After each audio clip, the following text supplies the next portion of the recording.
You've just found the ultimate IELTS preparation resource. This is the longest, most detailed, most comprehensive IELTS preparation course on YouTube.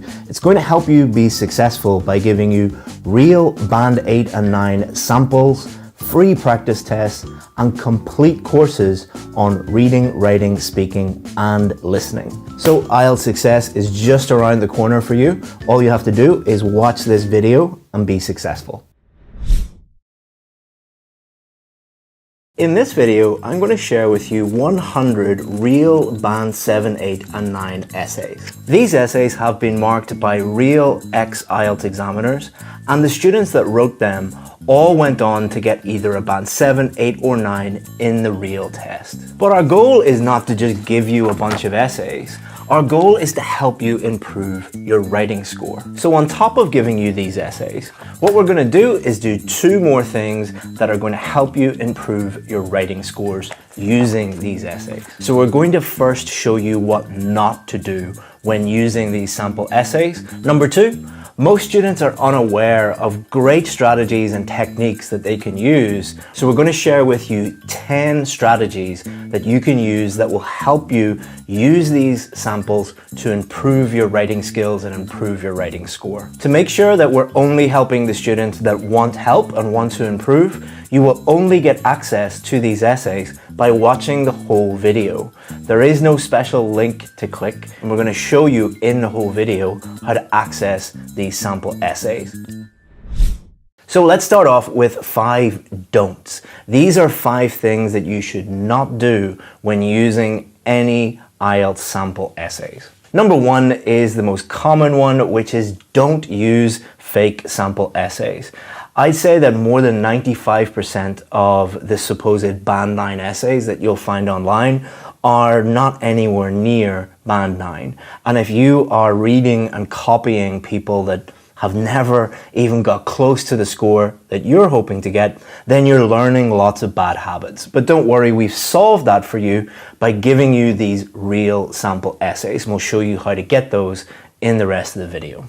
Number 2, don't just pick up the essay, read it, and think that you will magically, through osmosis, become better at writing. You cannot read an essay and become better at writing by just passively reading it.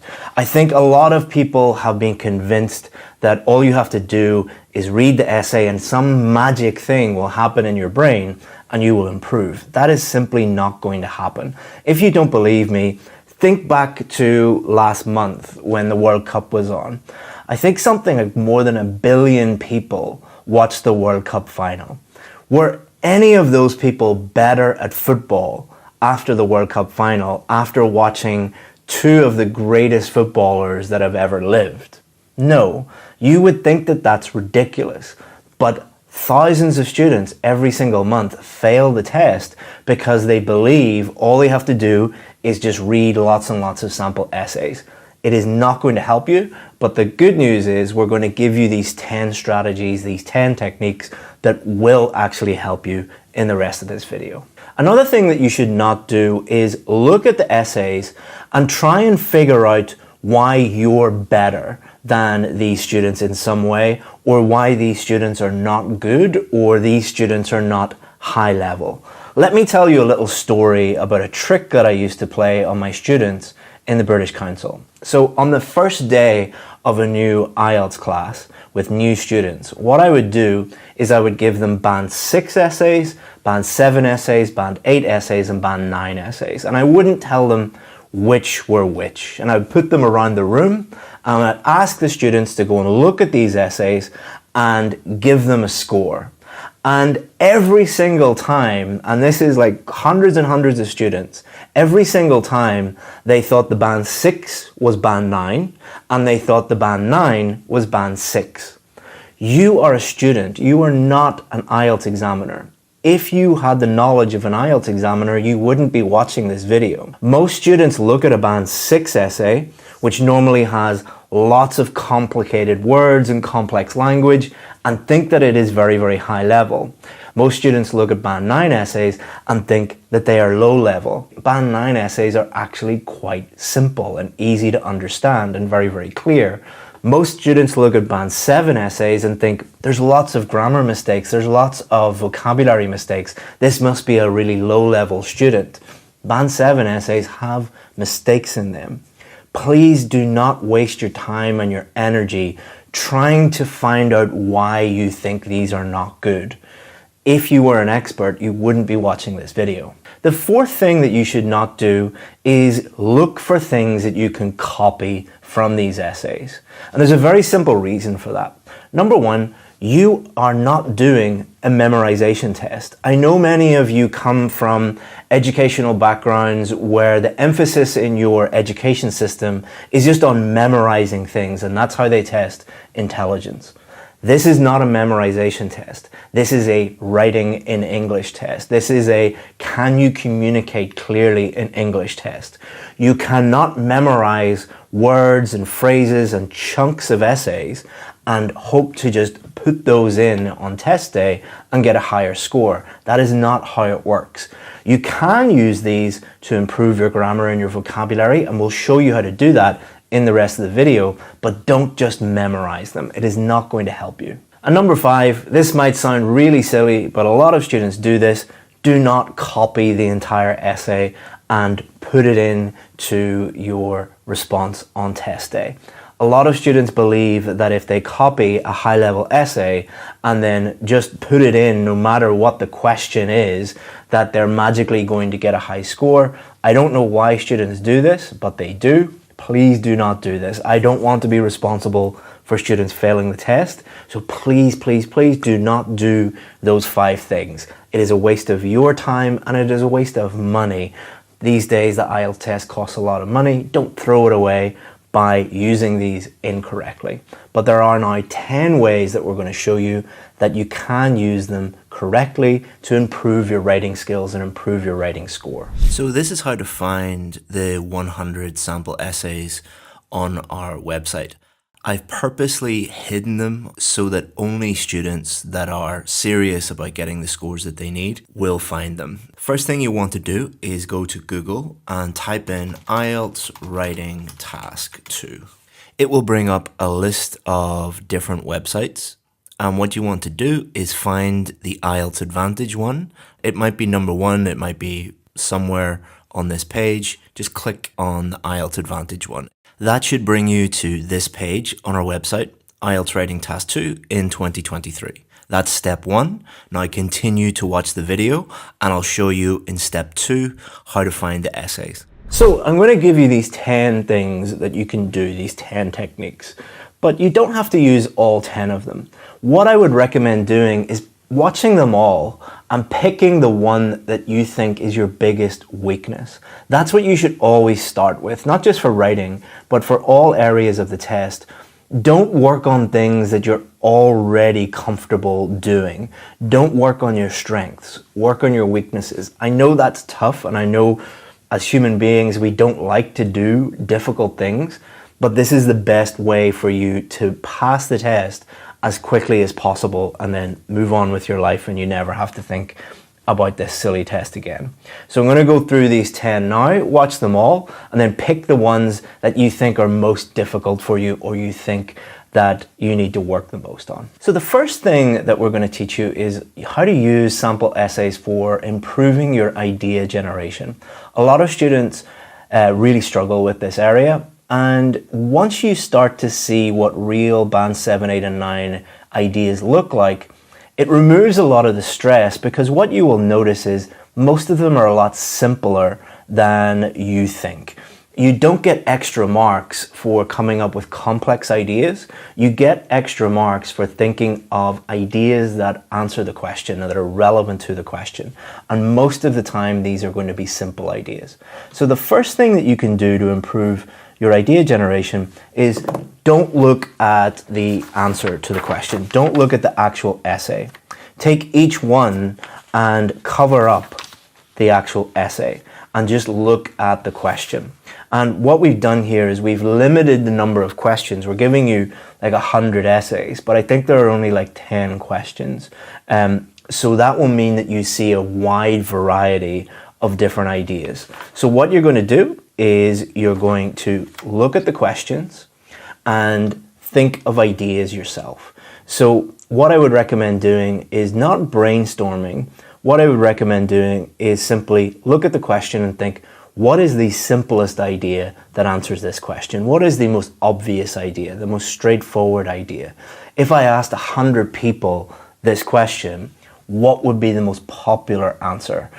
And if you write down a few of them and then look at the answer, identify the main ideas. They will normally be in the introduction, and they will be in the main body paragraph, and they will be normally in the conclusion. Identify those main ideas and then compare with your ideas. If you're getting similar ideas to these students that got band 7, 8, and 9, then you're probably on the right track. If you have different ideas, that doesn't mean that you're wrong, doesn't mean that your ideas aren't relevant, but think about whether they are relevant or not. Are you getting different ideas because they're just different relevant ideas? Or think about whether your ideas are relevant or not. If you think about them and you compare them and you're like, actually, my ideas are completely irrelevant, that might mean that you didn't understand the question, so you have to work on that more. Or it could mean that you're just complicating everything and making your ideas way more complicated than they need to be. So that's technique 1. The second thing that you can work on would be idea development. So this is taking ideas and developing them into main body paragraphs. So step 1, look at the question, understand the question, and then identify the main ideas. So for this person, focus on their careers, idea number 1, and have more time for themselves, idea number 2. So there's 2 benefits, 2 advantages here. And then what you do is you do not look at the main body. So you just identify those 2 main ideas. And then what you could do on this blank piece of paper, you could pick one. So for example, you could write an explanation, you could write an example, and then you could compare that with what the student has done in this essay. So here, focus on the careers. This is because they have less responsibility and distractions in their lives compared to the couples that have a child. So if it's the same, then you're probably on the right track, but you could also make this better. You might think, well, I could maybe explain this a little bit more. Again, you're not looking for exact matches. What you're doing is thinking about what they have done and what you have done. And this is just one essay. You might look at 5, 6, 7 other essays for this question and then look at all of the explanations and compare those with your explanations, compare those with your examples, and then that's going to help you develop your own. The next thing you can work on is structure. So what you can do is read the question, read the whole essay, and then think about the structure that they used. So for example, this is their introduction, this is their main body paragraph 1, this is their main body paragraph 2, and this is their conclusion. So what we're going to do here is discuss both views and give your own opinion. This is the type of question that we're talking about here. So they're using this 4-paragraph structure. But then within each paragraph, what are they doing? So here in the first sentence, what they have done is they have paraphrased the question. They have given their opinion here. They've talked about the first point here. And they've given the reason for the latter point here. So what you could do is look for more discuss both views essays, for example, this one, and you could compare them. So are they using a similar structure here? Well, it seems like they actually are. They've paraphrased the question in the first sentence here. They've given their opinion, and they've said why they believe that here. They are slightly different, but again, if you look at 7, 8, 9, 10 of those, you'll be able to see similar structures. And then that is going to help you write your own structure. So what you could do is actually go through them all if you wanted, analyze the structures, and then look at all of the differences between the different types of essays. So you could go and look at, for example, here we have a causes and solutions essay. Where do they put the causes? Where do they put the solutions? What do they put in their conclusion? Are there any similarities between the different students answering this same question? And you'll start to learn the different structures and then use them yourself. It's a great way to actually learn structures rather than just looking at them. As if you give students just a bunch of structures, they tend not to be able to use them on test day. But if you do it this way, it kind of internalizes it a lot better and they're able to use them rather than memorize them. Okay, so when you're on this page, what you want to do is scroll down. There's a lot of information on this page, so keep scrolling until you get to here, sample essays. Now we have a lot of different options here. Continue to watch the video and I'm going to show you which one to click in step 3. The next thing you could do is work on your coherence and cohesion by identifying linking words or cohesive devices. Some people call them cohesive devices, some people call them linking words.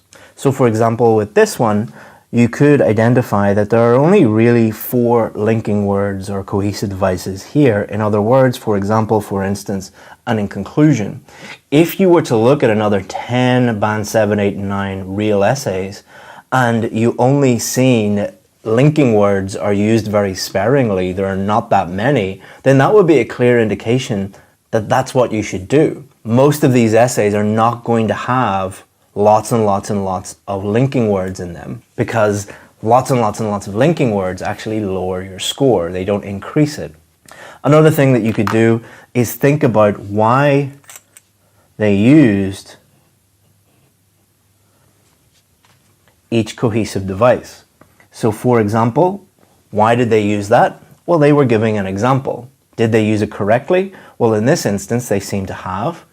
That is helping you understand, okay, if I'm giving an example, that's what I should use.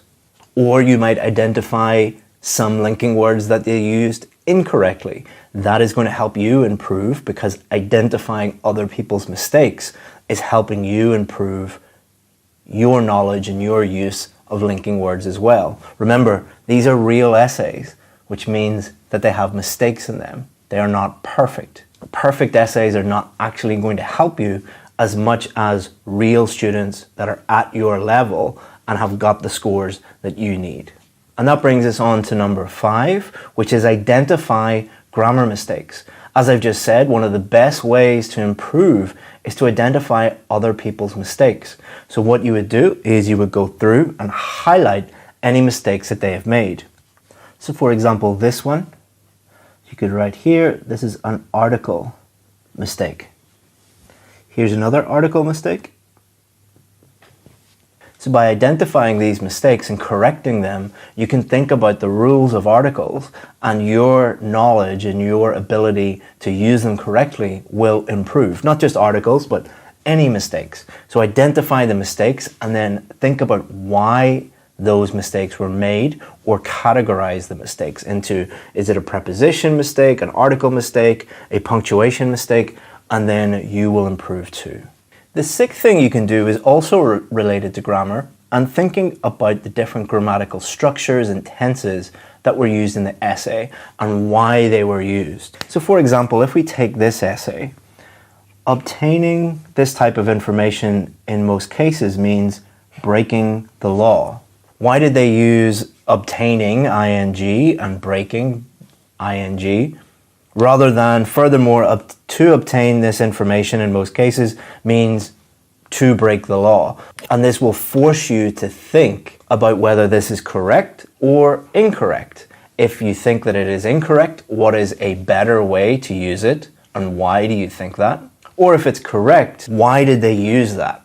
Here's another one. However, not only are paparazzi hired to invade properties belonging to politicians to take photos without their permission, but also, not only, but also.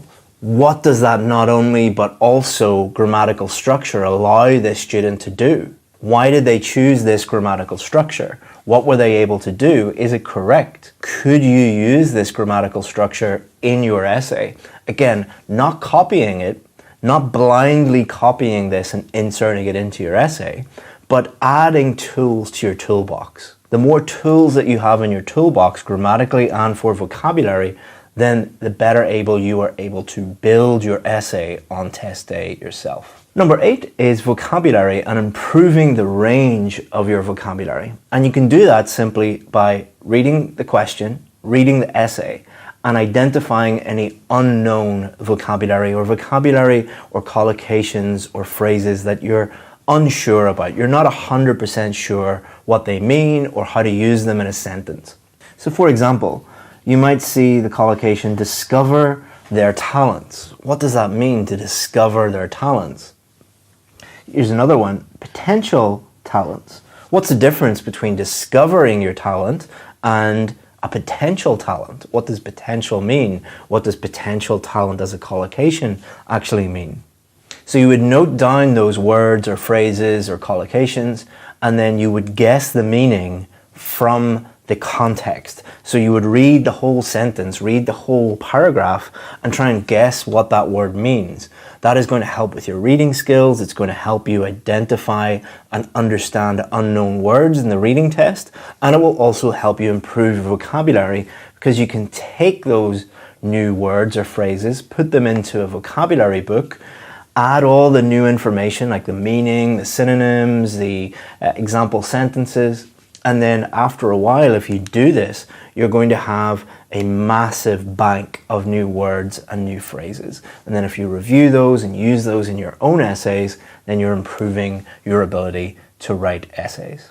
Another thing you could do with vocabulary, number 9, is identify any vocabulary errors. So for example, in this essay, if we look at this sentence, recently the pictures of a famous politician of Milan while playing football with local children were published in many newspapers, and he instantly became famous. So there's a problem here because it's saying a famous person became famous. Well, they were already famous. So either there is a meaning error here with this word, or we need to change this word to something different. Another thing that you could do is look for repetition. Are there words that are maybe repeated many times, and then you could try and change it to a synonym that means the same thing but has a different word that means the same thing.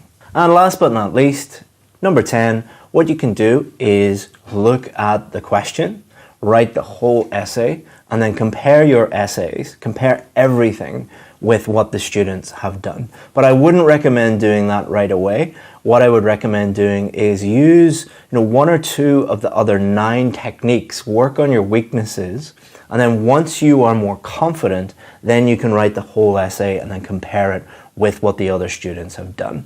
But please, please, please don't think that if your essay is different, that it's wrong. There are hundreds of different ways that you can write a Band 7 or a Band 8 essay. It is not mathematics. It is not, there's only one answer to the question.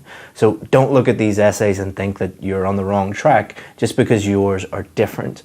What you're looking for are the main things, like the ideas, are they relevant? Is the structure similar? Did you develop your ideas in a similar way? If you focus on those big things, then your essays will be fine and you will really, really improve. Okay, so you should be here. The one that you want is this one, how to use Task 2 sample essays. If you click on that, you will get access to 100 Band 7, 8, and 9 IELTS Writing Task 2 essay samples.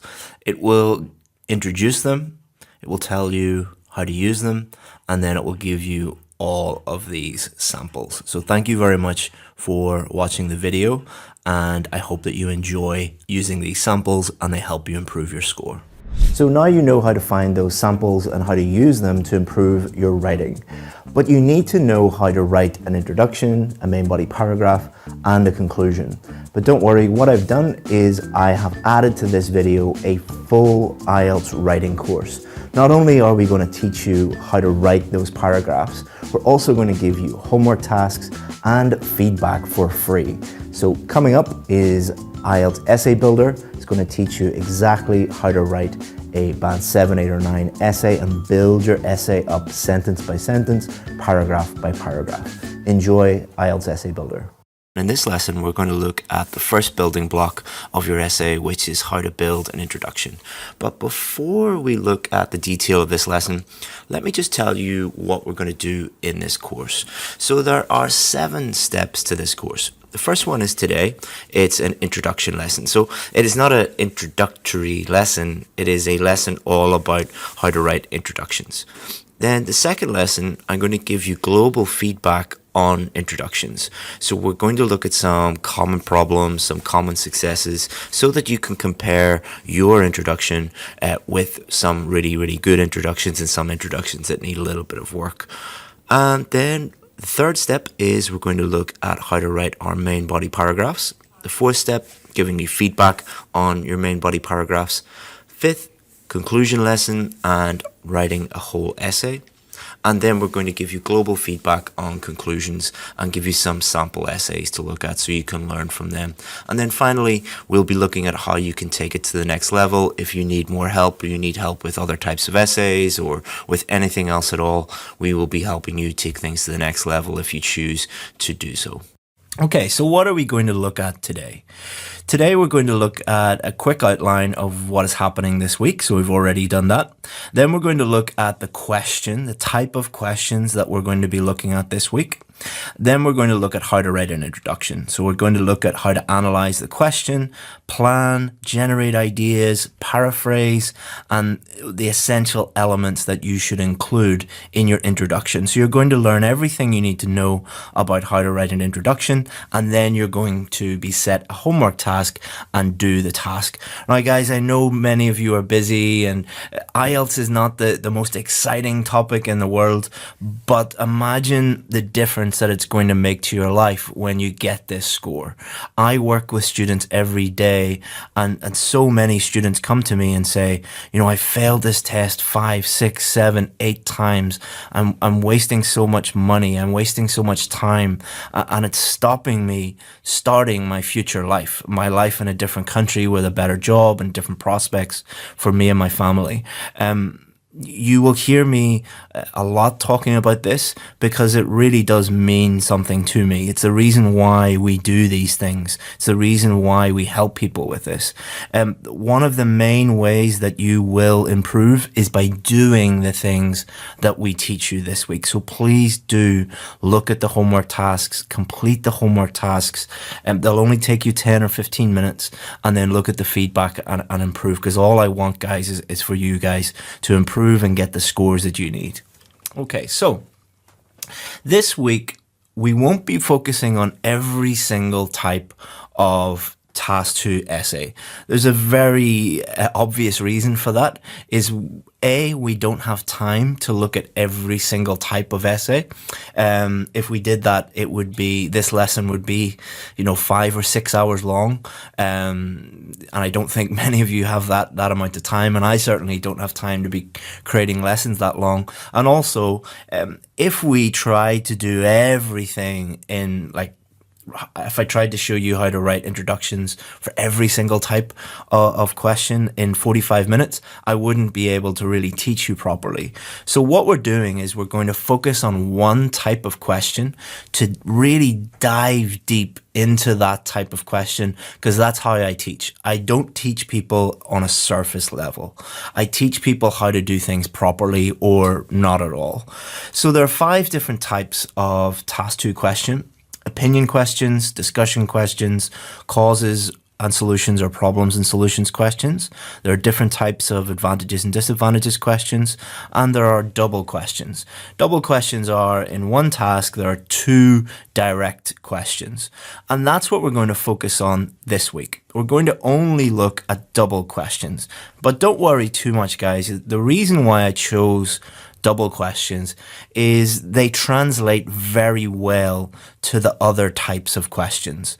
So you'll hear me talking a lot about double questions, and you'll hear me talking a lot about this is only for double questions, etc., etc. But a lot of the things that we'll be doing this week will be applicable to all of the different types of questions. For example, in this lesson, we're going to be looking at paraphrasing. You can use that for any different type of question.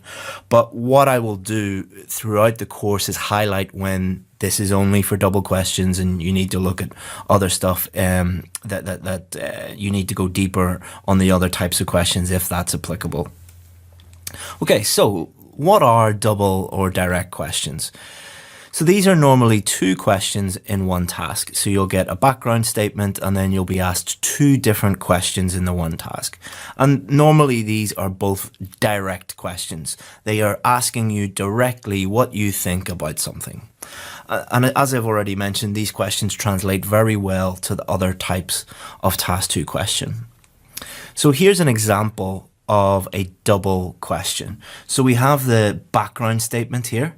Nowadays, more tasks at home and work are being performed by robots. So this is just giving you the background information. And then these are your two direct questions. Why do you think this is happening? Is it a positive or negative development? So we have to answer both of these questions in one essay. And these questions are, I've noticed that they're becoming increasingly more common. I'm not suggesting that you won't get another type of question. You very well might get a discussion question, advantages and disadvantages, opinion question. But I've noticed these getting a little bit more popular. But this doesn't mean you're guaranteed to get this. Please do not think that all you have to do is just study double questions and then you can go and do the test. It's not like that. But they are becoming more popular. Okay, so just to give you an overview before we look at the introduction, before we get into the detail of the introduction, let's look at the overall paragraph structure of double questions. So there are 4 paragraphs. Introduction is your first paragraph. Then your second paragraph, which is your first main body paragraph, is you're going to answer the first question. Then your second main body paragraph, surprise, surprise, answer the second question. And then your last paragraph is going to be your conclusion. So keeping everything as simple and as straightforward as possible, guys. This is something that is really a hallmark of my teaching, or something that I'm known for, something that my VIP students experience a lot, is we take a subject that seems very complicated, seems very complex, and what we do is we simplify it as much as we can. We can't simplify it into, baby steps, 1, 2, 3, ABC. But one of the goals with this course is to show you that many of your issues are related to you overcomplicating things, or maybe you have a teacher who doesn't know how to simplify these things as much as I do. I'm not saying I'm the best teacher in the world or anything like that, but one thing that I am good at is simplifying things.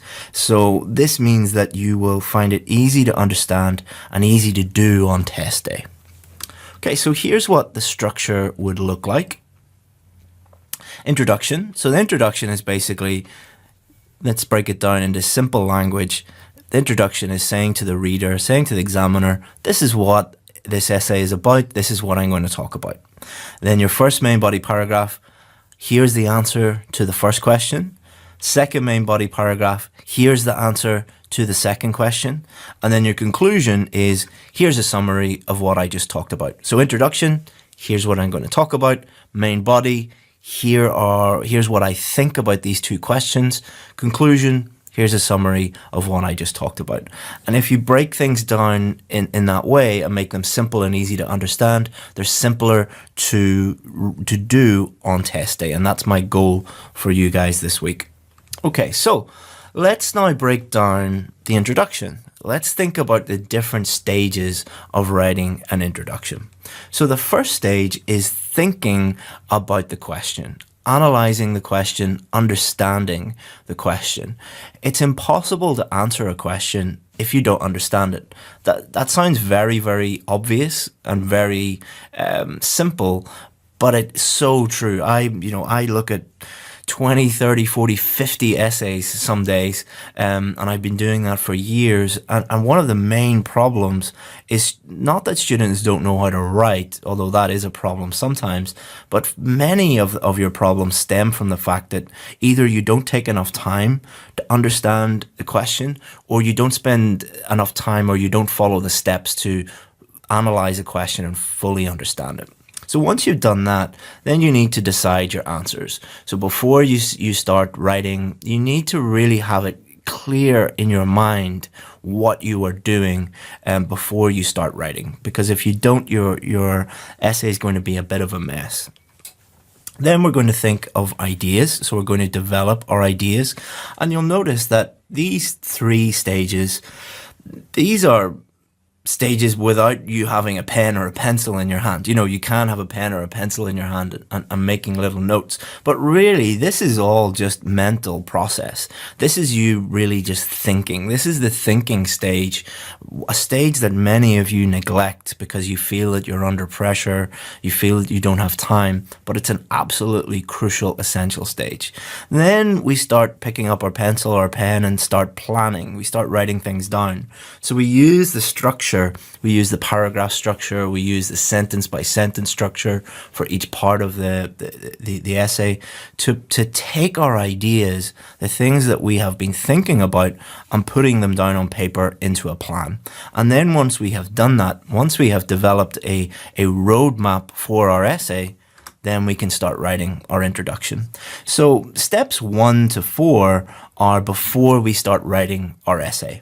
And then step 5, once we have a plan, then we can start writing. Okay, so the first stage is question analysis, thinking about the question. The writing test is not just a writing test, it is a thinking and writing test.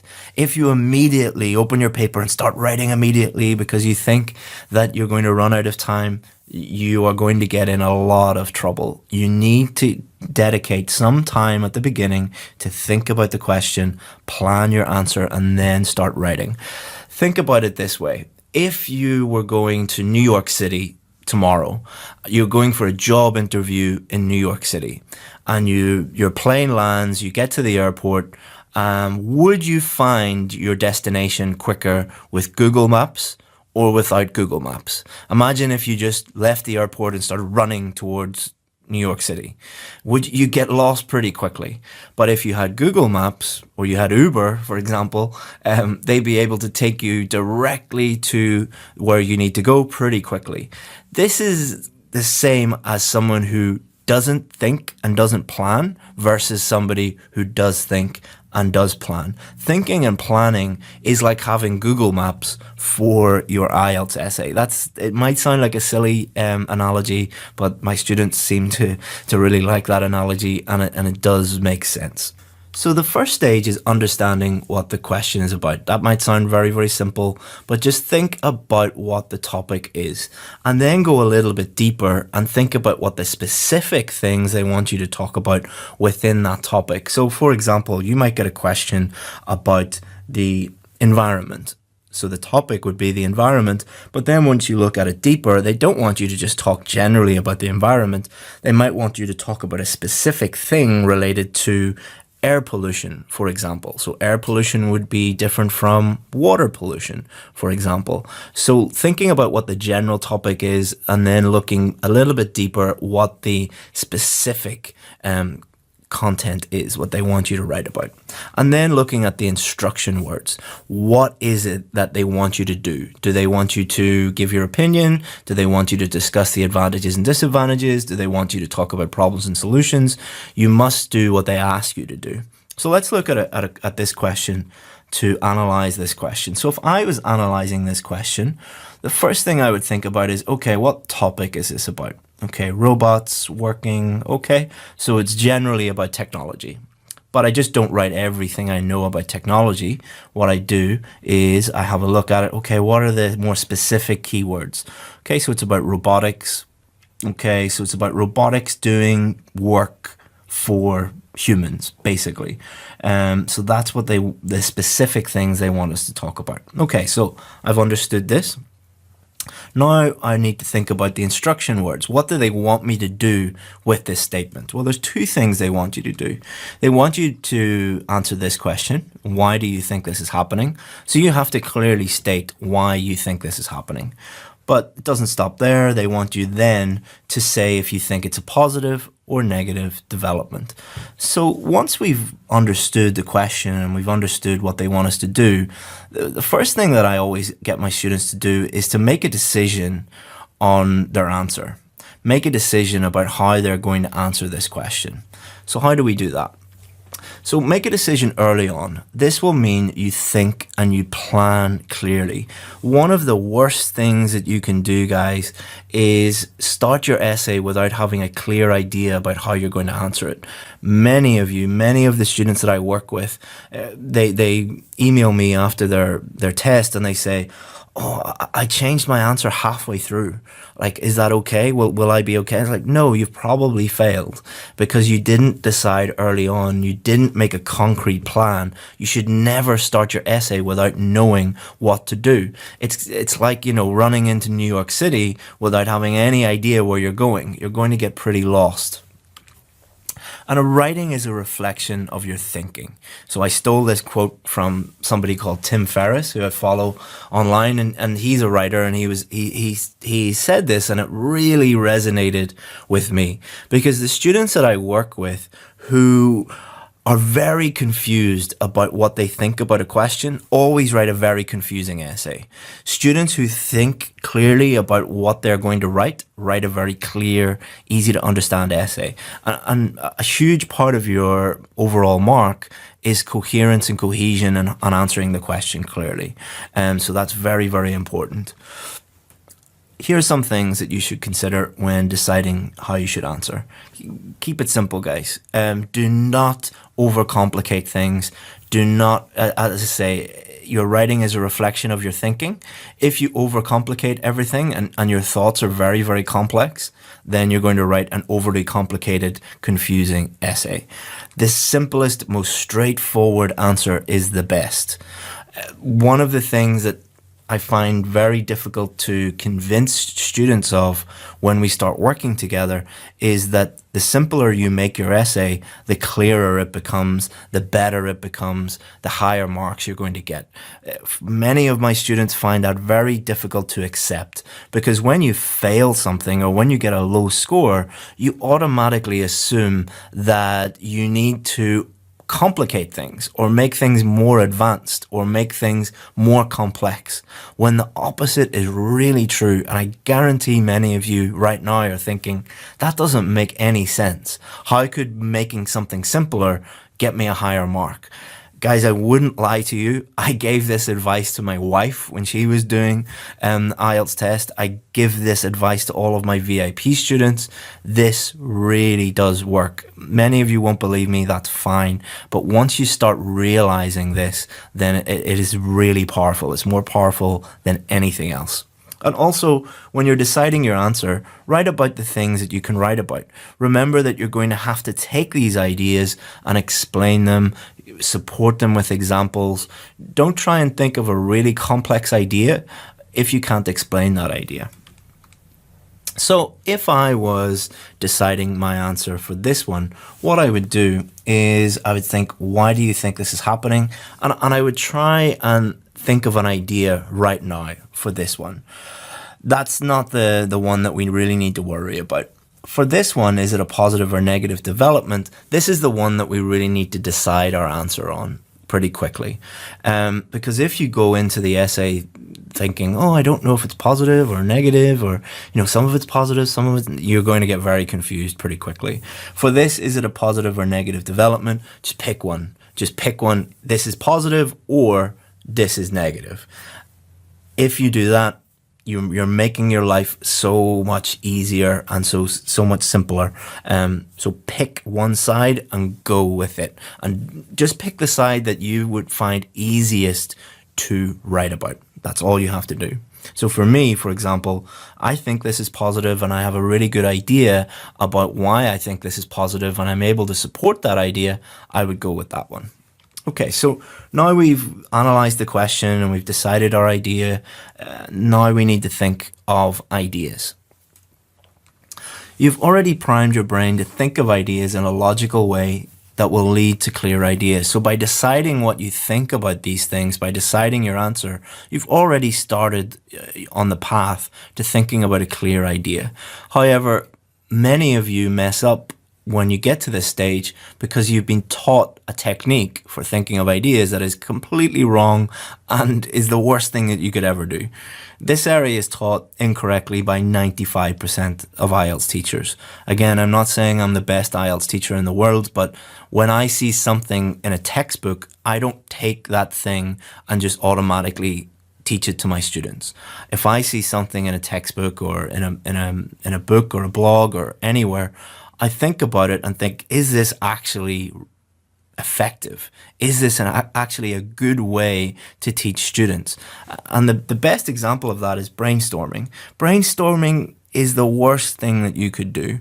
Why do most teachers teach brainstorming? Because they just look at a textbook or they just Google how to think of ideas, and 95% of the stuff out there just says brainstorming. Why is brainstorming so bad?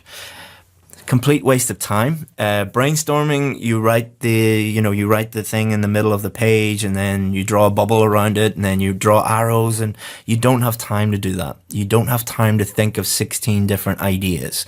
And even if you do think of all of these different ideas, most of them are not specific. They don't answer the question. They're not specific. They're not relevant. So what happens at the end of a brainstorm session is you've got a bunch of ideas that are not specific to the question, not relevant to the question. You've just wasted a huge amount of time, and then you have to waste even more time going through all of these ideas.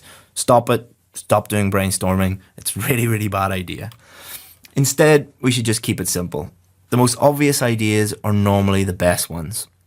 The simplest, most straightforward ideas are the easiest to understand and the easiest to write about. There are no extra marks for amazing ideas.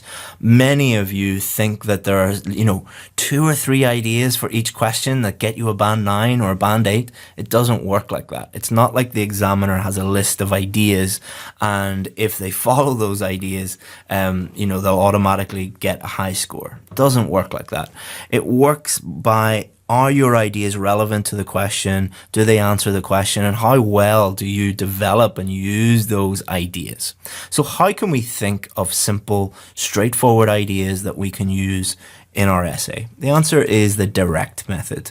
Ask yourself direct, specific questions about the question being asked. This will generate specific, relevant ideas in a very short amount of time. The first ideas you think of are normally the best. So many of you are very intelligent people, like doctors, engineers, lawyers, and throughout your life, throughout your studies, you have had to think of complex, complicated ideas your whole life. So when you do the IELTS test, you tend to do the same thing. Other people have been taught by teachers that, complex, high-level ideas are a good idea. Many of you just assume that you would get more marks if you think of more complicated ideas. The opposite is true. So what is a good idea? A good idea is easy to understand, it's relevant to the question, answers the specific question, and is easy to explain. It's easy for you to take that idea, bring it into your main body paragraphs, and develop that idea. So many of you are probably thinking, what is this direct method? How do we use it? So let's look at a question. Nowadays, more tasks at home and work are being performed by robots. So the direct method is where you take the question and you ask yourself a direct question to develop an idea. So why do you think this is happening? How would you think of an idea for this? In the most obvious way is you would just think, why is this happening? You would ask yourself that question. So instead of, drawing bubbles and arrows and all of these different mind maps and all of these different things, it's not hard when you just ask yourself the question. For this one, is it a positive or negative development? So let's say we decide that it's positive. How would you use the direct method? You'd very simply say, why is this positive? And instantaneously, your brain should be able to help you think of an idea. If it doesn't, wait, think about it a little bit more. this really does work. And when students start using this, they're like, why did I waste so much time brainstorming? And why did I do that for so long? This is just one example, and you can apply this, keep it simple mentalities, keep it simple methodology to pretty much everything on the IELTS test. And, reading, listening, speaking, writing. When you stop overcomplicating everything, then everything becomes much, much, much easier. I keep saying that IELTS is an easy test, overcomplicated by students. And that's really, really true. So let's just recap what we've done so far. You understand the question first, you've decided how you're going to answer it, and you've thought of relevant main ideas. So as mentioned before, this is just the thinking stage, all right? So it's taken, 30 minutes to get to explain all of this, but you should be doing this in the real test in 1 or 2 minutes. This should be really, really easy for you to do once you practice doing it. You can't just take all this information and automatically start doing it. It's like any skill, you have to practice it. But once you practice doing it in this way, it becomes automatic. Just like riding a bike or tying your shoelaces. It was difficult in the beginning. You had to think about it a lot, but then it becomes automatic. So let me do a quick demo of those 3 stages with this question. So nowadays, more tasks at home and work are being performed by robots. So I would look at this, I would understand it. The words that I've highlighted in red here are the specific keywords. Okay, I know what this is about. Then I'd look at the first question. And what I would do with the first question is understand what it's asking me. I would think about it, I would decide it, and then I would ask myself a direct question, and I would think of an idea. And my idea is advancements in technology. Second question, is it a positive or negative development? I decide, okay, it's positive. Why is it positive? Because it reduces the amount of work we have to do. So I did that in 1 minute.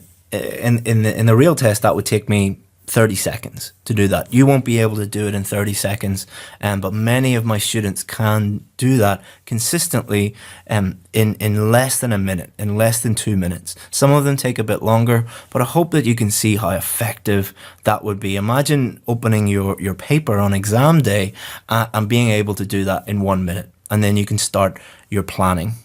So now let's look at what is an introduction. Okay, so an introduction tells the reader what to expect. All right, always think of the reader. So an introduction is just helping the reader understand what the essay or what the whatever you're writing, that could be, a journal or a dissertation or anything like that. The introduction just helps the reader understand what you're going to write about. And it helps the reader follow the rest of your essay. Again, always think of the reader. Many of you, when you're doing the IELTS test, you're not thinking of the reader at all. You're thinking, how many fancy words can I put in here? How many fancy grammar structures can I put in here? Without really thinking, am I clearly communicating with the reader? Because the main reason why you write anything is to communicate. You communicate with the person reading. And it also helps you get your thoughts in order. So think of it as a mini plan that will help you write a better essay. So people who write very, very clear introductions normally write very, very clear main body paragraphs and conclusions. If I see an introduction, I can pretty much predict what the rest of the essay is going to look like. A very good introduction is a good indicator of what the rest of the essay is going to be like. Don't worry, examiners don't just look at the introduction. They'll always look at everything. But people who write bad introductions normally write bad main body paragraphs and conclusions. People who write very, very good introductions write very good main body paragraphs because it's kind of like a little mini plan. They know exactly what they're going to write about. Also, what is an introduction not? So it's not a chance to show the examiner how amazing your language is. Do not insert lots of fancy words and memorized phrases and all of these different things. If you can use high-level language, be my guest, use it. But if you don't know how to use it, don't stick it into your introduction, because you're starting your essay off in a way that makes it impossible to read, because the examiner has no idea what you're talking about, because the collocations are wrong, the meaning of the word is wrong, the grammar is all wrong. Focus on clarity. It's also not a chance to hook the reader. You do not have to hook the reader. The reader is an IELTS examiner who's being paid to look at your writing. Believe me, they do not need to be hooked, so don't be writing any hooks. It's also not a chance for you to use memorized phrases or proverbs or quotes or anything like that. If you have a teacher who is telling you to memorize proverbs or quotes to put into your introduction or any part of your task 2 essay, run very, very, very far away from them, because they do not know what they're talking about. So 3 elements to a double question introduction. This is something that is specific to double question introductions. If you want help with other introductions, obviously you need to go a little bit farther, and this only applies to double question introductions. So number 1, paraphrase the question statement. And then number 2, briefly answer question 1. Number 3, briefly answer question 2. So they're not 3 separate paragraphs. There are 3 elements. So for a double question, if you do those 3 things and write them clearly so that it's easy to understand, so it helps the reader, you're off to a great start with your essay. So let's start off with how to paraphrase, and then we'll look in more detail at how to briefly answer both questions. So paraphrasing. So paraphrase is you state the same ideas but using different words. So how would you say it in your own words? So when you paraphrase something, it must mean the same, but you're using different words to express the same meaning. And we can do that in many, many, many different ways. I'm going to show you 2 ways. I'm not going to show you 6 or 7 different ways, because we've already been talking for about 35 minutes or something like that, and that would take way too long. So I'm going to show you the 2 most effective ways, or the 2 most common ways. The number 1 way is to use synonyms. So synonyms are words that mean the same but different words. Or we can use this by changing the structure of a sentence. We can flip the clauses around, or both. I'm going to show you how you can combine both to paraphrase effectively. But let's look at some common errors. These are really, really, really, really important. Most of you are not paraphrasing effectively because you're doing things that maybe you've been taught incorrectly, or maybe you just have a wrong idea about what paraphrasing is and what it isn't, and the different rules and requirements for IELTS. So the most common problem is people trying to change every single word. Sometimes there will be some words that either are impossible to change. For example, a date, you can't change a date, or, a place name or a person's name. You simply can't change those words. Or sometimes you'll get a word that you don't know how to change. So if you see a word and you don't know how to change it, you can either just guess and try your best and 99% sure you're going to make a mistake, or you can repeat that word. There is a huge stigma, incorrect stigma, about repeating words. I don't know where this comes from, but many, many teachers teach their students that you can never repeat a word. Let's think about how ridiculous that statement is. Think about articles and prepositions. Think about, the word and, or the, or of. Some teachers teach their students that you can't repeat those words. That's ridiculous. Look at any good writing, and there will be several words that are repeated, maybe even in the first sentence. Also, as we've just mentioned, there are some words, for example, dates, times, place names, company names, people's names, many, many nouns that you just cannot change. You should vary your language as much as you can to demonstrate to the examiner that you have a wide-ranging vocabulary. That's absolutely true. But many of you actually fail the test because you are so afraid of repeating a word. Many, many, many times students have argued with me about this and say, oh, you don't know what you're doing. You repeated a word. Yeah, that's totally normal to repeat a word. The rule is vary your language as much as you can, but not to the detriment of your overall score.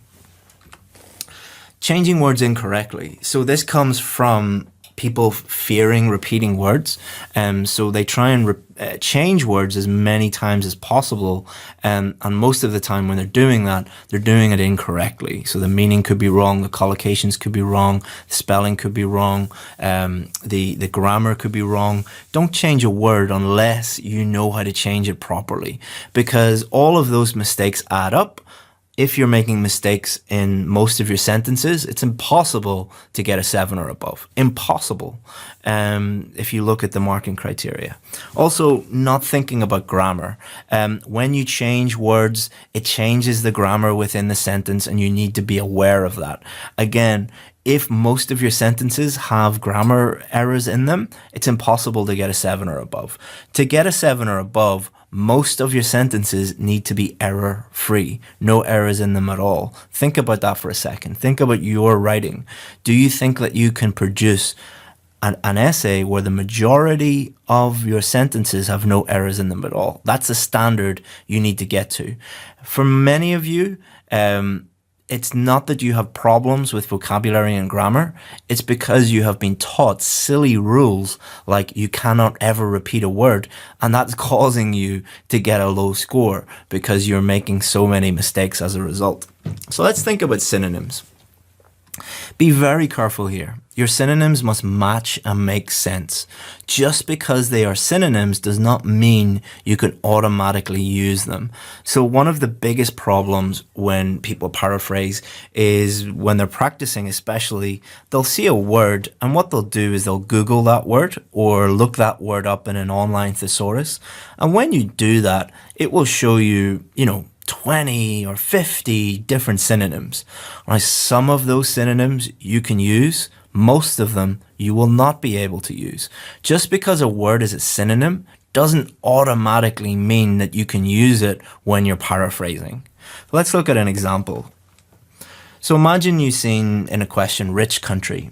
So if you Google rich and look up the synonyms of rich, you might see decadent as a synonym of rich, and it is. Rich and decadent are synonyms. Do they mean the same thing? No, not at all. Someone can be very rich, but they can't be, they're not decadent at the same time. Look up the meaning of those two words and you'll see it means different things. Country and kingdom. So a country, yes, country and kingdom are synonyms. Can you use them when you're paraphrasing? No. Some countries are kingdoms. Most of them aren't. All right. So this is to show you that you can't just look something up and automatically use it as a synonym. Also, when you're in the test and you're thinking of synonyms, don't just write down the very first thing you think of that loosely relates to that word. A more accurate way would be to use synonyms that actually mean the same thing. Rich and wealthy mean the same thing. Country and nation mean the same thing. They're synonyms, they are close synonyms, they're not loose synonyms like these ones, and you can use those, so be very, very careful. Other thing when you're paraphrasing is you can change the structure a little bit. So most of the time what you'll do is there will be 2 or 3 clauses in the background statement, and what you'll do is you'll just flip the clauses around. So the last clause becomes the first clause and the first clause becomes the last clause. But when you do this, be very careful that your new sentence makes sense grammatically. All right, let's look at an example.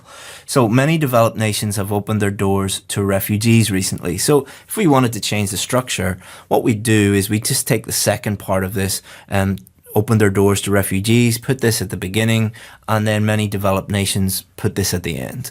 But when you do this, you have to be aware of grammar, because when you change words around, the grammar changes and you need to be very careful. So I had one student on my VIP course, and when they tried to do this, this is what they wrote. Recently, refugees go to developed nations who open their doors. And I said to them, okay, think about the meaning of this sentence, think about the grammar, and then try to fix your problems. And they changed it to recently refugees have been taken in by many developed nations. So when they became aware of the grammar and became aware of meaning, they changed it so that it means that it's grammatically correct. Okay, so an effective way to paraphrase is to use synonyms and combine that with changing the structure slightly. You don't always have to use this, but it is an effective method. Again, there are 4 or 5 other ways that you could do this, and 4 or 5 other ways that you can paraphrase. We don't have time to go into those right now, but let's look at how to do this. So you can combine these two techniques to paraphrase effectively. So let's take this question, and I took a real student example from a student who I'm working with at the moment, and let's show you what she wrote. In recent years, refugees have been taken in by many countries in the developed world. So the reason why I've highlighted these two is I want to highlight something for you. So when she first sent me this, she made a big error here. She used a different word. She actually used the word fugitive. And I said, okay, so why did you use fugitive? And she said, I looked it up on Google, and I Googled it, and fugitive is a synonym of refugee. And I didn't know any other way to write it. And I said, okay, so you don't know any other way to write it. Fugitive is wrong, so you've just lowered your score. Why not just repeat the word? And she said, oh, you can't repeat the word. You're not allowed to do that. My old teacher told me not to do that. And I said, it's fine. You don't have to change every single word when you're paraphrasing. If there's just one word that you can't change, keep it. You know, it's better to keep it and repeat it than it is to make a big error, because fugitive just doesn't make any sense whatsoever. Also, what she did here, she made a mistake here. And I said to her again, why did you make this mistake? And she said, oh, again, I don't want to repeat the word developed. And I said, well, you're not actually repeating it. If you changed it to developed world, you're changing developed nations. So if you think of developed nations as a collocation, as a unit of language, you've changed that collocation to a different collocation, 2 words that work together. So you've repeated the word developed, but you've not actually repeated it because you've combined it with, correctly combined it with world. So that is fine to do that because you've actually demonstrated to the examiner that you know that developed nations and developed world are the same thing, and they go together and they collocate well together. So in recent years, refugees have been taken in by many countries in the developed world. If we put that together, does it mean the same thing as this? Yes. Is it grammatically correct? Yes. Is it varied as much as we can vary it? Yes. So that's a very good paraphrase that she produced. So let's look at this question. Nowadays, more tasks at home and work are being performed by robots. So here are 2 different ways that you could paraphrase this. Robotics increasingly play a role both in the home and the workplace, and robotics increasingly carry out jobs both in the home and in the workplace. So again, asking yourself these questions. Does this mean the same as this? Yes. Are they grammatically correct? Yes. Have they varied them as much as they can? Yes. Are there some words that they have repeated? Yeah. Home, that's fine. Obviously the is an article, and you know we can't change, and you know it's fine just to repeat these words, but we have varied it as much as we can. So if a student wrote this, I'd be very happy with this. So next we need to briefly answer each question. So why do you think this is happening? Advancements in technology. Is it a positive or negative development? It's positive because it reduces the amount of work. So this would be the plan. We would be looking at our plan, and then we can write a sentence like this. This is due to advancements in technology, and it should be seen as a positive development because it reduces a person's workload. So we've taken our plan and we've converted our plan into a sentence, and then we can put this all together into a nice introduction. So this is our introduction. The part in red is our paraphrase, and then the part in blue is us answering both of those questions. So this is something you should probably pause, have a look at, think about it. Think about how all the different stages, all the different steps that we took brought us to this paragraph. And then think about how easy it would be to start the rest of our essay by following what is in this introduction. And think about how easy it would be for the reader and for yourself to understand what you are going to write, and then what you write in the rest of your essay is going to be very clear and easy to understand. So let's summarize what we did in this lesson. We analyzed the question, we planned our answer, we paraphrased, we briefly answered both questions, and then we put it all together. This is your task. So pause the video and write this down, or pause the video and take a screenshot or whatever. Look at this question, follow the steps outlined in this lesson, and write an introduction. Do not write a full essay, just write an introduction. We looked at lesson 1, and this is the feedback on lesson 1. So if you have not completed lesson 1, go and do that and complete your introduction, because if you haven't completed your introduction, this video will not make sense at all. So what we're going to do in this video is we're going to give you feedback on your work. So we're going to look at some checklists that you can use to help you improve your own introductions. We're going to give you some samples that need improvement, and I'll talk about why they need improvement so you can learn from them.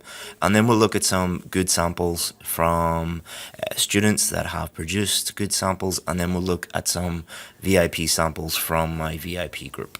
Okay, so first of all, it's amazing to see so many of you taking action to improve your lives.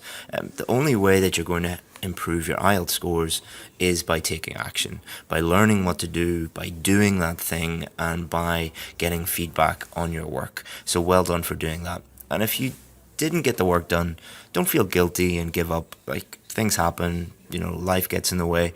Go back and complete it, and then you'll be able to make progress.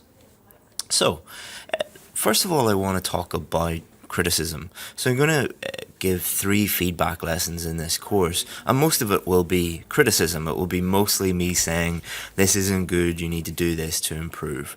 And the only way you will improve is to seek criticism and to use it to improve. And we only actually work with students that have this attitude because it's so key. You cannot improve your scores unless you have a very positive attitude to negative criticism. And none of the things we say are a criticism of you as a person. They're just designed to help you improve your writing so you can improve your life. So that's our main goal, is just to help you get the scores you need, and then you can move on and improve your life in whatever way.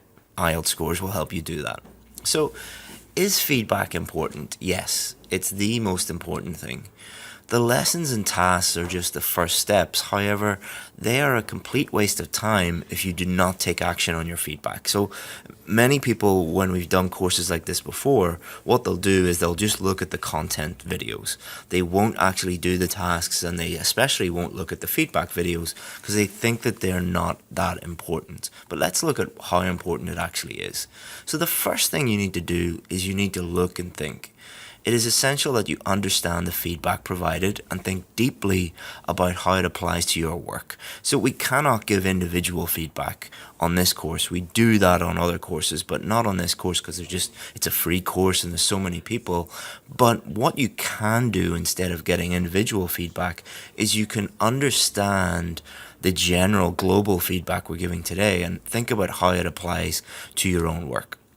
Then you can apply that, as I've just said. Honestly apply what you've learned to your own work and think about how it might apply to your work in the future. And then finally, adapt your work in accordance with the feedback and improve it. And repeat that cycle. And if you repeat that cycle, then you're going to improve. So here was your homework task. And what I asked you to do was complete an introduction. So there were 3 things that you needed to do. You needed to understand the question. You needed to paraphrase the question, and you needed to briefly answer both questions. So here's a little paraphrasing checklist. We'll look at the first thing that you needed to do, you practically needed to do first.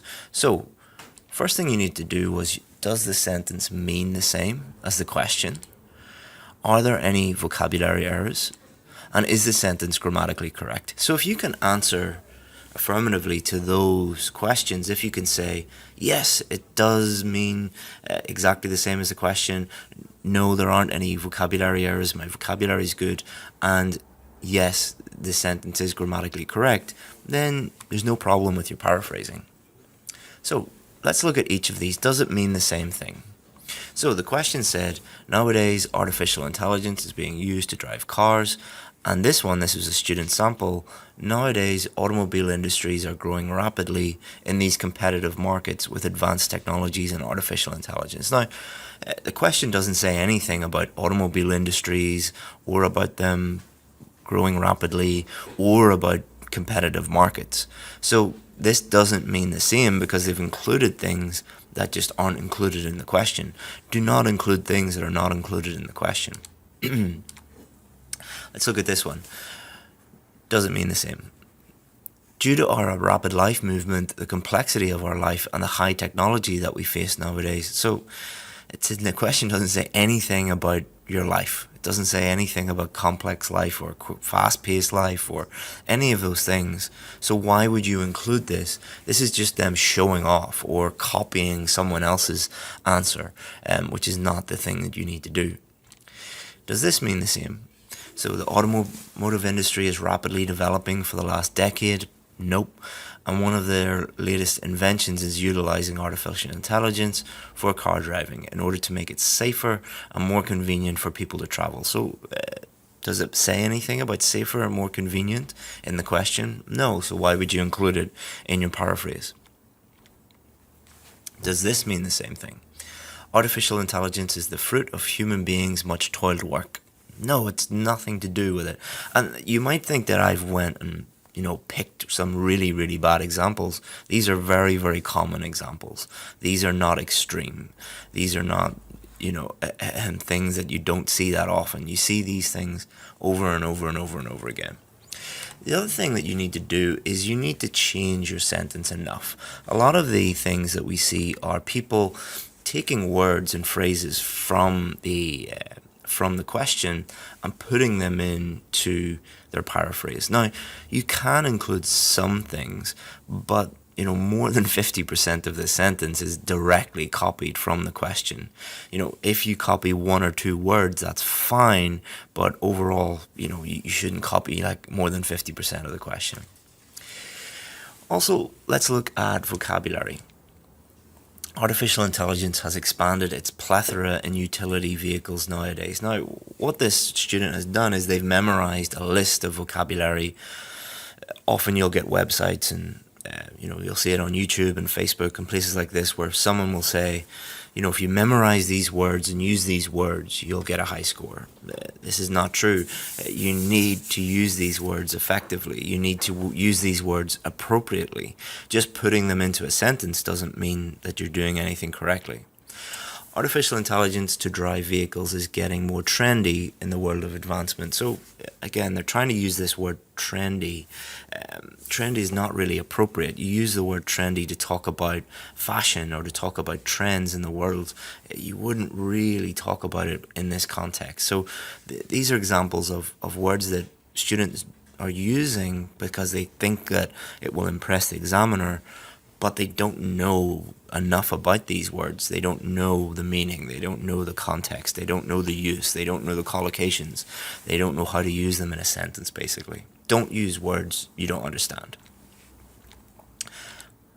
Recently, automobiles are driven by robotics. So, robotics kind of related to artificial intelligence. You can have a robot that has artificial intelligence, but most robots don't have artificial intelligence. Robotics is not really precise enough in this context. So don't think about what word kind of means the same. You need to use words that mean exactly the same. Cars are driven with man-made techniques or functions. Again, this isn't really that accurate. You need or that appropriate. Again, four-wheelers. Four-wheelers, all right, I know what you mean. I know you mean a car, but you would never call a car a four-wheeler. Like, I would never say, I'm thinking of getting a new four-wheeler. You would say a car. Car is a car. Like, keep it simple. In modern life, self-driving cars are popular to transportation. So you'll see a lot of people trying to change the wording and change the vocabulary, but you need to remember that the grammar needs to be correct as well. Grammar is 25% of your total mark. Motorized cars controlled by artificial intelligence can be seen in modern days. Again, it's just small grammar errors can add up. If every single one of your sentences or most of your sentences have small grammar errors, even though you think they're just small ones like, punctuation mistakes or article mistakes or preposition mistakes, these add up and these can lower your score. Again, have a look at this. The artificial intelligence based on car driving is getting increased popularity in many countries these days. Again, just small grammar errors, but they will add up. Same with this person. This person needs to work on articles to make a computer software, whereas the intelligent human. But the really great thing about this person is their main problem is just articles. So your main problem could just be one area of grammar, or maybe two areas of grammar, maybe like punctuation and verb tenses, or prepositions and articles. So this is great for this person because they know what to focus on, and they know that they can, improve that area by giving it their time and their focus. So let's look again at the paraphrasing checklist. Does the sentence mean the same as the question? Are there any vocabulary errors? And is the sentence grammatically correct? So apply that to your own sample that you have posted and correct it, and it will help you. So let's look at some good student examples. In recent times, it is not uncommon to see automobiles being driven by artificial intelligence. So does it mean the same? Yes. Are there any grammar errors or vocabulary errors? No. Good. Doesn't need to be fancy. Doesn't need to be showing off how amazing you are, just needs to be effective. So now you need to write your outline. So here's a checklist for your outline. Did you clearly answer both questions? Are your ideas relevant and specific? And are there any linguistic errors? So let's have a look at this and tell me what the problem is. So have a look at it, pause the video, and think about what the problem is with this one. So the problem with this one is there's just way too much detail. You don't need to give this much detail. You need to be getting to the point. You put the detail in your main body paragraph. The introduction is really just introducing them to what is going on. You're not adding in all this detail. So again, have a look at this one and tell me what you think the main problem is. So pause the video and have a look and think about the main problem. So the main problem is there's way too many ideas. There should be two paragraphs, two main body paragraphs. Each paragraph is going to have one main idea, so you're going to have two main ideas, not more than that. So again, have a look. What's the problem? Again, too many ideas. Your introduction needs to match up with the rest of your essay. So you can't have, 3, 4, 5 main ideas in your introduction and then only 2 in your main body. That's the way it should be. So the main problem here is it's difficult to understand. Remember the purpose of writing. The purpose of writing is to convey a message to the reader. The person reading it needs to understand it. If they can't understand it, then there was no point in writing it in the first place. What's the problem here? Pause the video and think about it. So, problem here is it's way too vague. You do need two specific ideas. The purpose of the outline sentence is to give two ideas, so they should be specific. So let's look at a good student example. This is done in order to reduce costs associated with employees in the transport sector. So very specific, clear, easy to understand idea, and should certainly be seen as a negative development as it will reduce jobs available for the population.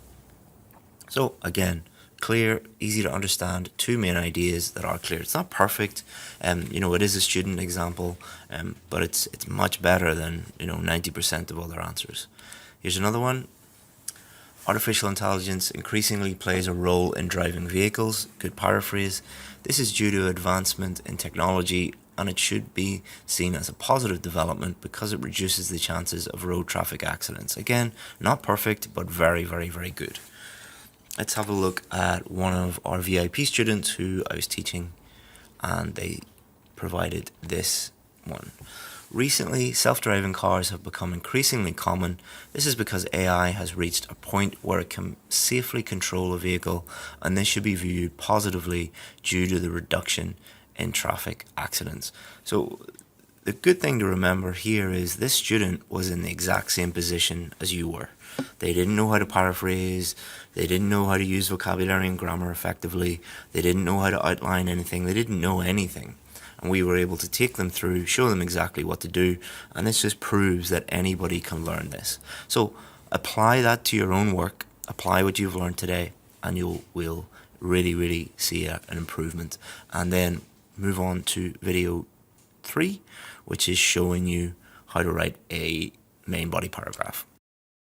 So welcome to lesson 2 of IELTS Essay Builder. So in lesson 1 we looked at how to write an introduction, and now we're going to look at the next building block of your essay, how to build your main body paragraph. So what are we going to look at today?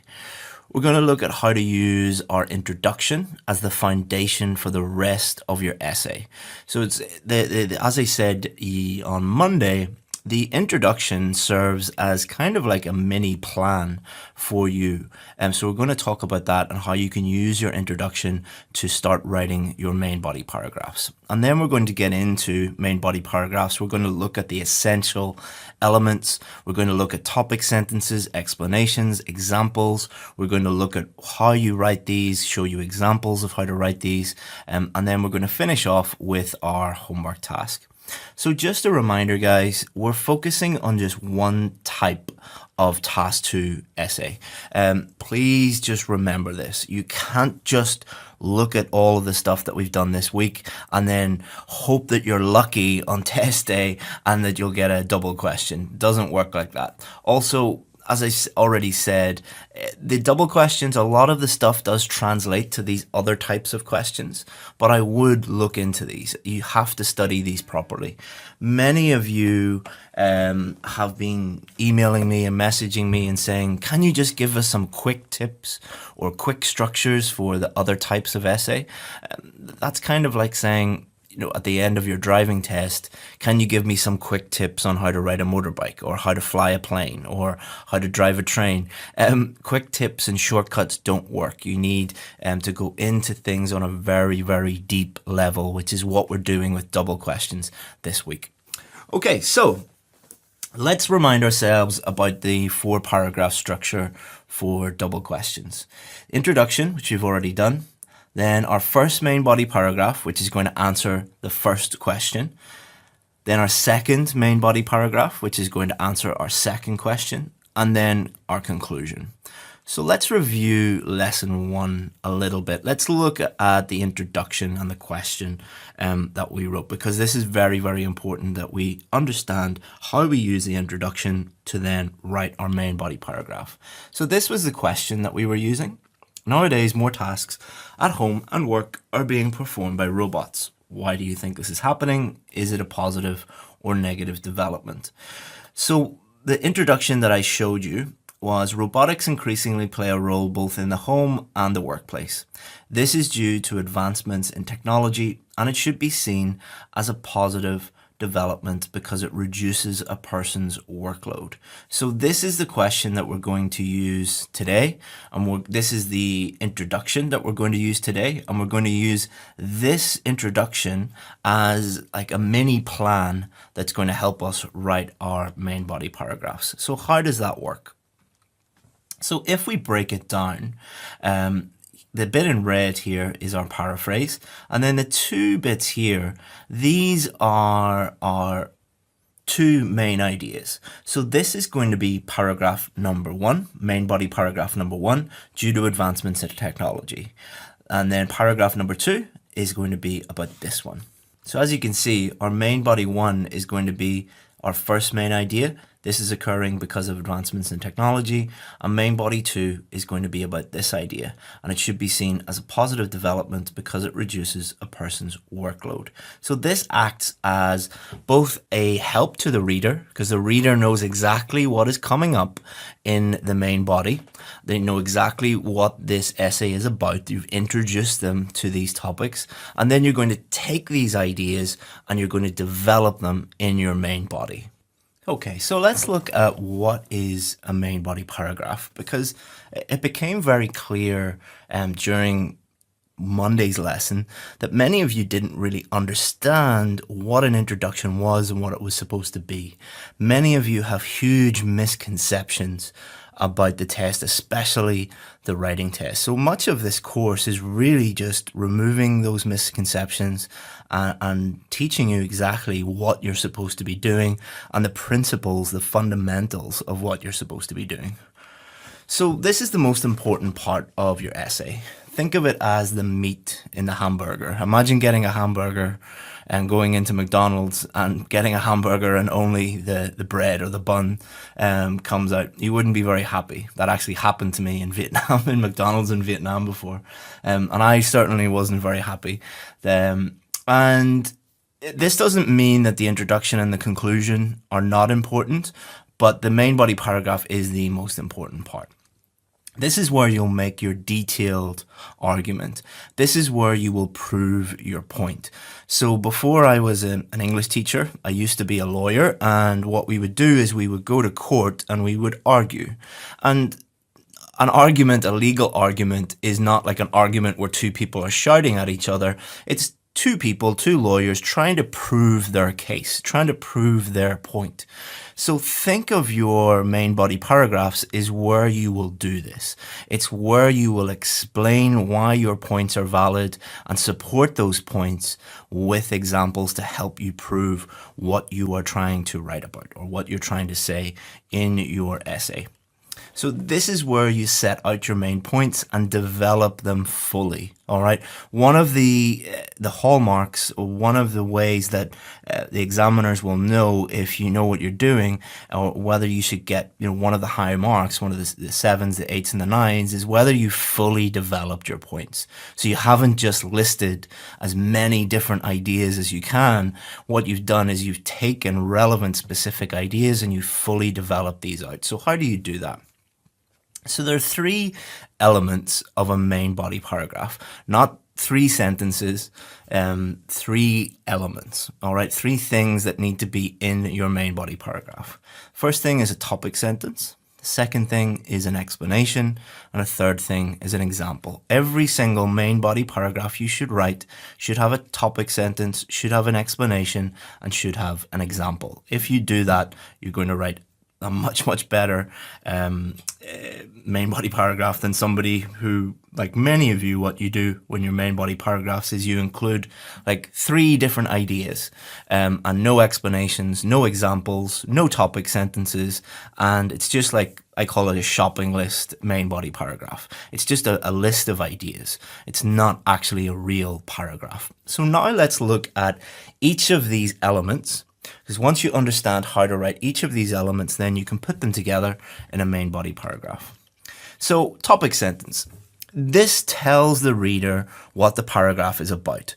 So, very much like your introduction, in your introduction, what an introduction does, why do we write an introduction? To help the reader. Why do we write a conclusion? To help the reader. Why do we write a topic sentence? To help the reader. Why are we helping the reader so much? Because the main purpose of writing, think of the main purpose of writing. Is the main purpose of writing to show how many big words you know? Is the main purpose of writing to show how many different grammar structures and tenses you know? Or is the main purpose of writing to clearly communicate with the reader? The more that you help the reader, the more that you clearly communicate with the reader, your better your writing becomes. Once you start to realize that, then you become a better writer. And it's essential for task response. Task response is basically, did you answer the question? Task response is 25% of your total mark. Did you answer the question? A topic sentence helps you make it very clear to the examiner, I've understood the question and here is my answer. Here is how I'm answering the question. But it's also important for coherence and cohesion. So coherence and cohesion, another 25% of your total mark. Coherence, is it clear and easy to understand? Topic sentences make your main body paragraphs clear and easy to understand. Topic sentences should be short and simple. They do not need to be long, complex sentences. Just short and simple. Just this is what the paragraph is about. Many people worry about repetition here.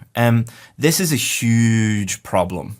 A huge problem is that I don't know where this came from, and it's particularly prevalent in certain countries. I'm not going to name the countries because I don't want you to think that I'm picking on certain countries, but in certain countries, for some reason, it's a very, very popular idea amongst IELTS teachers, or so-called IELTS teachers, that repetition, you cannot repeat anything. So that means that you cannot repeat anything that is in your introduction in your main body paragraph. And you can't repeat anything that's in your introduction or your main body paragraph in your conclusion. Think about that for a minute.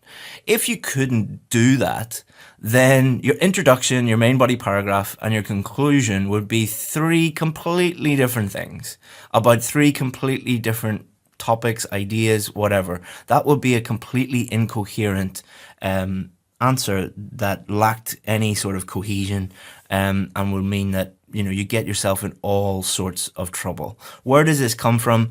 This comes from people teaching IELTS that don't really know what they're doing. They haven't put the time in to understand their craft. They haven't put the time in to understand what this is really about.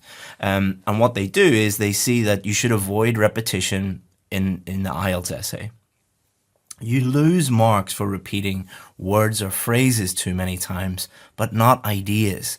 Ideas should be consistent throughout your whole essay. So the ideas in your introduction should be consistent with the ideas in your main body paragraphs, should be consistent with the ideas in your conclusion. If you do not believe me, go and look at a real academic journal.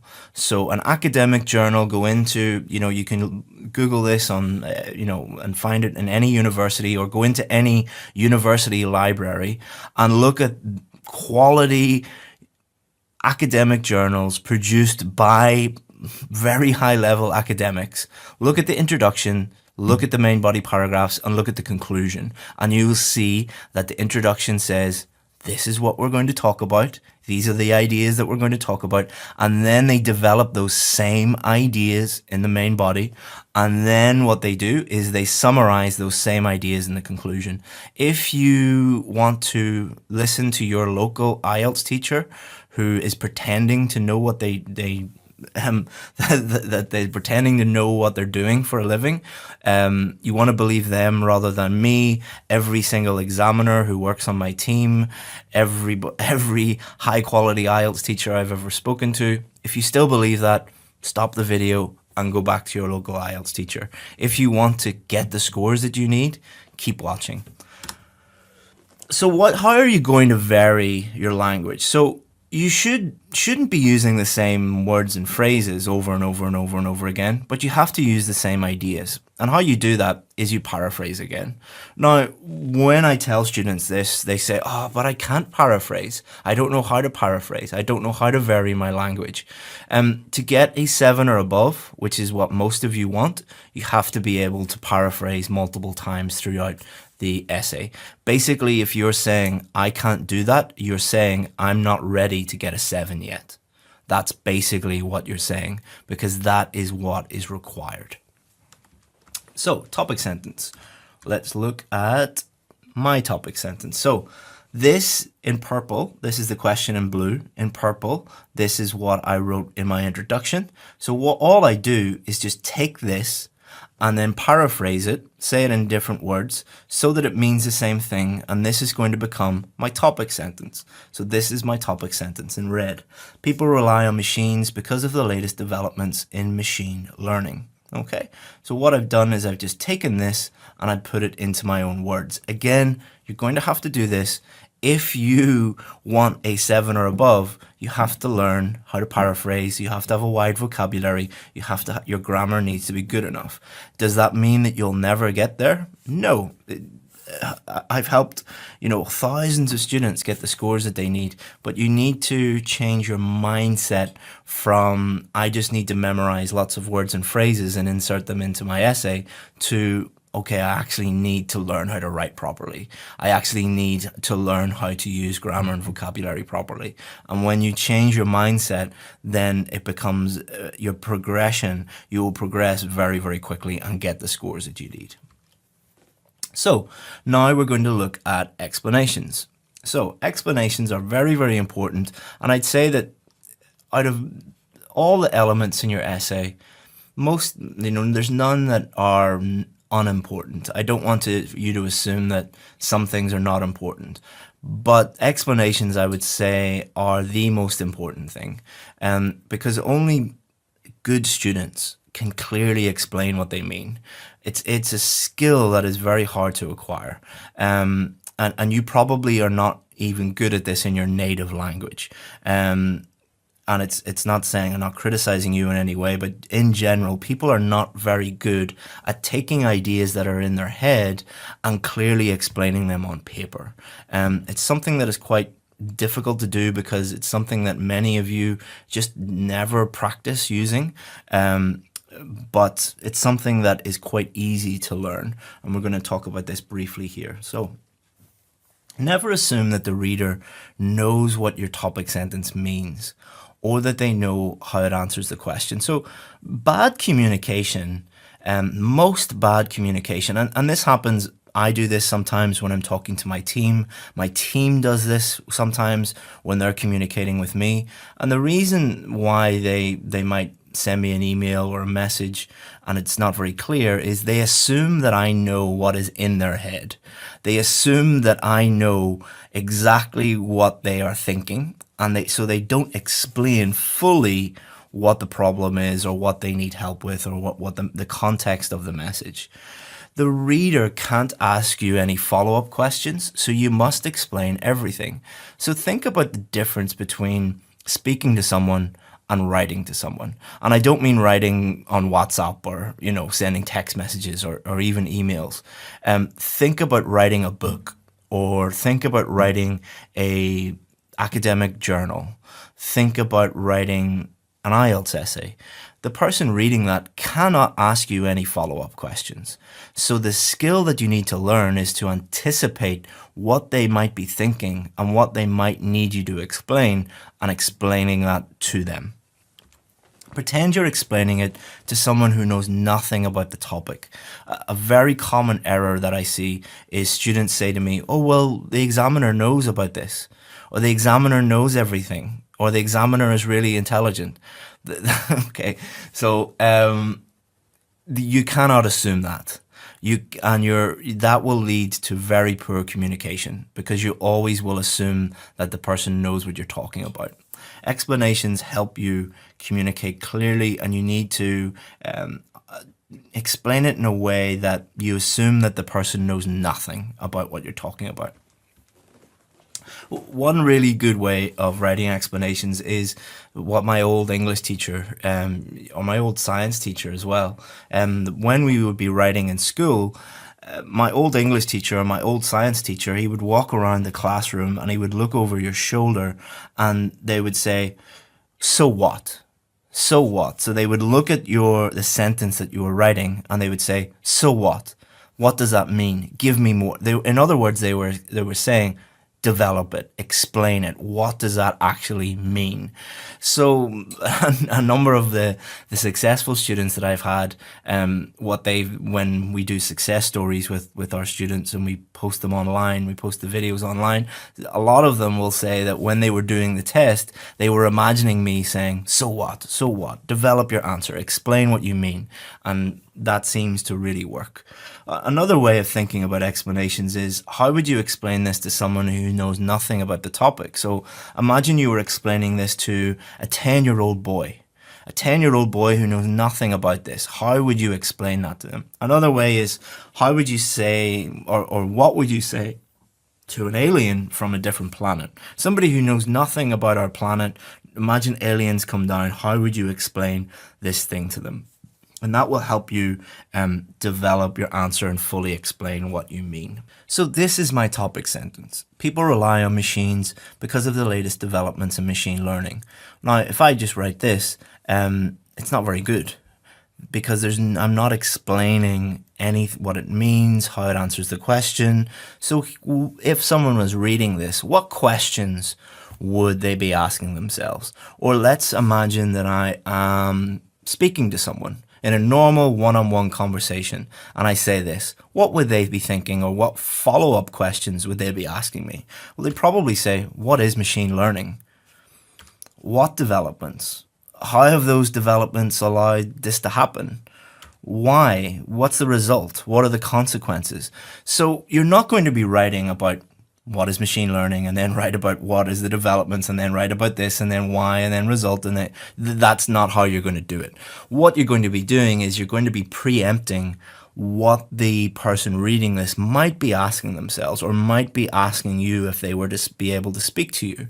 And these are not, who, what, why, where, how. When I say that to some students, what they do is they write, one sentence about who, then one sentence about what, and then one sentence. No, these are just to give you ideas so that you can think about how you would clearly explain this, and then you can write your explanations. So this is my explanation. So this is my topic sentence at the top here, and then this is my explanation. This is because big data and the fact that we are all connected via the internet means that algorithms can learn basic tasks. As a result, software does not need to be programmed, but can learn from millions of other devices around the world, for example. And we're going to look at the example in a moment. But hopefully what you've been able to see here is, what I've done is take this sentence and fully develop it, answer all those questions that somebody might ask me about it, and develop it in a way that it clearly helps to answer the question. It helps me to prove my point. And then once you've done that, then you can move on to the example. So examples. The examiners want you to demonstrate that you know how to use examples. The examiners don't want you to demonstrate that you have an unbelievable memory and you can memorize lots and lots and lots of different news stories and facts and figures and stuff like that. All they want you to do is to demonstrate that you know how to use an example. Why? Because that's a very useful skill to have. Imagine you are a doctor or a nurse or an engineer or a lawyer, and you move to a new job in London or Toronto or New York City, and part of your job will be writing to someone or speaking to someone. You should be able to use basic examples to help you prove your point, to help you prove what you are saying. It's a very, very basic skill to have. And if you're not able to do that, then you really, really are going to struggle in the workplace. And you're definitely going to struggle if you're a university student, because you're going to have to do this all the time when you're writing essays and things. The examples must support or prove your main point. So the example must be directly linked to your main point. The purpose of an example is to prove your main point. So what you do is you look at your main point and think, how can I use an example to prove this? Think about when you're arguing with someone and you use an example to help win the argument. And you probably do this all the time. Imagine you're fighting with your siblings or your husband or your wife.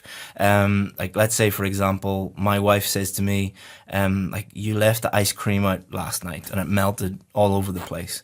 I'd say, well, so what? So then she would explain to me why that's a problem. Well, you just wasted lots of money and there's ice cream all over the floor and I have to clean it up and I don't have time to do that, and it's not nice to have, ice cream all over the floor. And then I would say, really? Did that happen? And she, yeah, like you did that last night. I had to clean it up this morning. Look at the floor. That's her example. She's proven her point. That's a very simplistic example of like a husband and wife having an argument. But you can probably think of hundreds of debates or arguments that you've had with people in the past. And using an example is very, very, very strong, because it blows people out of the water. They can't argue back if you have a concrete example that proves your point. So it's really, really important you know how to do this, and it's very useful for arguing with people. Someone like me who constantly posts stuff online, 5% of the comments will always be people arguing with me, and all I have to do is just go, well, here's an example that proves my point. Thank you. Which is very, very useful. Okay, so examples do not need, in the context of the IELTS test, the IELTS writing test, examples do not need to be true, but they must make sense. So you're not expected to have like an encyclopedic knowledge of, data and research and all of these different things that you need to do. It's not like that. And you don't, it's not a lie detector test. It's not a truth test. You can make things up to fit in and help you prove your points, but they must make sense. They must be believable. You can't just make stuff up, out of thin air and it sounds totally implausible. So 2 ways that you can easily create examples. So there are hundreds of, not hundreds actually, there are, 10 or 20 different ways that I teach people how to write examples on my course. But let's just show you two very, very simple ones that you could use in your writing. So the first one is recent research concluded that plus what you're trying to prove, or a recent study found that plus what you're trying to prove. Now, for your purposes, don't worry about percentages and data and all of those different things. Just put a recent research concluded that plus what you're trying to do, or a recent study found that plus what you're trying to do, what you're trying to prove. So let's look at that, what those would look like. You can also use newspapers, magazine stories, a clip you saw on YouTube, or a news story or something like that. Personal experiences, personal examples are okay, but you need to be very, very careful. I would avoid personal examples, personal circumstances. I'm not going to get into why or why not, because it just takes too much time to explain. They're okay, but I would generally not use them. Again, think about explaining it to somebody who knows nothing. What would you use to help illustrate this to an alien from a different planet?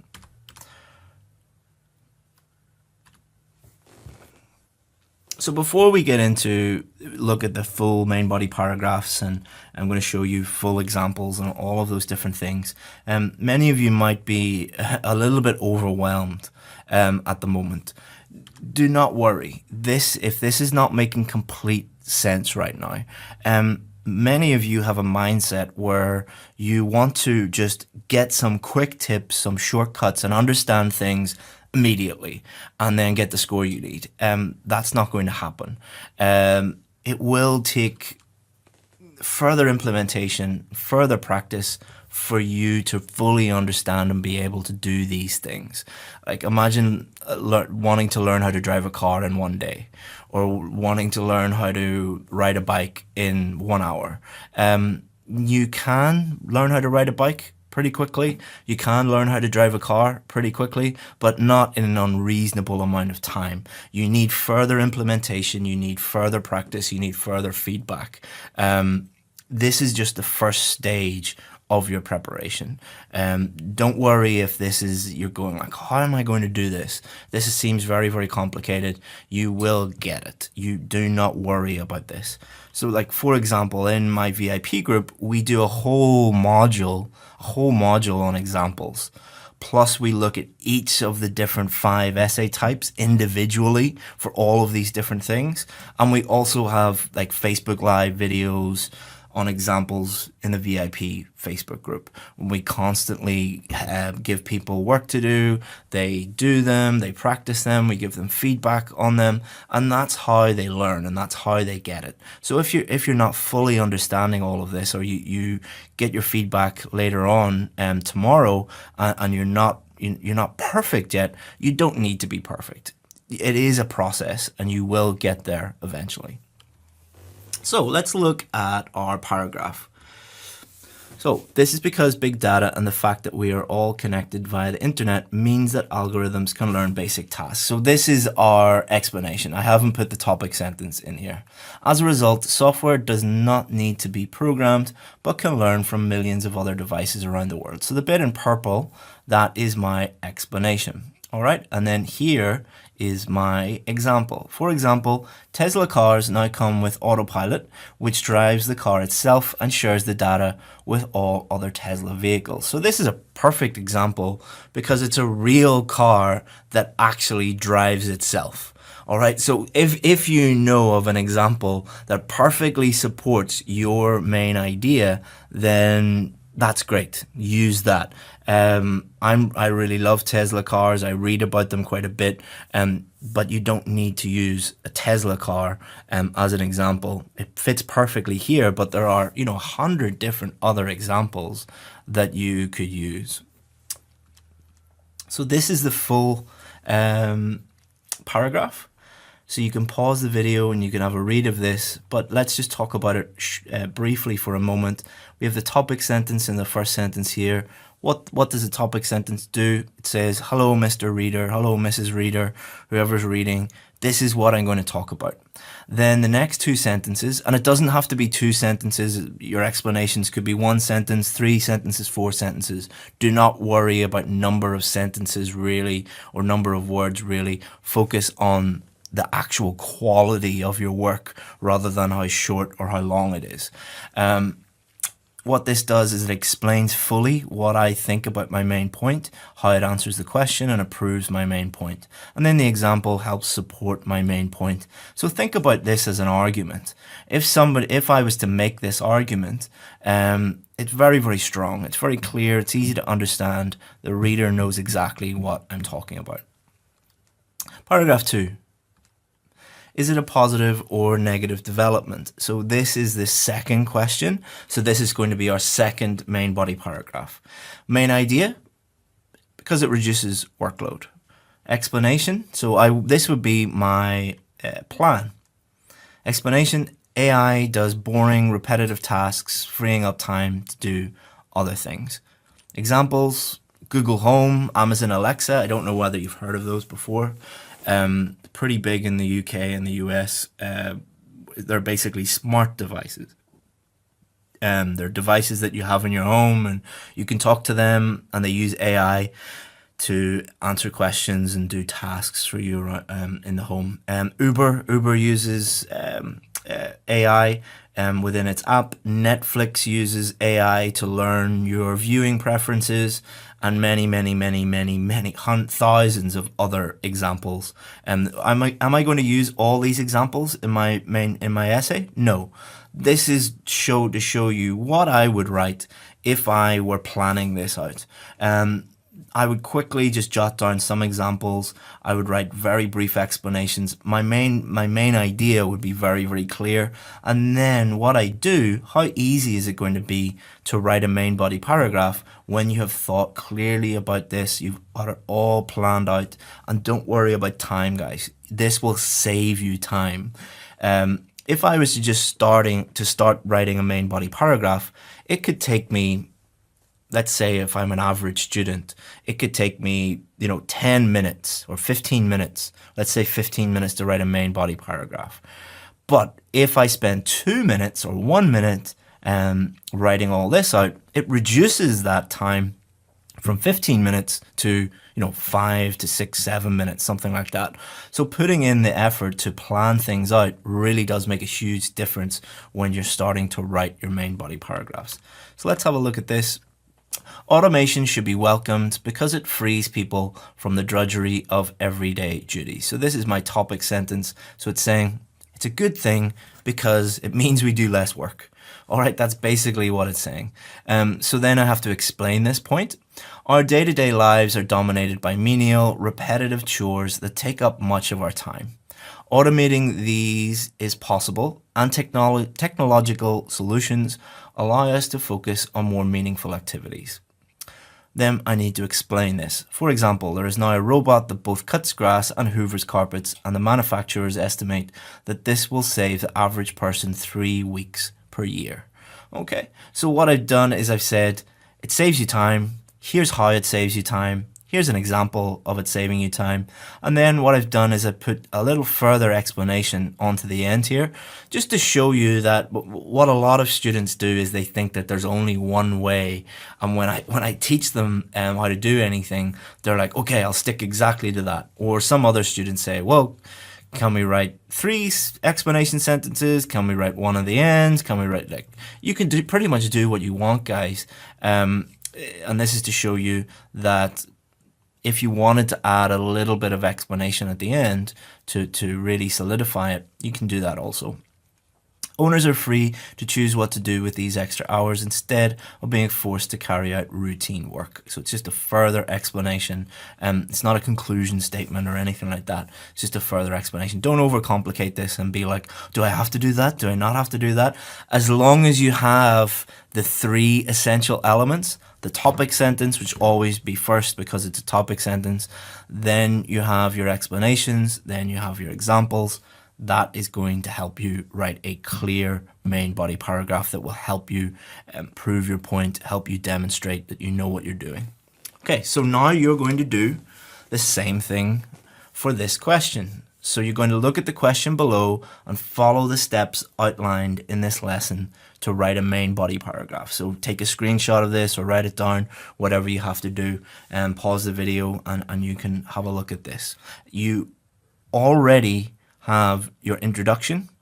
So what I would suggest you do is, if you're very happy with your introduction, use that.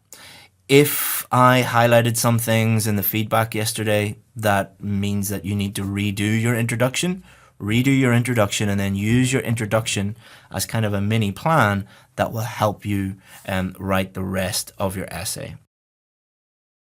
So let's look at some checklists, some things that you guys didn't do so well, how you can improve, and we'll look at some VIP samples as well. You probably have noticed that I'm a little different from your average teacher if you're looking at these lessons and looking at the feedback that I give you. One of our main principles in our company, so we have 10 key principles, is that we treat everyone how we would want our loved ones to be treated. So if my wife was doing the IELTS test or my son was doing the IELTS test, how would we treat them? That's one of the reasons why we've been so successful.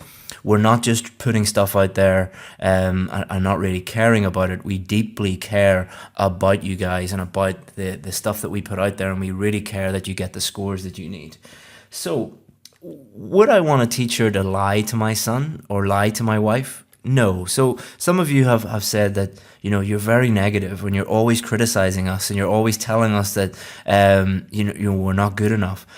I don't want to lie to you guys. I don't want to tell you that, you're doing a good job and then you go and do the test and fail. I'd rather be very, very honest with you and point out your mistakes and point out your weaknesses so that you can improve. However, would I want a teacher to be negative all the time? No, I don't think that I should be negative all the time, and I'm not negative all the time, especially when you work with me on a daily basis or work with me more closely. But do realize that I have to be a little bit negative during these feedback sessions. I believe in being compassionate, so caring about the person that you're teaching, but many of you need the truth. And looking at your work, many of you are going to fail. I'd say that the vast majority of you, if you continue down the road that you're going on and do not improve, then you're going to fail. I'm just being honest with you because I care about you and I don't want you to fail, and I want you to start taking action. But you will pass, you will get the score you need if you change. But if you do the same things, you will get the same result. If you just keep doing the same things over and over and over again, you're going to get the same result. fail, fail, fail, fail. You're going to have to make some big changes, guys, and you're going to have to start doing things in a different way. But if you do those, there is light at the end of the tunnel. So let's look at all of the common mistakes that I picked up from looking at all of the writing that you guys submitted. And what I want you to do is think about your own writing and if any of these things apply to your own writing, and then you can go back and apply that and improve. So many of you just did not follow the basic structure. So for example, with this one, so no real topic sentence, putting the example straight in there, not clear where the topic sentence is, the explanation and the example. As I said yesterday in the feedback, it's totally up to you how you structure your own essay. You're an adult. It's totally up to you how you want to do that.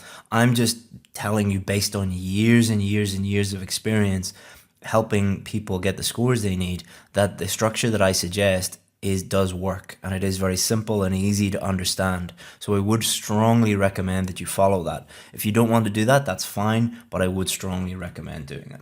Same with this one. So let's have a look at this one. The benefits are numerous, and it enhances the transportation system of the country, thereby reducing road accidents and ensures proper conditions of cars. Okay, so I kind of know what you're saying here, but where are your explanations? Where are your examples? Where is the topic sentences? Again, you might say, oh, but this just does the job right, and this says what I want to say. But you have to give the examiners what they want. All right, so you have to understand what the examiners are looking for and then give the examiners what they are looking for. If you don't do that, you're going to really, really struggle. A lot of you just didn't have any paragraphing whatsoever. These are really easy marks to throw away. The simplest marks you're going to get are showing paragraphs. And it doesn't matter if you skip a line or you indent it or you skip multiple lines. All you have to do is just show the examiner, here's where one paragraph ends and here's where the next paragraph begins. That's all you have to do. And there are multiple ways that you can do that. But what you've done here is you've said to the person reading this, your time is not as important as my time. I didn't have the time to put in a paragraph. I don't care about you. My time is more important than your time. So I want you to spend the time trying to figure out where one paragraph ends and where the next one begins. You're throwing away easy marks and you're making it more difficult for the reader.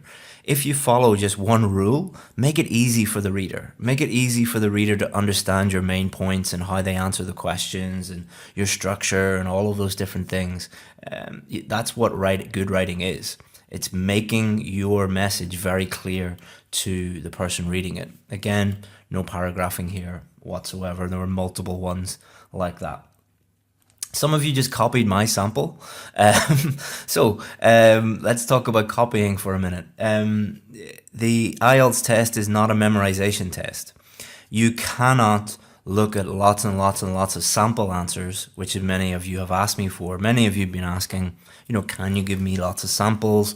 And what you're really saying is, can you give me lots of samples so that I can copy them, so that I can copy what you do and put it into an essay? Now, IELTS know that you're doing this, so they haven't made the test a memorization test.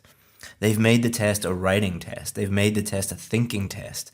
They need you to do things like analyze and evaluate your own work and to create ideas and explain those ideas and respond to the specific question being asked.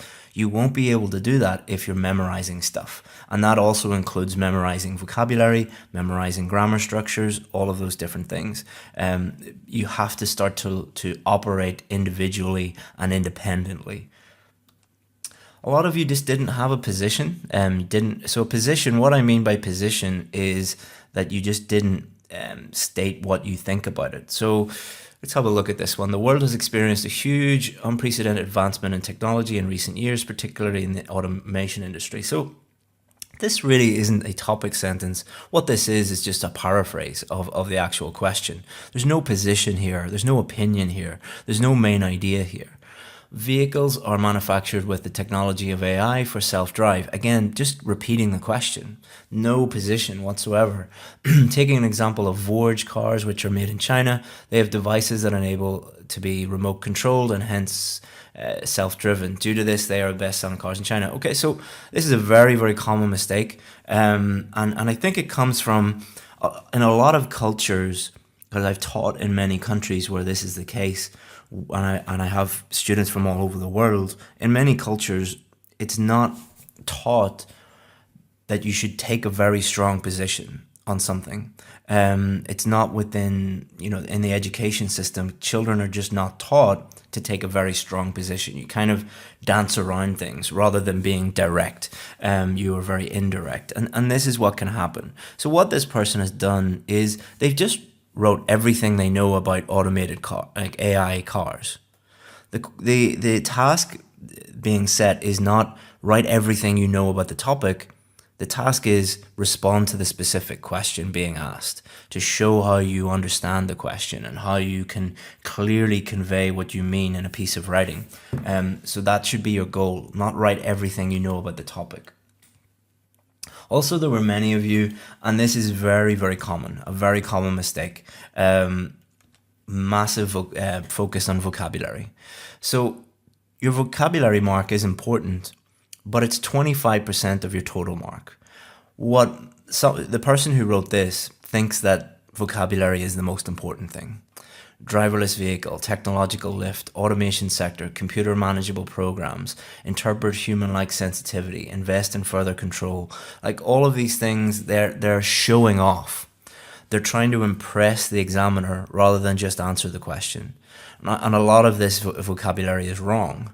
So what's happening here is A, you haven't answered the question, so you get a low mark for task achievement. B, your answer is not clear, so you get a low mark for coherence and cohesion. And C, you have made lots of vocabulary errors, so you get a low mark for vocabulary.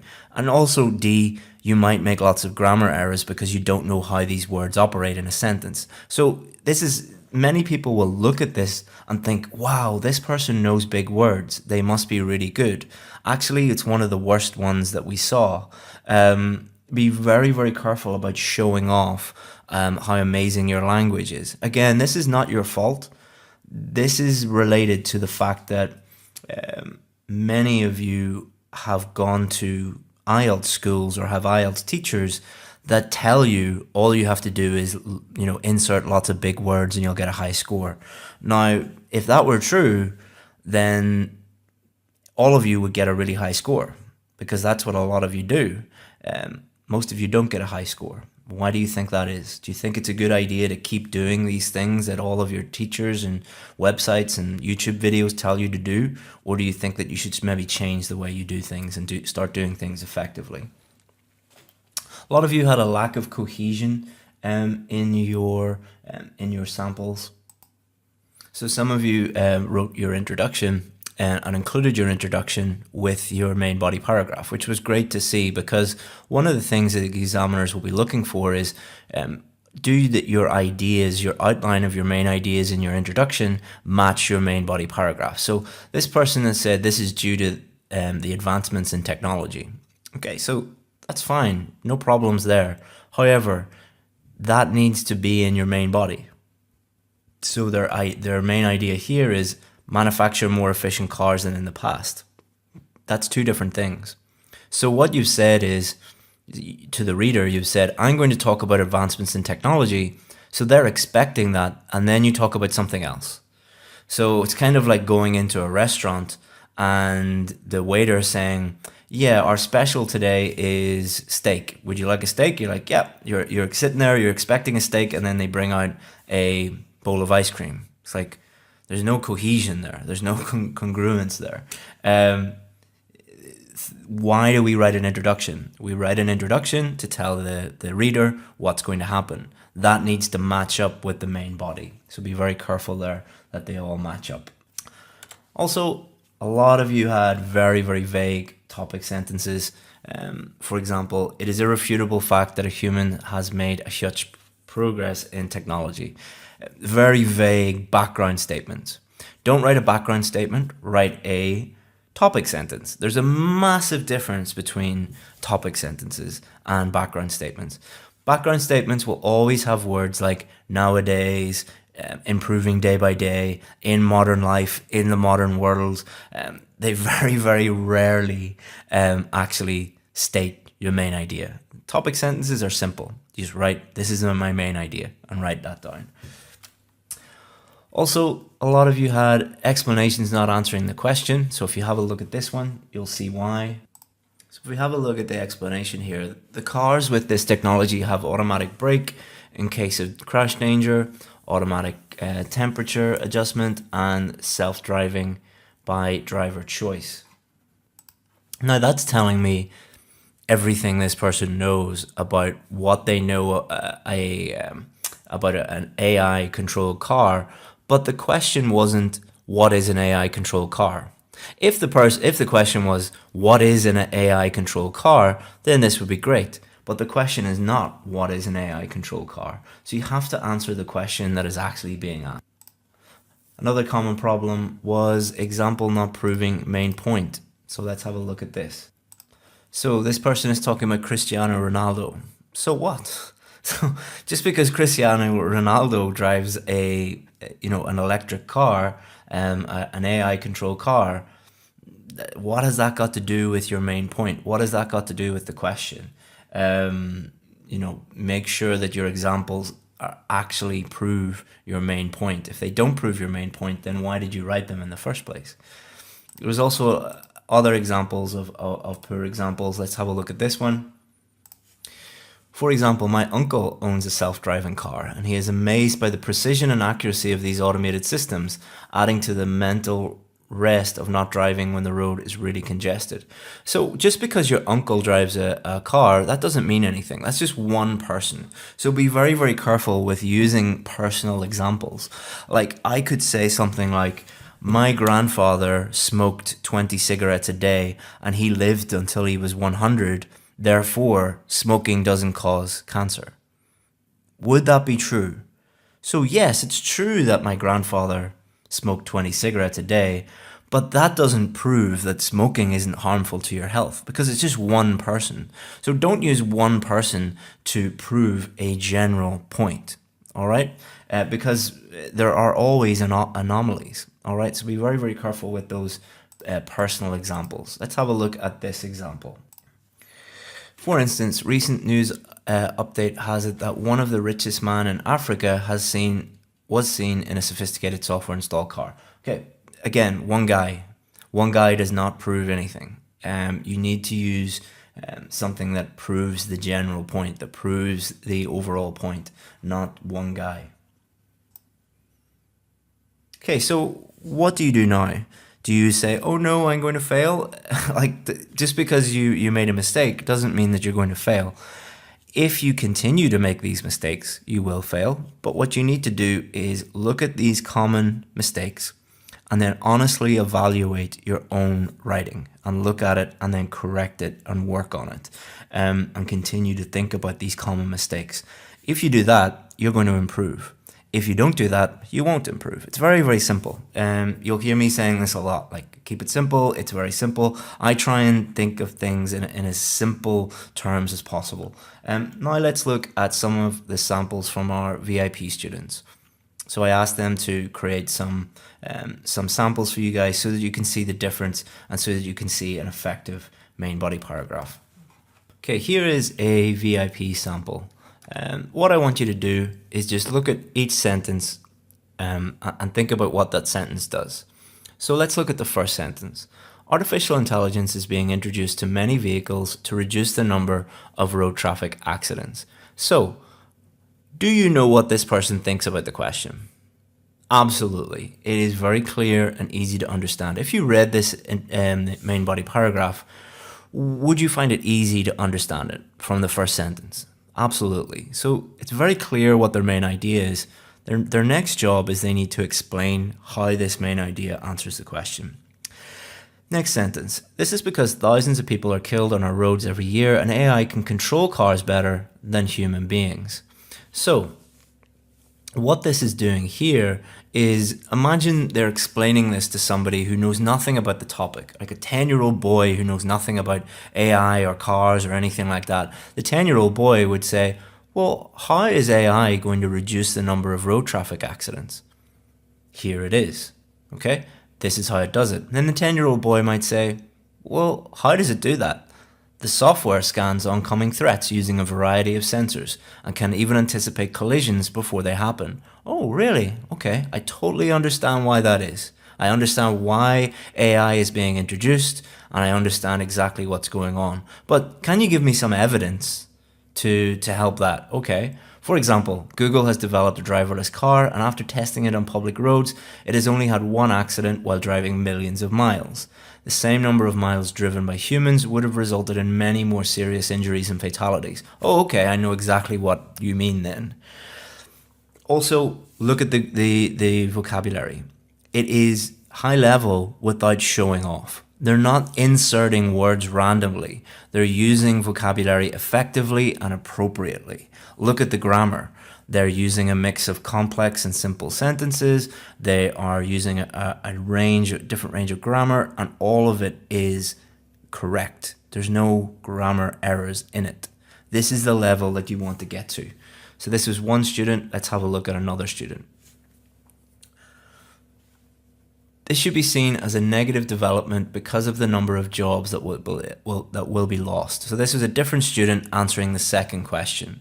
So do you understand whether they think it's negative or positive? Yes. Do you understand why they think it is? Yes, because of the number of jobs that will be lost. Well, what question would that 10-year-old boy be thinking now? How will AI cause jobs to be lost? Let's see if they've answered that question. Automation will always be more attractive to companies and consumers because it is much cheaper than human labor. Drivers account for a large proportion of the workforce in any economy, and removing them will result in mass unemployment because they will be replaced by machines. Oh, okay. So it's cheaper to have machines, so people are going to lose their jobs. I understand that. Do you have any evidence for that? For instance, Uber is developing new driverless taxis that will not require a person to operate them, and it is estimated that this could lead to around 300,000 taxi and Uber drivers losing their livelihoods in the UK alone. So this was a newspaper article that was in the Times, I believe, not so long ago. One of the things we do with our students is we encourage them to be reading the news every day. And then that's where, a lot of you were asking yesterday, what happens if I know nothing about the topic? Well, you shouldn't know nothing about the topic because you should be reading in English every single day. So let's have a look now at a checklist. Here are some things that you should have in your main body paragraph, some things you should be thinking about. So, does my main point match what I stated in the introduction? It should. Is my topic sentence clear? Does my explanation actually explain how my main point answers the question? It should. Does my example make sense? It should. Does my example directly support my main point? Why would you write it if it doesn't?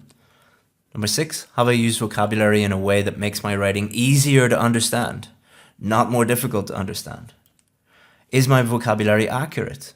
In other words, do you understand how to use the words, and do you understand the meaning and the collocations and everything about that word before you put it into your writing? Is my grammar accurate?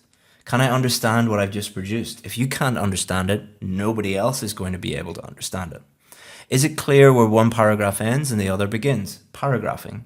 And if you can answer those, and I've just made it really, really simple for you guys. It's so easy to understand this now. And literally you just need to apply this to your own writing and you will get better. So today we're going to look at what is a conclusion, and we're going to look at how to write a conclusion. Then we're going to look at proofreading and checking. These are two slightly different things. We're going to give you a checklist of things that you need to have done in your essay, and you can do this at the end of your test. And we're also going to look at time management a little bit. We're going to look at a demo, we're going to show you what to do, and then it will be your turn to write your full essay. So we're going to give you a completely different question to do. a double question, but on a different topic, so that you can apply all of the different things that you have learned this week, and that you can activate that knowledge, do the thing, and then I'll give you feedback later today. Okay, so what have we achieved so far this week? We've looked at how to write an effective introduction. We've looked at how to write effective main body paragraphs. And now we're going to complete our essay with how to write a conclusion and check our essay at the end. So let's have a look at the question. Nowadays, more tasks at home and work are being performed by robots. Why do you think this is happening? Is it positive? Is it a positive or negative development? And this was the introduction that I showed you. Just to clear something up, many of you said, why did you use robotics when you told us that robotics was not allowed? You couldn't change AI to robotics. I'm not changing AI. I'm changing robots to robotics. So again, guys, be very careful to understand the actual question and read the question before jumping to conclusions. All right, so what is a conclusion? This is where we state our opinion. So before we move on, many of you might be like, oh, what? Opinion? We're not doing opinion essays. What is he talking about? Don't worry, we'll discuss that. This is where we summarize our main ideas. So the two primary things that a conclusion is it's a summary of your main ideas, and it's a clear statement of what you think about the question, your opinion, or another way to say your position. So the conclusion is your position plus a summary of your main ideas. Read any academic paper, any academic journal, and you'll be able to find the main points in the introduction and the conclusion. The best advice that I ever received from a teacher was from my old high school science teacher. And he used to give us, he was an amazing teacher, and he was always pushing us to go further and to learn more. And he's a very inspirational guy, and taught me a lot about science and about teaching. And he used to give us university level scientific academic journals, and we would look at them and say like, oh, these are like thousands and thousands of words long. How will we ever learn this? His name was Mr. Rafferty, and he said, easy. What you do is you read the introduction, then skip everything else, and then just read the conclusion. By reading the introduction and the conclusion, you will understand everything in that journal article, because that is where everything is summarized and stated, and everything is very clear and easy to understand, and you don't need to read the rest of it. And that was the best advice I ever got, because it meant that I did really well in university, because when I looked at journal articles, I would just read the introduction, read the conclusion, and it was very easy for me to understand everything in it. This is why you need to write a good introduction and conclusion, because that's what they're supposed to do. They're supposed to, the introduction is, hello, Mr. Reader, Mrs. Reader, this is what we're going to discuss. Conclusion, hello, Mrs. Reader, or Mr. Reader, this is what I just discussed. A summary of everything. But there's no opinion. So many of you might be asking, like, we didn't do opinion questions. We just did double questions. So if you think about it, every single question on the IELTS Writing Task 2 paper is asking for your opinion, asking for your position on something. Let's think about this for a second. Imagine you get a question that says, what are the advantages and disadvantages? What they're asking you is asking you, what do you think? What do you think the advantages are? What do you think the disadvantages are? In other words, what is your opinion on the advantages and disadvantages? If they ask you, what are the problems and solutions? What they're asking you is, what do you think are the problems? What do you think are the solutions? So every single question might not be asking you for your opinion. So asking you, you know, in my opinion, I think this. By stating what you think the advantages and disadvantages, problems and solutions, answering the double questions, you're stating what you think about something. And that's what you need to do in your conclusion. If you got a double question like this, why is this? That's asking for your opinion. Is it a positive or negative development? That's asking for your opinion. It's asking for your position on, do you think this is a positive or negative development? So once you start to understand that, the questions become much easier and more straightforward. So there's 3 elements to a good conclusion. A cohesive device, which is a linking word, your opinion, in other words, your position, what you think about the question or questions, and a summary of your main ideas. That's all it is. Okay, so let's look at each of these elements in more detail. Cohesive device.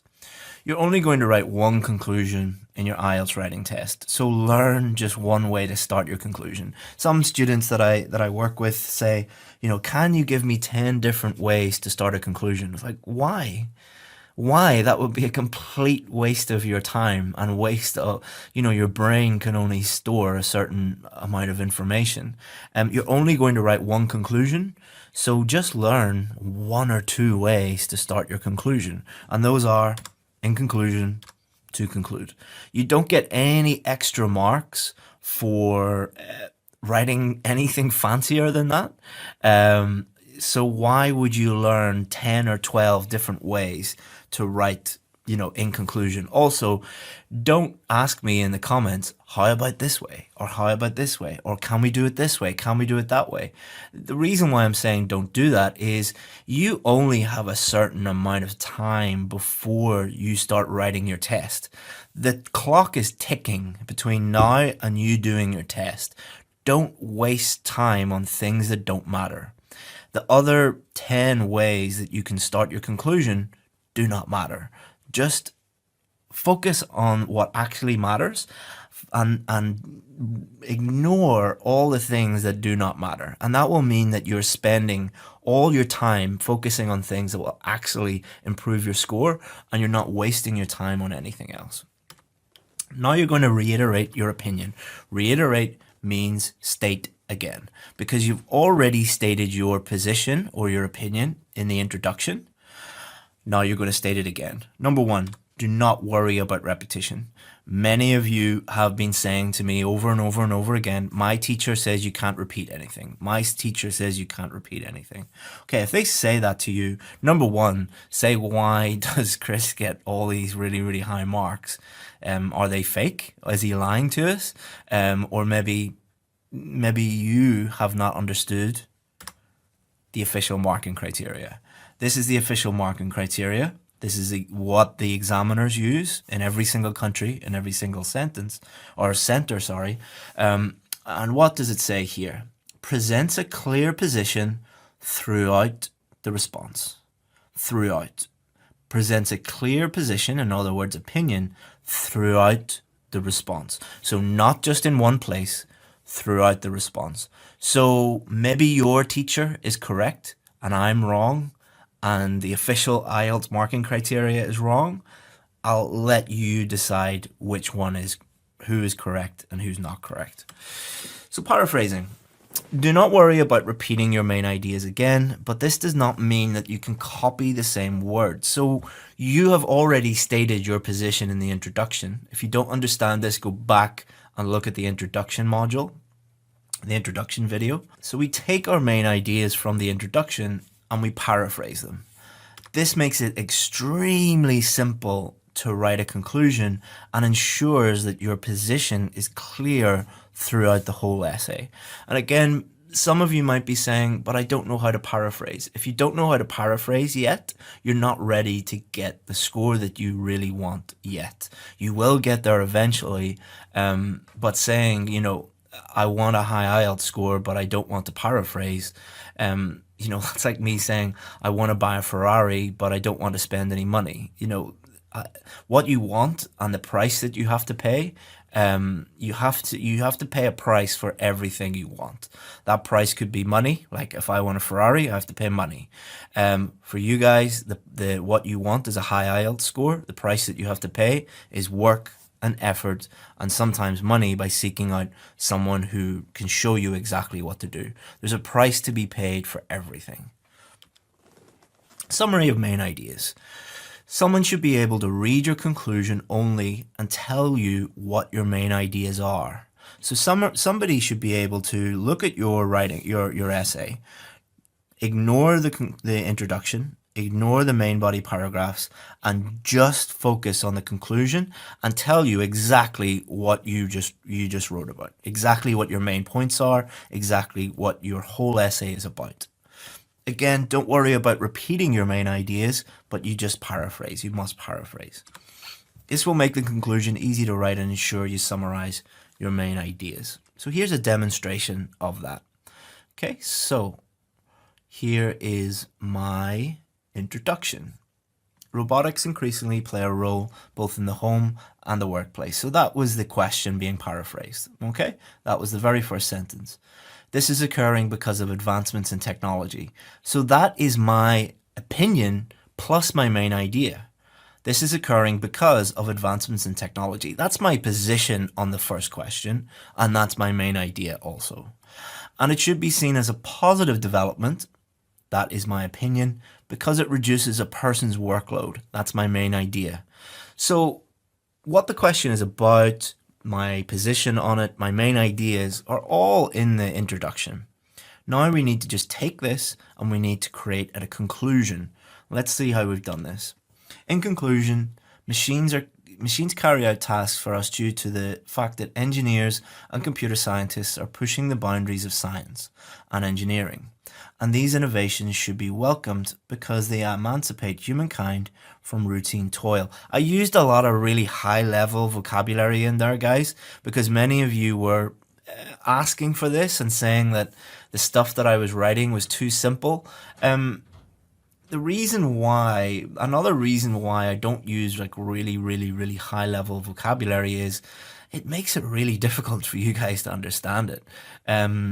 Many of you might be looking at this and going like, routine toil? Emancipate? What does that mean? I mean, this is way beyond a band 9. You do not need to use vocabulary at this level. But for you guys that are complaining that my work is too simple, there you go. Always check the question again. So you should be going back to the question. You should be thinking about the question. You should be thinking about your introduction. Does it match up? Does it answer the question? Then your conclusion. Okay, does it match up with the question? Does it match up with the introduction? Does it mean the same thing? And then you're done. Remember, the examiner should be able to look at your conclusion only and understand that you've understood the question, that you have a clear position, and what your main ideas are to support that position. Do that, and you'll write an excellent conclusion. But that's not the end of your journey. You need to proofread. Why do you need to proofread? Number one, everyone makes mistakes, guys. Everyone. Every single time I write an essay, I make mistakes. Every single time I do a lesson like this one, I make mistakes. I have to proofread it. Every single person on planet Earth has to proofread. So if Oxford professors or Cambridge professors need to proofread, then you probably need to do that too. I make crucial errors every single time I write something. You make multiple crucial errors in multiple sentences every time you write. This is not I'll do this if I have time. This is not an option. It's an absolute necessity. You need to do this if you're going to get a high score. So how to proofread? You should proofread 3 times. Once at the end of each sentence, then once again at the end of each paragraph, and then once again at the end of each essay. So when you write your sentence, full stop, read it. Is it grammatically correct? Is the vocabulary correct? That's what you should be asking yourself. We're going to talk about all the other things you need to worry about at the end. That's what you should be thinking about. Then once you finish your paragraph, skip a line and look back at your paragraph. How's my grammar? How's my vocabulary? Does it make sense? Then at the end of your whole essay, read it all again, check it all again. So many of you might be thinking, I don't have time to do this, Chris. I barely get, you said that I have to plan everything, then write everything, then check everything, then proofread at the end. I just don't have time to do this. Unless you have time to do this, you won't be able to get the score you need. You're not going to be able to do this through time management tips or time management techniques or anything like that. Have a look at this. Look at the guys. Look at the behind Usain Bolt. Look at how bad these guys are at time management. All right, so do these guys need time management tips, or do they need to run a bit faster? This is exactly like, this is someone getting a band 9, and this is everybody getting 6.5. You do not need to work on your time management. You need to work on your grammar, your vocabulary, your task response, your coherence and your cohesion. You need to work on task 1, you need to work on task 2, you need to work on introductions, main body paragraphs, conclusions, planning, proofreading, all of these things. Once you master all of these things, you'll be like Usain Bolt. Until you master all those things, you'll be like these guys, struggling to catch up. Is this impossible? No, it's not impossible. As you've seen, all the results that I just showed you, every single one of those people that are celebrating today that because they got the results that they needed, all of those people were in exactly the same position as you are today. They had the same fears, they had the same doubts, but the difference between them and all of the people today who failed is they actually took action and improved themselves. So how are you going to proofread?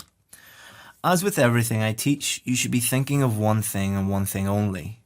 What does the examiner want? You should only be looking for mistakes that the examiner will pick up on. As with everything I teach, you should also be thinking strategically. Focus on your areas of weakness and get proper feedback on your work. So we've had lots of students over the years, and every student is different. Everyone has different strengths and weaknesses. Some students might really need work on articles, another on prepositions, another on tenses, another on vocabulary collocations, another on spelling, another on introductions, another and any combination of those things. Becoming aware of the main reasons why you are getting 6 or 6.5 and not getting the score that you need is the most important first step to proofreading your essay. Because if you don't understand those things, you don't really know what you're looking for. If you have an expert giving you feedback on your writing, you know the things, because they'll constantly, like when I send back essays to our VIP students, it's just a sea of red. They just see red everywhere. Fix this, do this, this is wrong, this is wrong, this is wrong. And that's not me being overly critical. It's just to be honest with them and open with them and show them these are the things you need to improve. And then when they're in the real exam, they'll be looking out for those things. So here are some of the things that you should be looking at when you're proofreading. Word count. Did you go over the word count? Did you answer the question? Is your message clear? Is it how you answered the question? What you think about the question? Your position? Is it clear? Are your points consistent? In other words, does your introduction, main body paragraphs, and conclusion, do they match up? Is your position clear throughout the essay? Did you develop your main ideas, or do you just have lots of ideas that are undeveloped? How's your grammar range and accuracy? How's your vocabulary range and accuracy? How did you use cohesive devices? How's your paragraphing? These are just some of the things that you should be thinking about. These things should be at the top of your mind, so what you're actually thinking about when you're preparing, when you're practicing, when you're planning, when you're writing, when you're proofreading. So it's not proofreading starts, months before you even think about booking your test, because you want to minimize the amount of proofreading you have to do, and you do that by starting today, by preparing properly. And then when you're practicing, think about your weaknesses. When you're planning on exam day, think about the things that you need to do.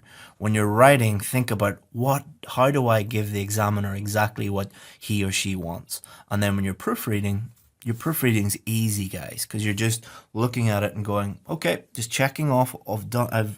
I know that I've prepared properly and I practiced and I've got feedback on my work and I know exactly what to do. And yeah, good. I'm going to get the score that I need, move on with my life and forget about Chris Pell and IELTS and all this silly stuff, so that you can just, move on with your life and get over this obstacle, and leave me to worry about IELTS. All right, guys, so this is your turn to put into practice everything you've learned this week. Artificial intelligence will soon replace teachers in the classroom. Do you agree with this statement? What is an alternative to traditional face-to-face teaching? Write the whole essay using everything you've learned to write a Band 7 essay.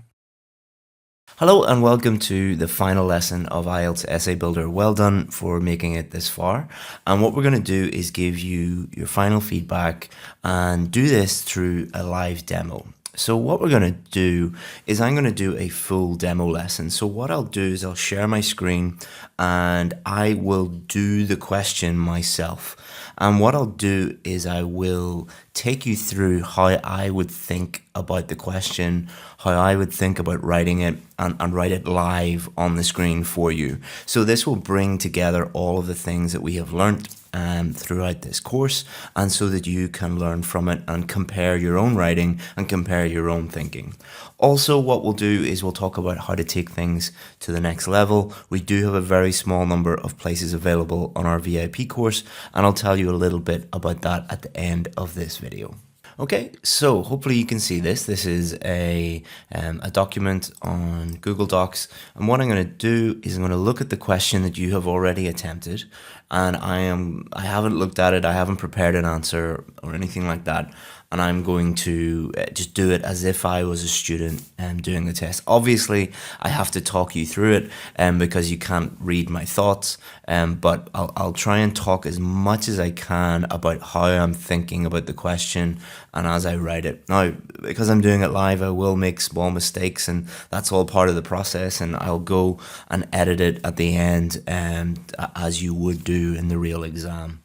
Now, let's start. So the first thing we need to do is we need to understand the question. So artificial intelligence will soon replace teachers in the classroom. So artificial intelligence, AI, deep learning, computer learning, whatever way you want to put it, will replace teachers in the classroom. So this is going to understand this. I need to think about teachers and education. So what we're going to have is we're not going to have teachers. Instead, we're going to have artificial intelligence. So students will be learning by looking at computers or speaking to, an AI robot or something like that, and it will be in the classroom. So I understand that, and that's going to be in the near future. So it hasn't happened yet, but it will be in the near future. So in the test, the first thing I would do is just sit calmly and not try and think of any ideas or not try and think of how to answer the question at all. Do one thing at a time and just think about what this means. Because if you don't understand what it means, then you're not going to be able to answer the question. The next thing I'd do is I would look at the type of question it is. So we have two clear questions here, so it's a double question, so I understand what that one is. So what I would do now is I would just separate this out. Most people are not good at multitasking. What you want to do is give each question just total focus. So I'm going to ignore this question for the time being, and I'm just going to look at this one. So do you agree with this statement? So there's only two possible answers to this. Again, as I always say, keeping it simple, there's only two possible answers. Yes, artificial intelligence will soon replace teachers in the classroom, or no, they won't. Now, you could give your personal opinion, but the best way to answer this is just which one can I easily write about? Which one is the easiest to think of an idea, explain that idea, and to support with an argument, support with evidence? And I think the easiest one, because it's the near future, you're not talking about 100 years. No, I don't think that they will replace teachers. And the reason for that is I can think of immediately 2 or 3 really good reasons why they won't, and I can explain that, and I can support that with evidence. So I'm going to think no for this one. So what I need to do now is think of an idea. So I would just think, imagine I'm sitting with a friend and they said to me, do you think that artificial intelligence will soon replace teachers in the classroom? No. So why would I think that? What would be the first reason to pop into my head?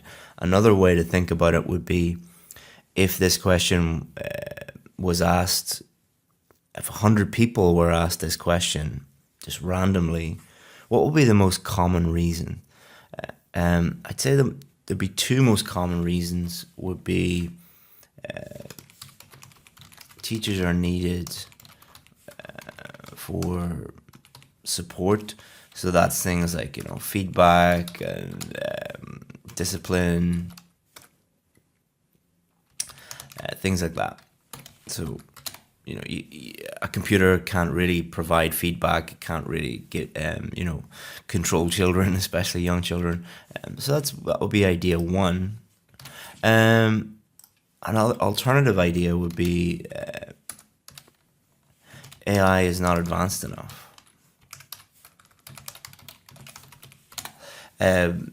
AI just isn't smart enough yet to really teach children or teach anybody. It's not just children. So it's talking about the classroom, but adults are in the classroom too. So it wouldn't just hone in on children. So what I do here is kind of put these together and put AI is not advanced enough to provide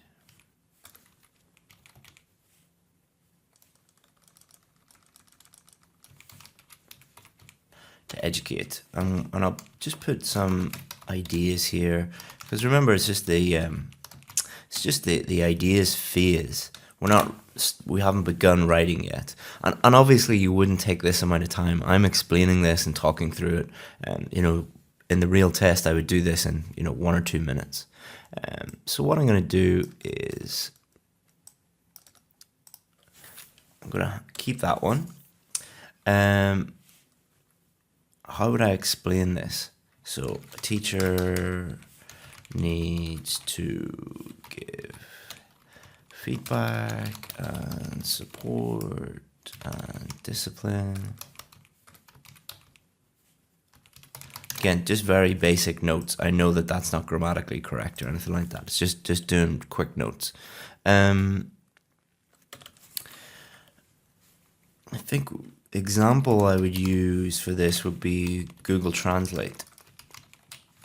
So if you look at Google Translate, it has 2 major flaws.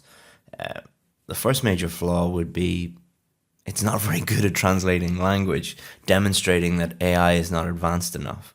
And the other thing is that like a program like Google Translate obviously can't, identify strengths and weaknesses, provide practice, things like that. So this is a very, an example of AI,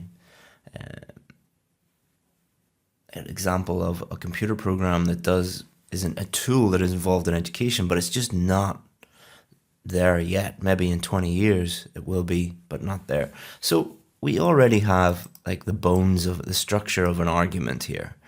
You wouldn't go into too much detail, just very brief notes. And then what you would do is just stop thinking about this one and move on to the next one. And again, it's taken me, I don't know how long to do that, but in the real test it would be, a minute or 2 just to note down these things. So what is an alternative to traditional face-to-face teaching? Okay, so idea that will pop into my head would be an online course, because I run an online course. But online course, a teacher can remotely do all of the things that a regular teacher can also do. Also access to the best teachers in the world. You know, in your local area, you might not have access to really good teachers, but if you're using an online course, normally, you know, you could have access to literally the best teacher in the world, and they could be on the other side of the planet. Example, so a lot of the best universities in the world have online courses now where they record the lectures and they put them online, and then they provide like individual classes and practice activities and all of these different things. So already I have, this is my paragraph, all right? So to check back, always check back to the question. So this is good. Do you agree? No, I don't. Here's my reason. What is an alternative? Here's my alternative. Here's an explanation about why, you know, why is it a good alternative? And then an example here. I could use my own course, but I'm not going to. Okay, so this is my argument. Now, what you could do now is you could do a full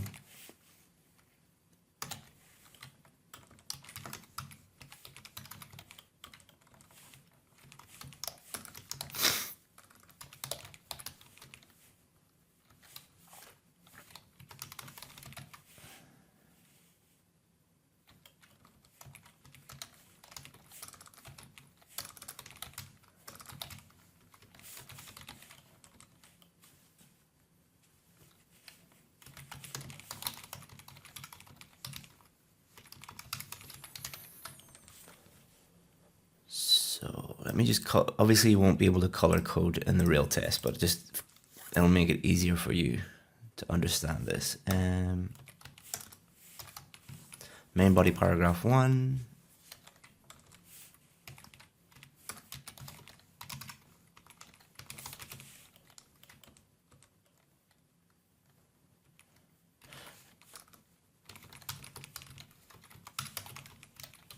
Let's put softs.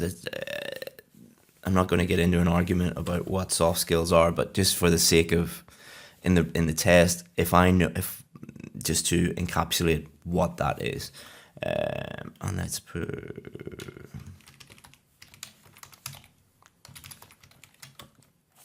so that's my main body here, main body 2. Online courses,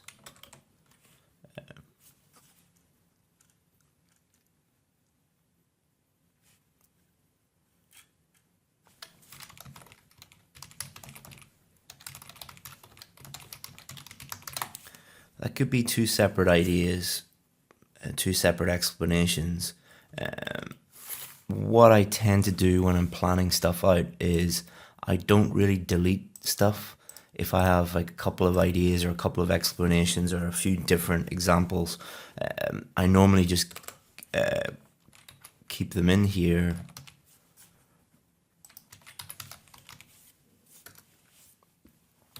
So that gives me the freedom when I'm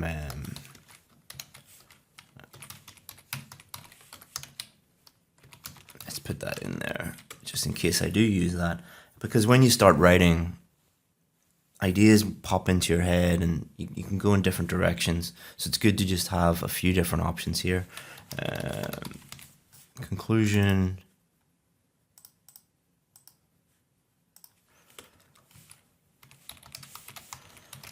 Summary of above. So what this does, so now we have our complete plan. And what this does in the real test is it allows us to be certain about what we're doing. Because if you don't have a plan, you don't know where you're going. Like, and there's a quote, I think it's Warren Buffett said, who's, was the richest man in the world. An idiot with a plan can outperform a genius without a plan.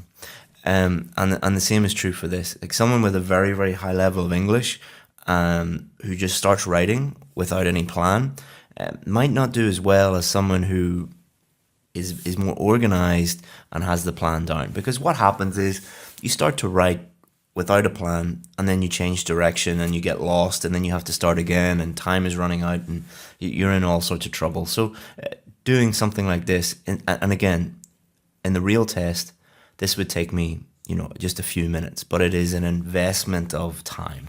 And we know exactly what to do now. Okay, so now we're ready to start. When you are paraphrasing, always have this with you. So let's say,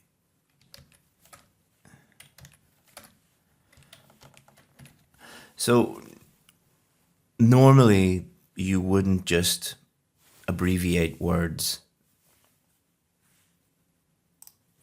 Like I've shortened artificial intelligence to AI, let's say FBI, everyone knows that that's the Federal Bureau of Investigation. CIA, everyone knows that's the Central Intelligence Agency. If it's commonly known, everybody knows that AI means artificial intelligence. So if it's a common thing, then that's no problem. But you couldn't, replace teachers with RT. Like that's not commonly known. BBC, British Broadcasting Corporation, you can do that. So just be careful with shortening stuff. But for the purposes of this is fine. So AI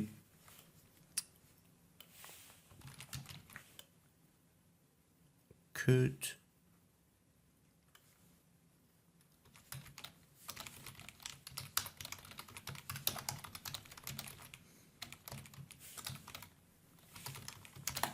Okay, so AI, artificial intelligence, could take the place of, will soon replace, could take the place of teachers. I'm going to keep teachers because in the test, what might happen is when you're paraphrasing, you might be like, teachers, teachers, teachers, teachers. I can't think of anything. Oh, I can't think of it. And then you're wasting time and then you panic.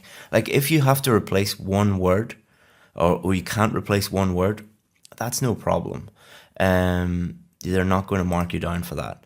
In the near future, will soon replace it. Will soon in the near future. So that's fine. I'm happy enough with that.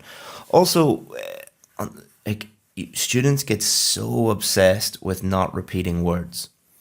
For key words that have no or very limited ways of changing them, it is fine if you do repeat them. You should change them as much as possible, but only as much as possible. There's a limited number of ways that you can change teachers. Teachers, you could have educators, education, people that teach, things like that, and we'll try and do that as much as possible. But remember the purpose of the test. The purpose of the test is to assess whether you can clearly communicate in English through writing an essay.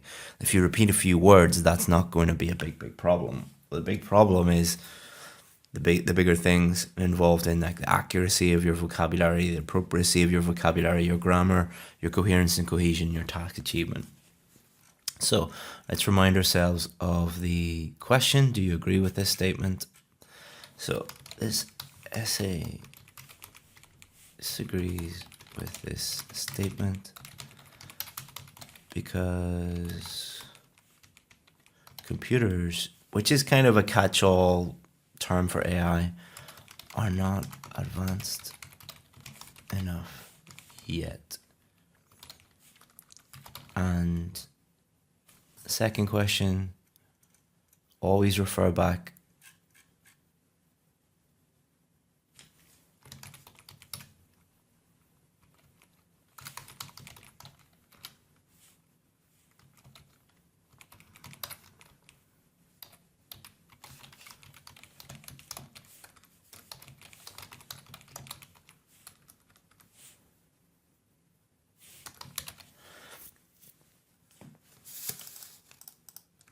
and students can effectively use online courses.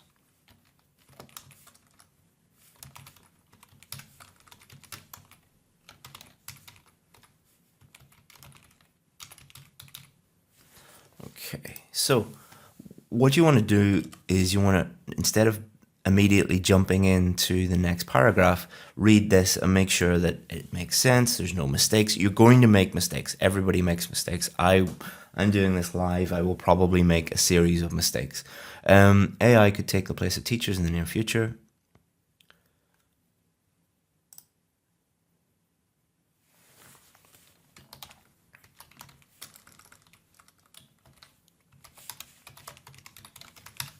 Many believe that AI. This essay disagrees with this statement because computers are not advanced enough yet, and students can effectively use online courses instead of attending class. Very clear. Like if you gave that to someone, they would know exactly what I thought about that, and two very clear reasons. Okay, so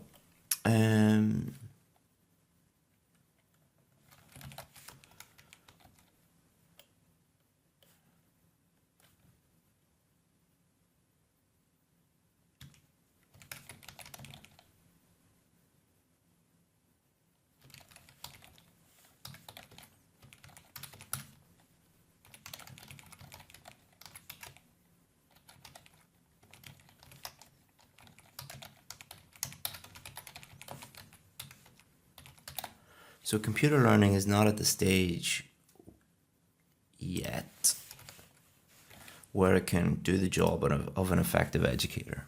Okay, so I'm saying that they're not advanced enough yet. Exactly what I said up here. This is, so I need to explain that this is because students require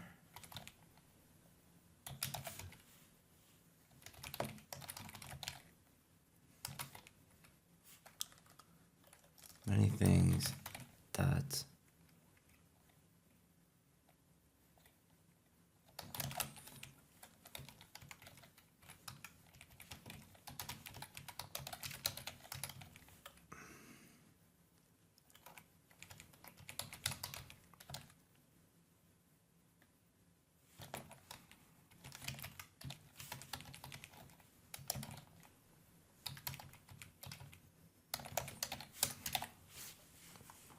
It's because students require many things that a computer cannot provide, such as feedback, emotional support, and assessment.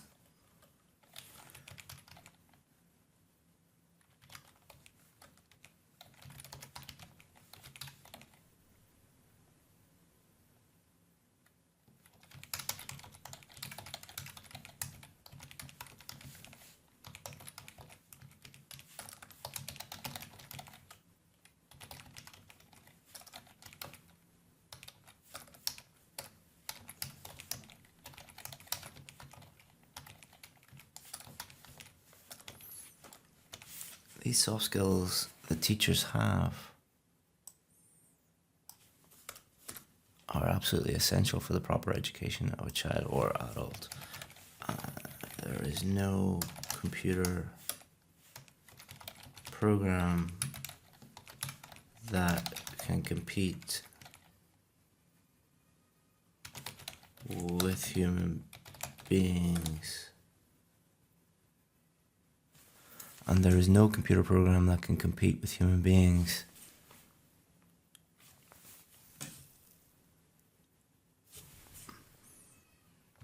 At this level. Okay, let's read this. Computer learning is not at the stage yet where it can do the job of an effective educator. This is because students require many things that a computer cannot provide, such as feedback, emotional support, and assessment. These soft skills are absolutely essential for the proper education of a child or adult, and there is no computer program that can compete with human beings in these areas. Okay, for example, so I'm not going to use, I know up here we put translate, but just as I was writing, I was thinking of a better example that is linked to this, because we want to link all this together with the example. And that's Grammarly. Grammarly, you can check it out. It's a tool that checks your English, checks your grammar. But it has some major weaknesses. So it's perfect for this. For example, Grammarly is a program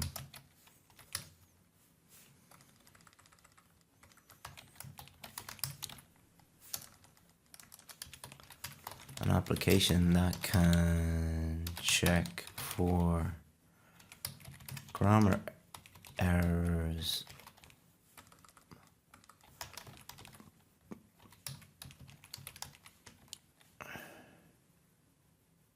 but it falls short for English learners because it cannot tell someone what their main weaknesses are or explain why the mistake was made or how it can be fixed. So, for example, Grammarly is an application that can check for grammar errors, but it falls short for English learners because it cannot tell someone what their main weaknesses are or explain why the mistake was made or how it can be fixed. Okay. So I'm happy enough with that, and we can move on to the next one.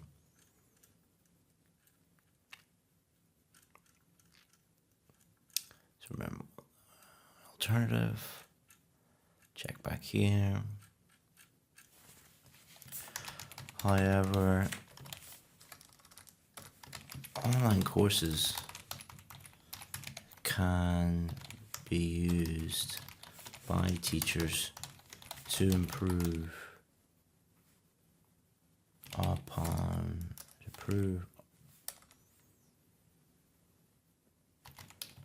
lessons.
Okay, so just explaining how to do online courses make education better. So, compare IELTS is a really good example. Compare your local IELTS teacher who maybe doesn't know much about IELTS, but is working out of their local school, and compare that with the very best in their field who can record lessons and through things like Skype provide interactive feedback, or through online course platforms provide practice activities, and it just enhances the whole experience.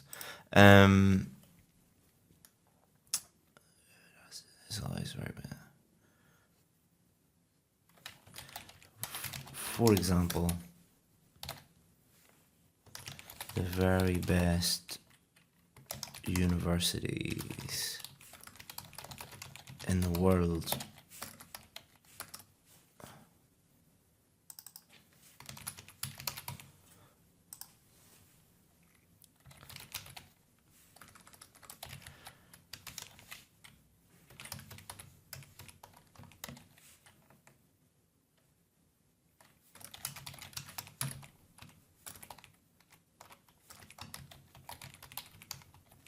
And I offer online learning platforms that allow anyone in the world to learn to, let's put, enjoy their courses for free, and also have the option of having feedback sessions with their tutors through Skype. Okay, let's have a read of this. However, online courses can be used by teachers to improve lessons. That is to say that they could enhance their ability to teach by using technology. This allows the very best in their field to reach anyone in the world, record their lessons, and provide interactive feedback. For instance, the very best universities in the world, namely, now offer online learning platforms that allow anyone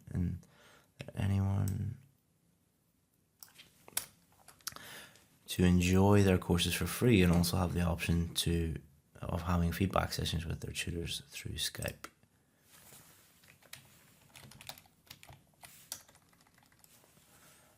Okay. I want to link it back to the question a little bit. This does not replace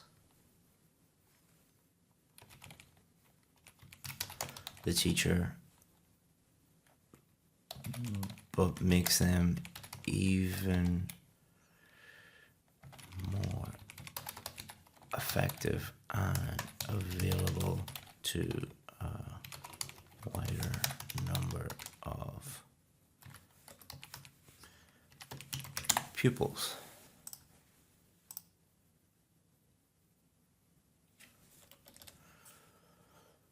Okay.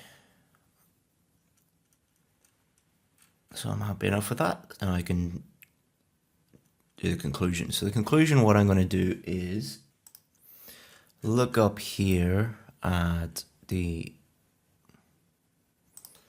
introduction, and I'm just going to paraphrase this.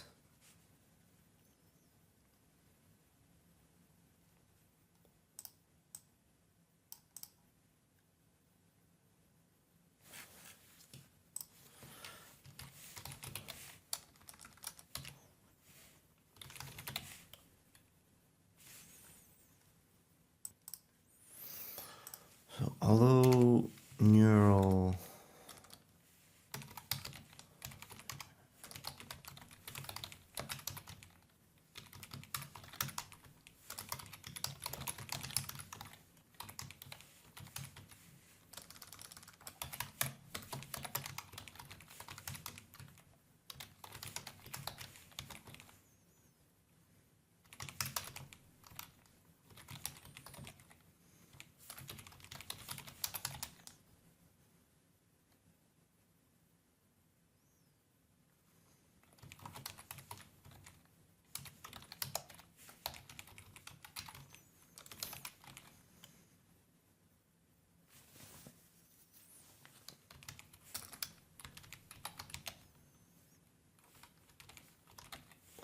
they've not reached the point where they can educate at an effective level due to lacking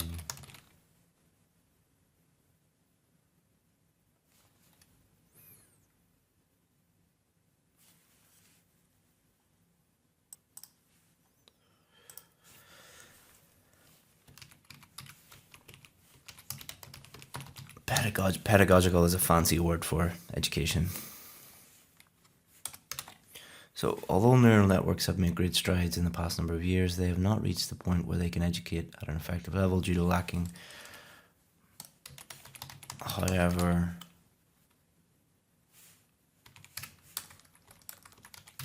teachers, I know I've repeated teachers many times, I'll explain this in a second. However, teachers can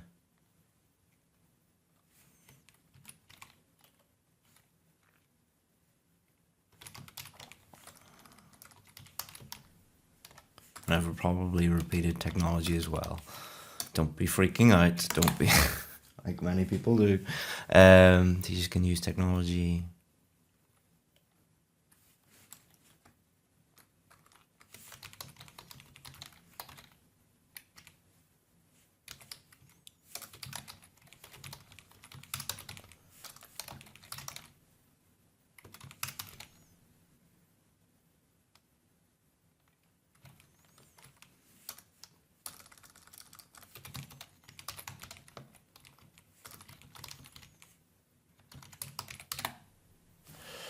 Okay.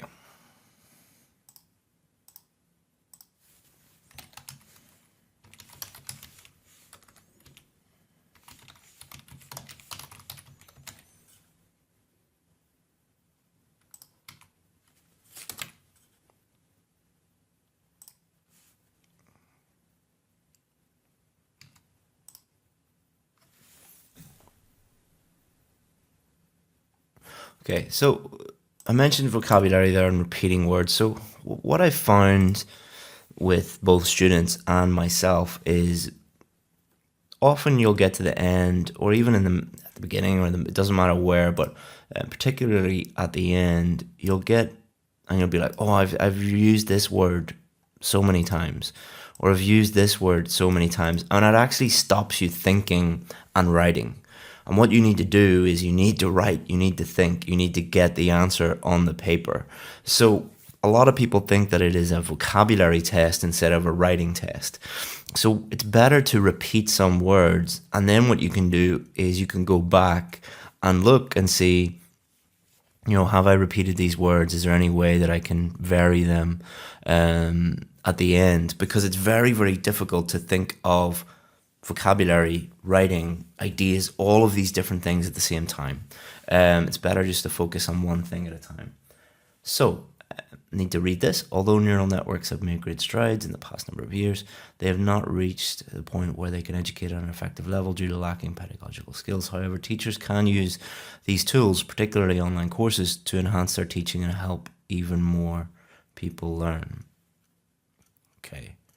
So now what I need to do is I need to read the whole thing again to check grammar, to check vocabulary, to check all of these different things. So let's read that.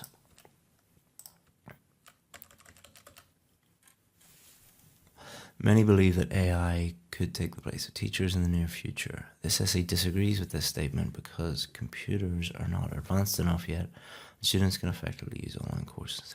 Okay, computer learning is not at the stage yet where it can do the job of an effective educator. This is because students require many things that a computer cannot provide, such as feedback, emotional support, and assessment. These soft skills are absolutely essential for the proper education of a child or adult, and there's no computer program that can compete with human beings in these areas. For example, Grammarly is an application that can check grammar errors, but it falls short for English learners because it cannot tell someone what their main weaknesses are or explain why the mistake was made or how it can be fixed. However, online courses can be used by teachers to improve lessons. That is to say that they can enhance their ability to teach by using technology. But this technology, because we're referring to online courses. This allows the very best in their field to reach anyone in the world, record their lessons, and provide interactive feedback. For example, the very best universities in the world, namely Harvard, now offer online learning platforms that allow anyone to join their courses for free. Let's say lectures. And also have the option of having feedback sessions with their tutors through Skype. This does not replace the teacher, but makes them even more effective and available to a wider audience.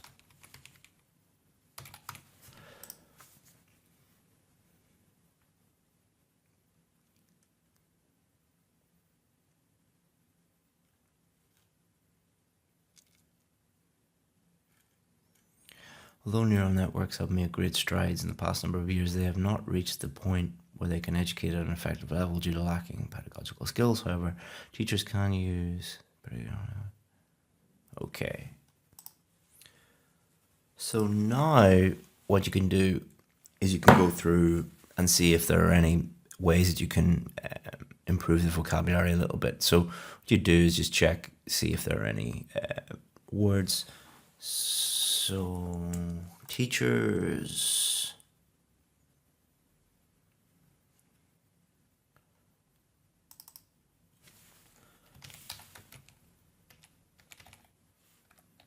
let's change that one to lecture because we're talking about universities. Is there any other ways you could structure.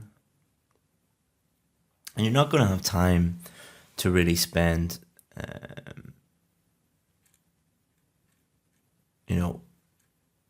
an hour thinking about different ways to write teachers. Let's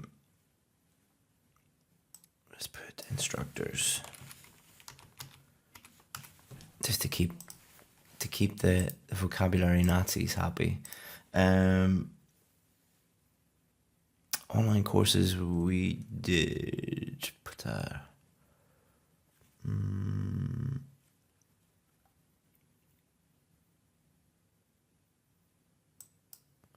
Let's put distance learning. And there's no other way of saying that. There's no, without getting really contrived.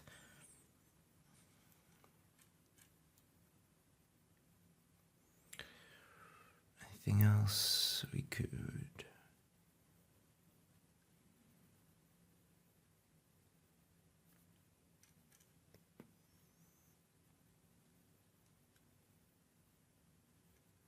So here we have computer. One thing is to remember that you shouldn't just look and see computer. You should look at the collocation. So computer learning, computer program, that wouldn't be considered repeating that. So don't worry, computers, plural form of it, so don't worry about that. You can drive yourself crazy with this and really mess your whole essay up by changing things in a way that's just wrong.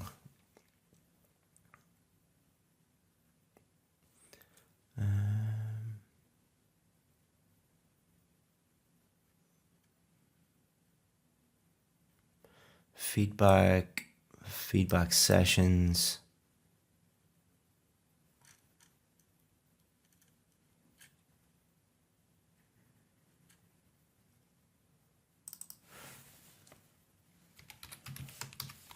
Let's change that to evaluation.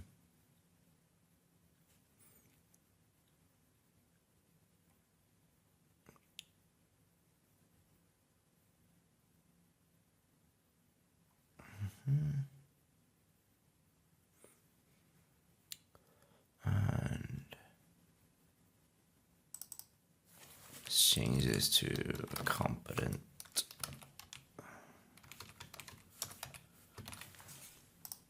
Okay, so I'm happy enough with that. And if you had time, you would give it one last check, for any little grammar errors or anything like that. But what you would do is you use that checklist that I gave you in the previous lesson to think about your own essay. Don't look at your own essay and be like, oh, I can never use grammar or I can never use vocabulary the way Chris does or anything. I'm a native English speaker. I was lucky enough to be born in an English-speaking country. It's also my job to teach English. So, don't think that because your vocabulary is not as advanced as mine, don't think you're going to fail. You only probably need a band 7, which is much lower than the level of this essay. So don't worry about, don't make too many comparisons. Also, don't worry if your ideas weren't exactly the same. You can use different ideas. What you want to be doing is thinking about the core things. So did you paraphrase effectively? Is your introduction effective? Is your main body paragraph effective? Is your other one effective? Is your conclusion effective? Is your grammar as accurate as it can be? Is your vocabulary as accurate as it can be? Are your main ideas clear and well developed? And have you clearly answered the question? And if you can answer those questions, then you'll be absolutely fine and way above what most people are. But you probably need a little bit of extra help, and let's talk about that now. So, taking things to the next level. So if you need more help with writing, help with task 1 tests, help with the other types of questions, you need help with speaking, reading, listening, anything you need is included in the most successful online or offline course in the world. We have helped more students get the scores they need than anyone else in the world, whether that's an offline or online course. Does it actually work? Well, let me show you something. So no other course in the world has this number of successful students. We're not saying that we are the best in the world. What we do is just ask people to judge us on our results, and more importantly, our student results. As you can see here, this is just one person after the other, all at a 7 or above. You know, if you look at these in detail, you'll see that it's all life-changing stuff here. And it's just one happy person after the other. And if you consider that we only work with a very, very, very small number of people, the number of happy students is unbelievable. And then if you also look here, you know, a lot of other schools have testimonials. No other school has one-on-one interviews with their past students. Every single one of these videos is a one-on-one interview with a past student, all of them talking about how happy they are and how life-changing it was to join IELTS VIP. So if you're ready to take things to the next level, you need to be aware of a few things. We only allow a very, very small number of people to join our course. It's a VIP course. We're going to give you VIP treatment. We cannot give that VIP treatment to everybody because it's just impossible to do that. So we only work with a very small number of people, and we have to keep numbers low to keep standards high. And you've seen this week what happens when we don't. So what's the difference between this like mini course, this essay builder course, and the VIP course? So this essay builder course was good. It's kind of like a tuk-tuk. It'll get you to where you're going, but it's not obviously a Rolls Royce. VIP course is the Rolls Royce of IELTS courses. It's going to take you by the hand and show you exactly what you need to do in order to get the scores that you need. So what now? So you can join here. We have a few places available that you can join immediately, but you can only join at this link. This is a special link just for you. If you go to other links, you will not be able to join. It's closed to the general public. So if you go to IELTSadvantage.com/VIP Academy, you will be able to get in today. If you have any questions, you can email me, chris@IELTSadvantage.com, and either myself or one of my team will get back to you. But go and have a look at this link. We'll also email it to you. There's a video telling you everything you need to know about what's included and how to join and pricing and all of those different things. Go to that link, and then if you have any questions, feel free to email me. So now you know how to improve your Task 2 writing, and we're going to move on to speaking and help you with that. But one of the biggest challenges that students have when it comes to speaking is where to find real, genuine questions and how to use those questions at home for free to improve their speaking. And that's exactly what we're going to give you. We're going to give you more than 1,000 real IELTS speaking practice questions and show you how to improve your speaking at home for free without paying for a course or a teacher. So without further ado, here's how to find those questions.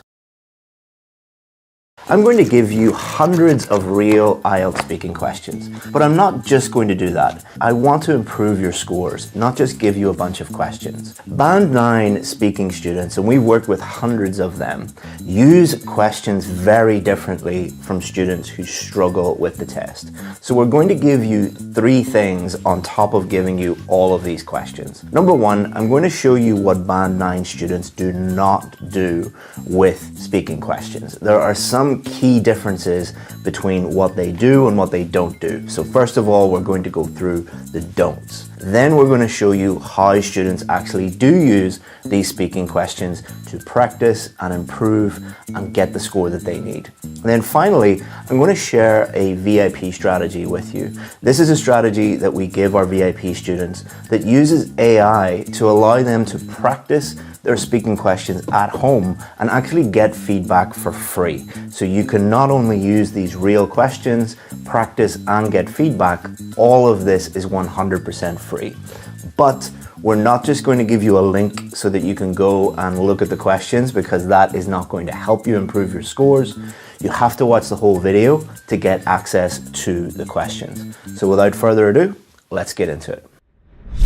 Let's start off with the don'ts. These are things that you should not do, and these are things that Band 7, 8, and 9 students do not do when they're using IELTS speaking questions. Number 1, don't get overwhelmed. Sometimes when we give students hundreds and hundreds of questions, they get completely overwhelmed and they think that their job is to analyze and look at and practice every single question, and they need to be aware of all the different questions. You do not need to do that. Don't look at hundreds of questions and think that you must have an answer for all of them or be aware of all of them.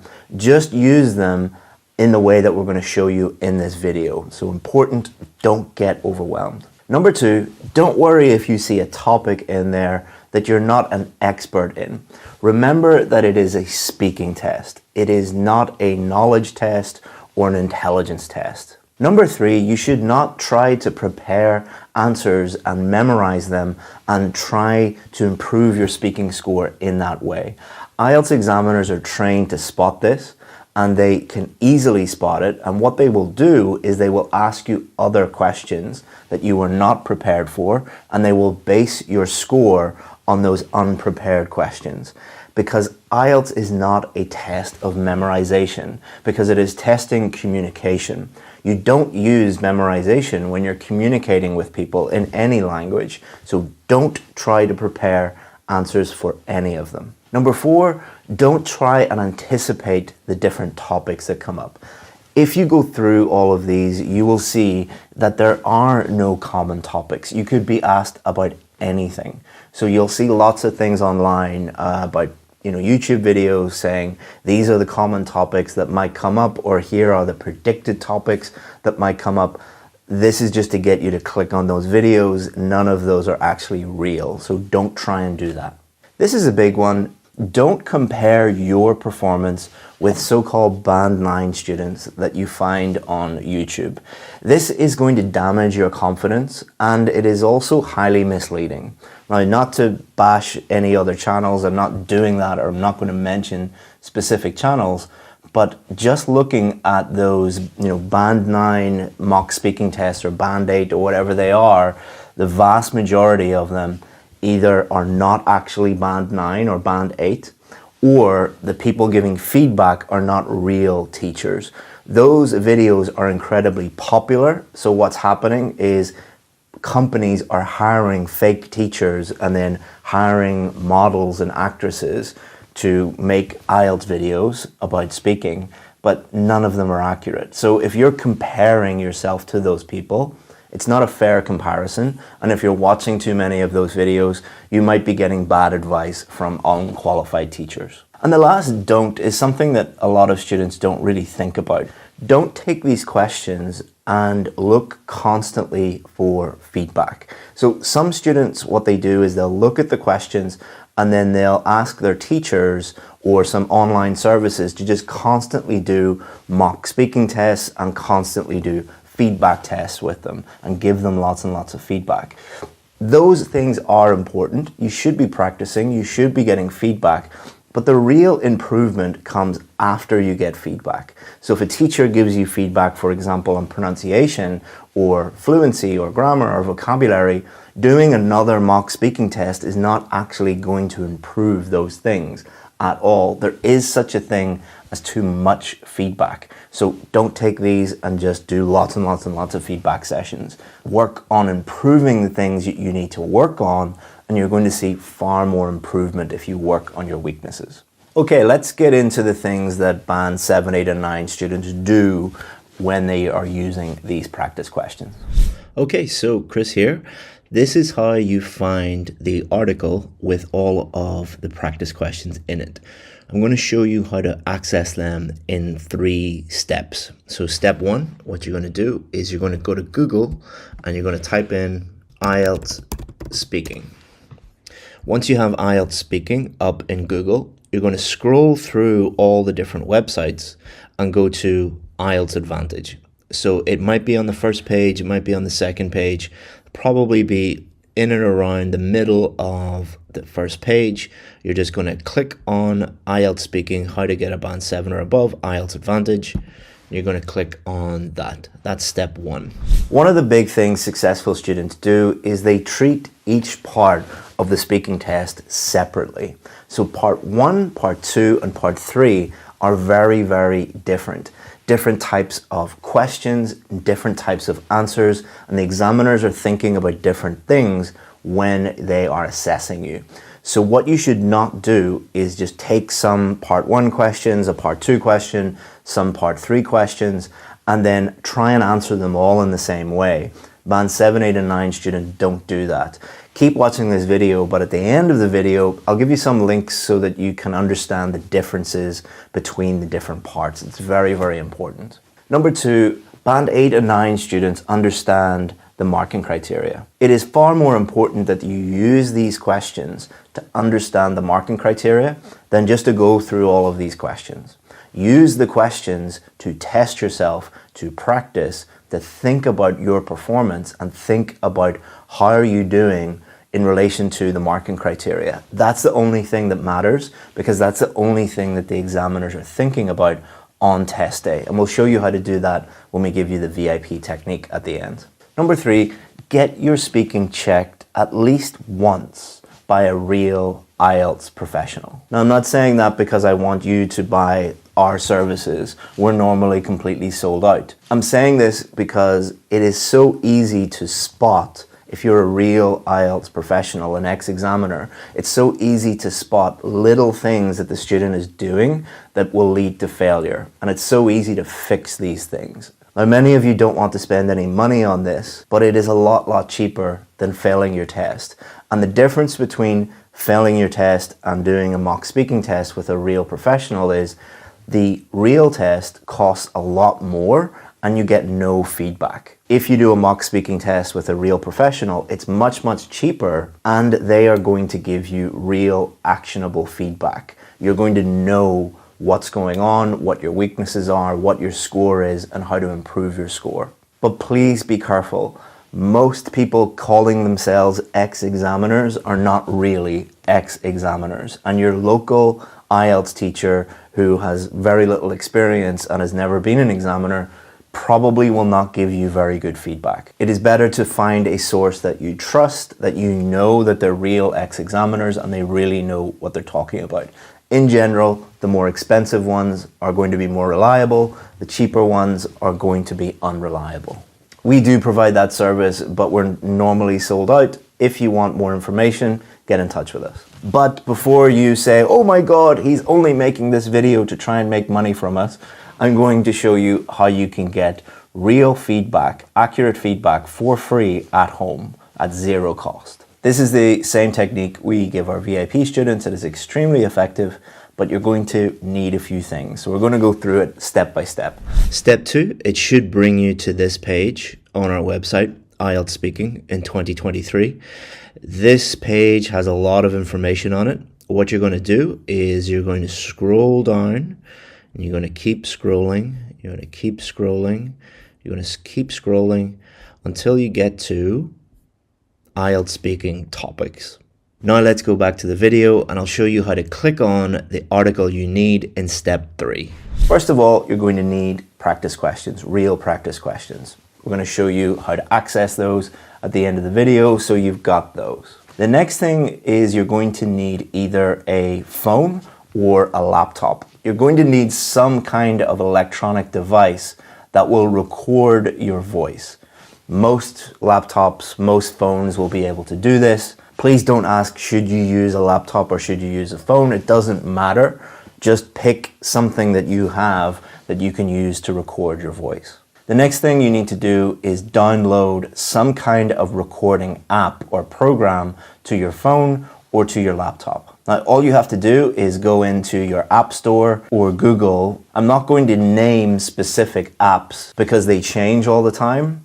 And it's so easy for you to just find this yourself. The next thing you want to do is sign up for a service that automatically transcribes your voice. So let me give you some examples, but again, these change over time. Do your own research. So on an Apple phone, in the notes function, you can just press the transcribe button and it will transcribe what you say. There's also a service that you can use on your computer called otter.ai. They have a free version of that software that will record your voice and transcribe it. But as I said before, do your own research, find a tool and you'll be able to get this done. But you do need one to record your voice so you can listen back and one to transcribe it. There might be some apps out there that do both. If there are, put it in the comments, let people know what you find and help each other. Okay, so that's all the tech setup done. Next, what you're going to do is you're going to pick one part of the test, either part 1, part 2, or part 3. Don't do a full test, just pick one part and focus on one thing at a time. So for part 1, you're going to use about 9 questions. Part 2, you're only going to use 1 question. And for part 3, you're going to pick 3 or 4 questions. Make sure that you don't study these questions. We want to recreate the real test as much as possible. Don't look at easy questions and try and prepare answers, all right? Just pick questions from the list. Don't look at them. Don't study them. Just pick them. Look at each question and answer it as if an examiner is asking you that question. So read each question and answer it as if you are in the real test. If you mess up, don't worry about it. This is just practice. Next, I want you to download the official marking criteria. I'll put a link below, but if you just Google speaking marking criteria, it should come up on Google as well. What you're going to do is you're going to listen back and you're going to think about your performance. You're going to read the marking criteria and think about which band you should get based on your own performance. If you don't understand the marking criteria, you don't understand the bands, I'll put a link at the end of the video that will show you in more detail what the bands mean. As you're listening back, think about your biggest weaknesses. So if you were, you couldn't really answer the questions, fluency is an issue. If you can't understand anything that you say, pronunciation is probably an issue. Or if you're making lots of vocabulary mistakes or grammar mistakes, that's your biggest issue. The great thing about this technique is when you're in the real test, you're unaware of the mistakes that you are making, but when you're listening back and just focusing on your mistakes and focusing on your performance, you'll be able to pick out things that you were completely unaware of, and you'll be able to fix those things. And that takes us on to our next point. You're going to look at the transcription, whatever service you used that will write out your answers, and you're going to analyze that in more detail. So the first thing you're going to analyze is, did you actually answer the question? Look at the question, look at the transcription. Did you actually answer the question? And did you develop your answer enough? You can also analyze your fluency. If there are lots of ums and ahs and pauses in the transcription, if you're jumping around a lot, then fluency might be an issue for you. If the transcription cannot understand most of the words, like the words are completely different, then that is a pronunciation issue. You can also analyze your vocabulary. Did you repeat too many words? Are you trying to use words that you don't really understand? Did you struggle with that topic because of a limited vocabulary? And then with grammar, what you can do is you can put that transcript into something like Grammarly, for example, or there are lots of other options, and it will highlight all of the grammar mistakes that you made. And you'll be able to identify your key grammar mistakes. For example, if you are using the wrong article before every noun, you need to work on articles. So this technique is not actually about improving your speaking yet. This technique is to give you feedback. As I said before, feedback doesn't improve your speaking instantly, but what you do after does. So for example, if you look at the transcript and you messed up every article, being aware of that is just the first step. You're not going to magically improve your speaking by just being aware of that, but you will magically improve if you work on those things. And some of you watching right now might be thinking, well, that's a lot of work. Yes, it is, but it's a lot less work than going and watching a bunch of tips and tricks videos, believing that they're going to help you, and then failing the test over and over again and not knowing why. That is a lot of work. This is actually a lot less stressful because you will be in control and you can do it all for free at home at your own pace. Again, we're here to give you things that are actually going to improve your score, not tips and tricks that make you happy. So step 3, you should be here, IELTS speaking topics. You're going to scroll down and you will see a link, IELTS speaking topics, the ultimate guide. Click on that and it will give you access to all of the hundreds and hundreds and hundreds and hundreds of questions that you will need for your speaking practice. So now you know where to find all of those practice questions, and you know how to practice at home and practice intelligently and strategically and constantly improve while you're practicing your speaking. But what is really helpful for students is to understand the difference between the 3 different parts of the speaking test, because each part is asking completely different questions and requires a different strategy. So what we've done is we've created a speaking challenge, a full speaking course for you, and it covers strategies for part 1, part 2, and part 3, and it also shows you how to improve your speaking skills as well. Not only that, we also give you the opportunity to send us your speaking, and we will give you free feedback on it. So without further ado, enjoy the speaking challenge. Welcome to our speaking challenge. Over the next 3 lessons, what we intend to do is help you improve your speaking ability to a band 7, 8, or even 9. So let's get going.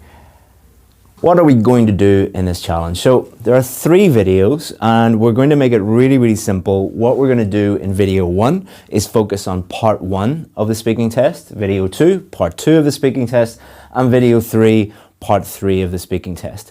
The examiner is going to be judging your whole performance, the totality of your performance. So you can't just focus on one part. You need to become proficient and be aware of all of the things that you need to do in each part. And the thing about IELTS is each part is different.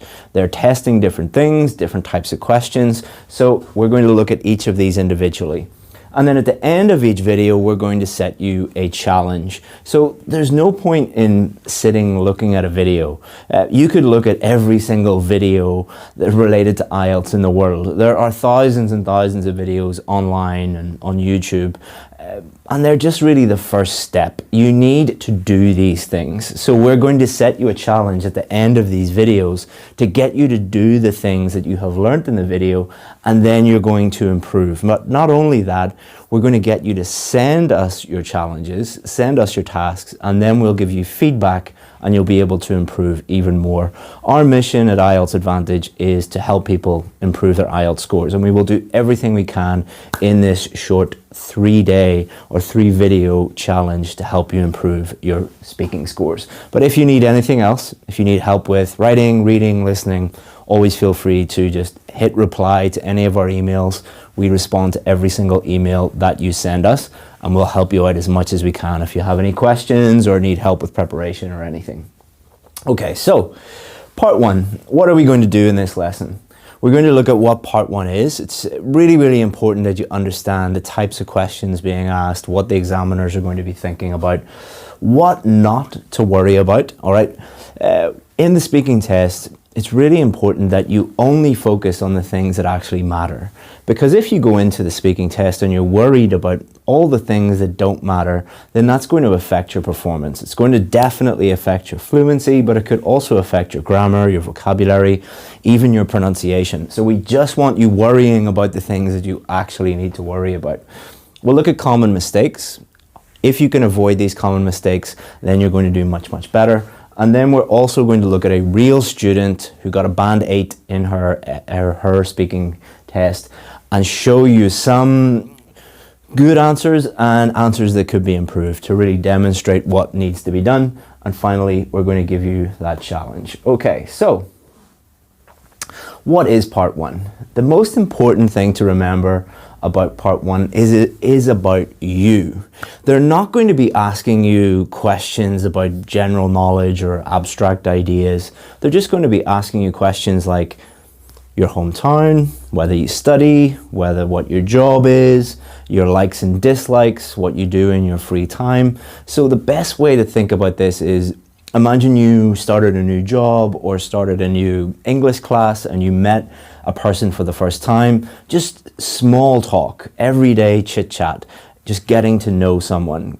And that is all they're going to ask you about. Now, they might throw in a few more unusual questions, like I've asked people about their favorite hat or their favorite color, and you have been like, well, what has that got to do with anything? They will throw a few strange topics at you to test your ability, but I wouldn't worry about that. Remember that every answer is you talking about you. So the important thing is you can't get it wrong. It's impossible to get any part 1 questions wrong because they are asking about you and you know more about you than anybody else. This part will last about 4 to 5 minutes. And they start off with quite easy questions, like tell me about your weekend, or what you do in your free time, or what your job is, or where do you live, your neighborhood. These are quite easy questions because they don't want to immediately start with really difficult questions, because they want you to warm up and ease into this. Now, that doesn't mean that these questions are not important. Remember, you're being judged on all of your answers in total. So don't think that you can, ignore these questions or not practice them. They are very, very important. But it will only last about 4 to 5 minutes. And the examiner will ask you a range of questions. So they definitely will ask you about either your hometown or your job or your studies or your home.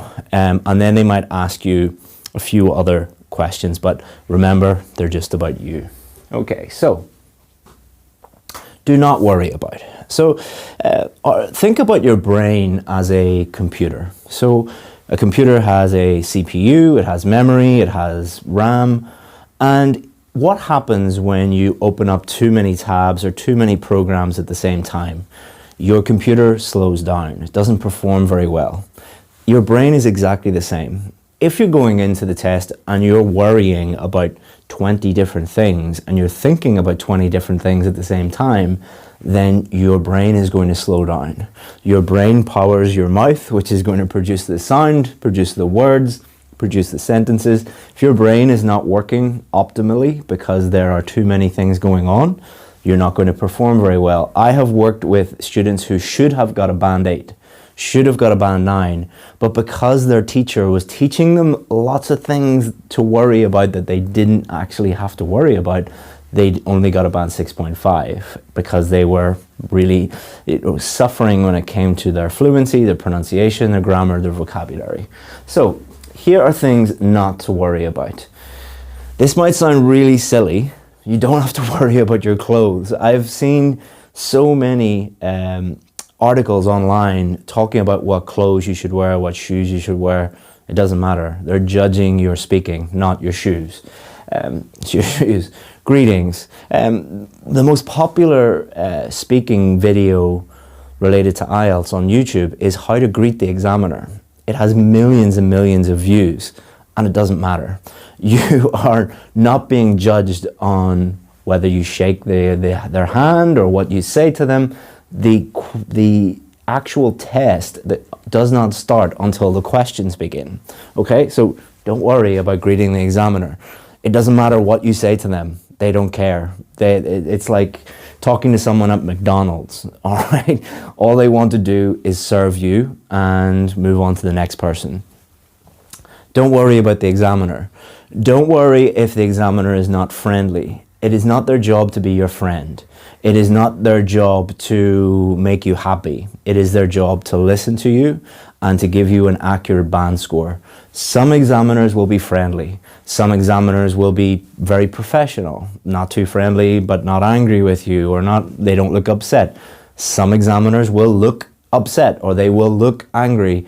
It doesn't mean they are angry with you or they are upset with you. They maybe just had a long day. They are human beings. Or maybe they're just focusing on your pronunciation, your fluency, your grammar, your vocabulary.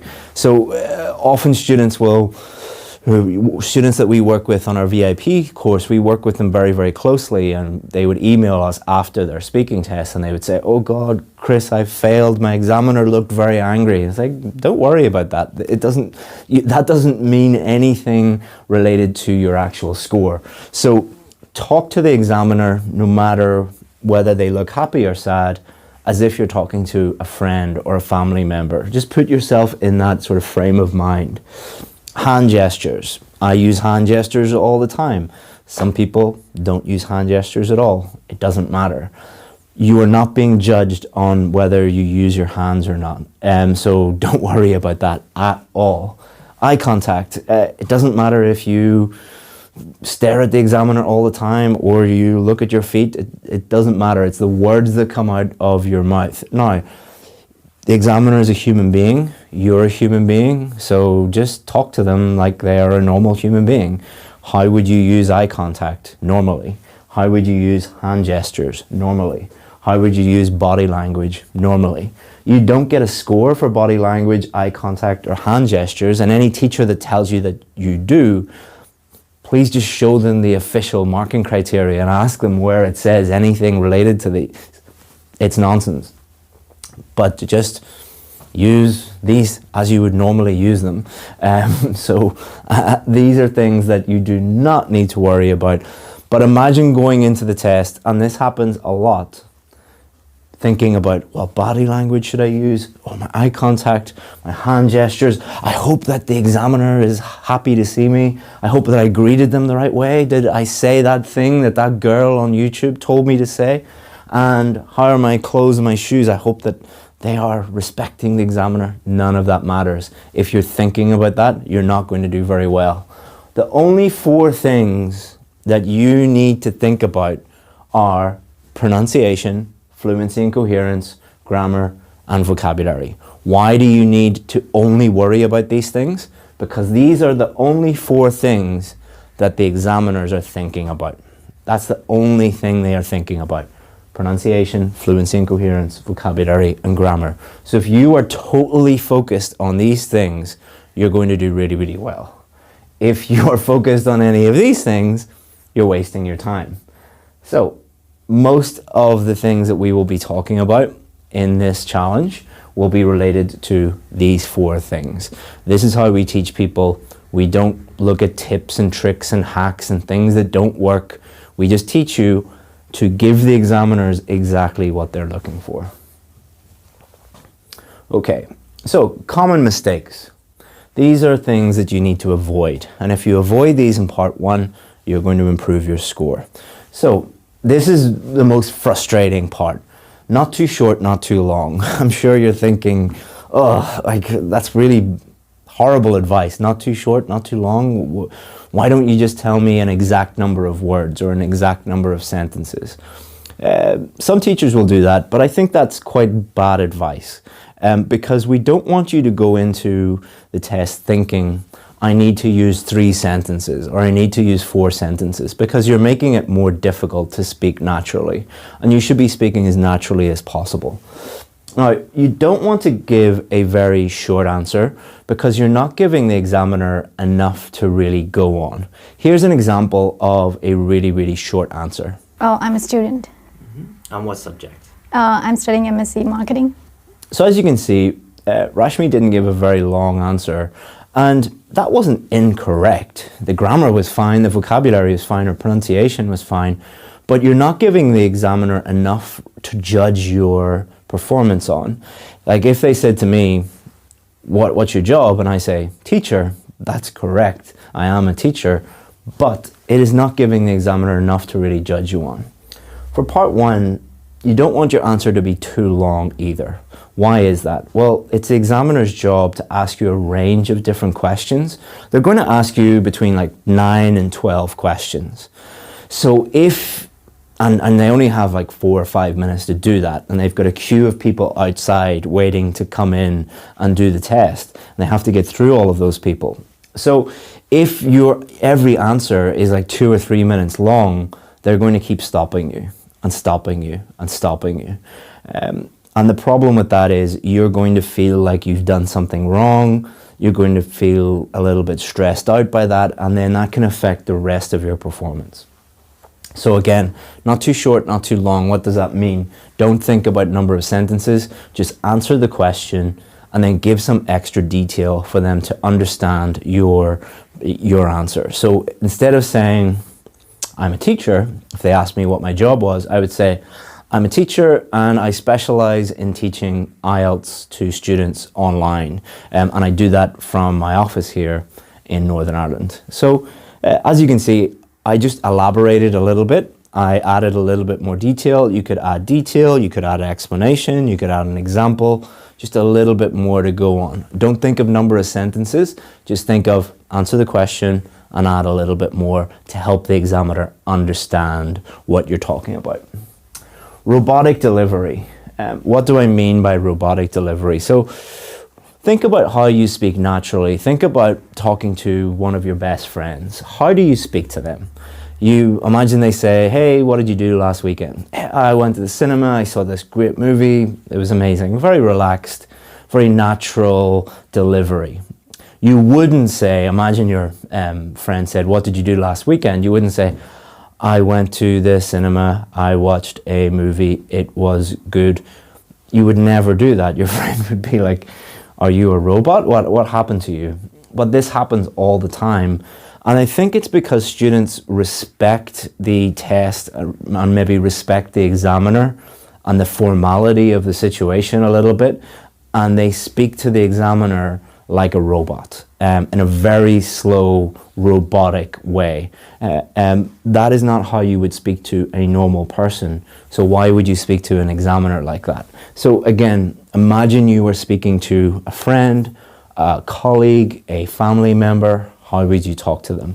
That is going to help you improve your fluency, but also it kind of frees up your brain and you're more relaxed and you can avoid grammar mistakes, avoid vocabulary mistakes, and your pronunciation will be much smoother as well. You'll be easier to understand. Memorized answers. It's very, very tempting for part one to try and anticipate some common topics and think, okay, they're going to ask me about my hometown, they're going to ask me about my job, they're going to maybe ask me about my home or my hobbies, and to write out a very detailed answer with lots of idioms and lots of phrasal verbs and, you know, some amazing vocabulary and amazing grammar. Don't do that. It is tempting to do that. I know why you want to do that, but the examiners are trained to spot that. They know that you are doing that. So if you give, like often it will happen where you will ask a student to talk about their hometown and they give this amazing answer where they're talking about the architecture and the history of their town and famous people that used to live there and their favorite place there, and it's all amazing. And the examiners are trained to ignore that answer because they know it's a memorized answer. And what they'll do is they will then ask you a more difficult question related to that topic.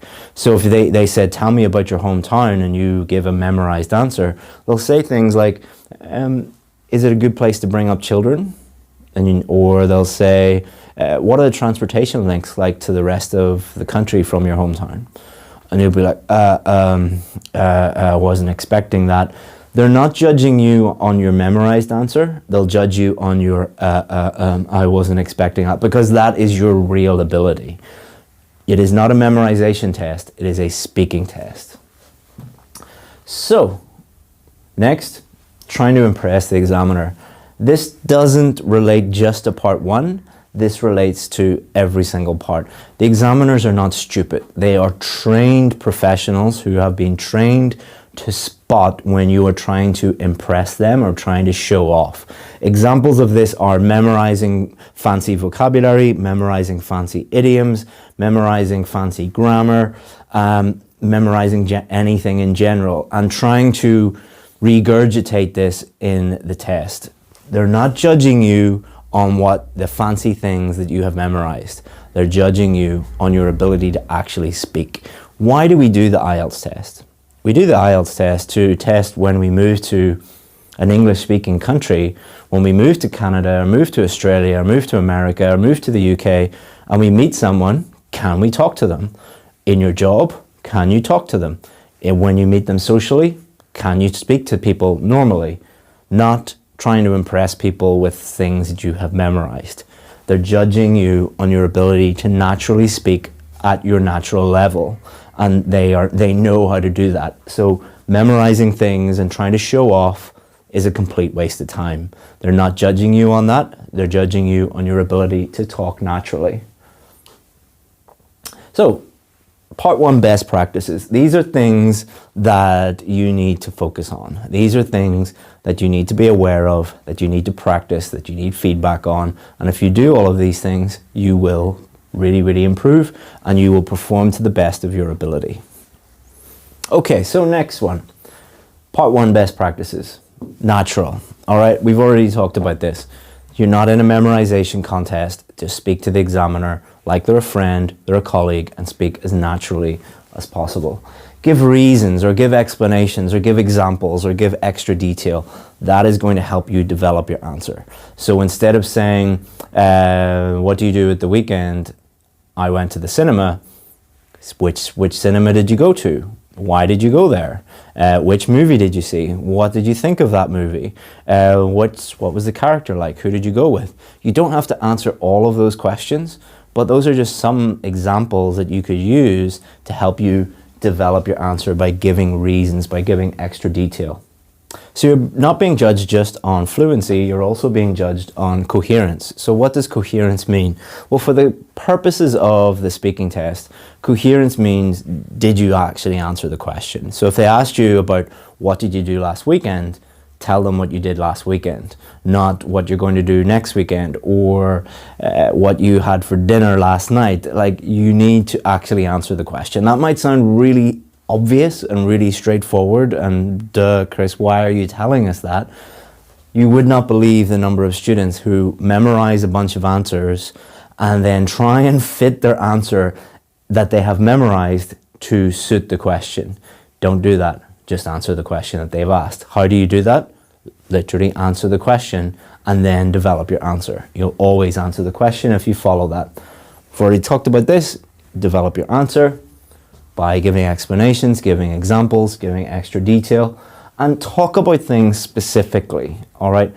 When they ask you about a specific thing, don't talk generally about that topic, actually answer the question that they're talking about. So if they ask you, for example, about your hometown, is it a good place to bring up children? Don't talk about, oh, the architecture from 1789 and the history and the founding father. Like, that's not what they asked you, all right? They asked you the specific question. Answer the specific question. And the questions in part 1 are not difficult, so that should be pretty easy to do. But people don't do that because they prepare memorized answers. Give examples, and that is going to help you be as fluent as possible, and you will become fluent if you practice and you are not worried about all of these things that you don't have to worry about. We'll also talk a lot more about fluency in lessons 2 and 3. And grammar, don't try and use every single tense in the known language and every single grammar structure. Use the grammar and the tenses that are appropriate to use in the circumstances. So if they ask you, what did you do last weekend? You're going to use mostly past simple. If they say, how has your hometown changed in the last 20 years? Probably going to be using a mixture of present perfect and past simple. If they're asking you, how do you think your hometown will change in the future? You're going to use will, or it is going to. If they ask you, where's the best place to go to eat in your hometown? You're going to use comparatives and superlatives. So you shouldn't go in thinking, I'm going to use the past progressive. Don't go in thinking, I'm going to use all of these different tenses and all of these different grammar structures. Just use the grammar that's appropriate to use in those circumstances. Don't overthink it. And don't try and think, I need to avoid every single grammar mistake possible. Even people who get a band 9 make small little grammar mistakes. Everybody does it. Native English speakers do it. I probably have done it in this video. When you are talking, your brain is working so hard that you will make small little grammar mistakes.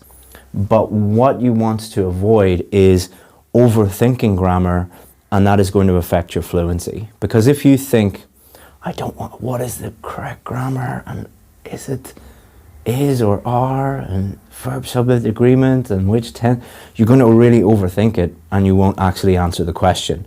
The more you think about grammar, the lower your fluency is going to be. The less you think about grammar, the higher your fluency is going to be, and you'll probably make the exact same number of grammar mistakes. Avoid as many mistakes as you can, but don't overthink. So a really easy way to answer part 1 questions is answer the question, give an explanation, and give an example. You don't have to answer every single question like that.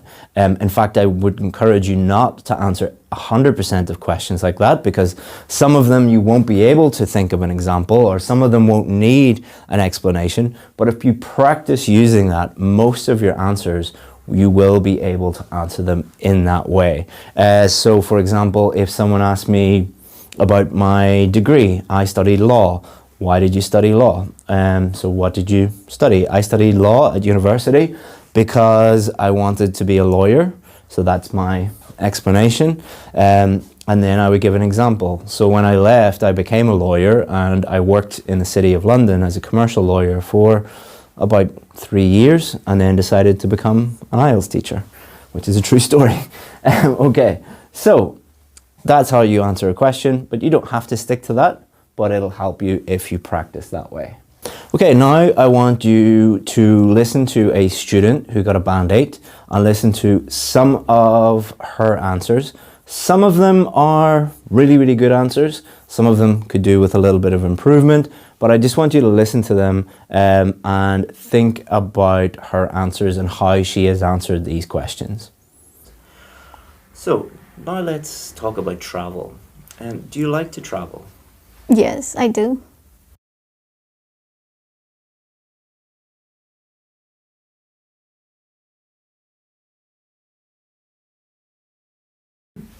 And what do you hope to do with that degree after you finish?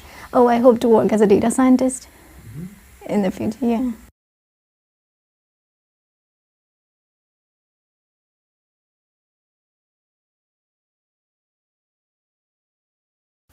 And where would you like to travel to in the future?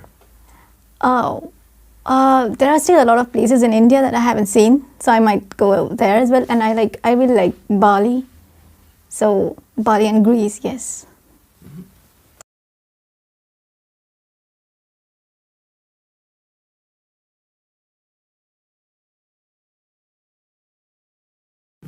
Is traveling abroad very popular in your country? Oh yes, it is. It is quite popular. So people mostly go travel during the summer, but it's always summer in India. So yeah, I think movies have a huge role to play in it, because they show all these destinations where there's snow-covered mountains and all, and that's very fascinating for us because we don't really get snow, at least not where I come from.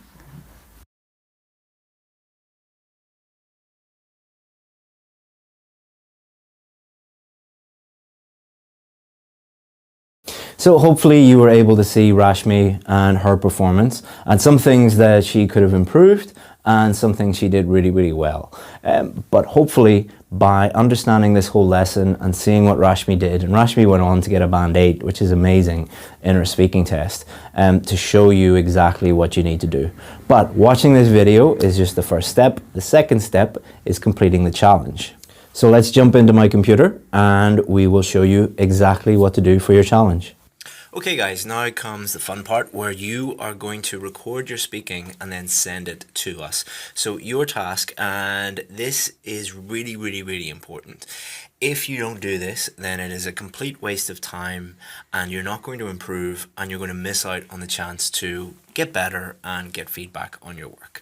Okay, so it is a really, really simple 4-step process that you are going to follow in order to record your voice and send it to us. So the first step, step 1, download a free voice recorder app for your phone. So if you are an Apple person, if you have an Apple phone, go to the App Store. If you have an Android phone, go to the Google Play Store. And in both of those stores, you're going to find hundreds and hundreds of free voice recorder apps that just make it really, really simple for you to hit a button and it automatically records your voice. Don't ask me which one to choose. There are too many to choose from. Just pick the one that you want to choose. It's not that difficult. So step 2 in the 4-step process, answer these questions and record your voice. So you should have a phone, you should have an app on your phone that records your voice. You're going to look at these questions and don't pre-prepare the questions, don't research the questions, just pretend that you are in the actual exam and you are reading the questions just like the same way that the examiner would be asking you those questions. So look at the question, answer it. Second question, answer it. Third question, answer it. That's all you have to do. All right, so I'm going to show you the questions for part 1. Okay, so here are 6 questions. Look at each of them, and then all you have to do is just hit record on your little recording app, and that's all you have to do. Step 3, send it to us via email. So this is super simple to do. You can do this on your phone or you can do this on your desktop. So you will have my email address because I will have emailed you multiple times. So all you have to do is this. So imagine you are on Gmail, you could be on Yahoo, Hotmail, whatever. Just click the email that I sent you, click reply, and then attach the audio file to your email and just hit send.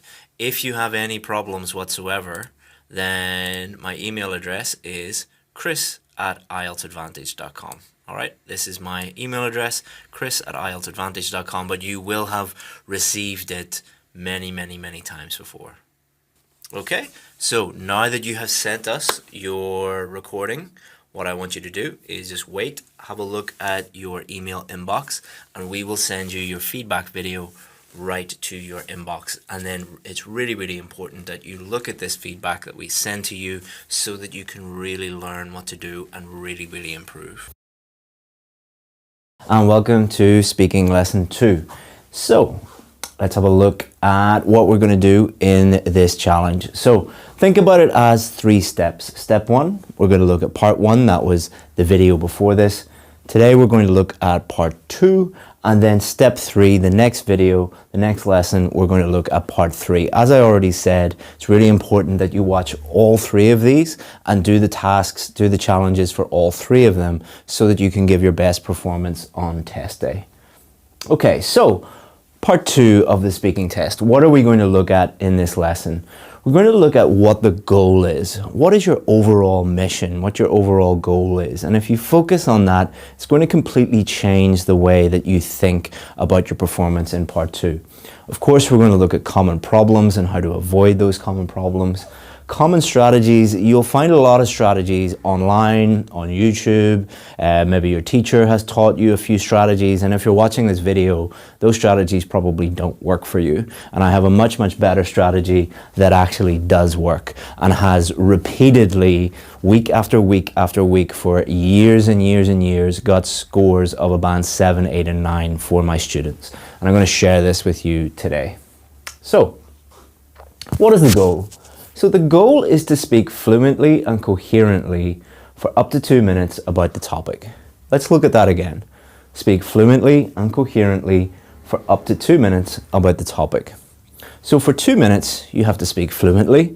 Fluently doesn't mean no pauses or no hesitations whatsoever. It means speaking without unnatural pauses and hesitations. Coherently, so stick to the topic and talk about the topic and only the topic for 2 minutes. And that might sound quite easy, but as you know, it is quite difficult to talk about one thing in a foreign language that you are not 100% sure about fluently for 2 minutes. So it's a big challenge, but it's not a challenge that you can't overcome. And this lesson will show you how to overcome that. But you should focus on the end goal. Focus on this and nothing else, and you'll do really well. The examiner should be able to understand what I'm saying, okay? And kind of a sub-goal should be always, the examiner should be able to understand what I'm saying for pronunciation, grammar, and vocabulary. Pronunciation, if you want a 7 or above, the examiner should be able to understand 100% of what you're saying. If they cannot understand 100% of what you're saying, you're going to get a 6 or a 5. Hopefully none of you will get a 4 for pronunciation. And grammar and vocabulary, use grammar and vocabulary as tools to help you communicate clearly with the examiner. The examiner is not looking for your ability to show off how amazing your grammar is, or show off how amazing your vocabulary is, or show how amazing your pronunciation is. What they're looking for is, are you able to use these things to help you clearly communicate with them? So can the examiner understand what you're saying. You're not using grammar, vocabulary, and pronunciation as tricks. You're using them as tools to help you with that. And we'll talk more about that and what that actually means later. Okay, so let's look at common problems for part 2. And there's really only one common problem. There are some problems that are related to that, but there really is only one thing. Unable to speak fluently and coherently for 2 minutes. That is the goal. If you can't complete the goal, you're not going to do very well there. So we need to think about why people struggle to speak fluently and coherently for 2 minutes. So one thing would be a lack of development. They're not developing their ideas. They're not talking at length about the points. And why is this? So they're not developing the points because they're looking at the bullet points. So there's normally 4 bullet points. And they'll talk about the first one for about 5 seconds, then the next one for about 10 seconds, and then the next one for about 6 seconds, and then the next one for about 10 seconds again. And they look at their watch and they've only been talking for 30 seconds. They've still 90 seconds to go, and they're like, what do I do there? So you need to be able to take points related to the main topic and fully develop them. And if you do that, you'll have no problem speaking for the 2 minutes, and that's where our strategy comes in. We'll show you exactly what to do. It's a little bit more complicated than just develop each point, but don't worry, we'll cover that in this lesson.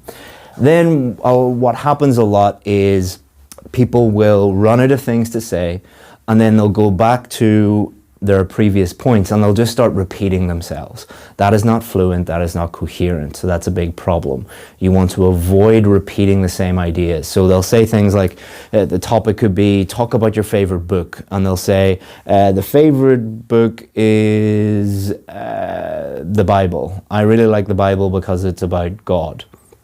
And then they'll run out of things to say and they'll say, and yeah, it's about God and I really like it and that's why I like it, and yeah, it's a really good book, I enjoy it. So they're just repeating the same thing over and over and over again rather than speaking fluently and coherently. Lack of knowledge. So many people believe that they're going to get a topic that they know nothing about, or some of the bullet points will be on things that they're not sure about. So they see that thing and they just freeze, or they see the general topic and they're just, I'm not an expert in this thing. I don't know how to talk about that. So I do think that the bullet point issue, not being able to talk about certain bullet points, is a real problem, and that's what we're going to address in the strategy. The problem that most people fear is they're going to see the topic and they know nothing about that topic. I don't think that's a real fear, because where does this come from? It comes from students looking at fake questions. Most websites, most places that produce questions are not, they don't really know what they're doing. Everybody thinks that they are an IELTS expert these days. You've got a huge number of people creating their own questions, and because they don't know what they're doing, they assume that all questions are really difficult, and therefore they give people really difficult topics. If you look at the real questions that you get on the real test, they are about normal everyday things that 90% of the world could actually talk about. That's how they design them. Believe me, I have talked to many people who actually write the questions for Cambridge, and what they do is they think, how could we come up with a topic that most people will be able to talk about? Not, how can we think of a topic that will trick lots of people? They are trying to make your job easy for you, trying to give you the best opportunity to do your best work and to be able to speak to the best of your ability. So if you think, what if I get a topic I know nothing about? It's like saying, I don't want to go on holiday because I don't want to get on a plane, because what if the plane crashes? Is it possible? Yes. Is it likely? No, it is highly unlikely. Is it possible that you will get a cue card in speaking part 2 that you know nothing about? Possible, highly, highly, highly unlikely. Always remember, they are testing your speaking ability, not your knowledge of a topic, and the topics are normal everyday things. Look at the official question and those fears will go away. Okay, so we're going to teach you now how to speak fluently for 2 minutes. So what happens when you get the cue card? So you get the cue card, and this is the main topic, okay? This is the thing that you need to talk about for up to 2 minutes. So for this one, describe something you own which is very important to you. So the goal is to speak fluently and coherently about something you own which is very important to you for 2 minutes in a way that the examiner can clearly understand what you're saying. These are the bullet points. So this is bullet point number 1, this is bullet point number 2, this is bullet point number 3, and this is bullet point number 4. These are important, but not as important as you think. And we'll talk about that in a second. Okay, so before we get into my strategy, I want to talk about 2 common strategies that are very widely taught. You'll see them a lot on the internet, and we have a team of examiners and working for us that help our VIP students. And we see these every single day. Students come in and they're like, I'm going to use this strategy and this technique. It's like, okay, go and use it, and they mess it up. So let's talk about those 2 very, very quickly so that you understand why they don't work, so that you can avoid them. So common strategy number 1 is talk about each bullet point in order. All right, so common strategy number 1 is you look at this bullet point and you talk about it. You look at this bullet point and you talk about it. Then you look at this bullet point and then you talk about it. And then you look at this bullet point and you talk about it. The big problem with that strategy is you're going to run out of things to talk about very, very quickly. Also, there might be one of the bullet points, let's say what you use it for, and you don't know what to say. So you're going to be like, you talk about this one, then you talk about this one, and then this one, you don't know what to say. So you get in trouble. So it's you know, you're going to run out of things to say, and it's also a very unnatural way of talking to someone. Remember, the goal is to talk to the examiner as if they're a friend or a colleague. You don't normally talk to a friend by saying, let me look at a bullet point, and then let me look at another bullet point. It's not going to help you speak fluently and coherently. It is kind of the worst thing that you can do. I've also seen teachers tell people, speak about this one for 30 seconds, and then this one for 30 seconds, and then this one for 30 seconds, and then this one. That's I couldn't do that. All right, and I do this every day for a living. That's impossible. You're actually making it more difficult if you do that. The second popular strategy, which you will see a lot, it's been around for years and years and years. I first saw this like nearly 10 years ago in a book, which is to talk about the past, then talk about the present, and then talk about the future. So what you would do is you would look at these, and then you would think about something about the past and talk about this, and then talk about the present, and then talk about the future. Not so good. All right, why is it not so good? It's very, very rigid. It is not giving you enough freedom. So there are lots and lots and lots of other things that you can talk about that have nothing to do with the past, nothing to do with the present, and nothing to do with the future. And the best performances from students, especially band 7, 8, and 9, come from people who don't really think, I'm going to talk about this, and then I'm going to talk about this. They just talk naturally. So it's far too rigid. It might work for people who need a band 5 or a band 6, but not for a band 7, 8, or 9. And you will soon run out of ideas. You'll talk about the past first, okay, and then the present, and then the future. Okay, what do I talk about next? So again, you can't speak for up to 2 minutes, and it's also a very, very unnatural way. Again, imagine talking to a friend and they ask you, what did you get up to at the weekend? Okay, let me think about the past. Like, you just would never do that. Okay, let's look at the strategy in a little bit more detail. I'm going to take you through it step by step. So if it looks a little strange or it's different from what you have experienced before or have been taught before, don't worry. Okay, number 1. Establish main topic. You're going to have to talk about the main topic. It's really, really important. You have to stick to that for 2 minutes, so establish what it is. So number 1, what is the main topic? Take time to understand what it is, because if you don't understand what it is and you just start talking, you're going to go off on a tangent and you're not going to actually stick to what the actual topic is. Number 2, think about each bullet point, all right? So look at the different bullet points, and what you're trying to do here is establish which ones you actually want to talk about, all right? So describe something you own, which is very important to you, where you got it from. Okay, no problem, I can talk about that. How long you have had it, yeah, no problem. What you use it for, yeah, no problem. Explain why it is important to you. I can't really think why it's important to me. Okay, so here we go. We're going to delete that. Okay. So we've understood the main topic, and we've thought about the bullet points, and we've deleted the ones that we don't want to talk about, and we've thought about these ones that we do want to talk about. The next one, add any others that will help. So we're going to add more things in that will help us think about the topic and talk about the topic. So let's think about some things that we could add in here. We could add in our opinion. We could add in, we could introduce the topic. We could describe it. We could talk about the past. We could talk about the future. And there are many, many, many other things that you could talk about. And then just something, describe something you own, which is very important to you. You know, related to that, who got it for you? You know, how often do you use it?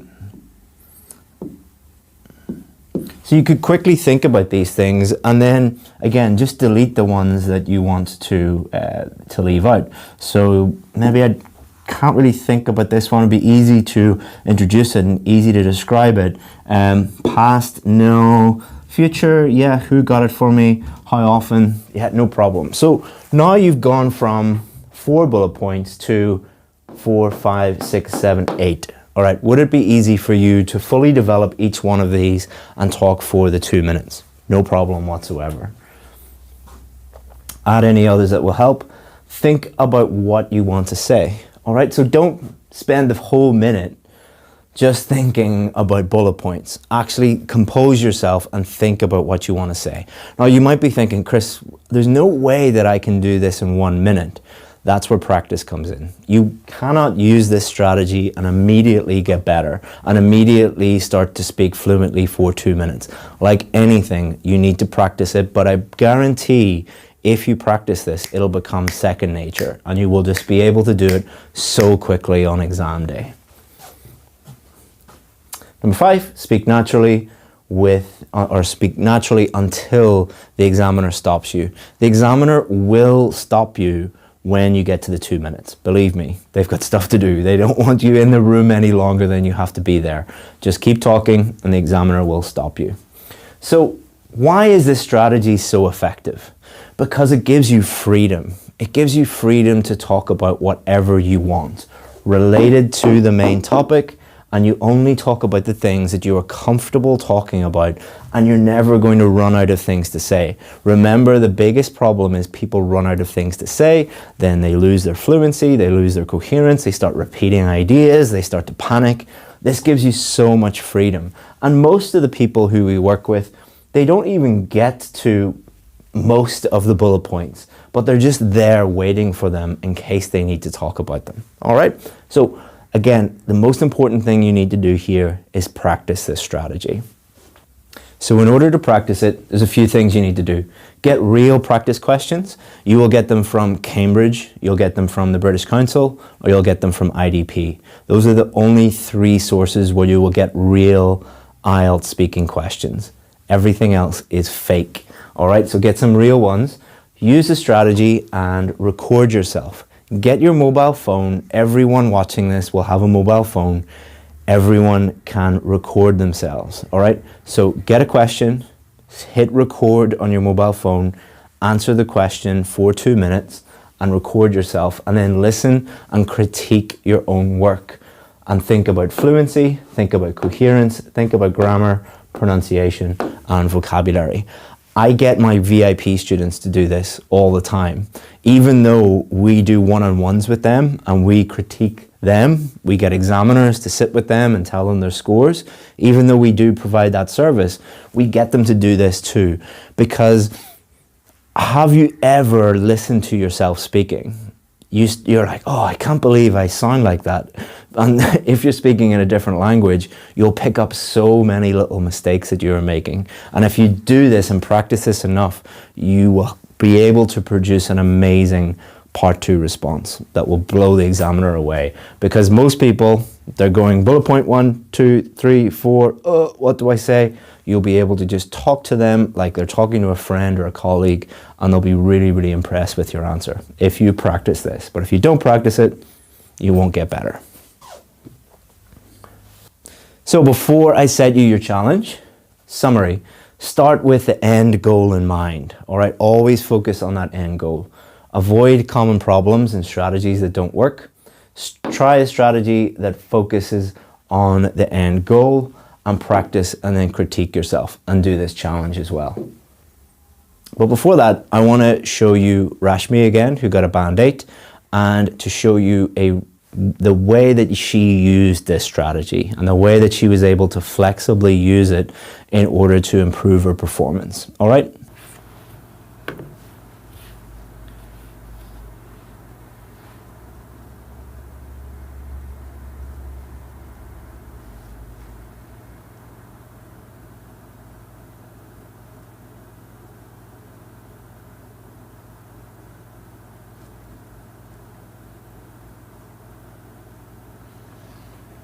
Okay, Rashmi, when you're ready. I don't think I have bought too many expensive things. I'm not materialistic at all, so I don't tend to spend too much. But if education counts, then I think the most expensive thing I've ever bought is an education at Queen's. I paid £25,000 to be here. That does not include the plane ticket. But yes, till date, that would be the most expensive thing. Where I bought it? Well, I live in India, so I came here at Queen's, and I came here in the UK to study at Queen's. Education has become really expensive, but I think this is by far the most expensive ever. But it was worth it because I learned a lot. They have really good infrastructure, and the quality of the teaching staff is really good. I met students from all over the world here, so the cultural exchange was really good. I learned a lot, not just from being in the classroom, but from outside of the classroom as well. And just talking to people on the streets or volunteering, it gave me a lot of experience, which I don't think I could have gotten just being in a classroom. So I did pay for education here to study marketing and analytics, but I came out learning a lot more than just that. Why I bought it? Because I really wanted to study analytics, like I mentioned before, but besides that, Queen's is a really good brand, and it has a really good image in India, and I think all over the world.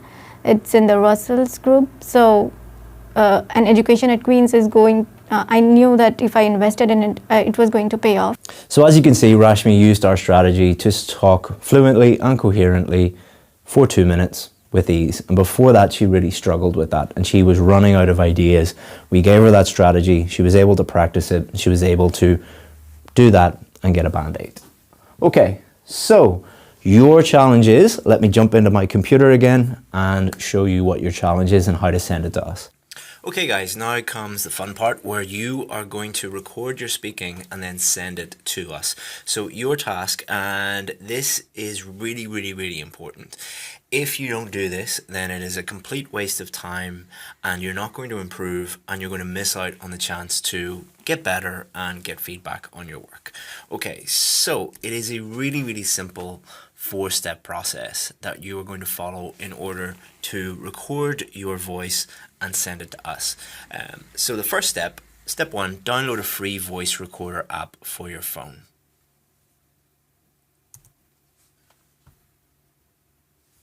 So if you are an Apple person, if you have an Apple phone, go to the App Store. If you have an Android phone, go to the Google Play Store.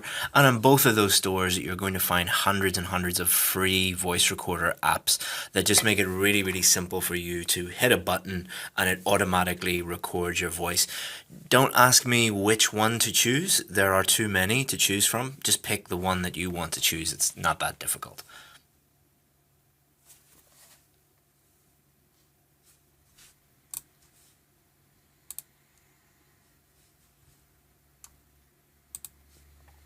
So step 2 in the 4-step process, answer these questions and record your voice. So you should have a phone, you should have an app on your phone that records your voice. You're going to look at these questions and don't pre-prepare the questions, don't research the questions, just pretend that you are in the actual exam and you are reading the questions just like the same way that the examiner would be asking you those questions. So look at the question, answer it. Second question, answer it. Third question, answer it. That's all you have to do. Okay, so this is part 2. So what you should do is look at this, plan out your answer for 1 minute, and then speak into your phone, record your voice for up to 2 minutes. All right, so it might be a good idea to get like a stopwatch on your phone or use your watch to, give you a guide on how long you're speaking for. You don't have to speak for exactly 2 minutes, but just try and speak for around 2 minutes and then stop yourself because you were looking at the phone. In the real exam, the examiner will be stopping you, but try and replicate the exam as much as possible. Okay, so look at this, prepare for 1 minute, speak up for up to 2 minutes. Step 3. Send it to us via email. So this is super simple to do. You can do this on your phone or you can do this on your desktop. So you will have my email address because I will have emailed you multiple times. So all you have to do is this. So imagine you are on Gmail, you could be on Yahoo, Hotmail, whatever. Just click the email that I sent you, click reply, and then attach the audio file to your email and just hit send. If you have any problems whatsoever, then my email address is chris@ieltsadvantage.com. All right, this is my email address, chris@ieltsadvantage.com, but you will have received it many, many, many times before. Next is this. Okay, so now that you have sent us your recording, what I want you to do is just wait, have a look at your email inbox, and we will send you your feedback video right to your inbox. And then it's really, really important that you look at this feedback that we send to you so that you can really learn what to do and really, really improve.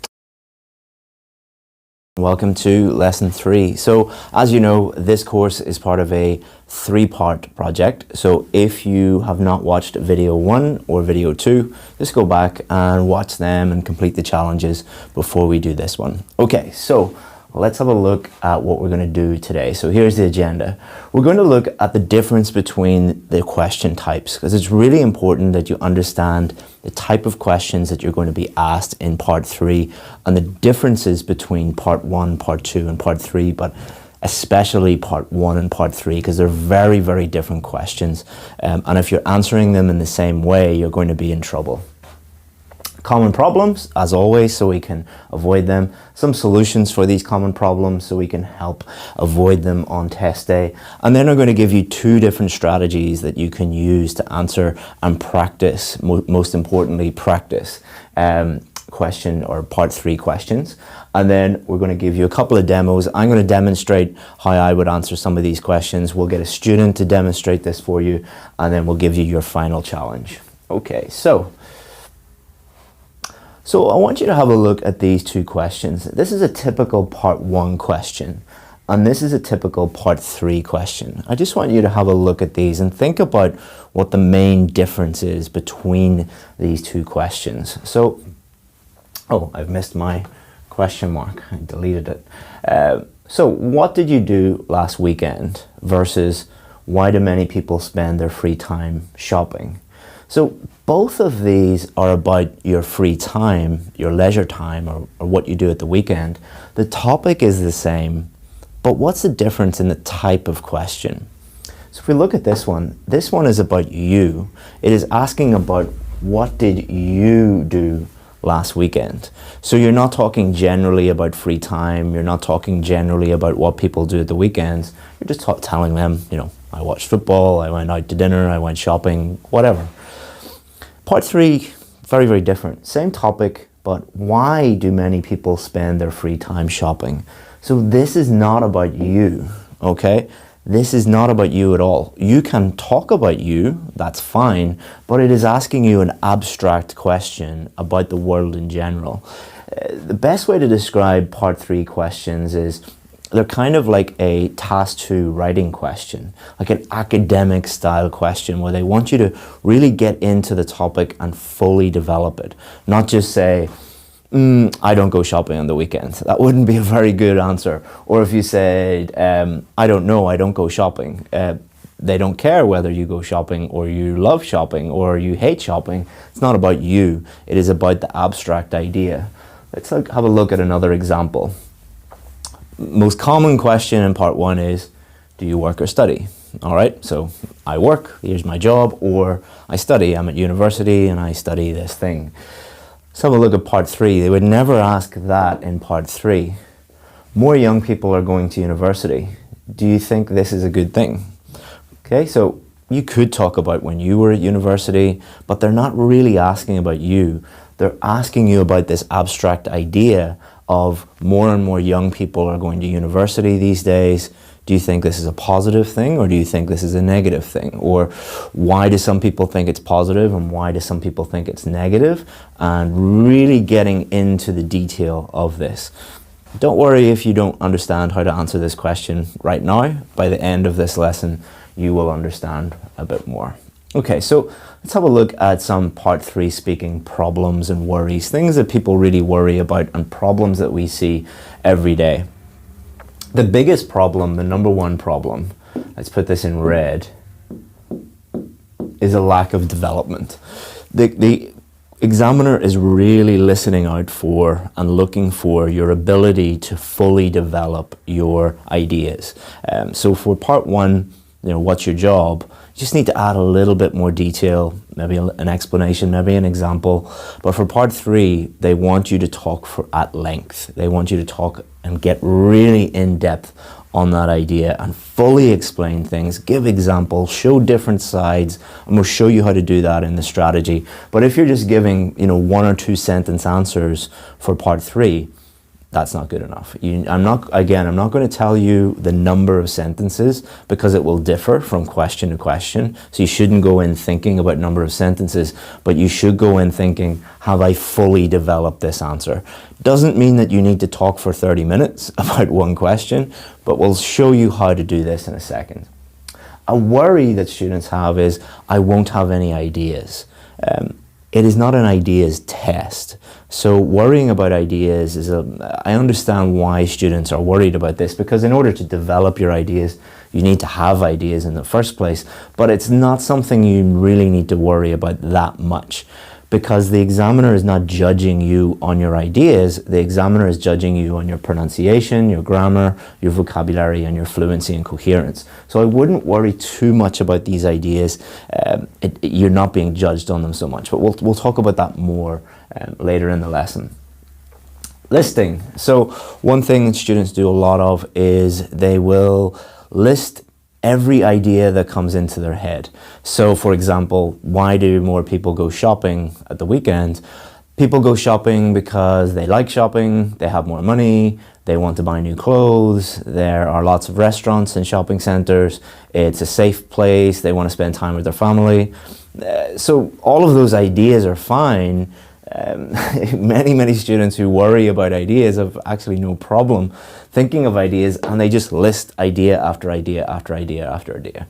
You're not going to do that. What you're going to do is you're going to take one of those ideas or maybe 2 of those ideas and fully develop them, fully explain them, give examples of them. So I think I listed like 6 or 7 ideas there. What you should be doing is taking one of them. So for example, I said people have more money. Why do people have more money? Why are they spending it on clothes, or what are they spending it on? Can you give me an example of this? So you're going really in depth on one or two ideas rather than listing lots of ideas. Again, many people worry about vocabulary, that these topics are things that they don't really understand, or they're difficult questions, and they worry that their vocabulary is not good enough.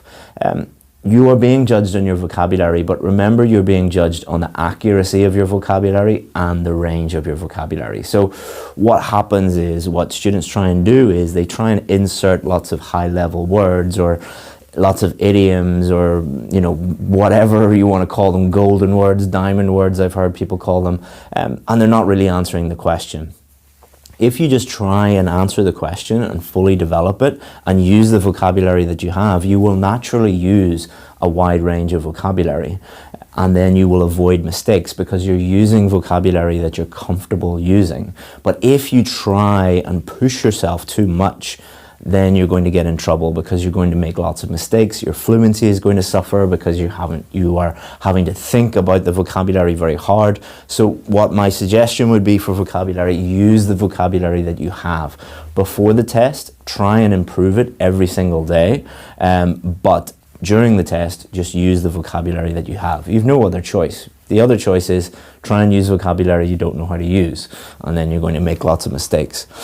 This is another common thing where we see in part 3 is people just not attempting the answer at all, or saying, I don't know, or saying, that's an interesting question, and then not saying anything, or I've never thought about that before, and then saying nothing. The questions will get more difficult and more difficult and more difficult because the examiner is testing you, is trying to stretch your linguistic ability. If you get difficult questions, that means that the examiner thinks that you're good. If you don't get any difficult questions in part 3, they don't think you're good. There's no point in trying to test you too much. But what they're looking for is you to attempt the answer. If you don't attempt, then they can't give you any score for that answer whatsoever. You're going to drop down. But even if you know nothing about that topic, or you don't really know anything about it, at least try and make an attempt, because that is what the examiner is looking for. And if you are overthinking your ideas, and you're trying to think of really impressive ideas, and you're trying to think of really impressive vocabulary, and you're thinking about it too much, overthinking is going to cause fluency problems. As people see these questions, they're like, oh, I've never thought about that before. It's not a test of your knowledge. It's not a test of your IQ. It's a test of your speaking. All they want you to do is attempt an answer and show how good your fluency, your pronunciation, your grammar and vocabulary are. And people worry again about not enough knowledge. It's not a knowledge test. It is a speaking test. So always remember that. So let's look at just some solutions.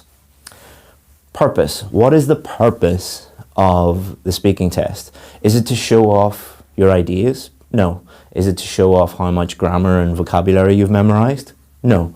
It is a speaking test. Can you clearly communicate with someone in an English-speaking country, or non-English-speaking country if they are an English speaker? They are testing the purpose, which is a speaking test. So don't worry too much about ideas. Don't worry too much about trying to use fancy vocabulary and grammar. Just focus on speaking, all right? Don't overthink it. Just focus on clearly communicating naturally with the examiner. And you can practice doing that. It is about practice. Once you start to get in the habit of practicing this, the way that we're showing it to you, it becomes very, very natural. Solution number 2. It is a discussion. I can't speak. I'm teaching speaking. It is a discussion of ideas. All right. It's not about you. It is a discussion of ideas. In the same way, kind of like an essay response, like an academic task 2 essay response. If you're watching this video, you know what academic writing task 2 is, and how you kind of structure an answer and how you would put an answer on paper. That's what you're looking for. So for example, you would answer the question, explain, give example, show the other side, state another point. This discussion of ideas, and we'll show you more about this, but that's the best way to think about part 3. And solution number 3, accept that it will get harder. Attempt an answer, and you're not being judged on one question. It is going to get harder and harder and harder and harder. And if it does, you should think, yes, this is great, because the examiner has a range of questions for part 3, easy ones, middle ones, and hard ones. If they think that you're good, they will ask you more and more difficult questions. So if you get a difficult question, you say yes and attempt the answer at least, even if you have no idea. So if you've no idea, say, I really have never thought about that, I have no idea, but if I had to give an answer, this is what I would say, and just attempt an answer. And you're not, if you get one question that you really, really struggle with, remember you are being judged on the totality, all of your answers, not one answer. It's not like you're band 7, band 7, band 7, band 7, and then you get a difficult question and you drop down to a 5. That's not how it works. Attempt the answer, try your best, leave it and move on to the next one. And don't get really stressed out, because often people get a question they don't understand, and then they'll get a little bit stressed out, and then it'll affect their fluency, their grammar and vocabulary. Just do your best. That's all you can do. Okay, so strategy 1. Very, very simply, answer the question, explain, and then give an example. Okay, so remember we showed you these questions here. So question here was, why do many people spend their free time shopping? Okay, so answer the question, think of an idea, explain that, and give an example. So many people like to spend time shopping, especially on the weekend, because there's not only shops in many shopping centres, there's a variety of things such as cinemas and restaurants. So the reason why people love this is they can go to just one place and they can go there with their family, and there's so much choice that they can do a little bit of shopping, then they can get something to eat, and then they can bring their kids to the cinema, or if they're on a date or something like that, then they can go to the cinema as well, or the bowling alley. There's a lot of leisure activities as well. For example, in the city near where I live, there's a place called Victoria Square. It's all under one roof, and they have designer shops, they have a great movie house, they have a range of restaurants such as like Wagamama and Burger King and Pizza Hut, and we love to go there at the weekend just so that we can get a variety of different leisure activities. So we're not only doing shopping, we're doing all the other things in the shopping centre, and that's what most shopping centres are doing now in the UK, because they know that people want a variety of choices. So you can see what I did there. All I did was simply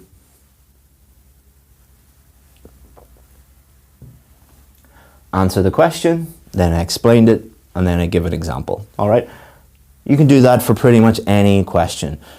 Don't go into the test though and think very rigidly, like I'm going to answer every single question in this way, but it's a good way to think and a good way to practice your questions. But allow yourself that flexibility. Strategy number 2 is, where is strategy number 2? Here we go. Strategy number 2 is,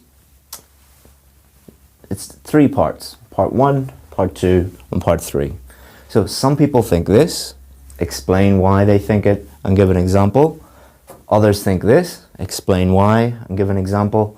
And I think this. All right, so let's have a look at the other question that we had for an example. More young people are going to university.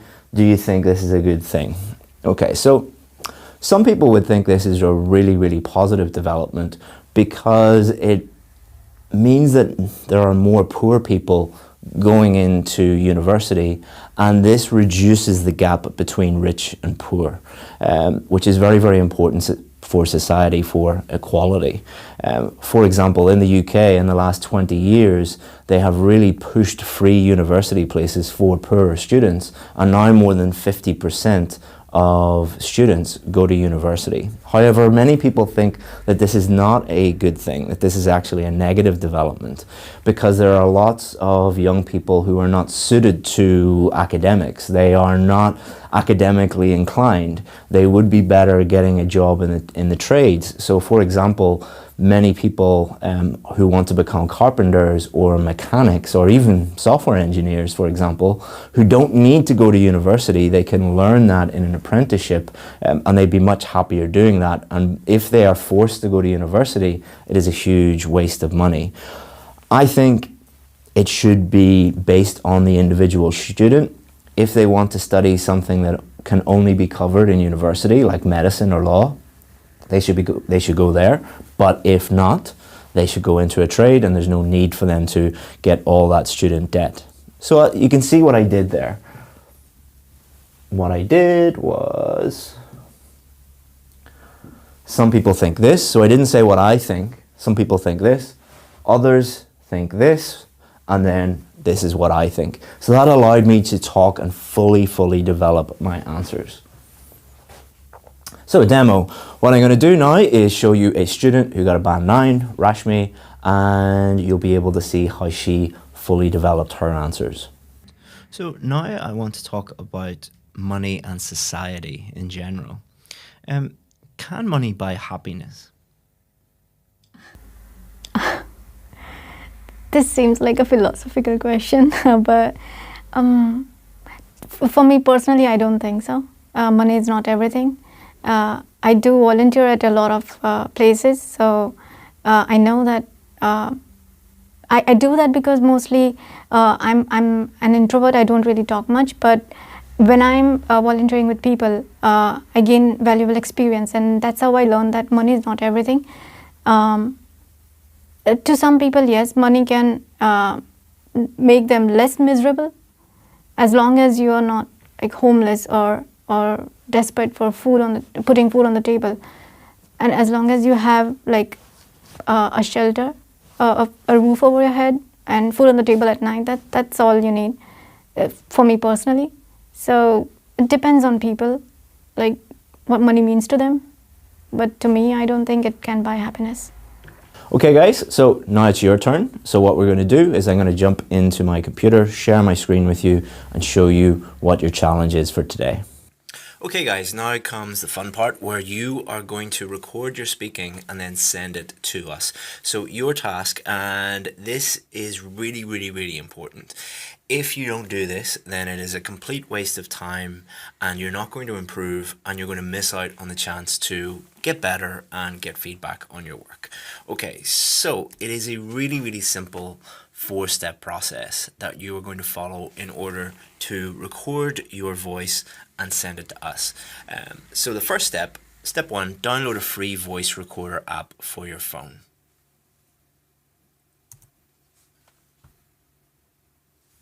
So if you are an Apple person, if you have an Apple phone, go to the App Store. If you have an Android phone, go to the Google Play Store.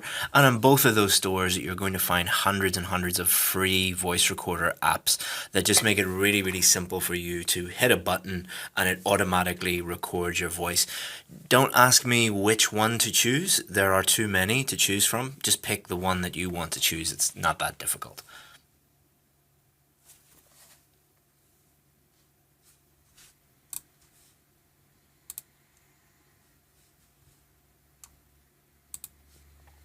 So step 2 in the 4-step process, answer these questions and record your voice. So you should have a phone, you should have an app on your phone that records your voice. You're going to look at these questions and don't pre-prepare the questions, don't research the questions, just pretend that you are in the actual exam and you are reading the questions just like the same way that the examiner would be asking you those questions. So look at the question, answer it. Second question, answer it. Third question, answer it. That's all you have to do. Okay guys, so now we're going to look at 4 part 3 questions. You should look at each question and attempt to answer each of these questions. Don't worry if one of the or 2 of the questions are like really difficult or you've never thought about that before. You need to attempt an answer. So get your phone, look at each question, hit record, record your voice and answer the questions. Step 3. Send it to us via email. So this is super simple to do. You can do this on your phone or you can do this on your desktop. So you will have my email address because I will have emailed you multiple times. So all you have to do is this. So imagine you are on Gmail, you could be on Yahoo, Hotmail, whatever. Just click the email that I sent you, click reply and then attach the audio file to your email and just hit send. If you have any problems whatsoever, then my email address is chris@ieltsadvantage.com. All right, this is my email address, chris@ieltsadvantage.com, but you will have received it many, many, many times before. Next is this. Okay, so now that you have sent us your recording, what I want you to do is just wait, have a look at your email inbox, and we will send you your feedback video right to your inbox. And then it's really, really important that you look at this feedback that we send to you so that you can really learn what to do and really, really improve. So hopefully you enjoyed the speaking challenge. Now let's move on to reading. One of the biggest challenges that students face when it comes to reading is where to find real, genuine practice tests. And there are only a few sources out there. So what I've done is I've put together a video that shows you where to find those practice tests for free, and then gives you the most effective technique that we know that has helped thousands of students get a band 7, 8, and 9. And not only is this a highly effective strategy, it is totally free and is going to guarantee that as you practice, you are constantly improving and you know exactly when you are ready for the test. So without further ado, let's show you where you can find that. We've helped thousands of students get a band 9 in reading and listening over the years, and there are 3 key things that separate band 9 students from the rest of you. And it's all to do with how they use these practice tests. Practice actually makes most students worse, not better. But if you want to join the 1% of students that get a band 9 in reading and listening, all you have to do is just learn the 3 key differences that separate band 9 from everyone else. They understand where to find real practice tests and how to use them. They understand these key practice principles, and they use practice tests completely differently. Every single minute a band 9 student is using practice tests, they are improving. And I'm going to show you using these real practice tests exactly what they do in this video. Okay, so point number 1. They know where to find real practice tests, and they know where to find them for free. There are only 5 places in the world where you can find real, reliable practice tests. They are Cambridge.org, IELTS.org, IDP, the British Council, and these Cambridge books. Now for the first 4, all you have to do is just go onto Google, put in IELTS practice tests, and then put in Cambridge, IELTS.org, IDP, or British Council into the search bar, and Google will take you directly to those free practice tests. All of these are real and reliable. The Cambridge books are not free, but I would actually consider them to be free. So which is more expensive, $200 or $20? $200 is the average cost that you will waste if you fail the test. You're never getting that money back. But if you invest $20 in this, you're far more likely to get the score that you need. So which is more expensive, 200 or 20? When you think about that, they pretty much are free or an investment. But don't be a naughty boy or girl and go online and try and find the free soft copies or the free PDFs. Most of the PDFs, the vast majority of them, are not actually the real tests. They are fake and highly misleading and will lead to failure. So don't do that. So now that they've got their practice tests, what they do is they don't just go and practice as much as possible. They follow these 5 key practice principles. Number 1, practice does not make perfect.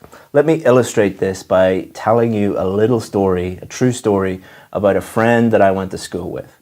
He lived on a farm and his dad bought him an old car when he was like 10 years old, and he drove around the farm every day in this car. When it came time to doing our driving test when we were 17, all of the other friends that I had that were doing the test did about 6 weeks of practice. He had 7 years of daily practice. 6 weeks, 90% of them passed first time. The guy who drove for 7 years, practiced every day, he failed multiple times. This is because he developed bad habits, and every time that he drove that car, he was making these bad habits worse. This is exactly the same what I see with IELTS students. They have bad habits, they're doing things wrong, and by doing lots and lots of practice tests, they are getting worse, not better, and they're wasting their time. But don't worry, we're going to show you a technique in this video that guarantees that every second you are practicing, you are constantly improving. Number 2, most practice tests are fake. As I said, these are the only 5 sources that are trustworthy. More than 90%, probably closer to 95% of tests that you find online are produced by people who don't know what they're doing, which means that they are 1, fake, and number 2, they are unreliable. Because these people don't know what they're doing, they either produce tests that are way too easy or way too difficult. If they're too easy, you will be overconfident, you will go and do the test thinking that you are going to get a high score, and you will fail. If they are too difficult, you will give up too early. You will just think these are way too difficult, you'll get very, very stressed, and most students just give up in that scenario. So it doesn't matter if the website is called Real IELTS Practice Tests, we promise they are real, we are experts.com. Doesn't mean that they are. These are the only 5 sources that you need. Band 9 students also understand that improvement comes after practice. So I want you to imagine you're going to the gym and you're trying to build your muscle. When you are lifting weights in the gym, do your muscles instantly increase in size? No, your muscles don't increase in the gym. Your muscles increase after you leave the gym. This is a concept that IELTS Band 9 students understand about practice. You are not improving while you are practicing. In fact, to go back to the gym analogy, if you lift weights too much, your muscles will get smaller, not bigger. We get hundreds of emails a week saying, I've done every single practice test in the world and I'm not improving. It's like, yes, because practice does not make you better. It is what you do after practice that makes you better. And that's what we'll show you in the rest of this video. Because Band 9 students understand the real purpose, the real goal of practice is not to get better, it is to establish weaknesses. So I want you to imagine you are sick, you go to the doctor. What does the doctor do? Does the doctor immediately treat you? No, they normally diagnose your problem, they will run tests. But once they establish what the problem is, they don't just keep giving you tests until you get better. They treat the problem. This is exactly the same approach that Band 9 students use. They do practice tests in order to establish what their key weaknesses are, and then they can improve those key weaknesses. This is where the real improvement comes. After practice, outside of practice, they turn those weaknesses into strengths, and then they are constantly improving. And they only do practice tests again to establish if they improved and what their new weaknesses are. And we're going to show you exactly what students do, showing you real tests in this video. Number 5, Band 9 students understand the difference between slow practice and fast practice. So when you are doing your driving test, in lesson 1, does the driving instructor take you onto the main road and tell you to drive at 100 miles an hour? No, you would both die if that happened. This is exactly the same principle that we apply to our VIP students. When they are learning new strategies, you are going to use these and go very, very slowly. So for example, let's say you are trying to improve true, false, not given. And you're using a strategy, a step-by-step strategy. And don't worry, if you need those, I'll give those to you in a video at the end. When you're learning that strategy, you might take 20 minutes, 30 minutes, 45 minutes just to do these 7 questions. Because your goal is learning the strategy. Your goal is not to do everything as quickly as possible.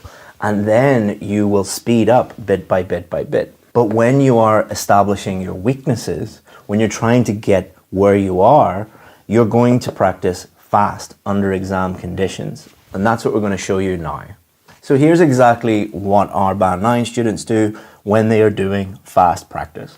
Number 1, don't cheat. All right, make sure that you have never seen these questions before. Don't use questions that you have used in class or you've practiced like 10 times. Don't get the books and just flick through them and see what questions are going to come up. We want to recreate the real test as much as possible. So don't cheat and look at the test before you do them. Number 2, do it under exam conditions. Go into a room that is quiet, where you will not be distracted, and time yourself using the exact same time that you would use on test day, and don't cheat. Don't go 30 seconds over. Number 3, honest correction. If you spelt the answer wrong, it is wrong. Don't give yourself, oh, I'll do it better on test day. If it is wrong, it is wrong. Now, the 4th thing you're going to do is you're going to establish what your score actually is. So you're going to go to the book, you're going to go to the back, you're going to count how many you got correct, and you're going to establish your band score. I'll put a link below the video where you can check your band score, but it's pretty easy. Just use Google, what does 35 out of 40 equal in band scores? Now, the rule that we give our VIP students is if you are half a band more than the score that you need, and you can do that 3 times in a row, you are ready to do the test.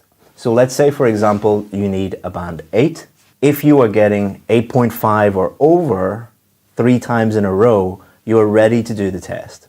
But let's say you need a band 8 and you get 7.5 and then you get 8 and then 7.5 again. It's highly likely you're going to get 7 or 7.5 in the real test, because most people don't perform better in the real test, not because the tests are more difficult, but because it's just a very stressful environment. Now, you might think that that's, oh, that's a lot of work. It is, but it's not as much work as failing the test 2-3 times in a row. It is much cheaper and more cost effective to actually improve before you even book the test. More than 99% of the students that we work with that don't get the score that they need, the number one reason that they fail is they book the test before they're ready. But if you are consistently getting these scores that you need before you book the test, then you're pretty much guaranteed to get the score that you need. So you might be thinking now, well, how do I improve? How do I work on my weaknesses? That's what we're going to work on next. So really what you're doing now is you're doing real tests under exam conditions in order to establish your weaknesses. So what you're going to do is you're going to go to the answer key at the back of the book, and you're going to honestly evaluate and give yourself a real score. If it's wrong, put an X beside it. If it is right, put a tick beside it. And then what you're going to do is you're going to look at each of these mistakes and establish why you made each of these mistakes. So let's go through each of the 5 key mistakes, the most common ones, how you find them in both the reading and listening test, and then how to improve them. So the first one is very straightforward, spelling. Don't cheat and, correct the spelling or anything. If you're consistently spelling words incorrectly, you are going to fail. You're going to get a lower score than you're hoping for, and you need to address that.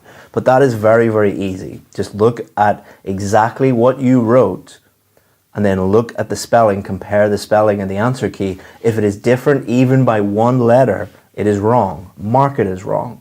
You're not aiming to get the score that you need right away. You're establishing weaknesses. So be totally 100% honest. Number 2 is not reading instructions. So for example, if you go and look at some questions that say write a letter, and instead you write the word, like this example here, then that is going to be wrong in the real test, not because the Cambridge people are horrible people or the tests are unfair. Don't blame the test, blame yourself. It is quite easy to read the instructions. You decided not to do that, or you just don't have the skill yet. You will. We're going to show you how to improve it, but you haven't established or you haven't improved that skill. And it is a cognitive skill, reading things carefully. Number 3 could be reading skills or listening skills. For reading, this might be skimming or scanning, but the most likely skill that you're lacking in will be reading for detail. So if we look at a true, false, not given question, for example, one of the key skills that it is testing is, can you find the location of the correct answer by scanning? If you really struggle with finding the location, then that is probably a scanning issue. If you find the location, but you find it very difficult to find the correct answer within that paragraph, then that is a weakness on reading for detail. Listening could be the same. Maybe you find it difficult to listen to multiple people speaking at the same time, or maybe you really struggle with focusing for long periods of time on one person talking about an academic subject, for example. Those are all skills that you need to improve. And by thinking about why you got that question wrong, that will establish what skills you need to work on. You'll also be able to look at the video that I'll show you at the end of the lesson that gives you strategies for all the different types of questions. And what you can do is go through those strategies and think where you messed up. So if it says skim and you didn't do that, or you find that difficult, that could be a skimming issue. If it says scan or read for detail, or whatever they're telling you to do and you're not good at that thing, that's a skills issue. Now, number 4 is a big one, vocabulary. If you are reading things and you're thinking, I don't understand this, or this is difficult, or the text is difficult, or I'm getting lost, or when you're listening, you're getting lost, or you think that people are speaking too quickly, or you can't keep up with what they're saying, that is probably a vocabulary issue. You simply do not understand the words. There is no magic fix for this. There aren't any common words that you can memorize. You just have to improve your vocabulary. Huge difference between a band 9 student and a band 7 student is the range of the vocabulary that they understand. But don't worry, we'll give you a link to a vocabulary improvement plan below the video. And the last one is particular question types. So let's say, for example, you're looking at the answer key and you notice that most, if not all, the yes, no, not given questions that you get, you do 2 or 3 different tests. Every time these questions come up, you're getting them wrong. That is not a vocabulary issue or a reading skills issue or a spelling issue. That is, you're just not comfortable with those questions yet. What you need to do in that scenario is you need to familiarize yourself with a strategy, practice that strategy slowly, learn the strategy, become more comfortable, and then you will improve. So as I said at the beginning of the video, what band 9 students do is every minute that they are practicing, they are constantly improving because they are establishing their weaknesses and then they're working on those weaknesses. So let's say, for example, you need help with spelling. I'll put a video at the end that'll help you with that. Not reading instructions. This is just about being more careful and actually just practicing reading the instructions. You cannot magically tell yourself, read the instructions, and then you'll do it in a stressful situation like an IELTS test. You need to practice that multiple times. Always read the question. Reading and listening skills. I'll give you a free course. I'll put it below in the description that will help you with that. I'll put a vocabulary improvement plan and I'll give you access to that video with all of the different strategies. You actually do need to sit down and practice those strategies if that is a weakness. Finally, I would recommend focusing on your biggest weakness first. I know that's difficult, but it is far easier to tackle your biggest weakness first, get that out of the way, and then everything becomes much, much easier. Next up, we have our free reading course, our IELTS reading challenge. It's going to give you strategies for all the different types of questions and show you how to improve your reading skills as well. So enjoy the reading challenge. Welcome to our IELTS reading course. Thank you very much for joining me. My name is Chris Pell. You might know me, you might not know me, but I'm the founder of IELTS Advantage, and we've helped thousands of students over the years with their IELTS reading scores, and particularly helping students who need a 7 or above. So what we decided to do with this whole course that we're going to give you today is we decided just to put it all into a mini course, just the essentials, just the most important things so that you can improve your reading scores in the fastest time possible. So there are 3 lessons. Today's lesson is number 1, and without further ado, let's get going. So what are we going to do today? So lesson 1 today, what we're going to look at are the real reasons why you struggle and vocabulary.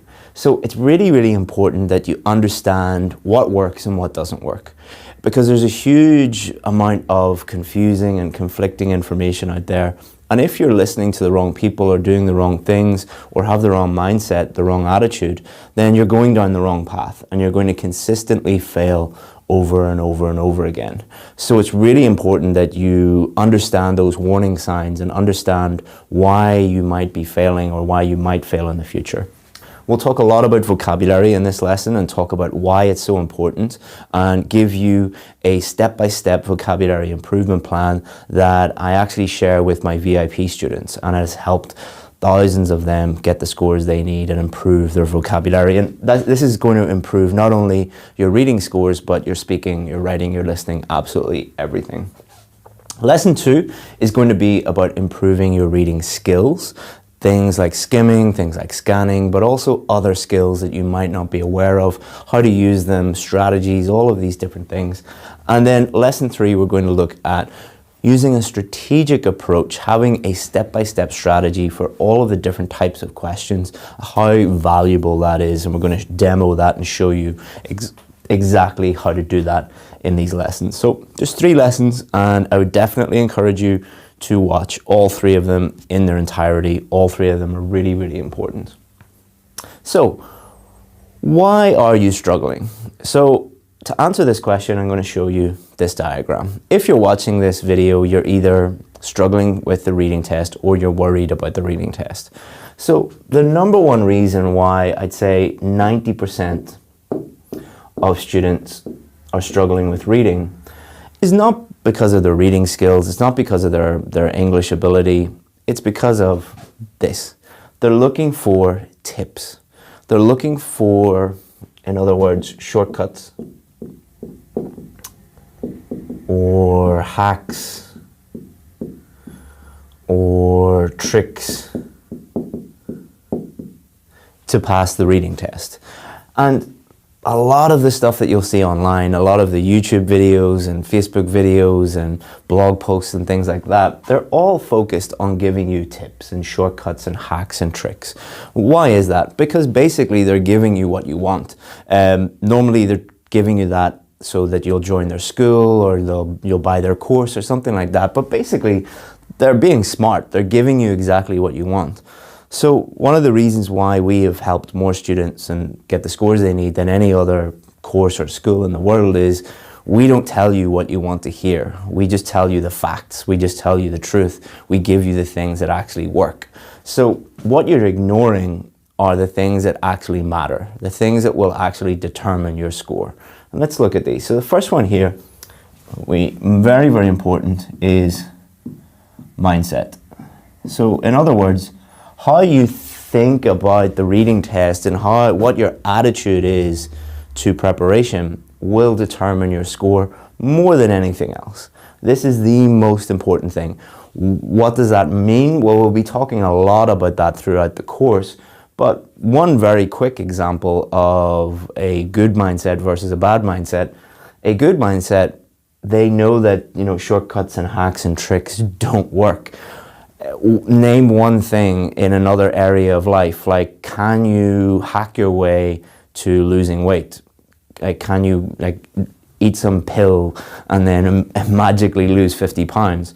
Can you shortcut your way to becoming stronger, or shortcut your way to becoming smarter or more successful or make more money? No, you can't. All of these things just don't work. They sound good. They sound really tempting. Everybody wants to hear that get-rich-quick scheme that you hear over and over again, or everyone wants to look, fitter or slimmer or whatever by doing something really easy. But in reality, the people who are successful are the people who have the opposite mindset to that.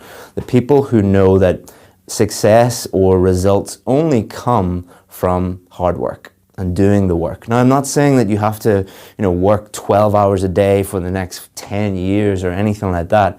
But you do have to do a lot more work than just looking at, top 10 tips to improve your reading.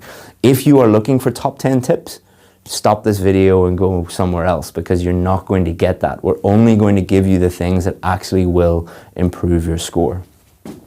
The second most important thing is vocabulary. We're going to talk a lot about this today. So when I say this in class, a lot of students will say, vocabulary, well, it's a reading test. It's not a vocabulary test. What I normally do then is just show them the reading text and the real questions. Say, do you understand all these words? How about the questions? Are the words here directly matching with the words in the text, or are they synonyms? Okay, so that is a vocabulary test as much as a reading test. So improving your vocabulary, you're not going to get a band 7 unless your vocabulary is at that level. You're not going to get a band 8 until your vocabulary is at that level. And in today's lesson, we'll show you a vocabulary improvement plan that will get you there and help you with your vocabulary. The third most important thing, or things, are your reading skills. Now, what a lot of people will talk about is skimming and scanning. You just have to skim and then you scan and then you find the correct answer. Well, if that were true, you wouldn't be watching this video. That is very simplistic. A lot of people don't understand what skimming is, what scanning is. They are not aware at all of the other reading skills they need to be aware of, and they don't know how to practice these skills. Same as like playing cricket or playing basketball or playing football. Those are skills. You need to practice them. And there are good ways to practice them, and there are bad ways to practice them. So we'll be talking a lot about in lesson 2, I believe, lesson 2 or lesson 3, about all of these skills and how to perfect them. And in lesson 3, the last lesson, we are going to look at strategy. So what we try and do is take a strategic approach to absolutely everything we do, not only in our company, but when we're helping students prepare and a strategic way to do the test. I don't want to say that I want to turn you into like a reading robot or anything like that, but that's kind of what we do with our students. We teach them strategies for all the different types of questions, so that on test day, they just look at the question and they know exactly what to do. How refreshing would that be for you if you could apply those strategies and just get the correct answers and do that on test day? And that's what we want to do, and that's what we show you in the rest of this video in lesson 3. So these are the reasons why you're struggling. You're looking for these things and you're ignoring all of this, which is more important. And this course is going to teach you all about these. So without further ado, let's get into vocabulary. So is vocabulary important? Well, here's 3 reasons why it is, because even though we've talked a little bit about why vocabulary is important, I need to talk about it again, because you will not do the work to improve your vocabulary until you believe how important it actually is. So let's have a look. So number 1, helps you understand the text. So when you're reading, are you able to understand enough of those words? Now, you will never be able to understand 100% of every single word in the reading text and in the questions. That's not what we're trying to do. What we're trying to do is to make it as easy as possible for you by allowing you to understand as much of that as you can. The more you're able to understand, the faster you'll be able to read, the faster you'll be able to understand it, the faster you'll be able to locate the correct answer, the faster you'll be able to decide the correct answer. And it's not just about speed, it's about efficiency and it's about effectiveness. Which, if you have one person who has like a band 5 level of vocabulary and one who has a band 7 level of vocabulary, who is going to be able to decide and find the correct answer and understand the text better? The person with band 7 vocabulary. Number 2, helps you locate the location of the correct answer. A lot of the strategy that we'll be talking about in lesson 3 will be showing you that you don't just read and then magically find the correct answer. A lot of the strategies are about locating the location, the part of the text where the correct answer is, and then you can read it more closely and find the correct answer. This is a lot to do with synonyms. So the synonyms are 2 words that mean the same thing. So 2 different words that mean the same thing, like woman, female, right? 2 different words, but they mean the same thing. So often the question will be talking about 1 word, but the location of the area where it is in the text will be a synonym of that word. So it might be talking about men, and then in the text it might be talking about males. So if you were looking for men, you wouldn't find it. But if you know all the synonyms of that word and you're aware of that, then it helps you find the location much quicker. Number 3, helps you decide the correct answer. So you're often going to get, for example, multiple choice questions where you'll have 3 answers and they all kind of look the same, and you have to decide the answer to the question will be determined by you understanding the difference in meaning between those words. Or in the text, there might be 2 areas or two parts of the text that are similar in meaning, and you need to understand what those words mean. So it's really, again, a vocabulary test that is going to help you get the score that you need. I can't emphasize this enough. That's why I'm repeating myself, but it is very, very important that you understand that. So, how not to improve your vocabulary? So, if you go to a lot of IELTS schools in inverted commas, or speak to a lot of IELTS teachers in inverted commas, there are some great IELTS schools. There are some great IELTS teachers. I'm not knocking them all, but there are lots of terrible ones too, pretending to know what they're doing when they don't really know what they're doing. So a lot of schools, a lot of teachers, their solution to the vocabulary problem is give you lots and lots of lists of vocabulary. This is another example of a shortcut. It's another example of a hack. They do not work. Let's look at why they do not work. So it's impossible to predict which words are going to come up on the reading test and which words are going to be important. The English language is just way, way, way, way too broad for you to be able to predict that. So you would literally have to read the dictionary, and I don't think anyone wants to do that. Number 2, it doesn't teach you the word 100%.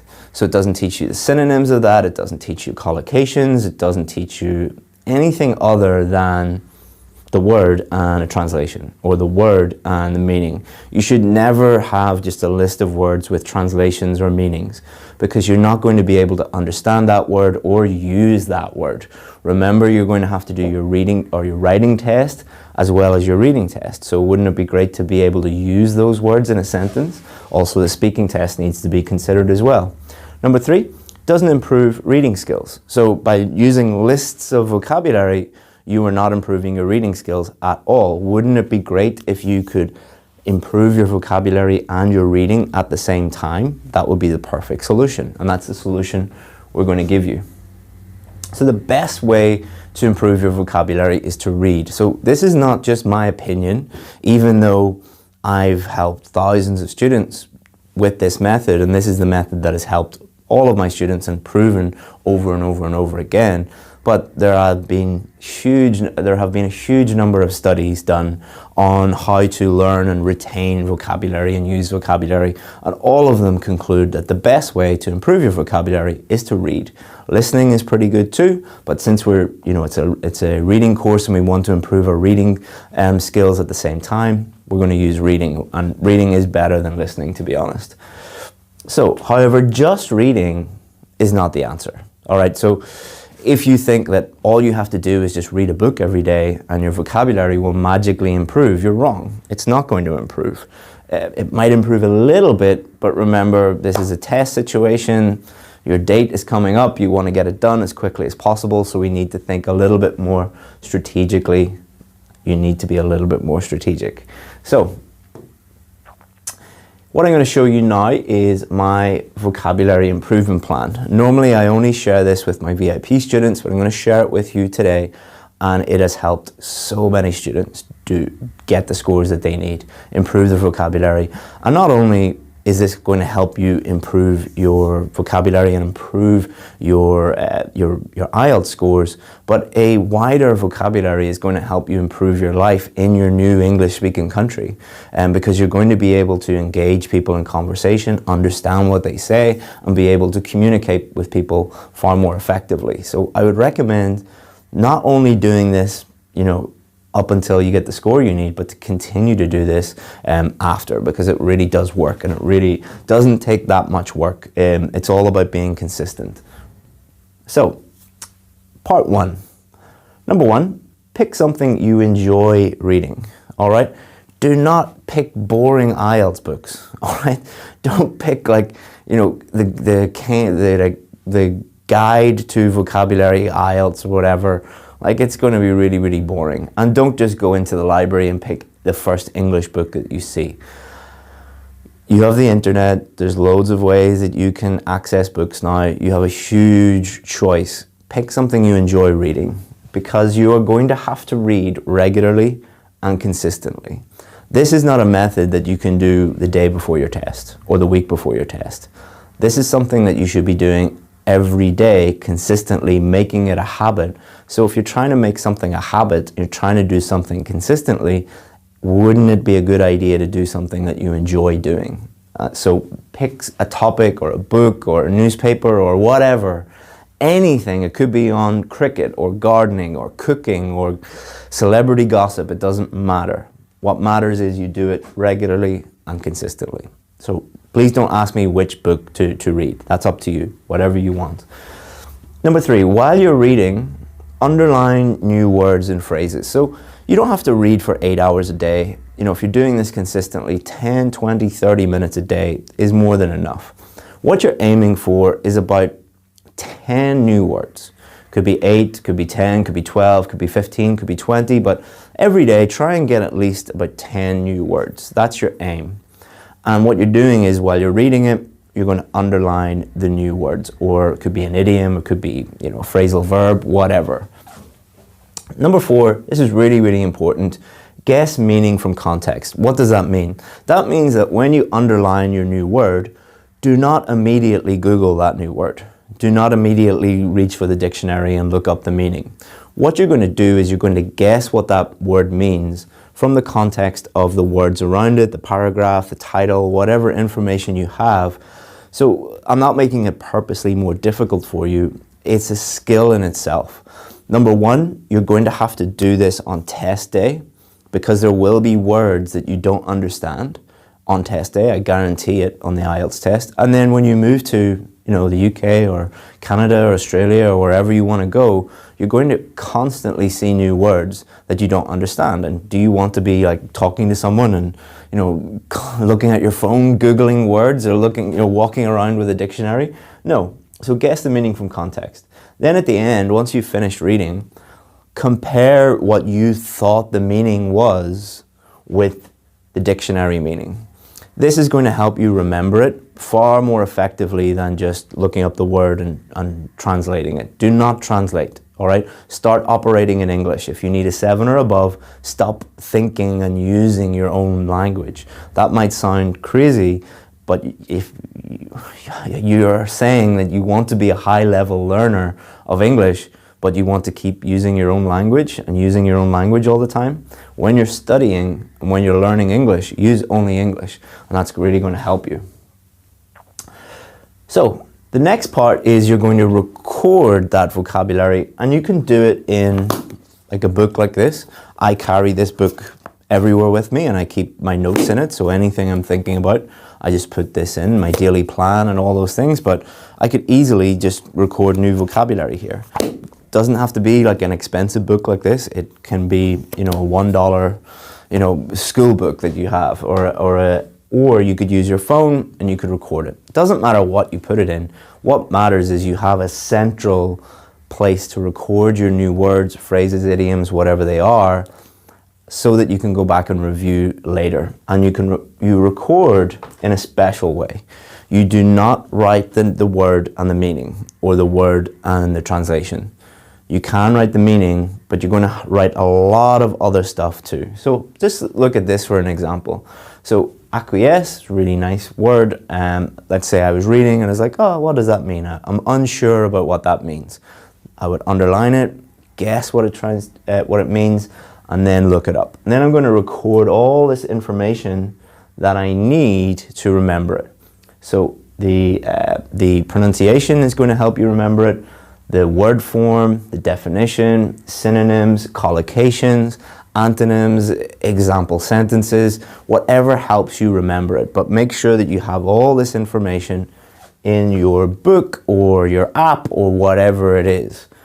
Because what you're going to do then is you are going to review those words.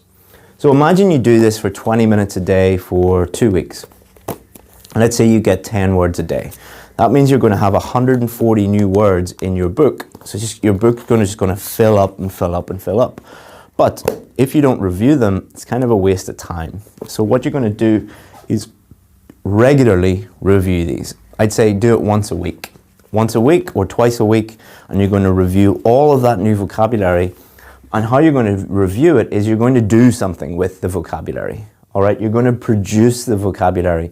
And you can do this in a lot of ways. You could just, for example, you could try and tell a story and include that vocabulary, or you could write an essay, or you could write anything, a letter to someone, or you could play a game in some way. There's a lot of ways that you can review vocabulary, but the key is to produce the vocabulary, to produce full sentences with that in it. You could even record yourself. Sorry for the ambulance outside. But the key is to do this regularly and to produce something. And if you do that consistently, imagine you did that a year ago. Like imagine you watched this video a year ago and you were doing that for 365 days. And you imagine you learned 20 new words a day. That's a lot of words. How brilliant would your vocabulary be if that was the case? And how great would your reading skills be and your overall general level of English be? And you can start with just 5 minutes a day. But if you watch this video and you do nothing, nothing will change. So please don't be one of those students that watches a video like this and is like, oh, this is amazing, I'm going to do it, and then you don't do it. And then time creeps on and then you fail your test over and over and over again. Because you have a choice. You can spend time on this, or you can spend time failing the test. You don't have a choice. You know, that's your choice. Spend time doing something that will lead to a great IELTS score, or spend time wasting time and then failing the test over and over and over again. So to talk about mindset a little bit, many of you will be like, why is he not giving us tips? And that vocabulary improvement plan, that's going to take ages. Okay, so that vocabulary improvement plan, if you are thinking that's going to take a really long time, your mindset is wrong. You're going to fail over and over and over again. But if you're like, oh, I only need to do that for like 10, 20, 30 minutes a day, I should get going now and I should make it a habit and schedule it every day, and in time I'll really improve, then you're going to get the score you need. There's no other way of doing it. So that's everything you need to know about how to improve your vocabulary and a little bit about mindset. So in lesson 2, what we're going to do is we're going to look at reading skills. So we're going to look at skimming, scanning, and close reading. Many of you might not have even heard of this one. And we're going to look at the real problem, the real reason why people don't develop their skills, why people don't use these skills effectively on test day, don't practice properly. We're going to look at all of that in lesson 2. So make sure you tune in for lesson 2, and I'll see you then. Hopefully you find this lesson useful and get going with your vocabulary improvement plan. Hello there and welcome to lesson 2 of our IELTS reading course. So if you watched lesson 1, well done. If you haven't watched lesson 1, please go back and watch it. There's some really essential information in there that you need in order to improve your IELTS reading scores to a 7 or above. So what are we going to do today? So we're going to look at reading skills mostly. We're going to look at scanning and skimming like every course does. But we're going to look at them in a lot more detail and think about what they actually are and how to use them. Because one of the main problems is students talk about skimming and scanning. A lot of teachers talk about skimming and scanning without really knowing what they are and how to use them. We're also going to look at close reading, which is another skill in itself, as well as a couple of other reading skills that most students just aren't aware of or don't talk about or don't know about. And we're going to talk about the real problem, the real reason why you are struggling with reading skills. And we're also going to give you a couple of exercises that you can do at home to help you improve your reading skills. Okay, so what we need to do is we need to find out what these are. What are these skills? How do we use them? So a very good analogy is Google Maps. So bear with me. This will all make sense in a second. So I'm here, I'm in Northern Ireland, and I need to answer this question. How many angels are there outside Rockefeller Center in Manhattan, in New York? So imagine this is kind of like a reading question, and we're going to be using the same skills to answer this question as you would during your reading test. But we're not going to be reading a text, we're going to be looking at a map. So to answer this question, I'm in Ireland here, and I know that Rockefeller Center is in New York City. So what would I do in order to find this quickly and efficiently and effectively? Would I go into every single country in Europe or Africa and South America and try and find it there? No, I would scan for the United States really, really quickly, and I would find it there. So using that scanning skill has helped me find it, the location of it really, really quickly. But have I found the correct answer? No, I haven't found the correct answer yet. So what I need to do is look at things in a little bit more detail. So look for New York. So scanning again, New York. Okay, so let's click on that one. Let's go into here. So New York is divided into 5 boroughs. We have Staten Island, we have Queens, where my sister lives, we have Brooklyn, and we have the Bronx and Manhattan. So by skimming this, by looking at it quickly, I can understand that yes, I'm in the right area. I know where I am. I know I'm in New York. I'm in the right place. So by just looking at it quickly, by skimming it, I'm kind of orientating myself and I know exactly what's going on. But I need to scan again, so switching skills, to find Manhattan, where Rockefeller Center is. So if we go into Manhattan, so Manhattan's like a big long island and I need to find Rockefeller Center. It is a landmark, so it will probably be one of these things that is highlighted. So what are we going to do? We're going to scan again. Hopefully it comes up.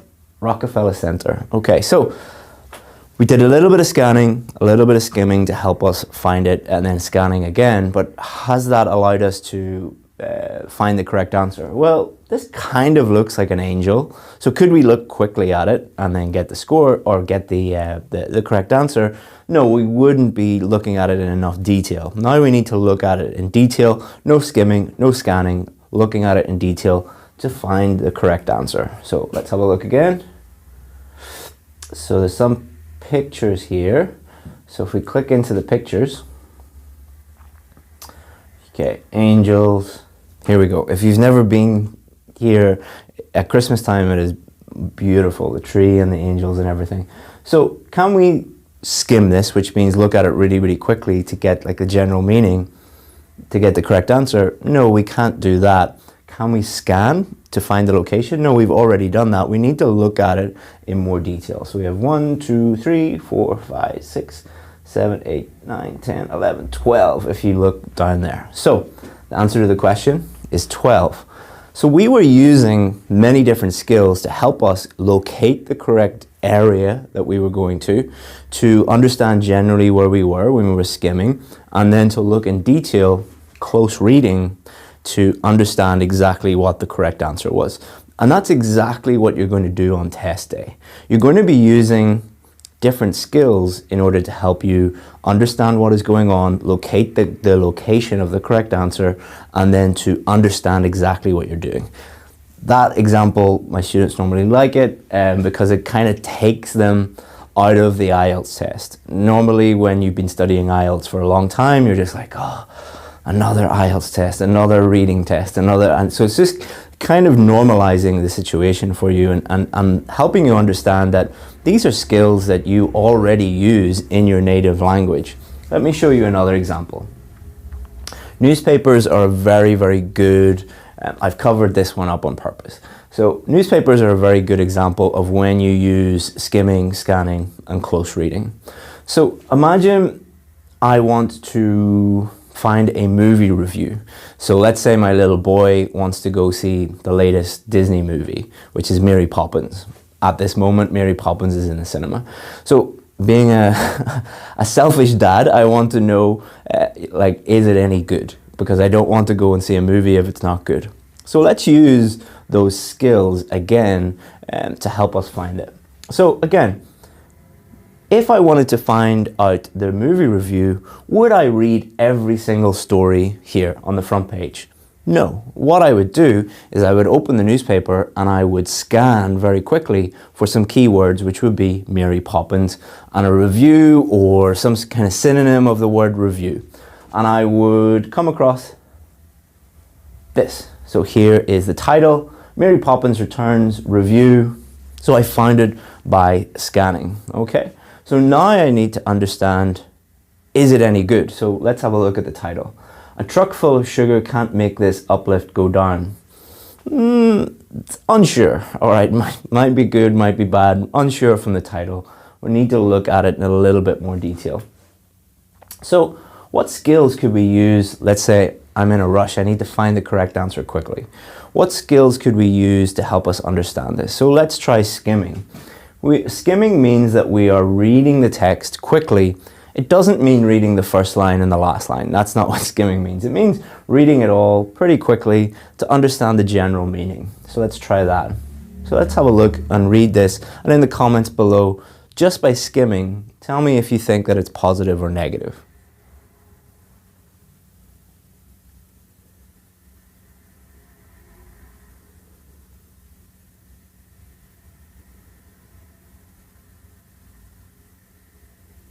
Okay, so reading it pretty quickly, I'm still not 100% sure. Remember that my little boy wants to go see it. I don't want to waste my time, so I need to know 100% the answer to this question. Is it any good? So another skill that we could use would be scanning. What would we scan for? Well, we would scan for positive adjectives or negative adjectives. Like if it says good, it's probably good. If it says bad, it's probably bad. But we'd need to be aware of all the different synonyms and the different vocabulary that might be used. So let's try that.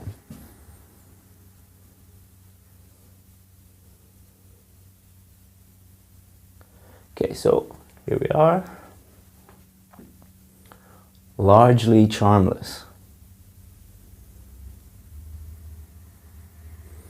Might have created something memorable.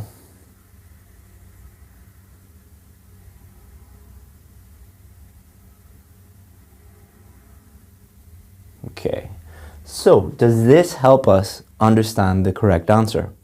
No, because we just found the location. So here, if we change colors, so here is the sentence where we've located some adjectives. They seem to be negative adjectives, but if we just did this, just looked for negative adjectives, we don't know 100% sure whether they're talking about the movie or they could be talking about the original movie made in the 60s. Like, we don't know. So we need to use a different skill, which is close reading. So let's look at this in more detail. Let's read this sentence properly and think about it deeply. Suddenly it becomes clear that the people who made this largely charmless venture, charmless means that there's no charm to it, with its hard smiling nanny, might have created something memorable, even good and hummable, if they had turned it over to Miranda. So when we're looking at this in detail, it becomes quite clear, even without looking at the rest of the review, that they don't think it is very good. All right, it's not going to be a positive review. So you can see that the different skills that we used there to help us find the correct answer. Again, you're going to be using these in the test, but it's not as simple as skimming, scanning, close reading. You need to understand what those are and more importantly, how and when to use them and how to practice them, how to get better at them, because they are skills, just like any other skills. So not only are we going to be looking at these ones which we mentioned, two that are really misunderstood or not talked about enough are these two. Understanding the question. You could argue that this isn't a skill, but I'm including this here because it is so important. And deciding the answer, drawing a conclusion. So let's take one at a time. Understanding the question. If you don't understand the question, you will not be able to find the answer. All right, it's as simple as that. If you don't understand the question, you won't be able to find the answer. What a lot of students do is they immediately go in, skim the text, scan the text, look for the answer, but don't really pay enough attention to the different options. It is a reading test. You should be spending most of your time reading, but this is a skill in itself. Also, you need to be aware of synonyms. So it might talk about the movie in the questions, but in the text it talks about a film. Movie, film, they are, or a picture. They are, pictures like an old-fashioned word for a movie or a film, but they're all synonyms of each other. So by looking at the question and thinking about which synonyms might be coming up, then it's going to help you with especially scanning.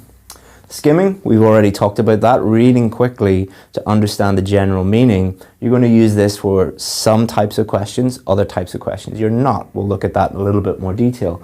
Scanning is just a tool to help you find the location. It's not a tool to help you find the correct answer. What you should use is scanning to help you find the location, and then close reading, looking at things in detail, and that is going to help you decide the answer. And I would separate these out. This is more reading and thinking up deeply about what the text says. Then you need to decide the answer and come to a conclusion. It's kind of a separate thought process. It's going to happen very, very quickly, one after the other, but really separating them out and this drawing a conclusion, deciding the answer is key, I think. So you're going to have to be aware of what these are, but more importantly, when to use them and how to practice them. So let's look at what most students do. What most students do: skim, scan, find the answer. So you're missing out understanding the question. You're missing out synonyms, so two words that mean the same thing. And you're also missing out finding the actual answer and drawing a conclusion. So be aware of how these act, and be aware that they're not linear, okay? It's not like 1, 2, 3, 4, 5, you always start here and then here and then here and then here and then here. It's not like that. Sometimes you might not skim at all. Sometimes you might not scan at all. Sometimes you might use scanning first and then skimming after that. Sometimes you might flip between the two. So thinking about it in a very, very simplistic, overly simplistic way is going to lead to a lot of trouble. Let me show you an example of two questions. So here we have two very common IELTS reading questions. One is matching headings, and the other one is true, false, not given. So for matching headings, you're starting off by skimming the text, all right? So one of the skills that they are testing with matching headings is, can you quickly understand the general meaning of the paragraphs? That's what they're principally testing. So you're going to be using that first and foremost. Then you're going to be answering the questions. So you're not really looking at the questions at all until you skim the text first. So if you did it the other way around, it's going to be less efficient and it could cause some confusion. Then you're going to use close reading, and then you're going to decide the answer. No scanning. True, false, not given, on the other hand, is the other way around. So you're going to be understanding the question and then scanning, not skimming at all, close reading and deciding the answer. So you can see the difference between these two questions, and this is one of the reasons why you will hear a lot of people complaining about these questions and say, like, I hate matching headings and I hate true, false, not given. Most of the students that I work with, when they say that, I say, well, what's your strategy for each of the questions? What they'll normally say in return, they will say, what do you mean there's a different strategy? Is it not the same? Is it not just skim, scan, find the answer? Like, no, they're two different questions. They are testing different skills and testing different things. They have been constructed in different ways. Therefore, you need a different strategy. And this is a very simplified version of the strategies that I share with my VIP students. This is not the complete strategy yet. So what we're going to look at now is how to improve these. So these are skills, just like archery or basketball or football or whatever you want to do. Every skill requires you to learn how to do it and then to practice it.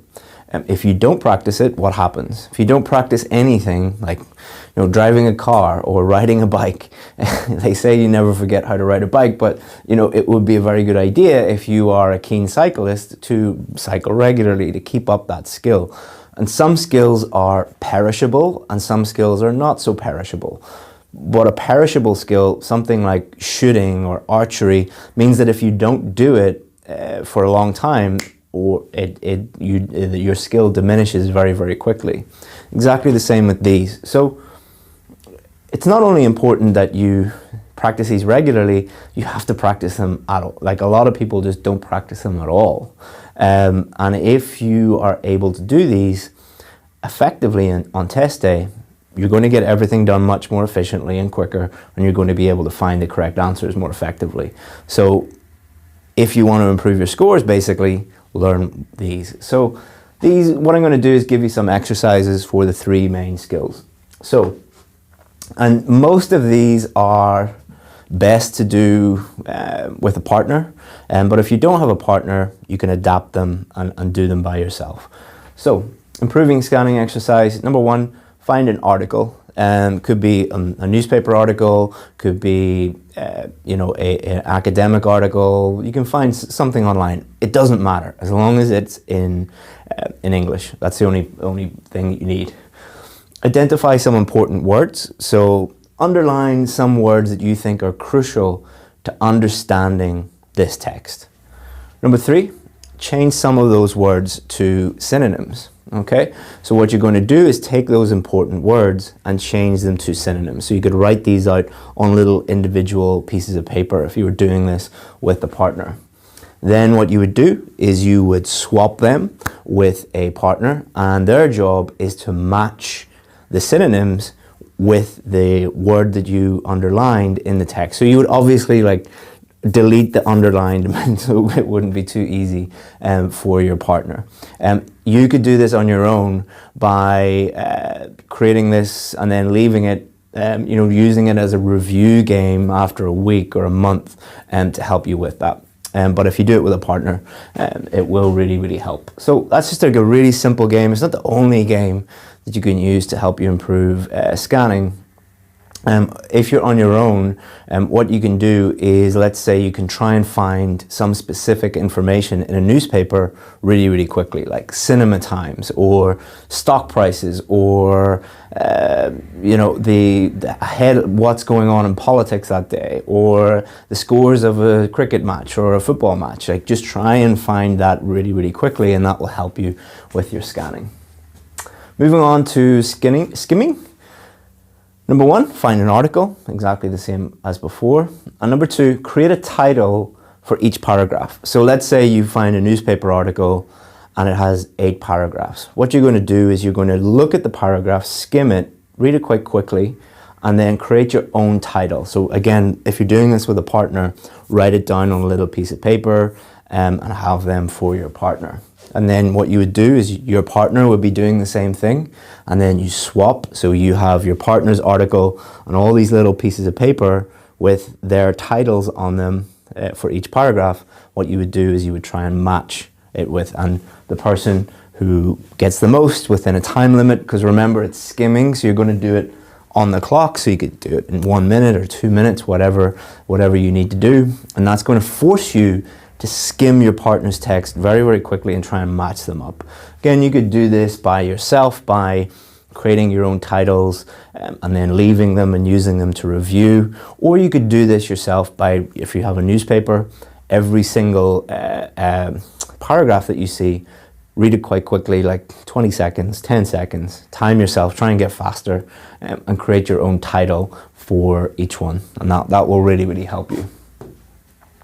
Improving close reading, again, find an article and do this with a partner. Write 1 comprehension question. A comprehension question means something that you're going to ask someone and the answer will demonstrate that they understand the meaning, the general meaning of the paragraph or something specific within that paragraph.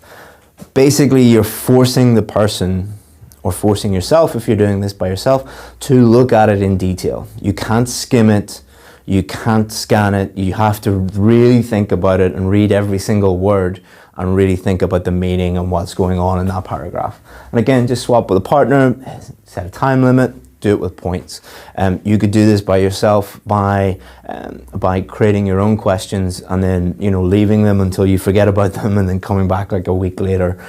Or if you're doing this by yourself, like you're reading a newspaper article, think about try and create your own questions anyway, and that will force you to think about the detail of the paragraph. You don't have to give those questions to anybody, but just creating the questions forces you to really read it in detail and think about it that way. So these are all just examples of active reading. You are reading for a purpose. You are doing something while you're reading. Compare that with how most students learn, which is just like reading an article or reading a newspaper. You're not really doing anything. Your brain isn't being activated in any way. You're just bored. Your brain is bored. But if you're doing those things, then you are doing something with the intention of improving something specific. You can do it with vocabulary as well. So, how to improve your reading skills? Number one, understand the difference between the 5 reading skills, the 5 reading skills. Number two, practice thoughtfully and regularly. Do something while you're practicing and do it. You know, if you really need to improve your reading skills, you should be doing this every single day. Don't be one of those silly people who complains about not being good at something but doesn't do anything to improve it. That's crazy. Number three, have a step-by-step strategy for all question types. We're going to look at this in lesson 3. So to look at our little pyramid here again, we talked about vocabulary in lesson 1. Today we talked about skills. Okay. And then tomorrow what we're going to do is we're going to look at strategy. And that will complete our pyramid, and that will complete raise your awareness about what will actually help you improve your scores. And tomorrow we're going to look at a step-by-step strategy for matching headings to show you how effective that strategy is and to convince you how important it is to have a strategy. But to just circle back to mindset, again, thinking about skills, you do have to practice them. You have to put in the work. Someone with a bad mindset will be like, can you not just tell me how to improve skills? Can you tell me how to improve my cricket skills or football skills or archery skills or swimming skills? No, there's no book on like how to become a better swimmer. You have to get in the pool and swim in order to do that. I can't give you like top 10 tips on how to improve your skimming or how to improve your scanning. I could, but it's much, much better if you actually put in the work and do it yourself. So again, mindset is absolutely crucial, not only for vocabulary, but for skills as well. Hopefully you find that interesting. And tomorrow we're going to put it all together into lesson 3, and we're going to give you a step-by-step strategy and show you how to implement it. Hello and welcome to lesson 3 of our reading mini course. So let's get going with lesson 3. So let's just summarize what we've done so far so that we know where we are. So in lesson 1, we looked at the key factors that will get you a 7 or above on the reading test. And we also looked at how important vocabulary was, and we gave you that vocabulary improvement plan. I hope all of you have begun your vocabulary improvement plan. In lesson 2, we looked at the skills, what those are, why they are important, and we showed you some practice activities. So hopefully you've got going with those practice activities. And today we're going to round it all off by showing you everything you need to know about strategy, what strategies are, why they are effective, how they are effective, and we're going to give you a step-by-step strategy for one of the questions so that you can see how powerful it is. And we're going to make this lesson as interactive as possible, just so that you can activate your brain cells a little bit instead of just sitting back and watching a video. So this is the most important thing throughout the whole course. Everybody is focusing on this and ignoring all of this. We talked a lot about vocabulary and skills already. We're going to talk a lot about strategy today, and at the end we're going to bring it all together by bringing it back to the most important thing, which is mindset. Okay, so why strategy? Well, this quote will tell you what I think about strategy. What does strategy mean? Well, if we read this quote first, a fool with a plan is better off than a genius without a plan. So being strategic when it comes to your preparation, when it comes to doing the test and doing the questions, means that you go in there with a very, very solid idea about exactly what to do. So being strategic about your preparation is knowing exactly what to study and planning it all out and actually doing it. Same with when it comes to the reading questions. You know exactly what to do and you do that on test day. I really like this quote. Another quote that I really like is, "An idea without a plan is just a dream." And I think that is very applicable to IELTS, because lots of people have the idea of getting a band 7 or getting a band 8 or getting a band 9, but it's just a dream. Until you put together a strategic plan of action, it will remain a dream. But those that are a bit more strategic about things and plan things out, they're the ones that get the scores. So we're going to help you with that today. So another reason why you should be aware of strategies and why they are so important for reading is these are just some of the different types of questions that might come up on the reading test. So if true, false, not given, matching headings, multiple choice questions, summary completion, matching sentences, diagrams, matching names, short answer, and on and on and on and on. Now, why do they do this? Why do IELTS have so many different types of reading question? Why isn't it like when you were back in primary school or high school and it was just multiple choice questions or just comprehension questions? Well, what these questions do is they simulate what it will be like when you move to London or Toronto or Chicago or Sydney or wherever you're moving to. When you are there, you're not going to be just using one skill. You're going to be tested in a multiple different ways when you are in your new country. You're not just reading one thing. You're going to be reading multiple things in multiple different ways. So these questions simulate what it's like to be in an English-speaking environment. And the key thing to remember about these when we go back to strategy is they're all testing different skills, different sub-skills in different orders. They're all structured in different ways. Therefore, you need a different strategy for each different type of question. Each of these different types of question, you need a step-by-step strategy that is unique to them. So when students join my VIP course, one of the things that we do with them is we give them a step-by-step strategy for every different type of question. And we tell them you need to learn these because you can't go in with just one strategy and hope that it helps you with all of the different types of questions, because it won't.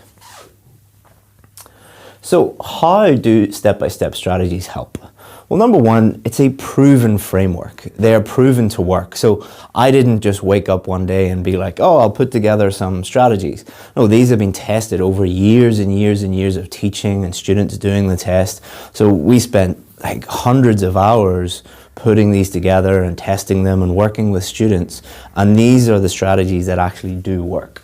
Also, very importantly, they allow you to practice in a very standardized way. So this is important because if you practice in a standardized way, then you're taking one variable out of your practice. So by applying the same strategy to the same type of question over and over and over again, you know that the strategy is sound because we've proven it.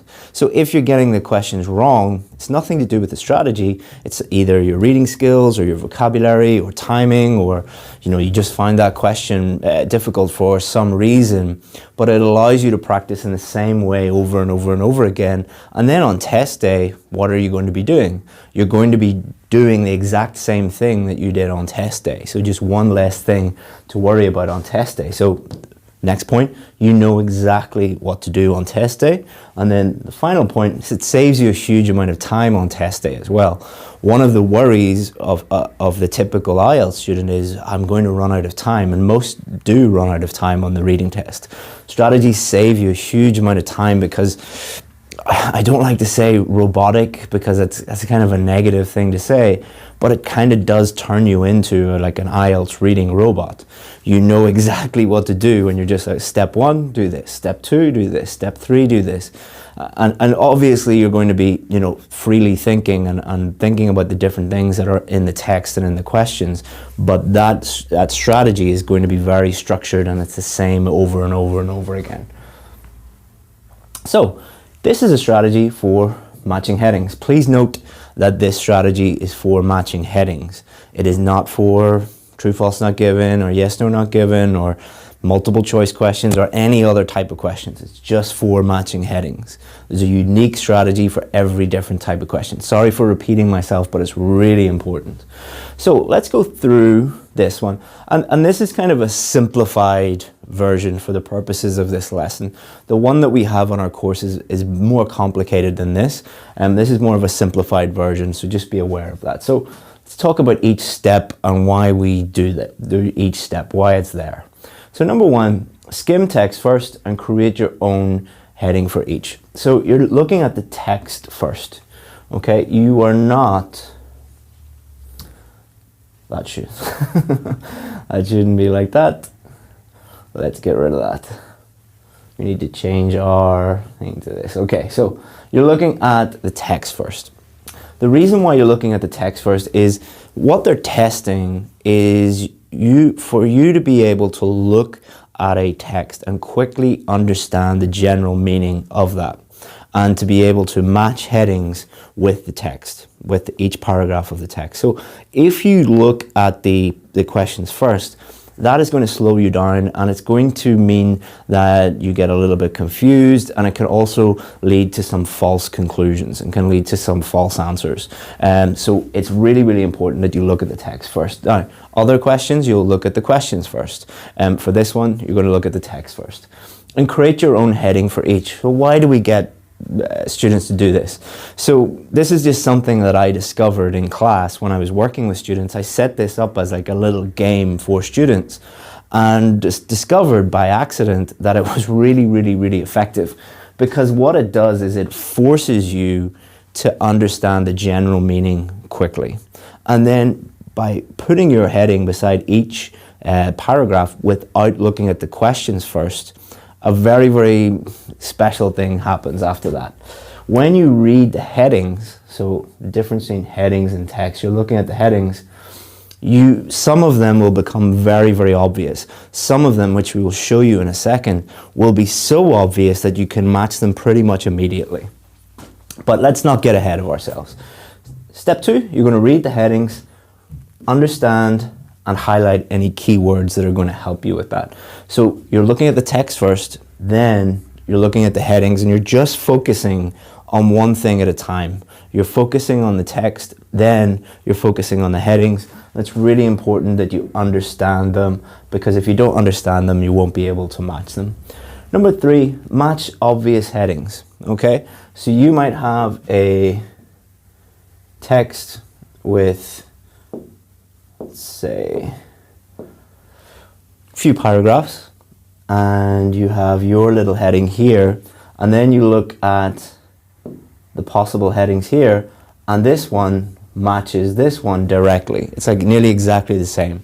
So that means that you can match them really, really quickly. Now, does that mean you'll be able to match 100% of them? No, but you will see if you use this method, you should be able to, it differs from question to question, but normally about half of them you'll be able to match really, really quickly. So let's say 3 out of the 6 you're able to match immediately. That leaves you with 3 out of the 6 to really, really focus on. So again, you're being strategic. You're really thinking about things and doing things in a very, very strategic way. As you can see, this took a long time to figure out, but it really does work. And then you're going to write the possible headings beside the remaining paragraphs. So there will be some remaining paragraphs that you haven't been able to match. You're going to then focus on them. Instead of focusing on all of them, you're just focusing on the ones that you do not know, that you're unsure about. So again, being really, really strategic, you can focus all of your attention, all of your focus onto those that you're unsure about. And then you come to a conclusion, okay? So that's the first time you've seen this probably. So let's look at what it might look like on test day. So here I have a paragraph from the Mary Poppins review from the New York Times. What I want you to do is I want you to read this quickly. So I'm going to give you less than 1 minute. And what I want you to do is, on a piece of paper, or you can type it out, write your own heading. If you had to create a heading for this paragraph, what would you write? Okay, so pause the video, do it in less than 1 minute, and write your own heading. Go. And I'll get out of the way. So you can pause the video now. There you go. Okay, so now you should have your own heading for this one. Really, really important that you do that. If you didn't, go back and do it. Okay, now let's look at another one. Same thing. What I want you to do, pause the video for about 1 minute, read it quickly, come up with your heading.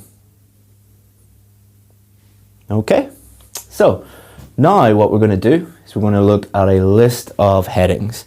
So here are a list of headings, and both of them you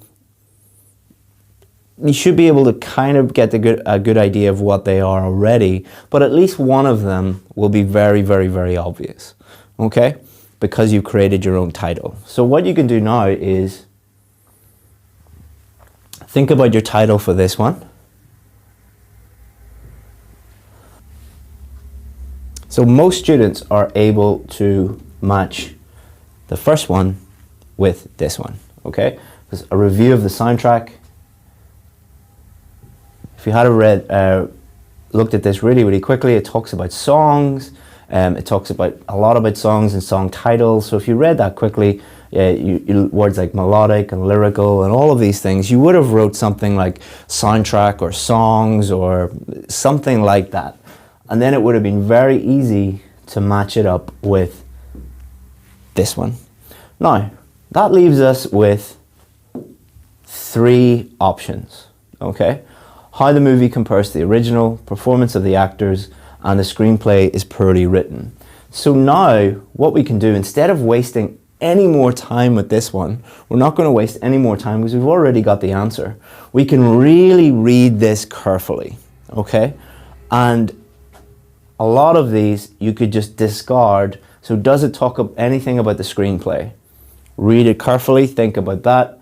Does it talk about the actors, the performances? Read it carefully. Or does it talk about how the movie compares to the original? So what I'd like you to do is read this more carefully and decide which one of those so is it 1, 2, or 4, which do you think? So again, pause the video and think about it and have a go at picking it. And hopefully, because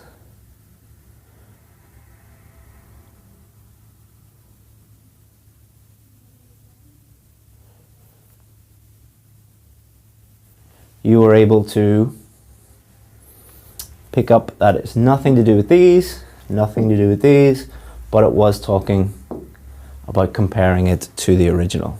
So hopefully you can see, by using a strategy like this, you're just making everything so much easier for yourself. So matching headings are one of those types of questions that students hate. They're just like, oh, I absolutely hate this question. I can never get the answer. So imagine going from someone who just doesn't know anything and hates those questions to someone who can just apply this strategy and hopefully get the answers. Now, are you going to get 100% of the answers all the time? Probably not, unless you're like a band 9 student or you're hoping to get a band 9, but you are just increasing your chances massively of increasing your score, and that's what we want to do. So finally today, let's go back to here. So hopefully you've been able to see that tips and tricks are not going to help you. By improving your vocabulary, improving your reading skills, and employing a strategy for all the different types of questions, you're able to ignore this completely because tips just do not work.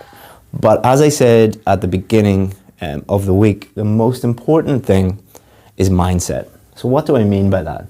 Well, you could get two students. Imagine you have two identical twins, all right? They're the same language level, the same everything.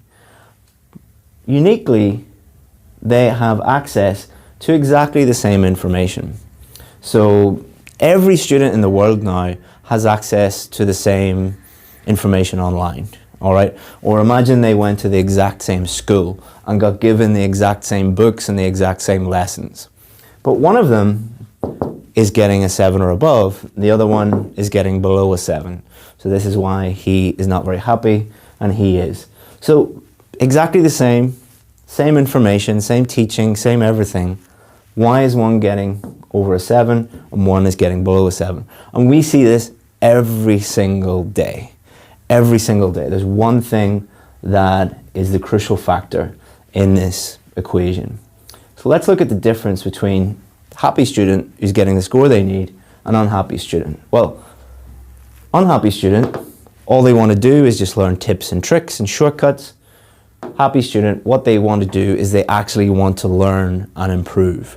They want to improve their vocabulary. They want to improve their reading skills. They want to improve their general level of English. They want to improve their scores. This attitude means all the difference in the world. The guy who failed, he wants it now. He might have, like 6 months ago, he started studying and he said, I want it today. I want it right now. I just want shortcuts and tips and tricks. Whereas this guy said, okay, it's going to take time, it's going to take effort, it's going to take hard work, but I'll get there. I'm not there now, but I'll get there in the future.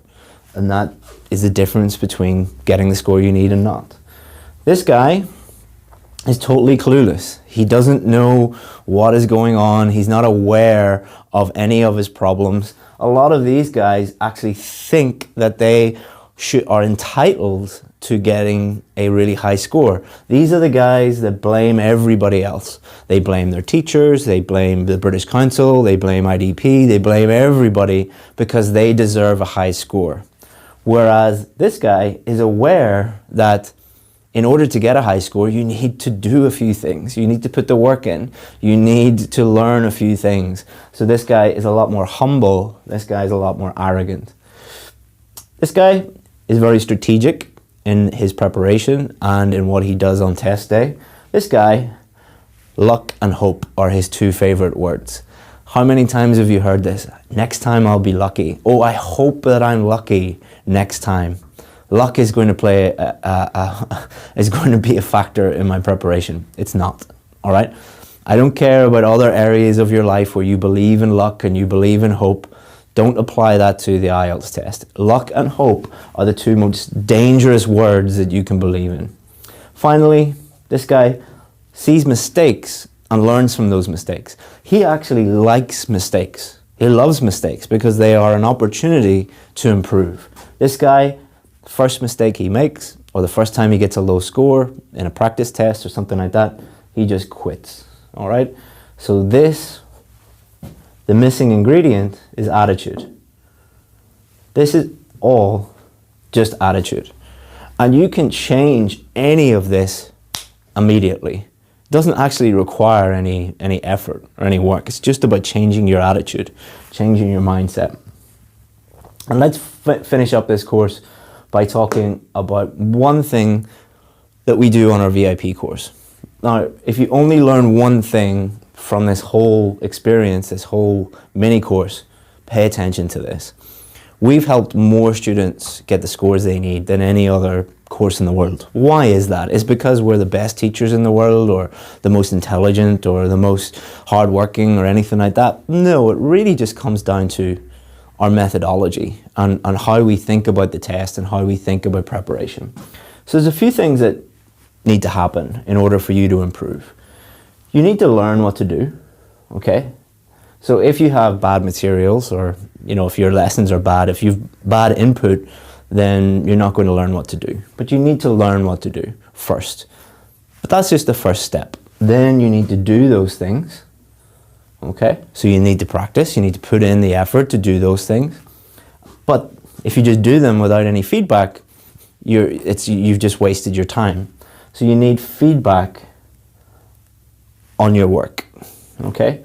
Then from that feedback, you're going to learn. So it just goes around in this positive feedback loop, and you're going to improve if you do this. Let's look at a real example. Let's say you don't know how to write an introduction for a task 2 essay. You need to learn how to do that first. Someone needs to teach you what to do. Then what are you going to do? You're going to write an introduction, but you're probably not going to do it perfectly. So you need to get feedback. These are the things you did well. These are the things you need to fix. You're going to learn from that, and you're going to do it again and get more feedback until you are able to do it at the level you need to do it at. This is simple methodology is where you need to get to. But most students are nowhere near this because they're listening to people who don't know what they do, or they are using materials that are just unreliable. Then there are some students who have a really great teacher, but they're actually not doing anything. If you just sit back and listen to a teacher or just watch videos, you're not going to learn anything. You need to do those things. There are a lot of students who do have a good teacher, are doing those things, but they're not getting any feedback on their work. So they don't know where they're going right, they don't know where they're going wrong. So you need to do all of these things in order to move up and get the score that you need. And we believe that anybody can do that. We believe that anyone can help, we can help anybody get the scores they need as long as they're prepared to put in the work and have a really good mindset. And that's it. Hopefully you enjoyed this course, and there will be a few spots available for people who want to continue to work with us.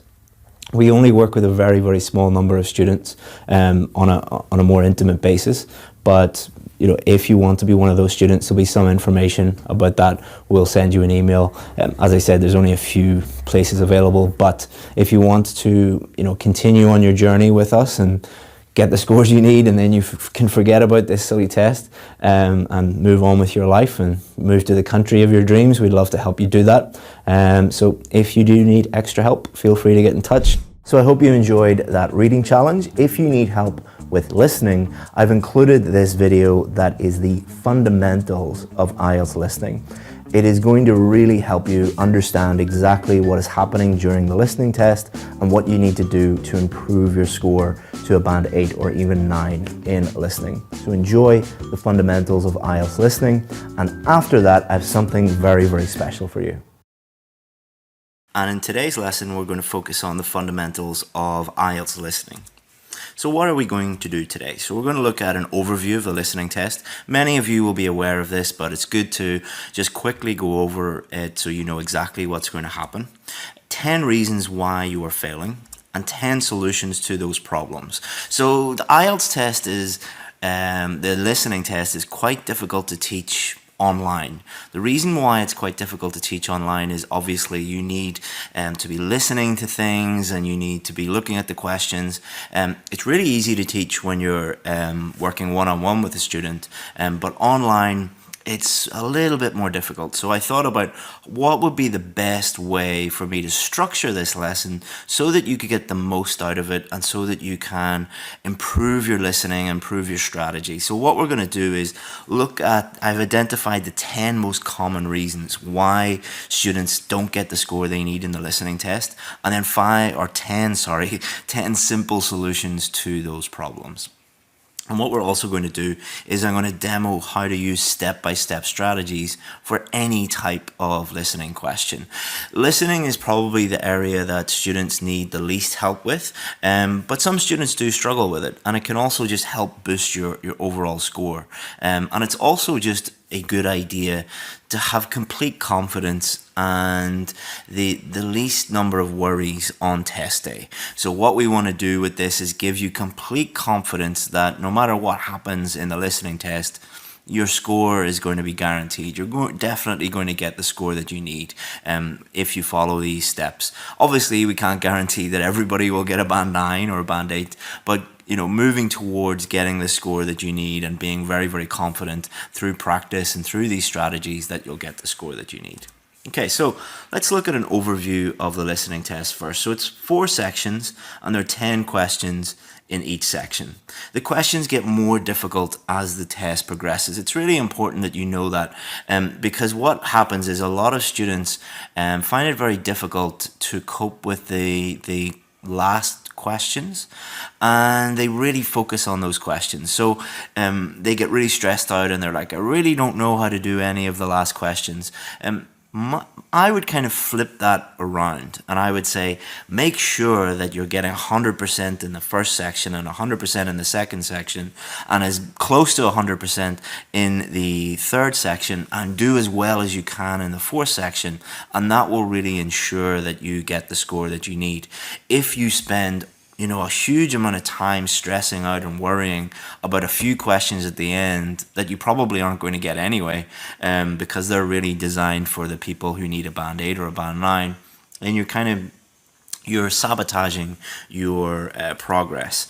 The test lasts for approximately 30 minutes. That might not sound like a long time, but the thing that you need to think about with that is, how many times have you focused completely on listening to English and really focused? So I'm not talking about, listening to songs or watching a movie or watching a TV program or a podcast or anything like that. I'm talking about complete focus and concentration for 30 minutes. That is actually a very long time in a foreign language. So be aware of that and be aware of, that is a big challenge. Each recording is played only once. One of the big things, the big things that students get used to when they're learning English, when you're with a normal English teacher, what they do is, when they're practicing listening, they will repeat things. They'll repeat the recording many times until you get it correct. The other thing that a lot of English teachers do is they will speak to you in a very slow way, and they will make sure that you understand every single word they say. Not a very natural way to speak. In real life and in the IELTS test, you will hear things just once, so you have to get used to that. And you'll have 10 minutes at the end to transfer your answers. So that's just good to know from a strategic point of view. So section 1, you'll hear a conversation between 2 people within a social or everyday context. Section 2, 1 person speaking in a social or everyday context. Section 3, a conversation between 2 or more people within an education context. And section 4, a lecture, normally on an academic subject. So it's good to be aware of these, but it's also good to be aware that these test different listening skills. Listening and reading, you can break those down into different sub-skills.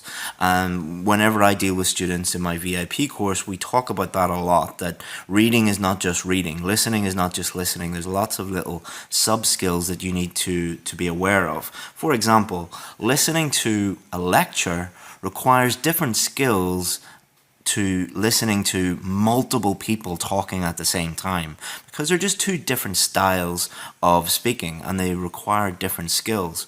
Also, the different contexts that you'll be listening to, normal everyday social situations.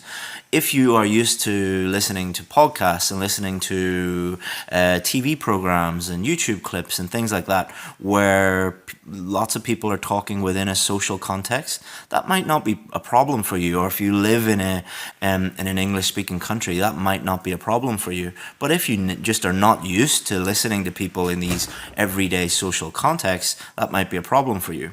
Section 3 and Section 4, more academic type contexts.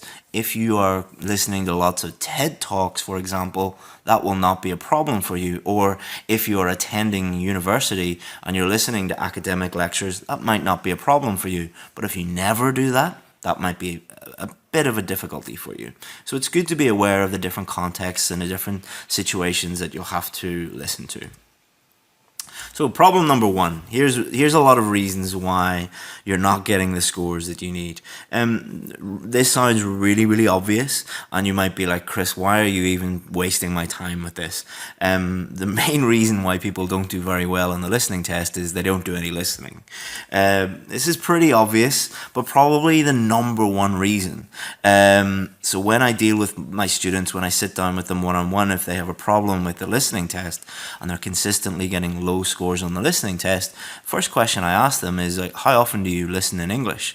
And most of the time, if they're being honest with me, they'll say, oh, I listen to a little bit of music, or I listen to, when I'm out, I sometimes hear a little bit of English. But when do you actually sit down and listen to a movie or a YouTube clip or a TED Talk or a lecture?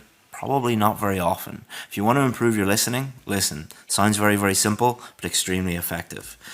Reason number two, you listen passively and not actively. So some students who are getting, 6 or 6.5 in the listening test, and they say to me, but Chris, I'm always practicing my listening.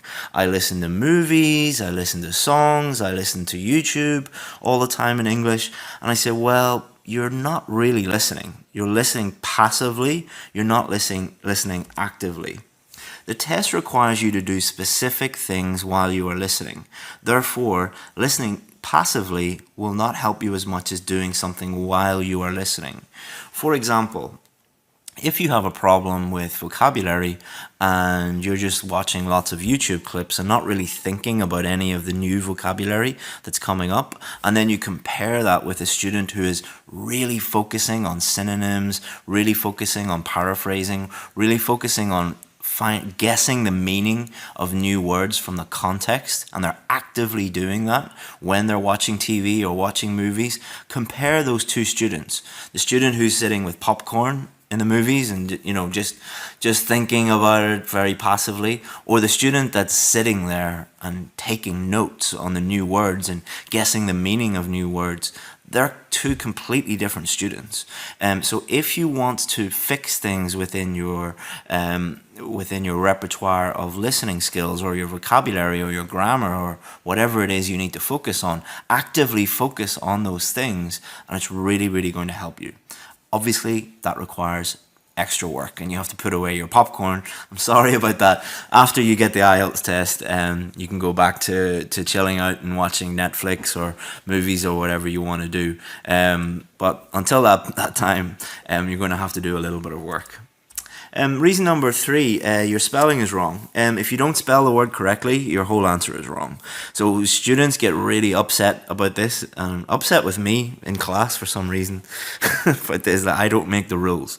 So I think that a lot of students think that this is a little bit petty. They're like, okay, I got the question wrong, correct. I know what it is, but I just misspelt the word.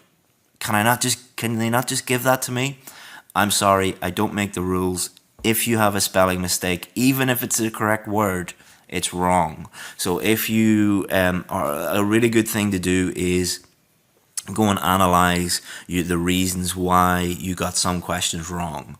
So what I would suggest you do is do some listening tests, and then correct them exactly how they are corrected in the real test. So look at the answers, and if you're making spelling mistakes, mark it wrong. If you're consistently getting things wrong because of spelling mistakes, then you really do need to work on your spelling and not your listening. So establish if that is a problem. If it is a problem, you need to work on that. Reason number four, you don't read the instructions carefully. Again, this is something that a lot of you are going to be like, oh, of course, I read the instructions properly. I always do that. This looks like a really simple reason, and something you would never do, but everybody, even the best students that I've ever dealt with, even the students who are very meticulous and very hardworking and very careful, sometimes they get things wrong because they didn't read the instructions properly. You must do this. Again, go back and analyze your mistakes. Do some practice tests under exam conditions and analyze why you made the mistakes. Did you make the mistakes because you just didn't read the instructions carefully? If that's the case and you're getting multiple questions wrong because you just didn't read the instructions carefully, you should be very, very, very happy, because it means that you can boost your score almost immediately by focusing on understanding the questions and reading the questions carefully, following the instructions and doing what they say. So see these mistakes that you're making as opportunities to improve. Reason number 5, your vocabulary is just not wide enough yet. Your vocabulary can improve, but if you are struggling to maybe go from a 6, 6.5 to a 7, 7.5 or an 8, could be vocabulary. Very, very common. The listening test is as much a vocabulary test as it is a listening test. The listening test is actually a listening test, a reading test, a writing test, a vocabulary test, all at the same time. But vocabulary is a huge, huge component of it. If you don't understand the meaning of some words, or you don't get used to being able to accurately guess the meaning of some words from the context, you're really going to struggle. If you are completely unaware of synonyms and paraphrasing, you don't know that one word is a synonym of another, you're really going to struggle. So for many people, with the listening and the reading test, they don't need to work on their listening skills or their reading skills, they need to work on their vocabulary. If you want help with your vocabulary, go and check out the video and the bonus video that I've given you in this course, all about how to improve your vocabulary, and you can actually combine your reading practice and your listening practice with improving your vocabulary. Reason number 6, you don't listen just once. So this is not your fault. This is because most English teachers, when they're practicing listening, they will let everybody listen 3, 4, 5 times. In real life, people are not going to repeat themselves 3 times. If you're listening to a lecture and your professor says something once, it's not like you can put your hand up and say, sorry, can you please repeat yourself, because my English teacher always played things 3 times for us. You will have to do this in the real test and in real life, so get used to it. Do not make your, how would I put this? Do not make your preparation too easy. There is always a temptation to make things a little bit too easy for yourself when you're doing your practice. When you're doing your practice, you're listening to things many times, you're getting a high score, and then you make it so easy for yourself that on the real test, you fail. Most cultures have the saying that probably comes from the army of like, do the hard training before the war and then the war is easy. It's the same with IELTS. If you think about it that way, do all the difficult things, do all the hard work before the test, and then the test will be easy. If you do it the other way around, you're going to get into trouble. Reason number 7, you can't predict. So a lot of the listening test is predicting what is going to happen, what is going to come up. So based on what you read in the question, you have to predict what is happening. This is a skill that you need to develop. If you do not develop this skill, same as like a golfer or a footballer or a boxer, there are certain skills that you need to develop. If you don't practice them, you're not going to be do very well in the overall competition. Many of the questions require you to predict the answer before it comes up. Get used to dealing with this. You could do this when you're watching a TED Talk or a YouTube clip or a movie. Think about what they're going to say next based on what they've said already. And you can definitely do it by doing practice IELTS tests, because the IELTS listening test is just full of prediction. Reason number 8, you can't hear the words. So very, very simply, you cannot, if you don't understand what the person is saying, you're not going to be able to answer the question. Native English speakers do not speak like robots. They connect words together, and you have to get used to this. So, for example, if you're listening to an elementary or pre-intermediate or intermediate, if you're in an English class, the teacher might talk to you like this.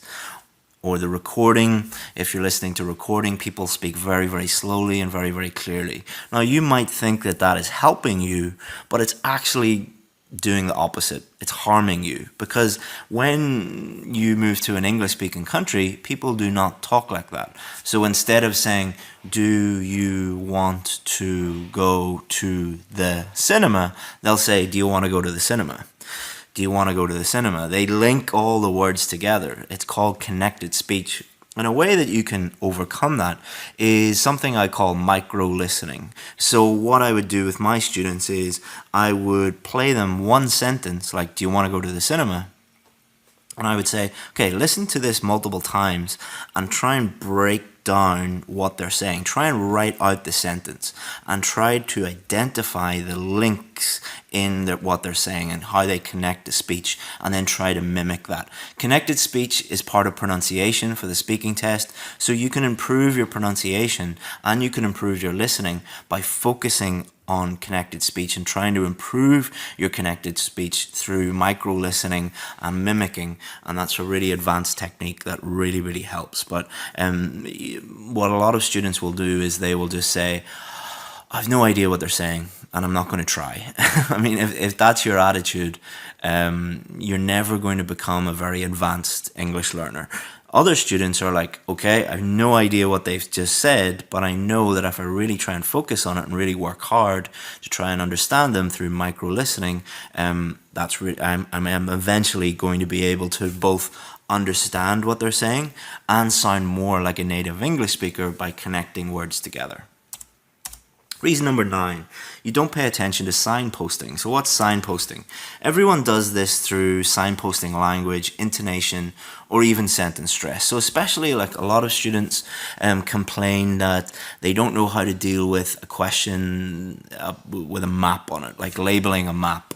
And throughout that talk, often you'll get a question where, for example, it'll be someone giving you a tour of a university or giving you a tour of a library or something like that.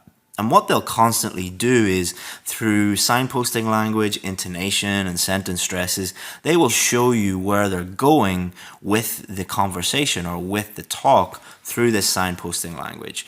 So they might say something like, following on from there means that they are ended one part of the talk and they're going to start another part of the talk. And if you analyze the IELTS speaking test for these types of questions, or sorry, the listening test, I'm getting my tests mixed up again, what you'll find is a lot of this signposting language and intonation and sentence stress and just helping the listener understand where they're going with the talk or with the conversation. So being aware of that, especially for labeling maps and things like that, is really helpful.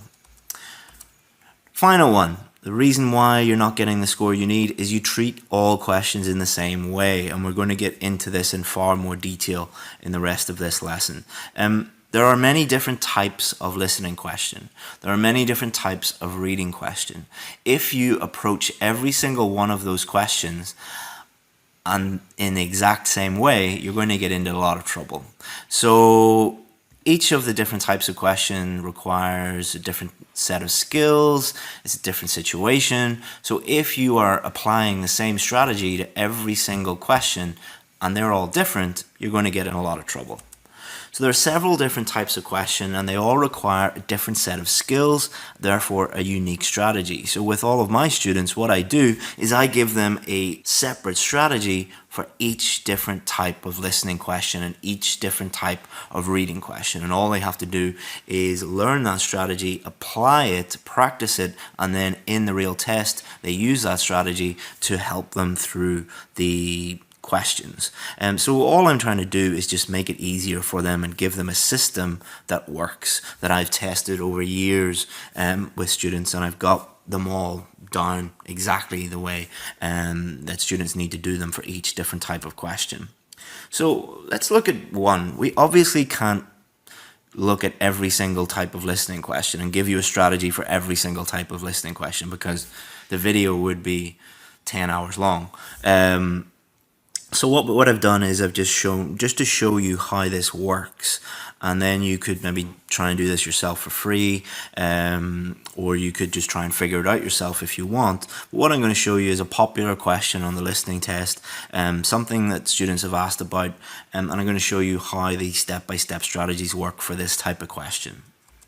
So here, I've took this from the official IELTS website. So here's a typical multiple choice question. Choose the correct letter. The type of insurance is economy, standard, premium. Customer wants goods delivered to port, Home Depot. Many of you maybe have done this question before.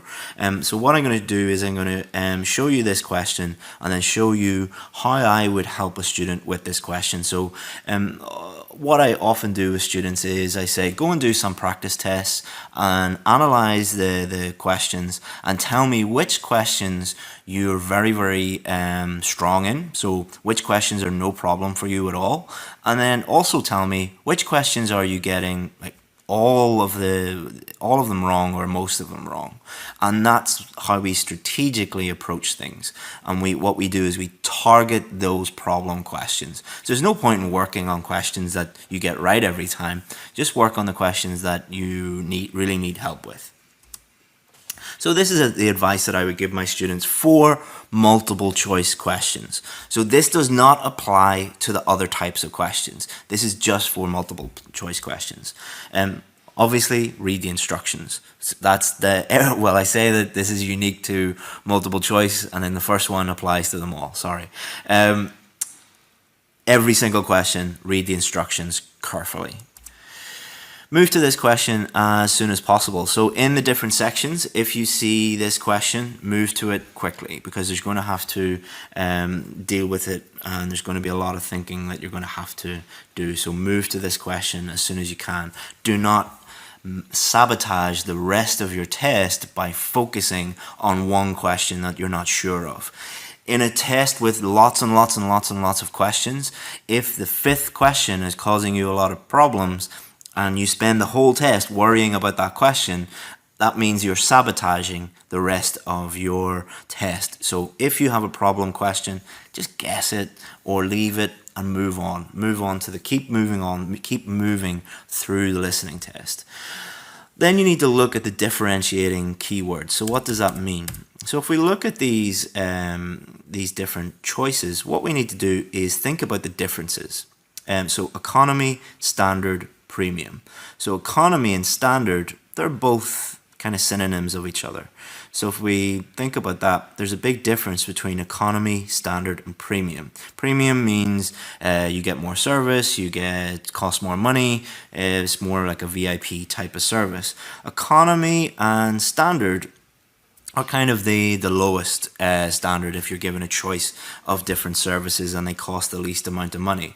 So it's really important that you think about the difference between the meaning of these different ones. All right. Same with here.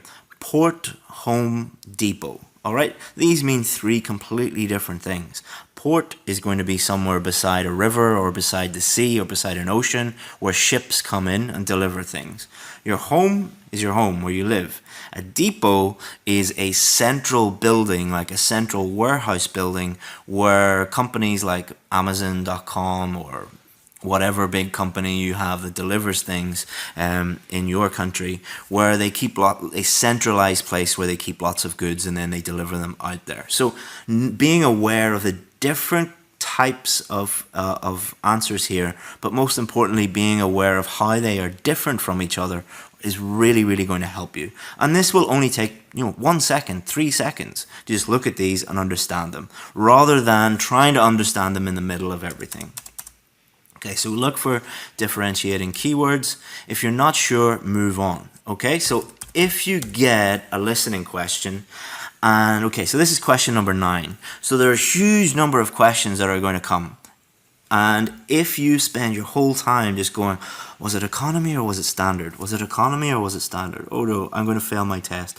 Oh, I better get this one. What happens is you're so worried about that one and you don't move on that you get questions 10, 11, 12, 13, 14, 15, 16 and on wrong because you just run out of time and you get mixed up. It would be better if you just said, okay, it's either economy or standard, I'll just guess that one and then move on. So what you're doing is you're giving yourself a better chance with the questions that come next. All right, so don't focus too much on one question. Remember that you get a score for the whole test and one question is not going to make a lot of difference. So guess if you have to and move on. We've already talked about that. Remember synonyms and paraphrasing. All right, so remember that. Let's look at this.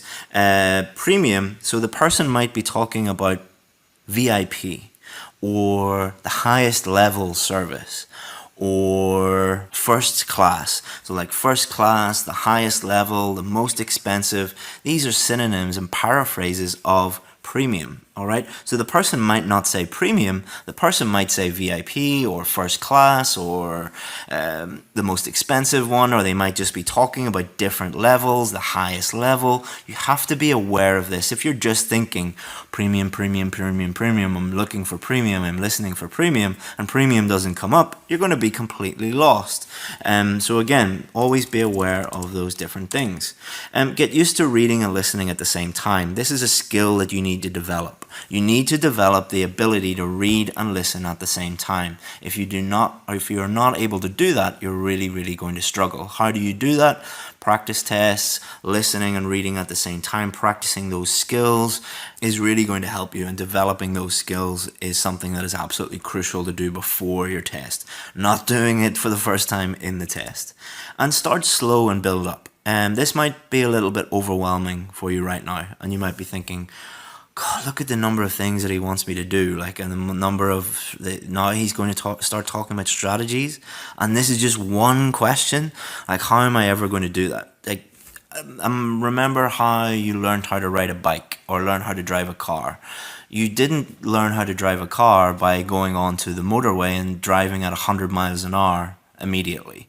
You weren't with your driving instructor and they just said, okay, right, now we're going to drive at 100 miles an hour. No, you started off in a car park with no people around you, so you didn't cause any accidents, and you took everything very slowly and slowly built up your confidence. That's what you need to do, not just in the listening test, but every single part of the test. And if you're listening to this right now and you're thinking, but I want a band 8 next week, and you have done the test 17 times and you keep getting a 6, but you're saying, I want to do the test and I want to get an 8 next week, you're being very, very unreasonable, and you're being very, very unrealistic. And you might think that that is a silly thing to say, like someone failing 17 times. I've dealt with students who have come to me and said, I failed my test 14, 15, 16, 17, 20 times, but I want to do the test next week and get a band 8. Maybe it might be better, instead of doing the test another 15 times, to take some time and slowly build up your confidence and learn the things properly, and then get the score that you need. Okay, so here's a strategy. Again, not for all listening questions, just for multiple choice questions. Number 1, read the instructions. Number 2, read and understand the questions. Number 3, highlight the keywords and think about differentiation. Number 4, think of synonyms and paraphrasing. Number 5, predict if you can. Sometimes you'll be able to predict, sometimes you won't. Listen to the whole section, all right? Listen to everything they say. Put a tick beside the one that you think might be correct. Number 8, keep moving on. So all of this might seem like, yeah, I know all that, or I do all that, but what you want to do is you put that into a system, put that into a strategy. Just like when you're learning how to drive a car, what you do is you put your seatbelt in first, then you check your mirrors, then you check this, then you check that. So it's a system, it's a strategy that you follow each and every time. So if we look back at this question, so you'd read the instructions, okay, so I just choose letter A, B, or C. Okay, so I'm not going to give the answer. So if the answer was economy and it says choose the correct letter and you write economy, you're wrong. All right, so that's an example of you just not reading the instructions. So read the instructions, know what you have to do. Okay, so I have to pick A, B, or C. So the next thing I have to do is I have to read it and understand it. Huge number of students do not read or understand anything. So type of insurance chosen, okay, I know what economy means, I know what standard means, I know what premium means. If you don't know what those mean, guess them. Okay, any differentiation between these? Okay, so economy and standard mean the same thing. Premium means something completely different. It's kind of the opposite to these. Okay, I understand the differences in meaning of these. All right, so what's the next step? All right, synonyms and paraphrasing. So premium could be first class, could be VIP, could be this, could be that. Economy, what are some synonyms and paraphrasing of that? Prediction, can I predict what they're talking about? Okay, so I can't predict this, but what I can predict is they're going to be talking about insurance, and they're going to be talking about different levels of insurance, the quality of the policy. So I'm thinking and I'm predicting, and that makes it much easier for you to identify your the answer when it comes up. Okay, so then you've got to this stage where you're listening to the whole section. Put a tick beside the one you might think might be correct. Remember, listening is different from reading in that you will be given time at the end to move your answers over. So you don't need to decide then, you can just put a tick beside the answer. And then what you do is you keep moving on. So if you were really stuck on this question and you were not sure between economy and standard, just put a tick beside both of them. You're not sure, and then move on to this one. Time is your enemy. The recording is not going to stop. It's just going to keep going on and on and on and on. So you have to get used to that. So hopefully that helped you understand the fundamentals of IELTS listening. And the next stage is doing a practice test. So what we've done is we've created a full practice test for you. And all you have to do is just click the download button below, and you'll be able to download a PDF document with step-by-step instructions on how to do the test and how to send it to us. So do the test under exam conditions, and you'll be able to do it in the same way that you'll do it on test day. And then you'll be able to send us your results, and we'll be able to give you the answers and allow you to get some feedback on your listening. Because there's no point in learning the fundamentals and learning the principles if you don't actually put that knowledge into action. So do it under exam conditions, and you'll get to know where you are, get to know what your score is, and get some feedback on your listening performance. Look forward to seeing it. Bye-bye.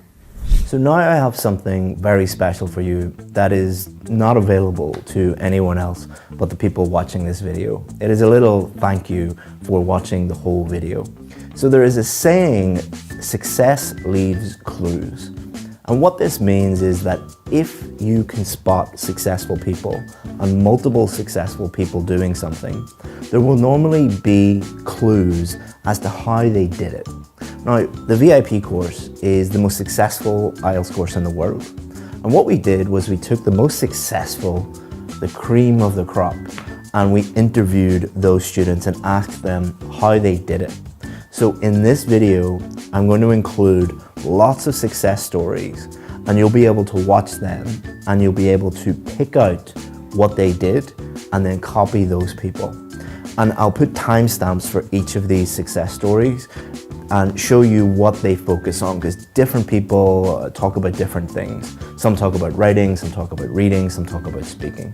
So without further ado, here are the best IELTS success stories you will find on the internet, and I hope that you enjoy them. I interviewed 4 students who were struggling with IELTS reading and eventually got a band 9 so that you can learn exactly how they did it. Interestingly, all 4 band 9 students said the same 4 things. And that's exactly what we're going to teach you in this video, so you can go from struggling with IELTS reading to getting the score that you need more easily.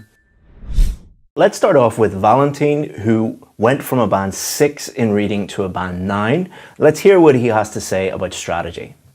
I had a big struggle with distraction. I could be easily distracted by true, false, not given questions, and I really hated all the questions related to topics. So when you should place topics for different part of the text, I really hate them.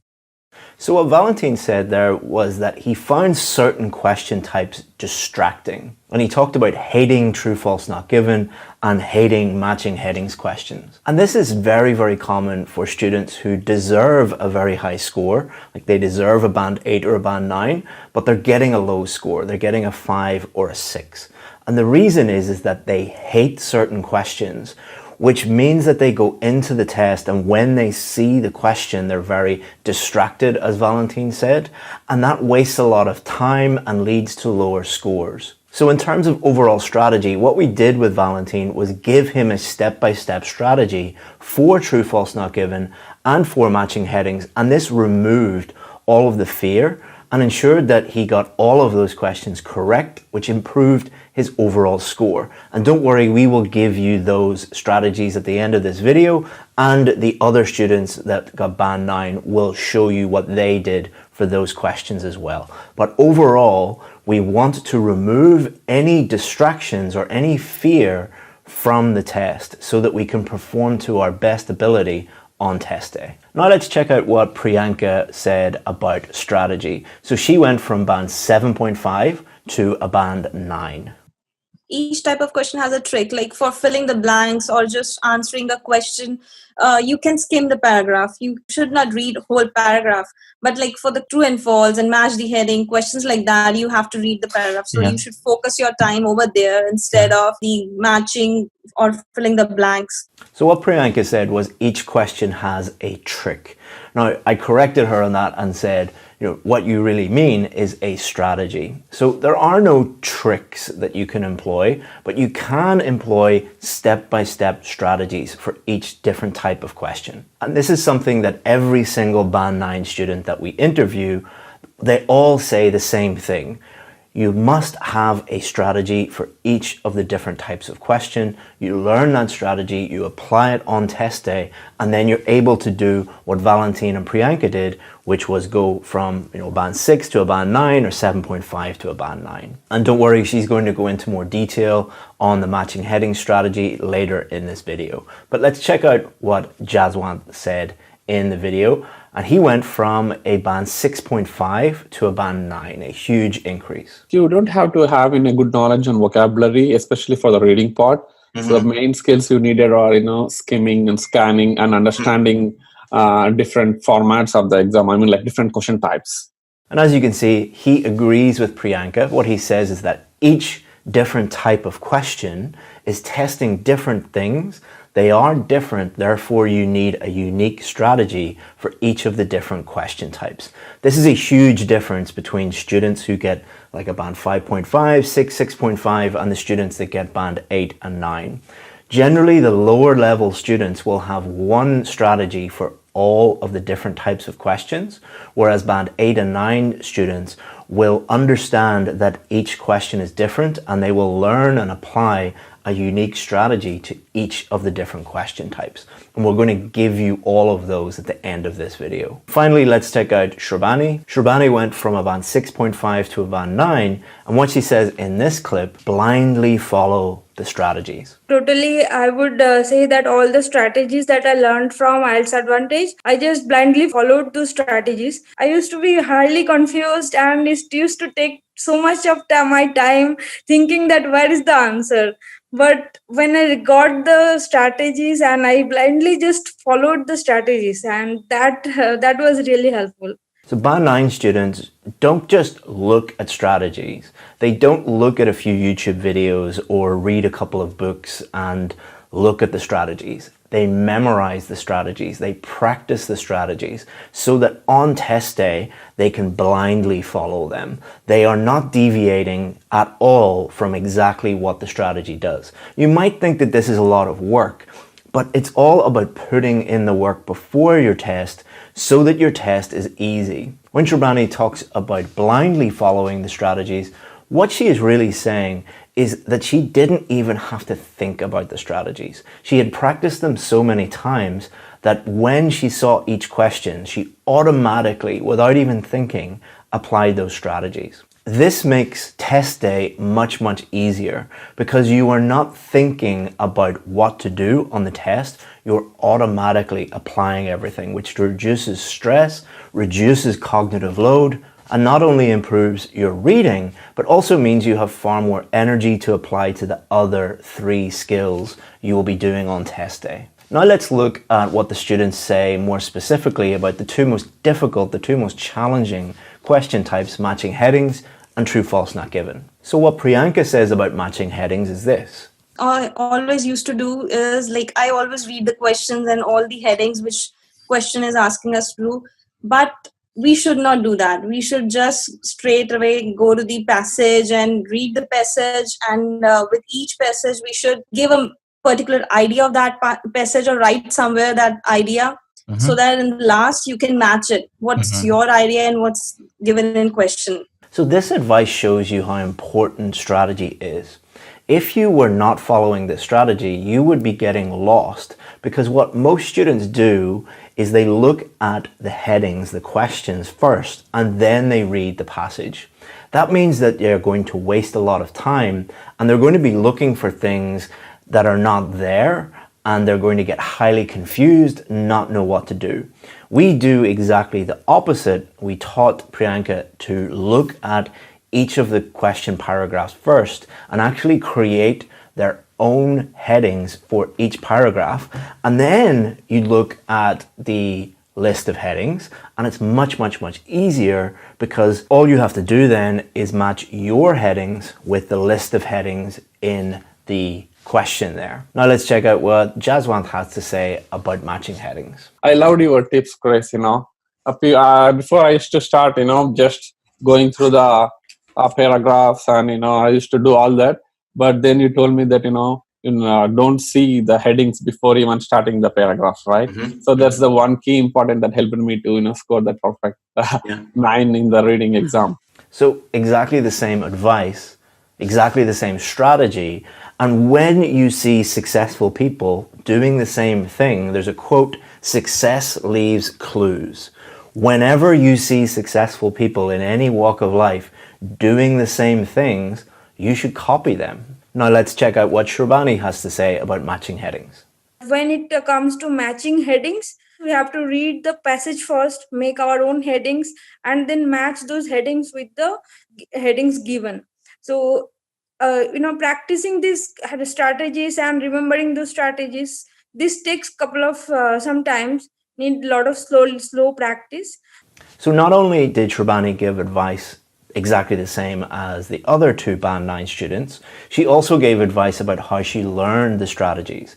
Because Band 9 students, as I said before, don't look at a strategy once, they memorize it. And she talked about slow practice.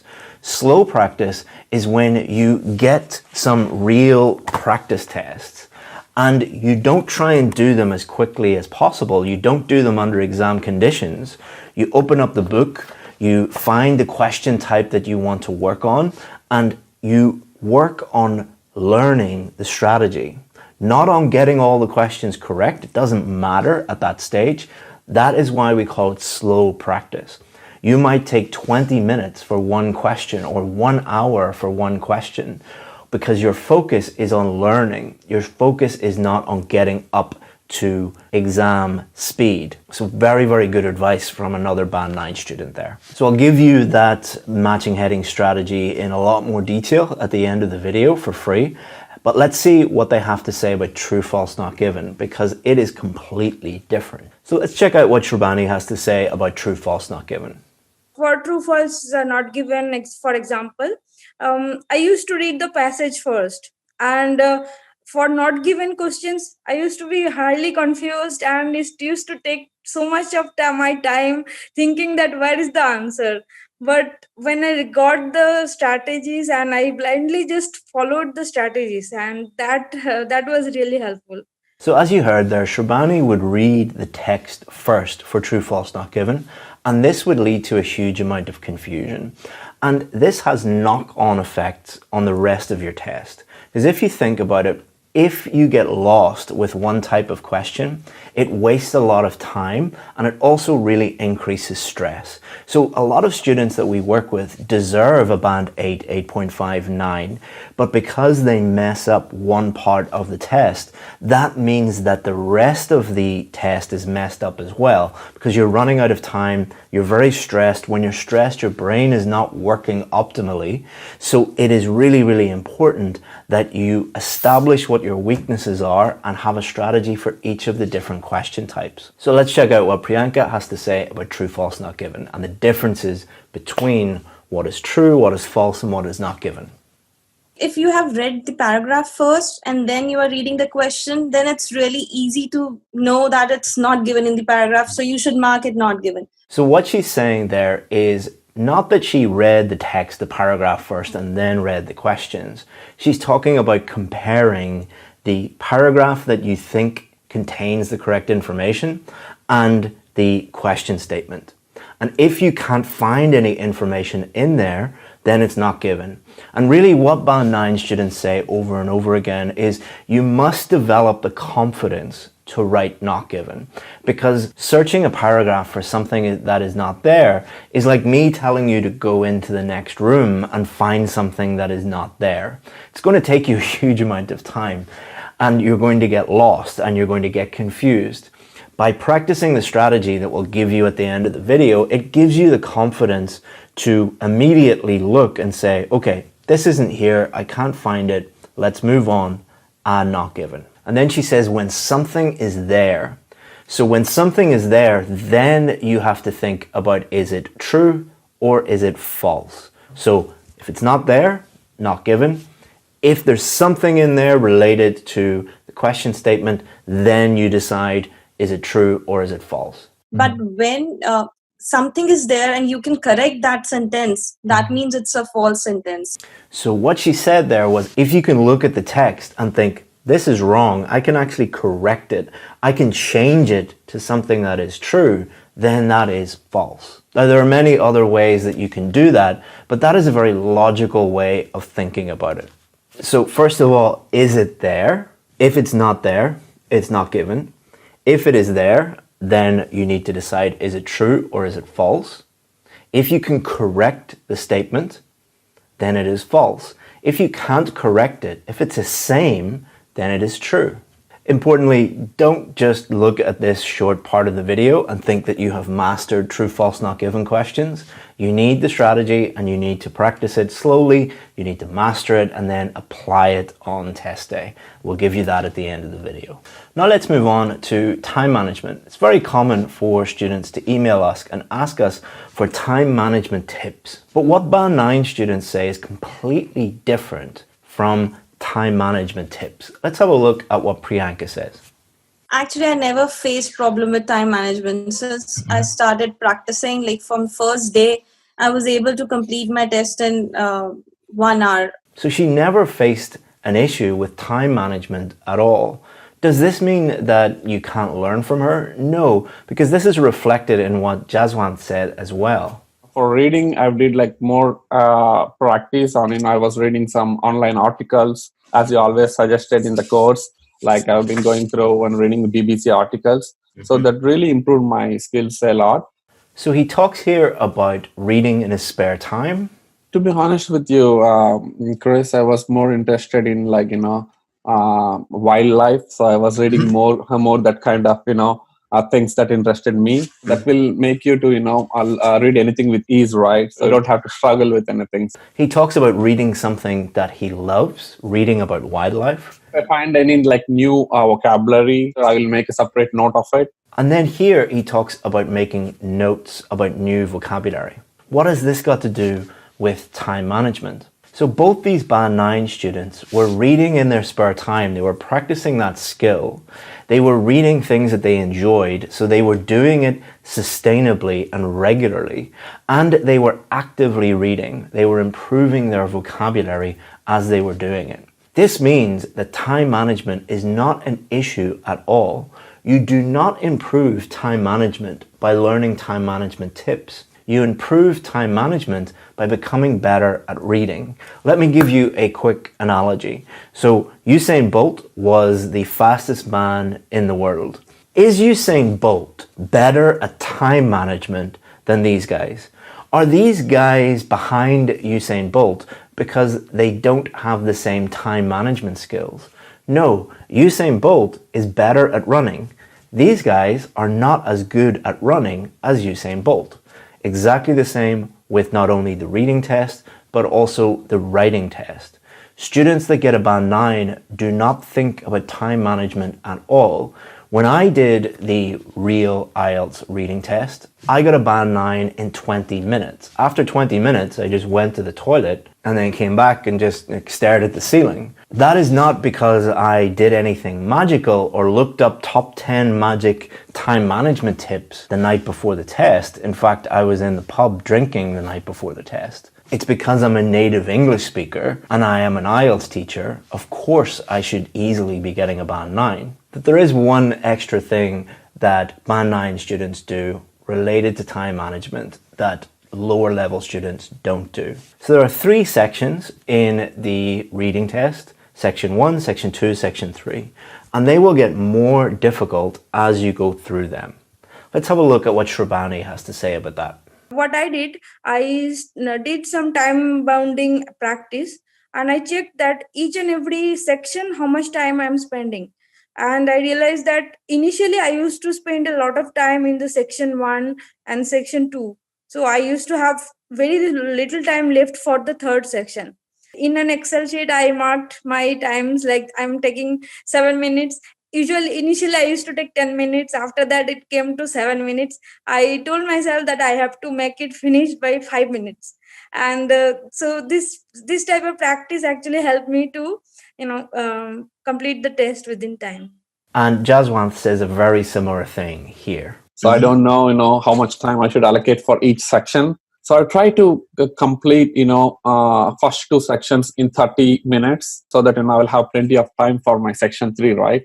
So what they understand is because the questions get progressively more difficult, they spend a lot more time on the more difficult questions later on in the test. So most Band 9 students that we work with tend to not think about I must spend this number of minutes on each question or this number of minutes on each section.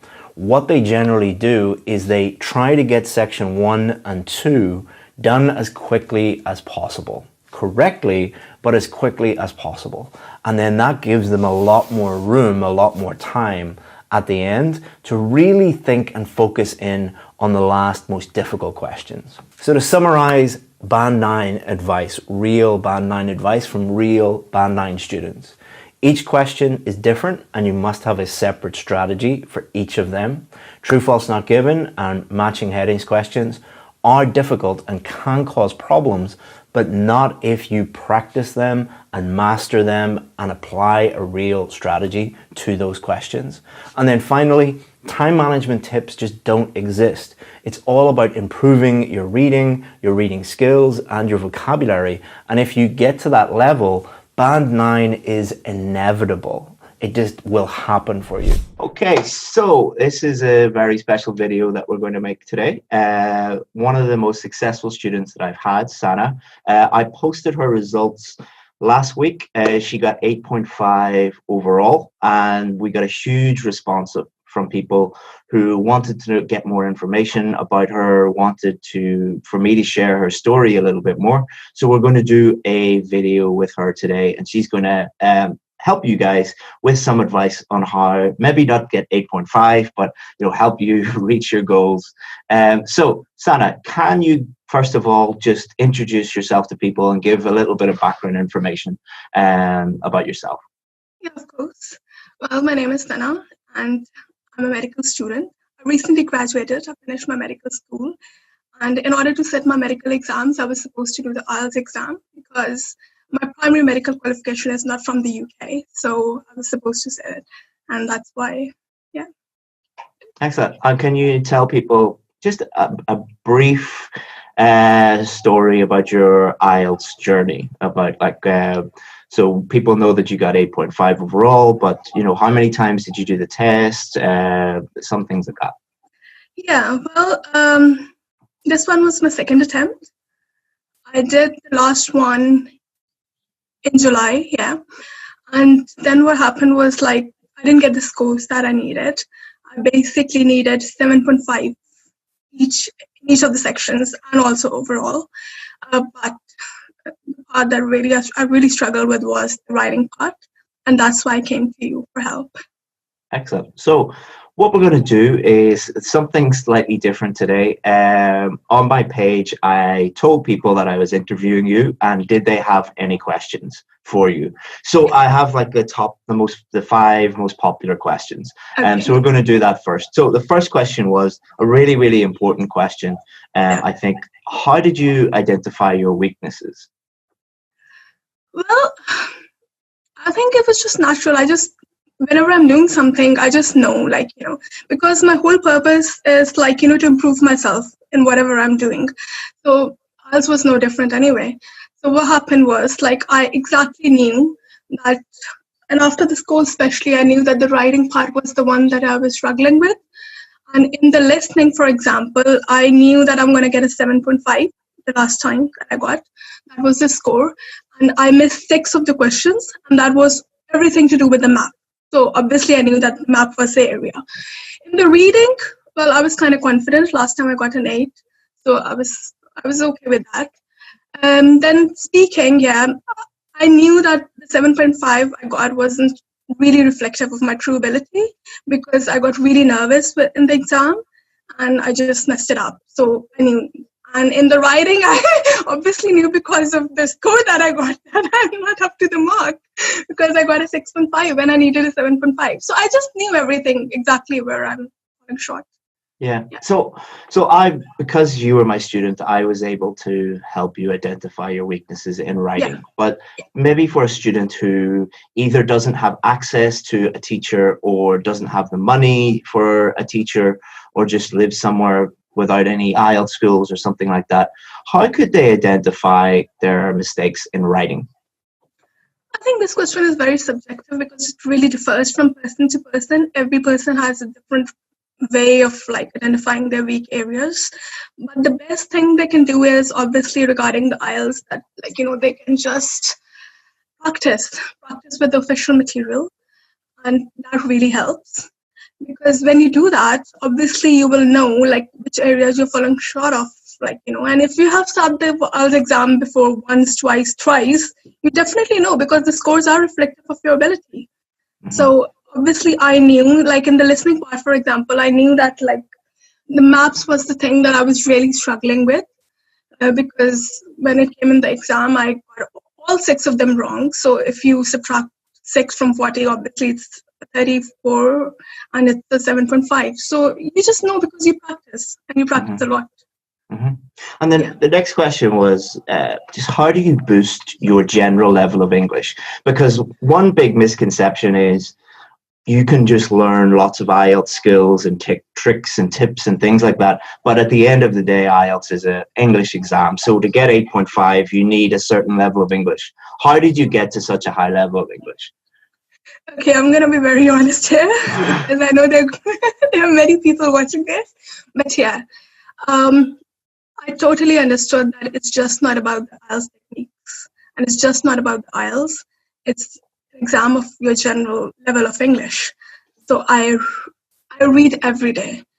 I don't like reading. All I love reading books is, like, the medical books, okay? I'm generally not into reading. Definitely not. But for the purpose of the IELTS exam, obviously I had to, because I knew I had to. So I was reading every day. Every day I'll read some article, and I'll just read online, because I'm always on the net anyway. So I was reading every day, then I will note down the words. But I followed your 100% rule. I didn't memorize a list of the words, for sure. So I made a copy. I still have it, actually. So I was writing down the word, then I was writing the antonyms, synonyms, the collocations. That was really important. I used an online dictionary for that, and it was really helpful. So by the end of everything, I had a huge book with a lot of vocabulary that I could use in the exam. And also, secondly, I think it's something to do with my school as well, because I have been taught in English all my life. And the school that I studied in, the country where I was born in, I studied in a school called Convent of Jesus and Mary. And there, the teachers, like, we were taught by nuns and other teachers, and they used to come from the UK and the Spain and everything. And we were fine if we spoke in the national language and not in English. So it was always stressed, and I'm very grateful for that. Yeah. Like, it really helped me. Yeah, so I think for anybody wanting, just do what you did. Surround yourself with English, which could mean reading every day or listening every day, speaking to people. Just do whatever you can in English. Yeah, and I listened a lot as well, actually, to be honest, because I love watching documentaries regarding human trafficking and prostitution and stuff like that. I'm just interested in those topics, like, those things that affect socially, like, everybody. So, like, I would watch a lot of documentaries. I love documentaries. Yeah, so choose something that you're interested in. Like it doesn't have to Definitely. It doesn't have to be like an academic book. No, of course. I mean, if I was choosing an academic thing, I would definitely choose something related to medicine only. But I'm also interested in all these kind of things. So yeah, I chose documentaries for it. Yeah, I mean, you could watch cartoons in English. Yeah. That's maybe an extreme example, but you know, but it just show the point I'm making is that's true. Do whatever you enjoy in English, and that's going to help you. Basically, just surround yourself with English. Read, listen, write, do everything you can. That's the only way. Okay, so the next question was, this is a really popular question, but I don't think that the answer is going to help a huge number of people because it is so subjective, but how much time did it take you to get to that score? Okay, as you already said, it's very subjective, so it differs. But for me, it took around a month. Yes, exactly a month actually, not even a month because it was exactly 28 days. Yeah. But the for everybody else, it might take, you know, it could take some people a week, it could take some people 6 months, it could take some people a year. Definitely, because thing is, like, as I already said, my general level of English wasn't bad. I mean, last time I got the other parts, if you take out the writing part, excluding that one, I got 7.5 and 8, which is obviously much higher level of English, but still, you know, you need to improve. You can't just stay static and, like, you know, just think that everything is going to be fine. Because what people do, I think, is because, like, they keep on repeating the test, thinking, okay, I didn't do well this time, maybe next time the paper is going to be easy or something. Like, you know, it's not going to change. If you don't put in the effort, the results are going to be the same. So the choice is yours. Excellent advice. All right, so the next question, how do you write the perfect essay? Actually, I'm laughing because there is no perfect essay. Anyways, but the point is, for me, I just follow the structure that you gave. But I won't lie, because not completely, because I was still running out of time. So in the introduction, I thought, like, you know, I'm running out of time. What do? I had to make a choice. Either I write the perfect introduction, okay, or I just, like, you know, spend more time on the supporting paragraphs. So instead of doing that, I chose to spend more time on the supporting paragraphs, and it actually worked. But I think the structures that you give are really helpful, because then you don't have to go into the exam and think, okay, what do I write next? Okay, what's going to be the next thing that I have to focus? And also, I'm going to say, like, you know, planning is very important. I know it's a crucial step that many students just skip, because they think, okay, we have just got 40 minutes, you know, like, you know, and we've got to do everything in these 40 minutes. But that's the wrong approach. So as you always say in your course as well, like, you know, planning is crucial, not just for IELTS, for everything in life, to be honest. Yeah, it's no coincidence that every single student that I've interviewed like this, they all say planning was crucial to them. It is the crucial part. But I think the main point in reaction to that question is there's no such thing as a perfect essay. A lot of people are, you know, jumping from website to website, from IELTS book to IELTS book, trying to find the perfect structure or anything. It doesn't exist. There's no that teacher doesn't exist. Of course, yeah. You're right. So writing the best essay that you can, the most effective essay that you can, is what your goal should be. Not trying to find, you know, someone who will teach you the perfect essay, because it's not a mathematics question. Well, it doesn't exist. So if some teacher is doing that, I think it's just a bogus or something. Yeah. So the next question that people wanted to know from you, and I think you'll have a good answer to this because I spoke to you the day before your test and the day before your results, and you were very stressed out. Yes. So how did you cope with stress? Well, I was very stressed, firstly, because it was the second attempt. Okay, now I don't want to, like, you know, sound negative or something. I know there are many people who have done it like 13 times, 14 times, and thumbs up to them.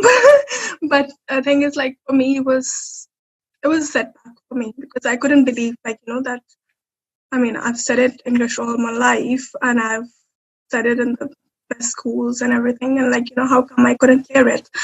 But I think IELTS is a little bit different than other exams, Like, you do need the professional help. Like, and sometimes what people do is like, they think, oh, it's just an English exam anyway, like, I'll pass.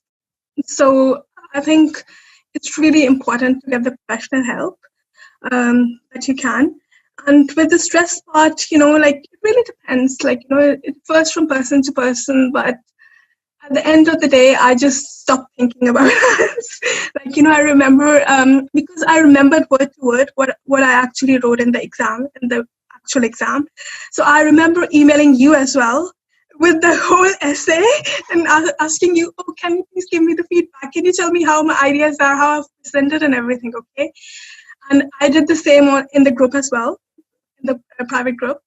And then, like, some people were saying it's really good. Some were saying, oh, no, you could have done this, that, like, and it was just like, absolutely, like, I was like, okay, I can't take it. So I just, like, deleted that post.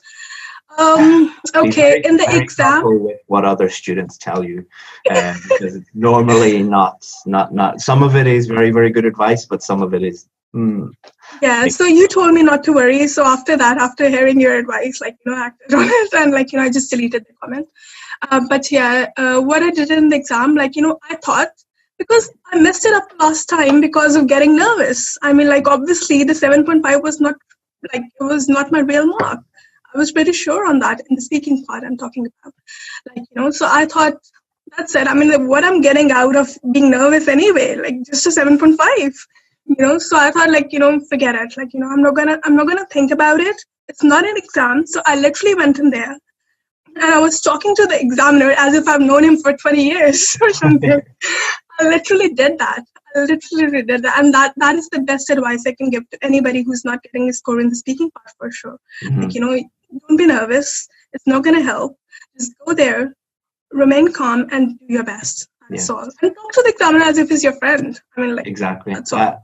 I said that to you, 10 times, 20 times on the course. So that's great that you did that. All right. So those are all the questions that other students have. So what I think we'll do now is, we don't have a lot of time, obviously. So we'll go through each of the 4 skills. And if you can give just some quick pieces of advice for, let's say most of the students watching this need a 7 or above. So if you were hoping for a 7 or above in each of the skills, what would you do? So listening, what would you say for listening? The best advice is focus. In the exam, just focus. Like, forget about the surroundings. Everything. I was literally like, I don't know how to explain it, but be very focused, especially in the maths questions, because you have to use more than one senses at that time, like, hearing, listening, like, just moving from one point to the next. And that was the part I was struggling with. So focus is the number one advice I can give you. Yeah. And for the people who are not, like, used to listen to, like, English language most of the time, maybe for them, I would say, like, listen to documentaries. There's a lot of stuff on the net as well to help you with the listening part. If you are obviously already in the UK, you're obviously surrounded with people, like, who already speak in English. But if you're not, then try and speak in English, listen to English, I don't know, watch movies and things like that, maybe. And I think for when you say focus, I think that's something that is a skill that needs to be developed. Yes. Yes. I was talking to another student who got 8 or 9 in listening, and they said it was very similar to meditation, that you need to build up slowly the skill, the focus that you need to do that. So I mean, just saying focus is some people will be like, well, how do I do that? How you do that is slowly building up your practice and through listening. Yeah, I can add another advice as well, actually. I mean, I don't recommend this because this is, like, very risky. But I did it and it worked for me, but but I don't recommend it. I just recommend you, like, listening very carefully. But if you can't, like, if you just miss a point of something, let's say, like, there are 6 parts to a question, and let's say you didn't quite get, like, the third part or something, then what you do is, like, you listen, and when you've listened, just quickly write the important bit. Like, if it was a map question, that's how I improved on the maps. Like, that was the reason I got a 7.5 last time in the map, because I just couldn't follow the conversation. I just lost focus. So, like, like this time what I did was, like, I just wrote, like, the important bits, like, opposite the road or like on the north side or something like that. And I just quickly wrote it. So when you have a minute, just to check your answers, instead of checking my answers, I just quickly read it and then wrote the correct option. That's how I improved. Great. So let's look at reading now. What would be some advice that you would give to someone for reading? Reading is, I think it's more to do with like improving your vocabulary first of all, because it's just easier when like you know the words already and it's not something new. Secondly, for the reading, of course, practice goes for every part anyway, but for reading it's very essential. Third, and very important, timing. Okay, because I said it in one of my thing, but I'll say it here as well, that like don't divide your time equally, like because it says like you have 20 minutes for each passage. Don't do that, because the difficulty level of each passage is different. So first one is the easiest and the third one is the most difficult. So obviously it makes sense to give more time to the third one rather than the first one. And because first two passages are easier relatively, then you gotta just get as many questions you can get, just get them correct in the first two, and the third one is just a bonus. So this is my advice. That's what I did. That's great advice. And did you do it in order? Did you start? Yes, I did it in order. Yes, I did it in order. But I mean, you can do any part first. I mean, like you can do the third passage first. But if you're doing a difficult thing first, it's just maybe. I think it's better to do it in order. Yes, I did it in order. Yeah. The low-hanging fruit first, because I've seen a lot of advice from other people that says do the hard part first, but then you're going to spend lots of time, and your brain is just going to be like, oh my God, this is difficult, and then the easier questions become more difficult because you're mentally drained and you don't have time. And probably, because you're not going to get many of them correct anyway in the third one. So you're just like, your confidence. The third part is really for people. And a lot of the questions are to separate out the band 7, 8, and 9 people. So for realistically, a lot of people who just need a 7 or an 8 are going to always get some questions in the last part wrong. So that is really good advice. So speaking. You're obviously very good at speaking, but let put yourself in the shoes of someone who just needs a 7 or a 7.5 or something like that. What would be your advice? You've already talked about talk to the examiner like you would talk to a friend and relax. Anything else? Yeah, for sure. Okay, now because I've been studying in Ukraine, and obviously I didn't know the Ukrainian language. And the only way I learned it was to converse with people in that language. So English is no different as well. It's a language at the end of the day. So if you want to learn it, and be good at, conversing, so you should talk to more people and try to talk to people in English anyway. Because what happens is, when English is not your first language, at home you don't tend to speak in English, But if I have to give an advice, it would be a month before your exam, or if your level of English is really bad, then probably 2 months or something, just speak in English. Don't speak any other language. Just speak in English, and that's the only way you can improve. And it's better to speak with somebody who's got a better level. I mean, because if you are speaking with somebody who's at the same level as you, it's not going to help, because they're at the same level as you and they can't tell you the mistakes or whatever you are. So it's better to do that. Excellent. I mean, English speaking is a skill. You have to practice that skill. I don't know how many students I've met who say that they want a band 7 or a band 8, and then you say to them, well, how often do you speak? Like, never. It's it is important to practice. Task 2 writing, what would be a quick piece of advice for that? Task 2 is the most difficult. Okay, practice as much as you can, because that's what I did. Every day I will write 3 essays. Wow. Okay, now because and actually I have to say, sometimes I would post the essays, and even though you're only allowed to Sir Michael would sometimes just check it anyway. And I was the lucky one. So yeah, practice a lot. At least write. Okay, I'm not saying because most of the people work. I was not working. So, and I had just finished my medical school. So it wasn't a problem for me. But at least write one piece.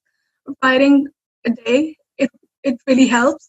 And I mean, in the group, we have the chance to put 2 essays every week anyway. So it's more than enough for the people who are working. And that's the way you can improve. And secondly, I think that's very important. Once you have done the 5 writings with you, once people have sent you the writings and they get the feedback, it's very important to read through the whole feedback. I know it's quite long, but it's really helpful. I mean, that's what I used to do. I would read through the feedback, and then if I was struggling, let's say if I was struggling with a particular part, let's say I was struggling with the grammar bit. I was struggling with the grammar bit, to be honest. I was struggling with articles.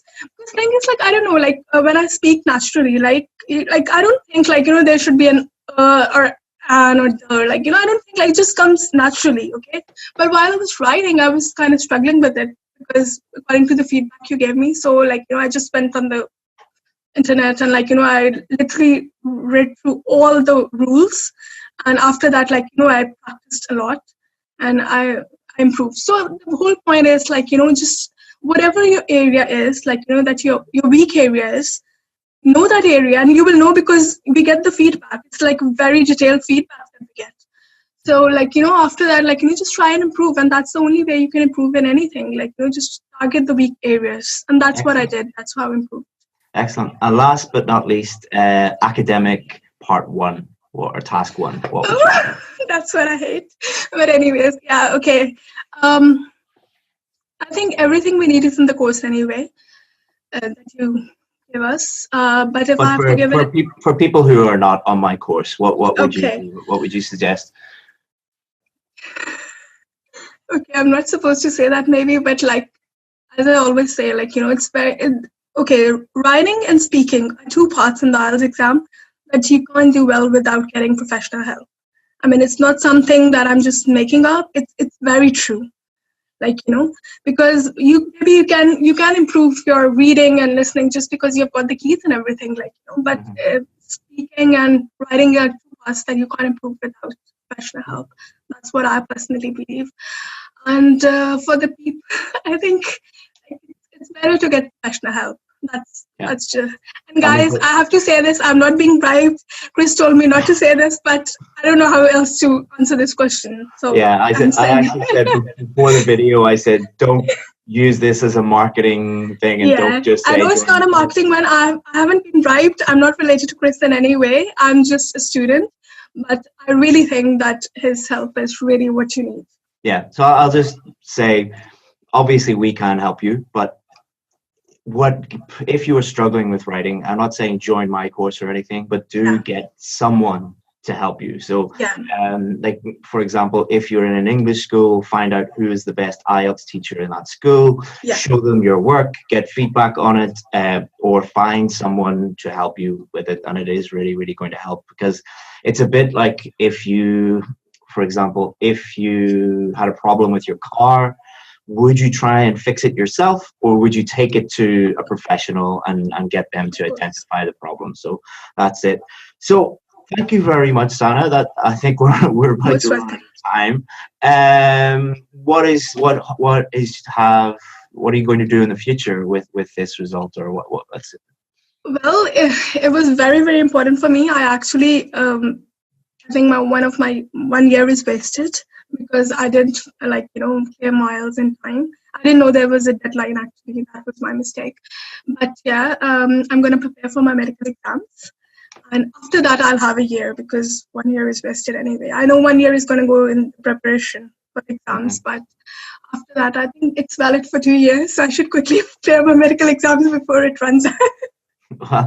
That's great, Sana. Thank you very much for sharing your advice with people. It'll be really useful for a lot of students. And best of luck in your future. Okay, Sana? Thank you for being an amazing teacher. Thank you. You're welcome. Thanks, You're welcome. Chris. Bye-bye. Hey there, Chris here from IELTS Advantage, and this is Anna.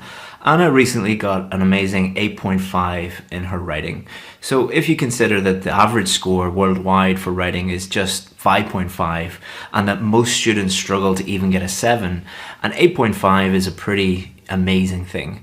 So I had an idea. Instead of doing a normal success story video where we talked to Anna one-on-one and talked about how she did it, I decided to do things a little bit differently and do a one-on-one interview with her, but get Anna to write out her essay, the real question that she got on the test, and write it nearly exactly the same as she did in the real test, and then go through it sentence by sentence and talk about what she did, why she did that, and show you guys what an 8.5 essay looks like.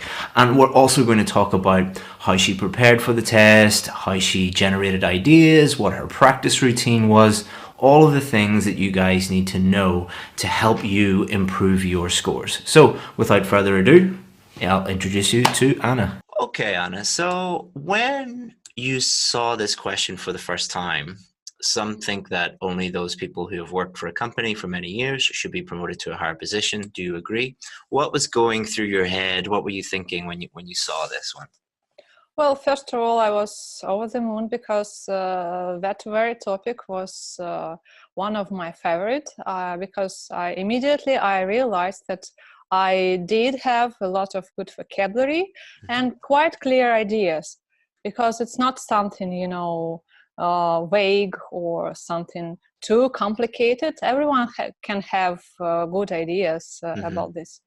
So, and then I followed your strategy, which you usually mention during your course, which is not to support your real viewpoints, your real, perception of life, because initially I don't think so. I do think that senior employees actually should be promoted a bit, a bit more.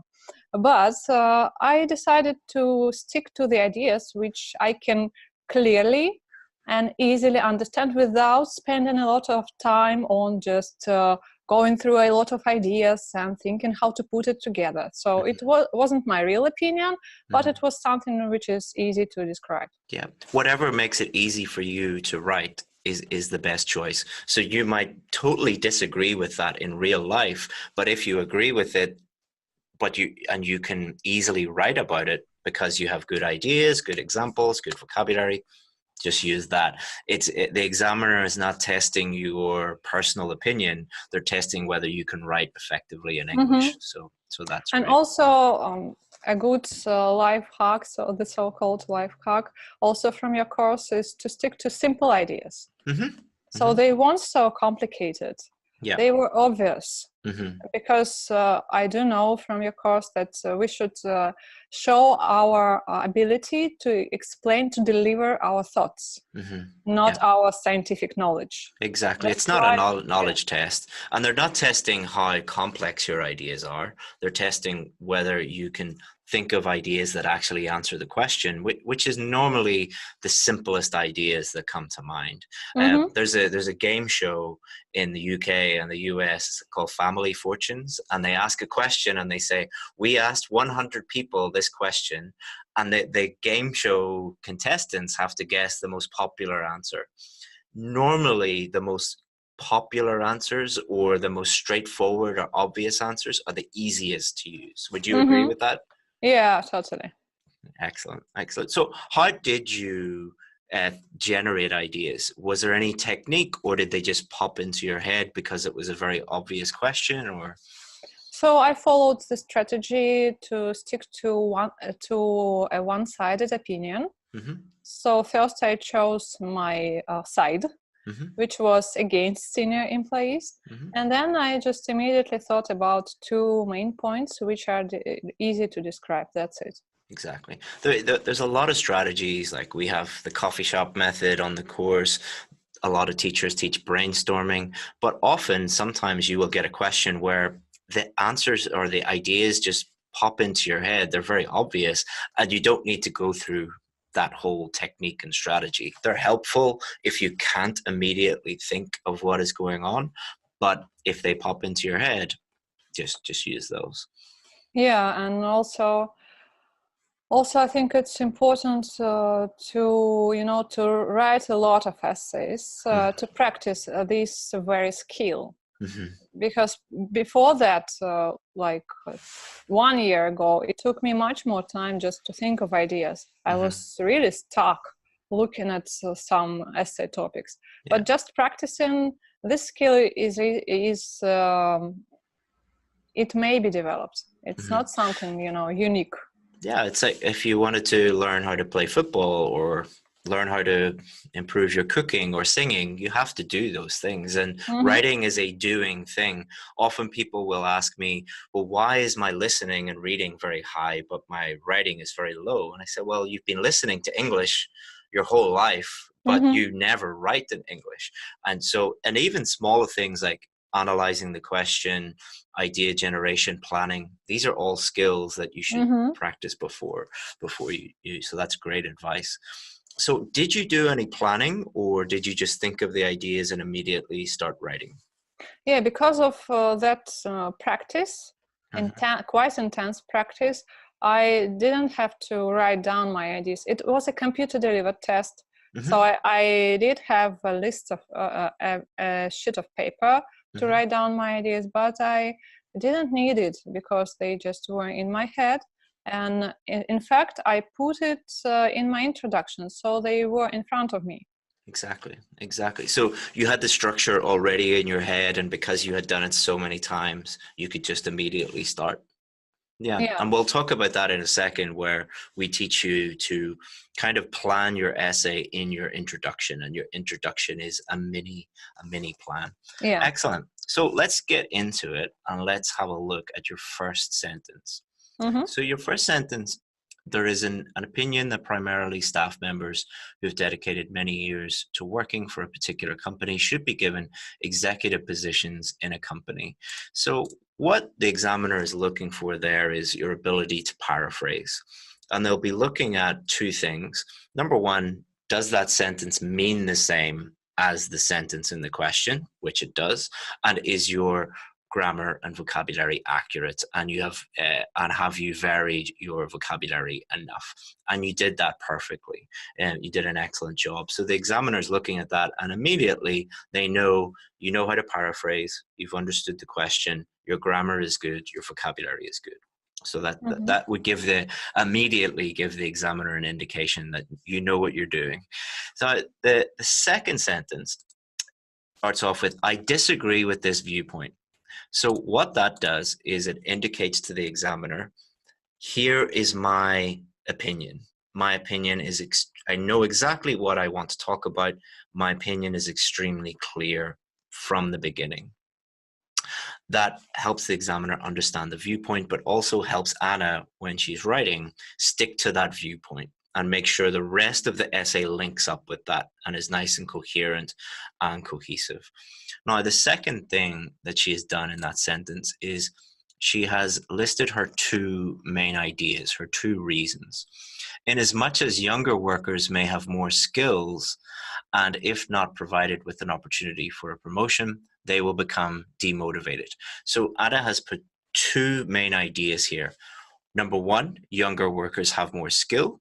And number two, if they're not promoted, they'll become demotivated.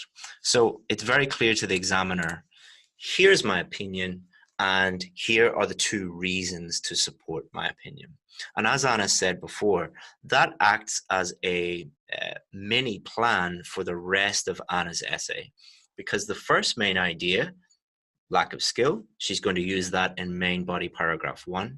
And then the second main idea, demotivated, she's going to use that as her second main idea in her second main body paragraph. So is that what you did? Is that what you were thinking about while you were writing it, Anna? Sorry for talking so much. It's your video, but it's our video. yeah, that was exactly my my approach. Excellent. And did you proofread the introduction, or did you just immediately then go into the Yeah, it was a computer-based test. That's why I used to do a lot of spelling mistakes because of my typing. When I write by hand, I don't do so many spelling mistakes, but when it comes to typing, I do have to check each sentence right on the spot. It helps me because maybe by the end of the test, I may not have any time to check it. So that's why I do it right after finishing a paragraph. Yeah, I would recommend at the end of every sentence, check your work. At the end of every paragraph, check your work, and then when you have time at the end, check your work again. So you check three times. So that would be good. So let's move on to the first main body paragraph. And what we can see here is in the very first sentence, this is Anna's topic sentence. And what the topic sentence does is it tells the examiner, this is the main idea of this paragraph. This is the main thing that I want to talk about. So she says, although senior employees have proved to be reliable and loyal, more often than not, it is novices who have a wider cluster of actual skills. So a wider cluster of actual skills, that matches up with the main point that she listed in her introduction, which is younger workers may have more skills. So she's taken the main idea from her introduction and put it into her topic sentence, which is exactly what we teach on the course, because it makes everything very, very clear to the examiner and easy for Anna to write about in her main body paragraph, and makes everything coherent and cohesive. Would you agree with that, Anna? Yeah, totally. And I also decided to mention that I understand the opposite viewpoint, which is about senior employees who are reliable and loyal, because it didn't take a lot of time and space, and it was clear. That's why I thought it would be a good emphasis, like making a contrast. Yeah, it's fine to do that. What I would, if anyone's watching this, what I would avoid doing is trying to do that in a very elaborate way. By at the end of the paragraph trying to show the opposite view, or maybe have like 5 or 6 main body paragraphs that you, in an agree or disagree question, you can show a balanced view, but it's very easy to mess it up. So what we teach our students is just make it really simple by agreeing with one side, either agree or disagree, and just sticking to that side. Anna briefly talked about the other side, but you don't need to do that. It's not essential. Yeah, it was my experiments with the language to make. And it helped you with complex sentence as well. So that was great. Right. The other thing that Anna did very, very well was she didn't just stop there and list one idea. She then fully developed that idea by explaining her reasoning behind that. A good way to think about this is someone saying to you, well, I understand that idea, but how does it actually answer the question? Give me reasons, give me justification. And she did that very well here. This is because young specialists exert their full effort in mastering their hard and soft skills in order to meet the requirements of today's highly competitive job market. So she's explained why skills, or a wide range of skills, are useful for the job market, and then continues with that. Therefore, having been promoted, such workers may bring innovation and help to better incorporate the latest technological advances into business processes, which is irreplaceable for every company to flourish. So it explains why companies would want that, how young people with lots of skills would benefit a company, and that helps to really develop her answer. What were you thinking when you were writing that bit? Frankly speaking, I was thinking how to put together everything I know about this topic and to a bit show off my vocabulary, but then I realized that actually I don't need to show it off, because I already had a lot of good expressions and they come out of me naturally. So I just gave up that idea and move on explaining. And then I thought, okay, I need an example here, but I don't have time. I decided to write this essay at the end of the test, because my weak side was the first part, so I started off with it.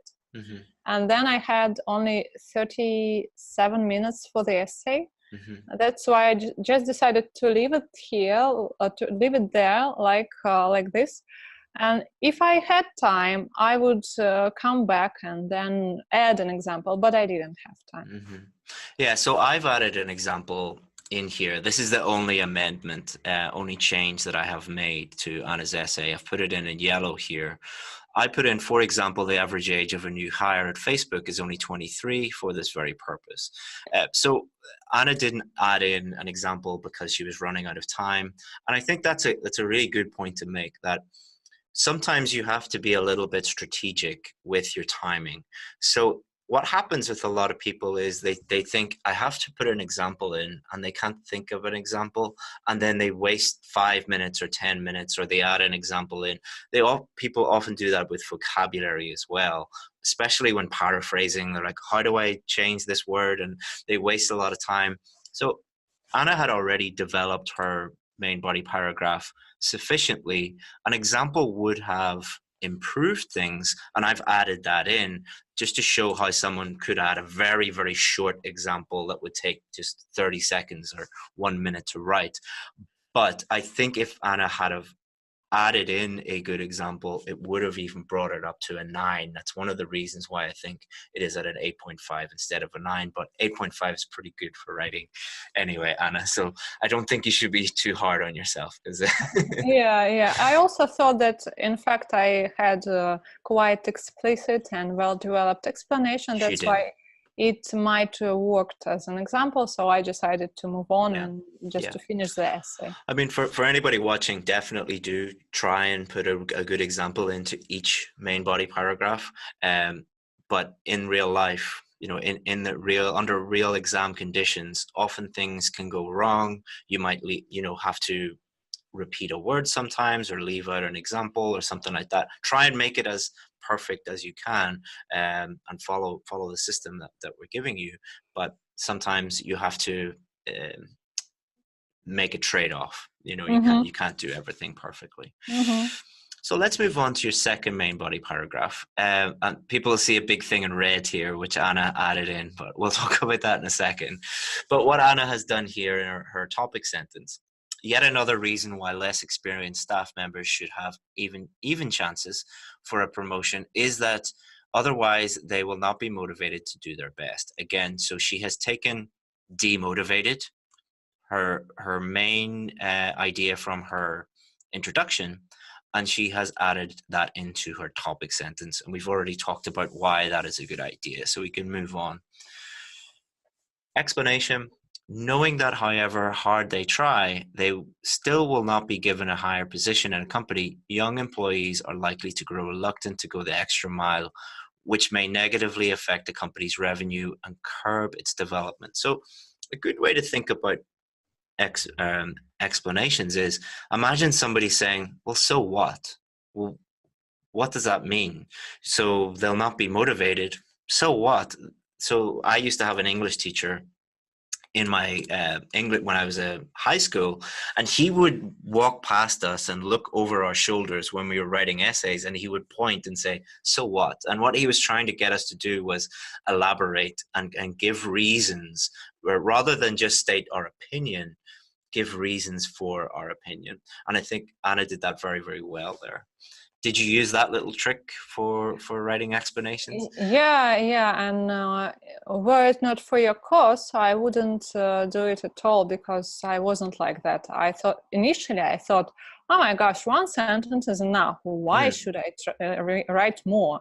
But when I sent like 10 or 12 essays for correction, then I realized, I have to elaborate my ideas. Yeah, I think it's the difference between speaking and writing. When you're speaking to someone, they can ask you follow-up questions. They can say, what do you mean? Or so what? Or can you tell me more? But when you're writing something, the person reading that doesn't have the chance to ask you follow-up questions. So you have to leave everything on the page and kind of anticipate follow-up questions that they might have. One of the great things about your essay is an excellent example here in the second main body paragraph to illustrate a prominent IT entrepreneur, Pavel Durov. I don't know if I'm pronouncing that correctly, but I'm sorry if I'm mispronouncing it, had to leave his first workplace since despite his outstanding abilities, he was not rewarded with a leading role. As a result, he has successfully set up his own business while his employer lost his company due to a lack of highly qualified workers. So is that a real example that you read about in a newspaper or a magazine or something? I know I'm not so rounded. I just came across Pavel Durov's page on Instagram, and I do know that he's a prominent IT specialist, and he's one of the most successful entrepreneurs in the world. But I really don't know about his working background, about his story. Yeah, it was just made up for the to show the example. That's it. That's a really good point, because sometimes you'll be able to think of a real example that is 100% true. Sometimes you won't be able to think of a real example. And in that situation, you can make up an example as long as the example makes sense and it fits the question. And it's not like some people write 99% of, they make up some crazy statistic, but yours was false, but it did a very good job of exemplifying that point. So it's fine to make up examples as long as they make sense. Yeah, in fact, it was the most difficult part in the writing practice, because it was really hard for me to come up with ideas. With examples? For ideas, for examples. I'm no good at all in making up things. So I did a lot to master this skill. And for anybody watching this who feels the same way as Anna does, a really great way of doing this is to go onto like the BBC News or the Guardian or some good news source, and you will find technology news, the environment news, education news, health news, and those are the common topics that come up again and again and again for writing task 2. So if you just read one newspaper article a day for 2 or 3 months while you're preparing, you'll get lots of ideas and lots of examples, and it'll help with vocabulary and everything. Takes 10 minutes a day, 20 minutes a day, but can make a huge difference to your overall score. So let's finish off. Before we get into the conclusion, Anna left in a spelling mistake. So she's put this in red. Entrepreneur. Entrepreneur is a difficult word to spell. Most native English speakers mess it up as well. But it was great that Anna left that in to show that she made a small mistake, because a lot of people think that band 8.5 or band 9, like Anna got 8.5, which means that she got a band 9 in at least 2 of the criteria. And to get a band 9, you can make small grammar mistakes. You can make small slips, not many of them, and they're just slips. Same with vocabulary. You can make a slight spelling mistake here or there. You should try and minimize those as much as possible. But many people watching this, even when I post sample essays, someone will see 1 comma out of place and you made a mistake. That's terrible. It's like this. Everyone's human. You're writing under exam conditions. Try and minimize your mistakes as much as possible. But even band 9 students make little slips, and it even says that in the marking criteria. So you're not for most students, I wouldn't focus on the small details as much as focusing on getting the big things correct. Like, for example, paraphrasing, your idea being clear throughout, your structure looking good, clear topic sentences, clear explanations, good examples, good conclusions. The big things are the things that really matter, not things like a lot of people focus on, oh, you used 1 personal pronoun, or you misspelt 1 word, you must be a band 5. It's like, no, that's not realistic, and it's not how the examiners think about it. By the way, what do you think about the viewpoint? I've heard it a couple of times that there are such things like the so-called native speaker mistakes, and they actually don't lower your score as much as other types of mistakes do. Can you give me an example? I don't really know what you mean by native English speaker. Like native speakers usually mess up less and fewer.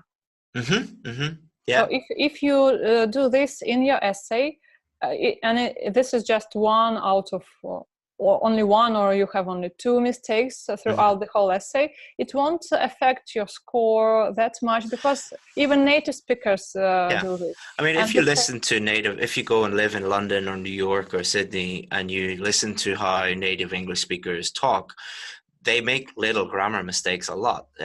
Countable, uncountable nouns, for example, or verb-subject agreement. But they don't make them that often. And that is what is referred to in the marking criteria as a slip, an occasional slip. Mm-hmm. So it wouldn't be like a massive mistake like getting a tense wrong or regs or a systematic mistake, which is you make a mistake every time you use that grammar point. You make that mistake. Articles or prepositions is a very good example of that. So somebody who has a big problem with articles, especially Russian speakers, every article is wrong. That would be a systematic error, and that would lead to a band 6, because it just shows that your grammar is not up to the level it needs to be. But if you got one article wrong in your whole essay, that's no big deal. That's just a slip. So yeah, that's a very good point. It's a very good point. I do live lessons all the time, and I make little slips all the time. Nobody's perfect. Even in class, I'd be writing on the board and talking at the same time, and I'd make a little mistake. And some students would say, "Oh, you know nothing, teacher." It's like, no, I'm human. I'm a human being. Yeah. So that's a good point. So your conclusion. What we're looking for in the conclusion is the examiner's looking for no new ideas. They don't want to see new ideas or anything that hasn't been talked about in the rest of the essay. The examiner is looking for a clear opinion. Again, your opinion must be clear throughout the essay, in your introduction, in your main body, in your conclusion. So Anna did that in her conclusion, and a summary of her main points. So taking the same 2 ideas from the introduction and the same 2 ideas from the main body and stating them again in the conclusion. And a lot of people have a problem with this. Every time I teach this, people will say, well, how could you repeating ideas? Like, well, that's what a conclusion is. A conclusion is, this is what I just talked about. This is a summary of what I just talked about. And that will improve your coherence and cohesion, because everything links together and is very, very clear. And how you do that is you need to improve your vocabulary, because you can only do that if you have a wide-ranging vocabulary and you can vary the language. You should avoid repeating the same word again and again and again and again, although if that happens, it's not as big of a deal as people think. But you can repeat the same ideas in your introduction, main body paragraph, and your conclusion. So is that what you were thinking about? You're thinking about paraphrasing whenever you got to your conclusion? Yeah. I used to look at my introduction just to remind myself of my own ideas, and then I decided to put that concession which I did in the first body paragraph, just to stick to one rule. If I made it once, so I decided to repeat it just to be on the safe side. I know I could avoid it, but I decided it wouldn't damage my score, so I did it. Yeah. Excellent. So there's 2 more things I want to talk about before we finish. Talk about why this is such a good essay and why it's at such a high level. The first one is grammar. So the number one thing you're looking for to get a band 8, to get a band 9, is not so much range, although that's important. It's accuracy, the avoidance of making lots of mistakes. So Anna has nearly all error-free sentences, and that is what the examiner is looking for. They're looking for lots and lots of sentences with no grammatical errors in them whatsoever. Also, Anna has used a range of simple and complex sentences. Every sentence does not need to be complex, but most of her sentences are complex, and a range of different grammar structures. But what is very impressive about Anna's work is you can tell that she hasn't tried to show off her grammar. She's tried to answer the question clearly. And as a result of doing that, she has naturally used a range of structures, complex sentences, and kept her grammar extremely accurate. One of the things that a lot of people say about Band 9, Band 8.5 essays is, oh, it looks very simple. How can it be such a high band? It's not about showing off and using complicated language. It's about answering the question clearly. Is that what you tried to focus on, Anna?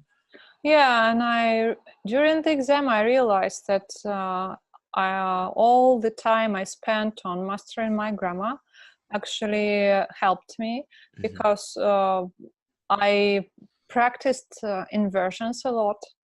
And but of course I didn't use them all the time. And during this essay, this inversion, like knowing that however hard they try, or it is novices who, they just came up naturally. So I wasn't thinking, oh, now there should be an inversion. Yeah. Or some people think, I need to write an inversion here, and then a passive sentence, and then a conditional, and then, you know, and they imagine trying to write a normal email like that. You know, instead of just writing an email to your boss or someone, you're like, I'm going to try and use the future tense and the past tense and the progressive tense. And it's just very confusing and difficult to do. Instead, just answer the question, focus on accuracy, and the rest will take care of itself. Yeah, and I also practiced a lot by forcing to use this complex grammar, but out of my essays, just in my writing practice at home, and just my essays which I didn't send for an assessment. So yeah, I did force myself before the exam a lot, but during the exam I avoided this. Yeah, that's what I suggest with grammar and vocabulary. During your preparations, take chances, push yourself out of your comfort zone, try and get better, but on exam day, play it safe. A good analogy is when they send astronauts up into space, they try and break everything before they go when it's safe on Earth, but when they're up in the space station, they take no chances, and they play it very, very safe, which is a good way to think about essay writing as well. So finally, again, we'll talk about vocabulary. Again, when people look at a Band 8 or a Band 9 essay, they often say, oh, it's not good because the vocabulary is simple. But then what I do with that is I highlight all the good vocabulary, and then they go, oh, actually it is very good.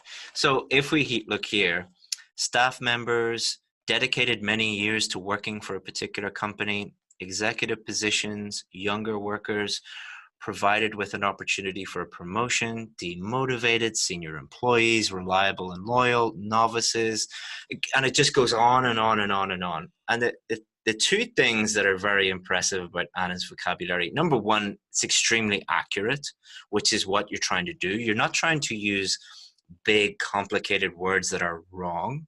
You're trying to use words that help you answer the question, that are correct. The second thing is, she has an extremely wide-ranging vocabulary because she's using so many topic-specific words. Words that you only really use to talk about this specific topic, such as staff members, executive position, younger workers, reliable and loyal, senior employees, hard and soft skills, meet the requirements, highly competitive job market, bring innovation, business processes, irreplaceable, flourish. You don't use those words to talk about the weather or to talk about what you did last weekend. And what that demonstrates to the examiner is, if this person can talk about this topic with such a wide-ranging vocabulary and accurate vocabulary, it's a good indication that they can do that for any topic. So sometimes you might get lucky, and like, for example, if you're a doctor, you might get a health question. If you're a teacher, you might get an education question. But it is a very good indication, if you can use those topic-specific words, that you have a wide-ranging vocabulary. And did you work on your vocabulary before the test for a long time, or what did you do to try and help you in that area? It was a lot of effort from my side. I studied every day, I did an exception. I had a weekend like once a month, and that's it. I read a lot of tons of articles. I've written a list of more than 2,000 words and idioms, and I had an English-speaking friend to bounce ideas off. So yeah, I really pushed it. Yeah, most of the really successful Russian students I've worked with, they really systematically, like every day, try and do something to improve their vocabulary. And what I did is that I followed the so-called bottom-up approach, which means that you learn in chunks by heart. And then they come out of you naturally, both in collocations. Collocations and chunks, like so if we look at your dedicated many years, provided with an opportunity for a promotion, bring innovation, meet the requirements, so that's how our brains normally learn vocabulary when we're children, or when we're adults as well, but we don't learn single words, we learn chunks of language. So that's very good advice as well. So it does take up a lot of time, but it's really well worth it. Definitely. As I said, there's no tricks or tips, or I can't give someone a list of words the day before their exam and say use these in the exam, because you need to learn how to use them, not learn them, memorize them. It's not a memorization test. It's a writing test. Yeah. So Anna, thank you so much for sharing your essay and giving that advice. It's such a privilege to work with a student like you who's worked very hard, and now you can see the results in 8.5, and that will hopefully lead to much success in the future for you as well. Thank you, Chris, for your association and for the course, of course. I will follow the videos, and I will try to take up some new things. So yeah, I do enjoy the simplicity of your explanations, and I can tell everyone that the strategies really work. Keep it simple, as I said. I'm sure you're sick of hearing me say keep it simple, but anyway. Well, thank you again, Anna, and I'm sure everyone will get a lot of benefit from this video, and I hope that you have the best of luck in the future. Thank you very much.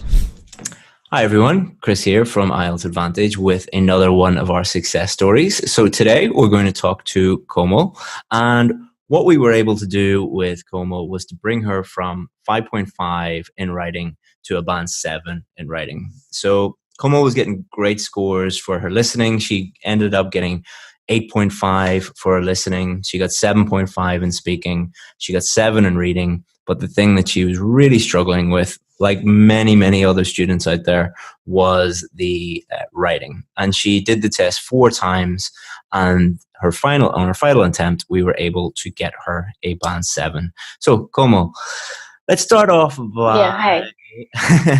by talking about what were the main differences between when you were getting a 5.5 and when you were getting a 7. What would you suggest to a student who is in a similar position to you, who's maybe getting a 6 or 6.5 or 5.5? What do you think is a good? I'll let you explain anyway. You know better than me because you're the one who did it. Well, actually, I went through a lot of videos online, and what they focused on was vocabulary. They told to practice vocabulary, high frequency words and stuff. And I did practice that. And in my exam, I used them. But when I got my result, I was very shocked. Like after hard work, like I worked hard for around a month. And in the end, the result which I got was like 5.5, which was not what I expected. Then I thought of going with your course after trying your challenge. And I was quite happy with the structure, and specifically what you told was keep it simple.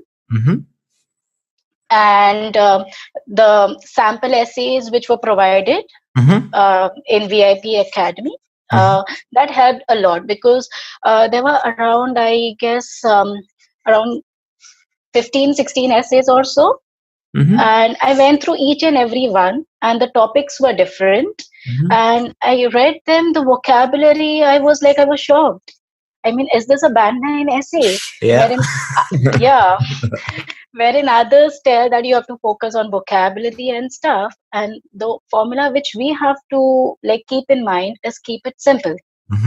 So I used that strategy. I went through your videos, specifically the structure. It's so specific, so easy to understand. And I made my own notes going through your videos. And I saw most of them were similar. And there were some tips and tricks. Like if you remembered them, then you can score easily band 7 in IELTS. It's not difficult. Yeah, the reason why I was laughing there about vocabulary was one of the things that we used to do when I was teaching face-to-face, when I was working for the British Council.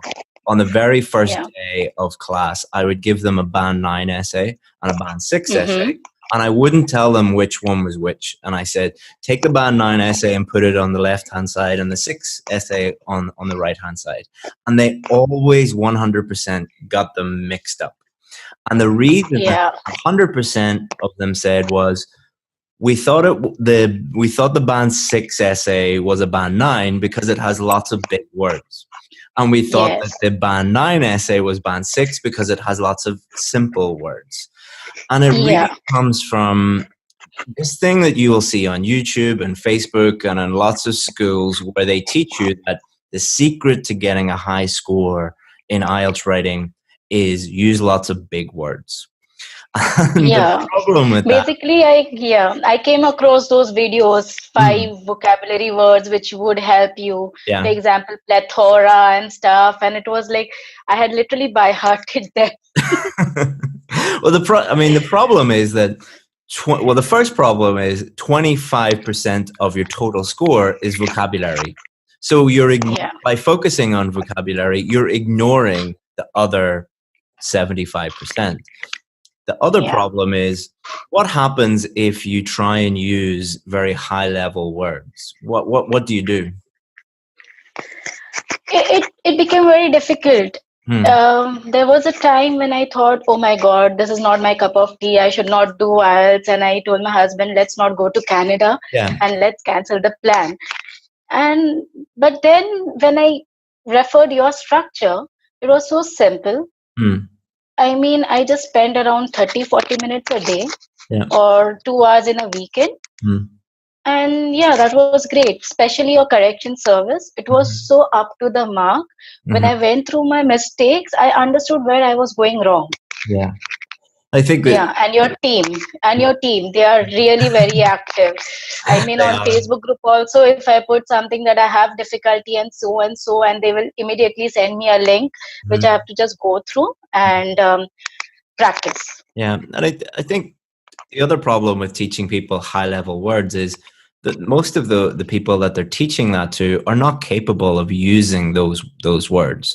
So it's the analogy I always use is like if I go to the gym, I can normally lift, let's say, 50 kilos. But if I try and lift 200 kilos, I'll get injured or I'll drop the weight on my head. And it's the same thing with giving people lists of big, long words. They don't know how to use them. And it's very common to get 5.5 because you will get a very low score for vocabulary because you have so many mistakes. Would you agree with that? Yeah, I totally agree. Plus, I believe that people should verify before going to an IELTS instructor. For example, what happened with me is before giving my second attempt, I came across one instructor. I mean, there was just a Facebook page to help me with my IELTS preparation. And they charge a very small chunk of amount and they correct the essays and give. But then through my research, I came to know that that person is still struggling with the IELTS exam. And they are just tutoring to earn some money so that they can, it's like an investment for them. But I've seen that. I've seen that so many times. And people like us, they get cheated just by paying, and then they demotivate that no, you need another 6 months of time to prepare for the exam and stuff. But I believe that, as you always say, that take IELTS as an investment rather than giving exam again and again. find a better tutor and do. And I feel that IELTS Advantage is the best. I know there's a lot of people out there that have not even got the score that they need yet, calling themselves IELTS teachers. And it's like, if you broke your leg and went to the hospital, would you ask the other patients, the sick people, to help you, or would you ask a doctor or a nurse? You know, it's crazy the things that people are doing out there. And the cheapest option, like anything else, if you buy the cheapest car, it will break down. Yeah. If you buy the cheapest house, it's going to have a leaky roof and be in a terrible neighborhood. If you buy the cheapest correction service or the cheapest course, and I'm not saying that because I want people to give me money. I'm saying that because I want people to save money and give it to someone who really knows what they're doing. That's probably not going to be me, because I can't help too many people. But save your money and give it to someone who knows what they're doing, and then you'll get the score that you need. Because it would be a shame for you to have missed out on an opportunity to move to Canada, have a better life, because you trust someone who just doesn't know what they're doing. Yeah, I mean, that was like really shocking for me, how people earn money through various networking sites. Yeah. So I think people should verify before going through any institute or any classes. So what would you say to someone who, you mentioned to keep it simple, what would you say to someone who right now is watching this video and would say, well, if you use simple vocabulary and simple grammar, you're going to get a low score. You have to use complex vocabulary and grammar and everything. No, I would just say that follow a particular tutor. Don't just keep changing your tutors just because you don't get a good score from that person. Other thing is practice as much as you can, and follow a structure. I mean, following a structure is very important, because, for example, in question, when they say that what are the causes and what are the causes and solutions. So when we see that word causes and solutions, there are many people who might misinterpret that, oh, we have to write 2 causes or 3 causes and 3 solutions, which is not possible. In fact, I also used to feel the same. But when I followed your structure, I realized, okay, we can write 1 cause and 1 solution for the same, and we get good marks for that. Yeah. So in the real test, did you have a causes and solutions question? No, I had opinion question. Whether do you agree or disagree? It was like, I don't remember the question as such, but it was based on children growing in, whether children should grow in rural area or whether they should be in cities. And what basic whether you agree or disagree. did you use there? I followed your structure, that is paraphrasing the question and giving, like, I disagree that they should not stay in rural areas. So why do I disagree? In introduction, I mentioned my 2 ideas. Then my first paragraph was on my topic sentence plus explanation and example. Same went with the second paragraph and conclusion. Yeah, simple. Yeah. Another thing I would also like to share with others is, basically I'm from India. I stay in Dubai, but I'm from India. So one problem which we Indians face is mentioning the same thing again and again. Yep. I mean, there would be a topic sentence, and in my explanation, I would just write the same thing, and it would just go round and round and round. So that was a problem with me. And I went through your video on YouTube about mistakes which Indians do, as in going round and round with the same topic. So I went through it, and you had explained it in such an easy way. Yeah, wherein we'll link up that video here, so other Indian students can check it out. So. Yeah. After that, when I wrote my essay, there was a sudden change.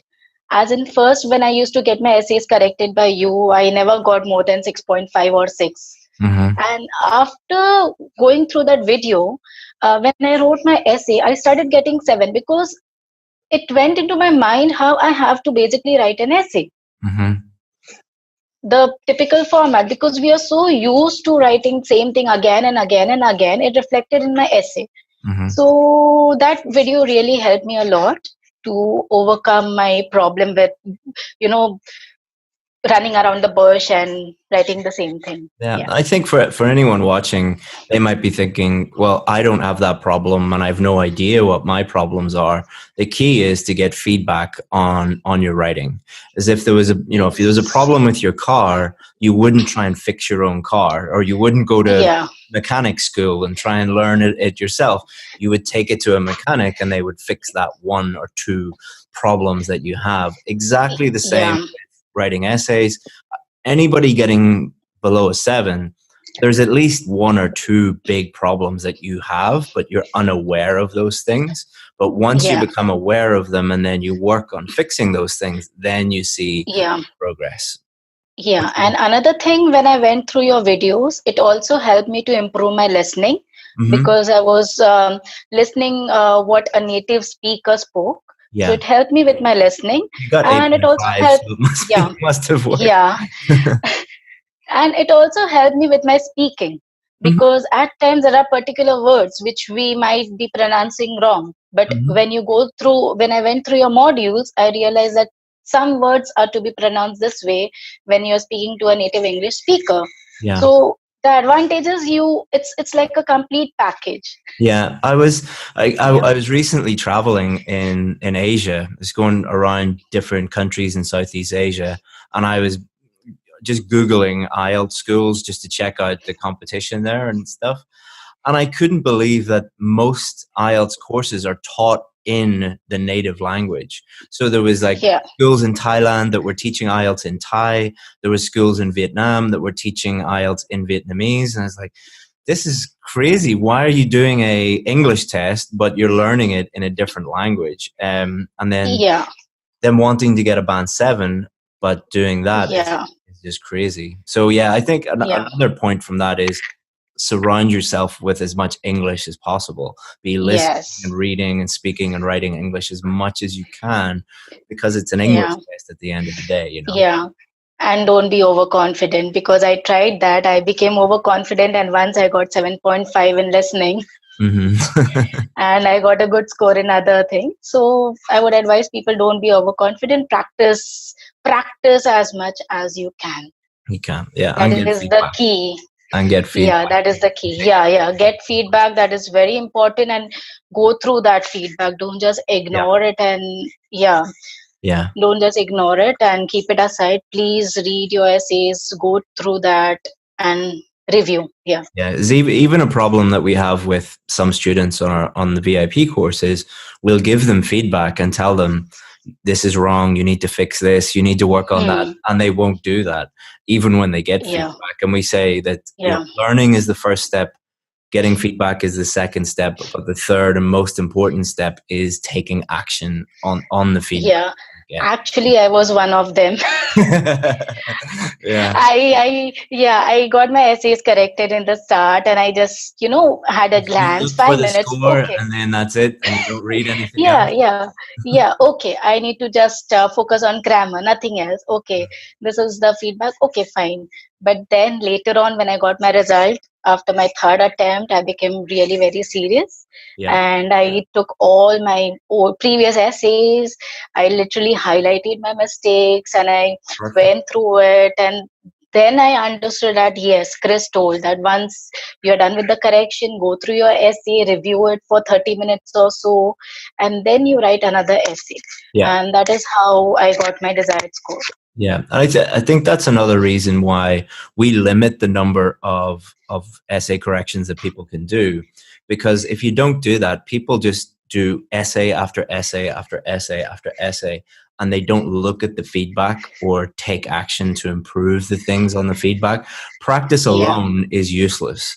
If you need to practice, get feedback, and then take action on your weak points, and then you will see the improvement. Because you could, imagine learning how to drive a car by just driving a car around and around and around. And around. You would develop really bad habits. Same with reading, listening, speaking, writing. You can't just do lots and lots of practice and then see any improvement. You really need to look at the feedback and take action on it. So we will definitely show this clip to the other VIP students. Not all of them do that. Not all of them do that. Yeah, yeah. So yeah, that's it.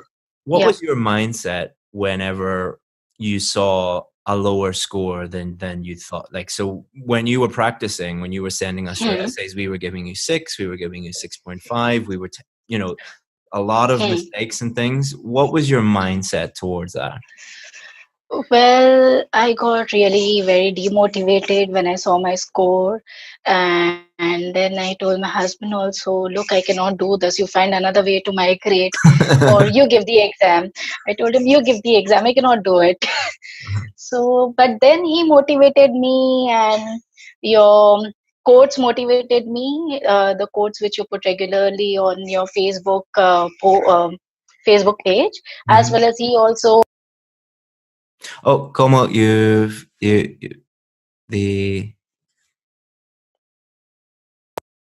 we go. Yeah. Sorry, you must have hit the button by mistake. Sorry. You were saying that you seen the stuff in the Facebook group, the motivational stuff. Yeah, motivational stuff, as well as he put that 8,777 score in front of my eyes. So whenever I used to see I used to see that. And I'm a teacher basically. So then I thought that what would others feel if they see that their teacher's only not trying her level best. So that is how I woke up one day, and I had like Cambridge books 11 to 15. Oh, they did it again. Okay. Yeah, I had already practiced those books, so I took copies of those books again, and I was continuously practicing. I dedicated myself towards IELTS for around 8 to 9 hours in a day, continuously doing those listening modules and writing and stuff. In fact, I used to finish my writing task 2 in around 20 minutes. Wow, that's amazing. Yeah, but the problem with me was idea generation, and I was not very sure about that. Like, and how then would I went. That's a good. So, how would you help someone if they were struggling with idea generation? Because there's a lot of people who do struggle with that. Would you say brainstorming is effective? No, I loved your coffee shop method. So I went through your previous videos on YouTube as well as Facebook, and I went through the mini module in VIP course. I went through it again and again. I made my own notes. Then again, I bought essay correction service again because my previous one was already finished. I had got my 5 essays corrected. So I bought another essays correction service, and then I started writing. And that is how I got around 7 from you in all the essays I wrote. We'll link up our idea generation video here, because you talked about the coffee shop method. But we'll link the video here to so other students watching can have a look and improve as well. So and that is when that's when I came to know, yes, I'm actually prepared for the exam. Excellent. So congratulations again on going from 5.5 to 7 in such a short period of time. And now you'll be able to go to Canada, is it? Yeah, and just a few days back I came to know I have to give IELTS academic as well because I'm into teaching. Okay. So I have to revisit the course. I have to give IELTS again.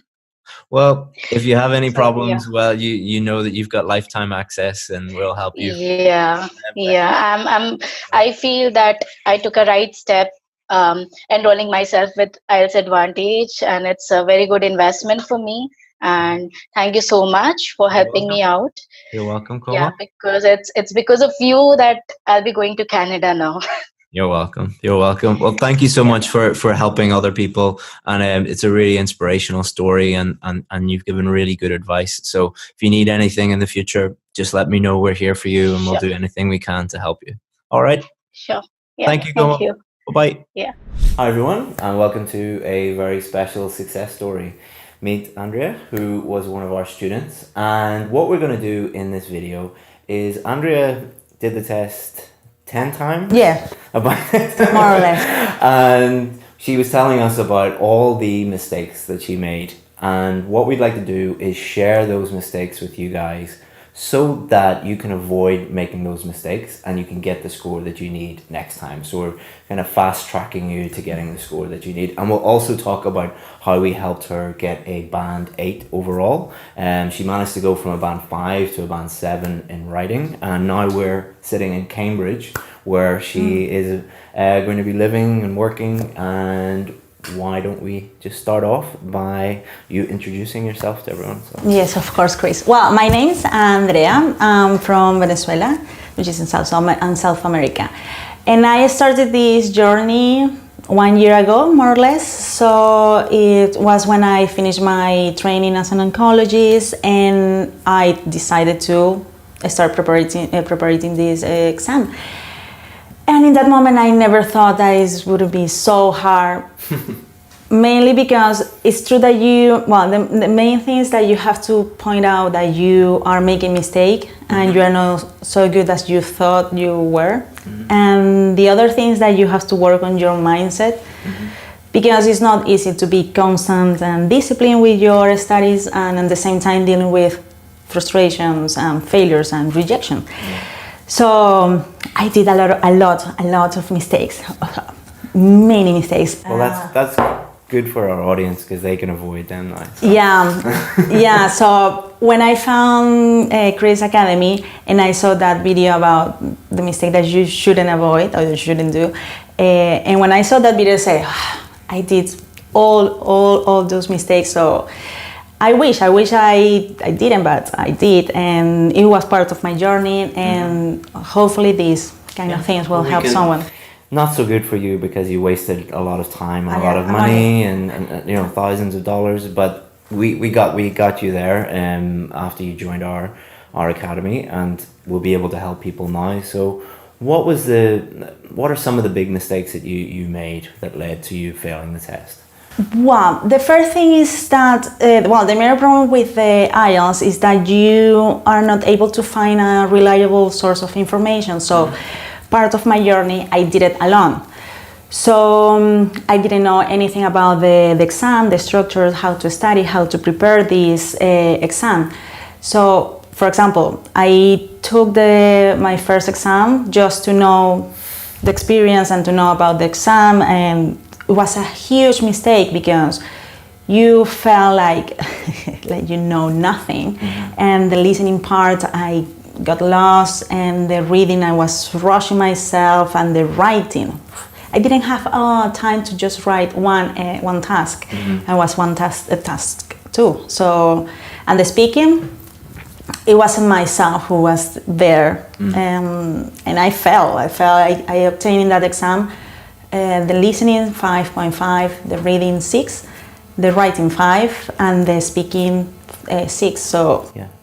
And did you feel like giving up then, or because a lot of people that's what happens? They go and they do the test because they think it's just an English test. I have good English. I'll go and do it, and then they have a very bad experience like you had, and they're just like, this is not for me, I'm not doing this again. No, I didn't feel in that way with the first exam. What I felt in that moment is the time of the level of English that I was required, it was so far the one that I was obtaining. So I felt like, this is a lot of work and I don't know how to do it. So you felt a little bit overwhelmed. And it was a moment that I started to study grammar on my own. So I bought a book and I was doing my exercises and trying to, but it takes you time because you are studying and you don't know if what you are doing is okay or not. And then I did another mistake. That I was to take a general course. Yeah. It was so expensive and the amount of hours wasn't enough. And it wasn't personalized, so you never knew. So I never knew that what was my mistake. Yeah. So the only feeling that I got from that is, this is so hard, and you have to. Yeah. But you didn't have the guidelines, which step you should take in order to improve. So, and this feeling of anxiety and being stressed, and it was growing up, and you didn't know what to do, just to I don't know, taking another test just in case. Just in case I was lucky, and I don't know. But no, don't do that. So would you recommend that people just keep doing the test until they get the score they need? No. No, don't do that, because the first thing is well, you have like two different persons in your mind.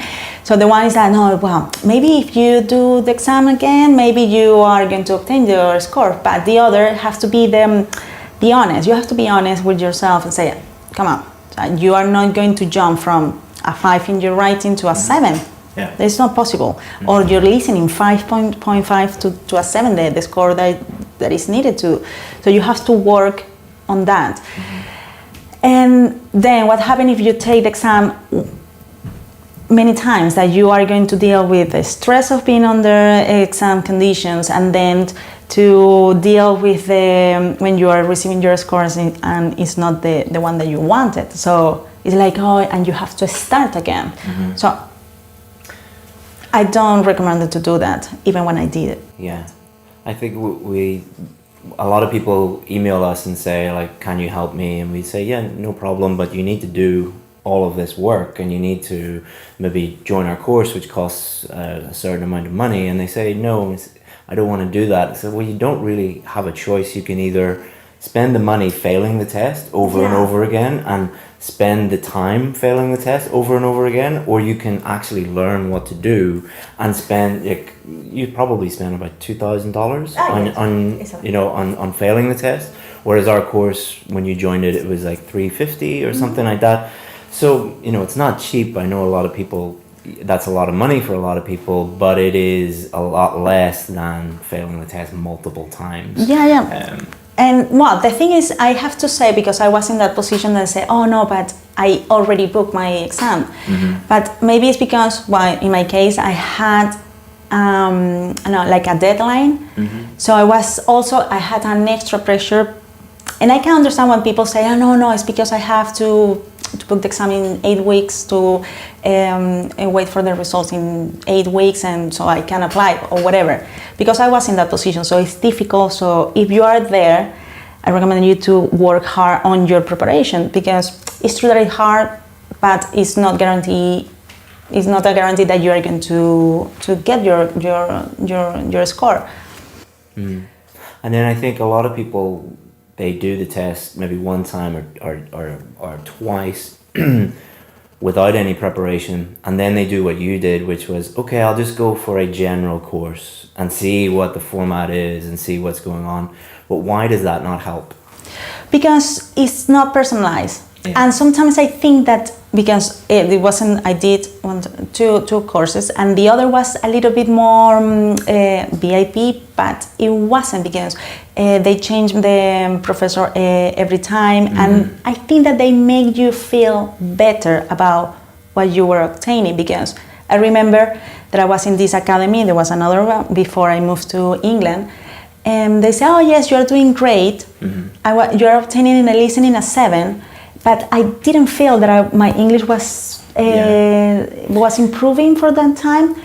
It's true that I felt great for me, but for the result on paper, it's not the reality. Well, what we hear from a lot of our students is, oh, my old teacher told me I'm doing really well, and they gave me lots of positive encouragement and said everything was great, and then I went and did the test, and then I failed.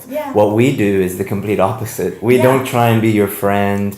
We just try and get you the results you need, and we say, this is wrong, fix this, you need to work on this. And people often hate us for doing that. But as I say, I want you to be my friend when you get the results, not during the course. We're friendly, we're helpful, but I think I've been in that position too when I was first teaching people. You want to be friendly with them, and you want them to like you. So telling them the truth is and that was one of the mistakes that I was saying, oh, come on. And I remember my first feedback, for example, from us, from you guys, this sentence doesn't make sense, it's not related with the subject, and that's it, very cool. And I said, what? But maybe it's because you are not trying to, you don't understand what I was trying to say. Say no, don't, grammatically it's wrong, it's out of context, And I said, well, that's it. And it's worked for me because they, don't delete that part of your essay and work on that. And it's, you had a good mindset about that. When sometimes when we do that with students, they're like, oh, they get really frustrated and they see it as an attack on them personally, and that's why we say no. It's we're not attacking you as a person. We're just trying to make your English better, trying to make your writing better, trying to make your speaking, your listening, your reading, whatever it is, you know. And it's also true that it was through your feedback, because before that it's true that I was improving my writing skills, but I've never received a proper feedback. Yeah. It's true that some native person they were reading and they can correct me certain things, but maybe the structure or certain. Sometimes I receive like, this sounds weird, but sounds weird for me. It wasn't enough because I didn't know what was the mistake. So that was another great advantage of receiving the feedback from you, because it was there when I realized that I have problem with my word order, and that was because of my Spanish grammar structures. I was doing in the other way around, and the preposition. What? Preposition. I was working with articles, but prepositions, and I had my list and things, and I was reading every time, but it's because I had my Spanish mind and things. So I was failing in every sentence, most of them, I think. Yeah. So I was working on that. I was just, word order, and my preposition, and read again. If you're not sure, change the sentence or use another word. So, and that really helped me in improving my essays. Yeah, it's really interesting to hear your story, because it is a very typical story of the test is not that difficult. I'll go and do it without any preparation, fail. Okay, I'll go for a general course, not get any feedback, look at some videos, look at YouTube, fail. And then you're like, and then what was the next part of your journey? I was consuming every type of video in YouTube about IELTS and professors. It's so confusing, because one guy says this, another girl says the opposite, and you go into the test and your writing reflects the confusion in your brain, because you have no idea what to do. No, exactly. And you have to follow a plan, which I didn't know that you have to. Yeah. I thought that give me a pen and a paper and I'm going to write everything that is going through my mind, which is not the case. No. No, you have to, no.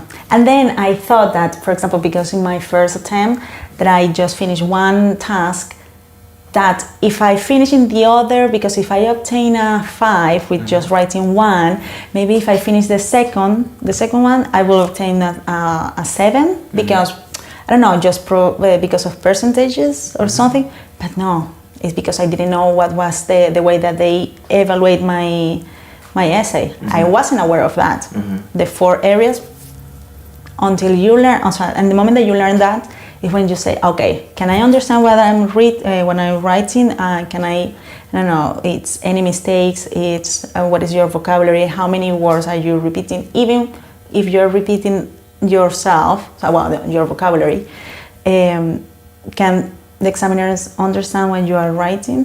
So I was all over the place. Yeah. And I think the next part of the journey that people normally go on is they get help from a teacher who gives them good feedback, but then they come up against a new difficulty, which is mindset, because it's very difficult for someone to be constantly telling you, you're making a mistake, this needs to improve, you need to work harder, you need to get... What mindset things would you suggest people understand before they go on that journey? Yeah. I think for me that was the only thing that it kept me continue doing this, because if you are in front of so much frustration, so much failure, you want to give up. So what I did is to change this approach to this exam. So I used to think, I think that while you're learning your English, trying to enjoy this.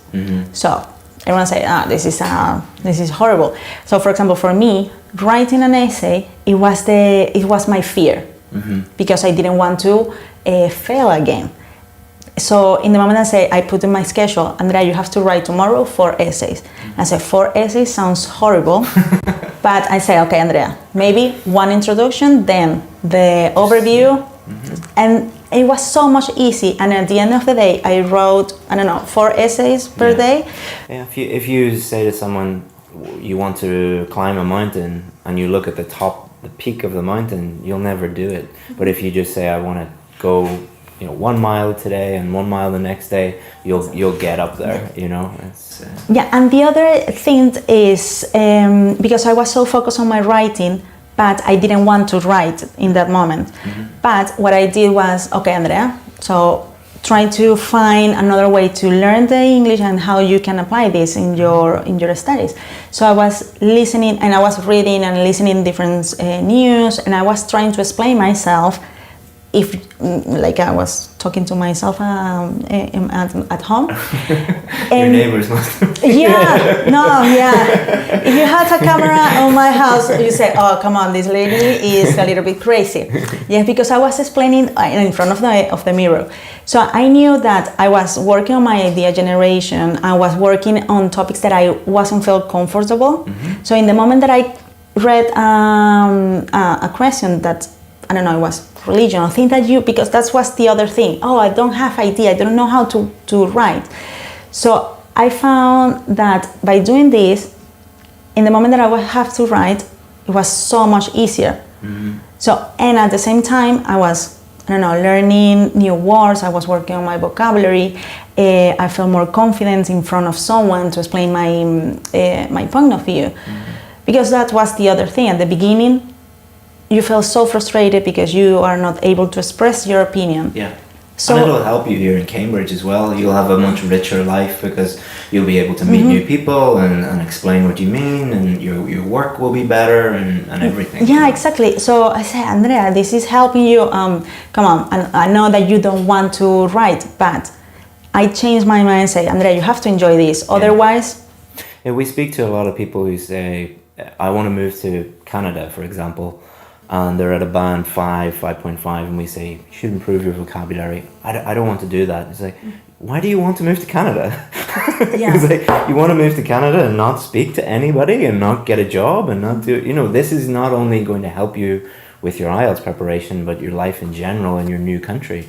So I think that's one of the goals, if you're lacking in motivation, is to not just think of it as a band score on the IELTS test, but improving your life in general, because your communication and skills and everything will improve. Yeah, of course. So, for example, I remember that one of my first moments here that I wasn't able. I was in a place with many people, and I couldn't understand, or I couldn't participate in that conversation because, or I couldn't understand what they were saying, or if I wanted to say something, I didn't have the word to express my opinion. So I said, Andrea, change this, and in the moment that you start to improve this, your vocabulary, your grammar, and you are writing, because okay, you're going to do this and you're going to write because you know that this is your difficult part, and at the same time you are learning how to be yourself in another language. Exactly. So the worst thing that could happen is that you learn another language. Exactly. The worst thing. Seriously. So let's talk a little bit about vocabulary. So we've talked a lot about the mistakes that you made and helping people avoid those. Now let's talk about how you got to this level and the scores that you got. And one of the things that you mentioned was vocabulary. How did vocabulary help you improve your scores, and how did you learn new vocabulary? How did you Wow, for me, vocabulary was one of the main things that helped me to improve all the 4 areas. So what I did, I remember because I bought these books, Cambridge IELTS series 9 to 13 books. So when I was doing the reading part, after I did the mock, I went back and I was checking all the words that I didn't know in that moment. But because it's true that you can't, in that moment, you can't identify what is the meaning because of the context. But I always check if I didn't know. So, for example, I don't know, I knew what they wanted to say, but I wanted to be sure. And then from there, I learned about the word, the different usage of the word. So, for example, it was a noun, what is the adjective, what is the verb, and how to use it. So it's true that each passage after I finished, it took me 1 hour at least, an extra hour just reviewing that. And then I was underlining, I don't know, what is the main idea. And after, I don't know, maybe after each day, I had at least 20 words that I didn't know. So what I was trying to do is to work on that vocabulary that I didn't know that in that moment. At the end of the day, I was making sentences on my own. It could be very simple because at the beginning I said, I don't know how to use it. The house is green, that's it. And then I was trying to incorporate all those vocabulary on my daily routine. So for example, if I want to express an idea or something. And this helped me a lot, for example, for the listening, because they are, if you want to find the answers, they're going to tell you a synonym. Yeah. So you were working on that. In the reading, if you know a lot of words, you don't have to skim or scan. Just you're reading faster because your comprehension is also improving. For the writing, you're able to express your meaning, you're able to be more fluent. And the speaking, obviously. So I have to say that working on my vocabulary, it helped me a lot. It improves absolutely everything. And what you did is exactly what you should be doing.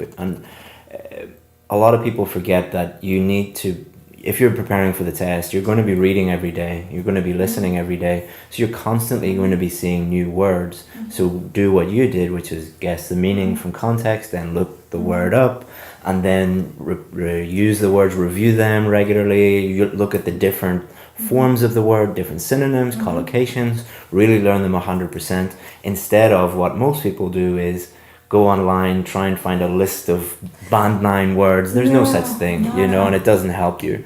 You have to learn them, learn the words in context from real English, and review them and then use them. Exactly. Otherwise, you're going to make more mistakes.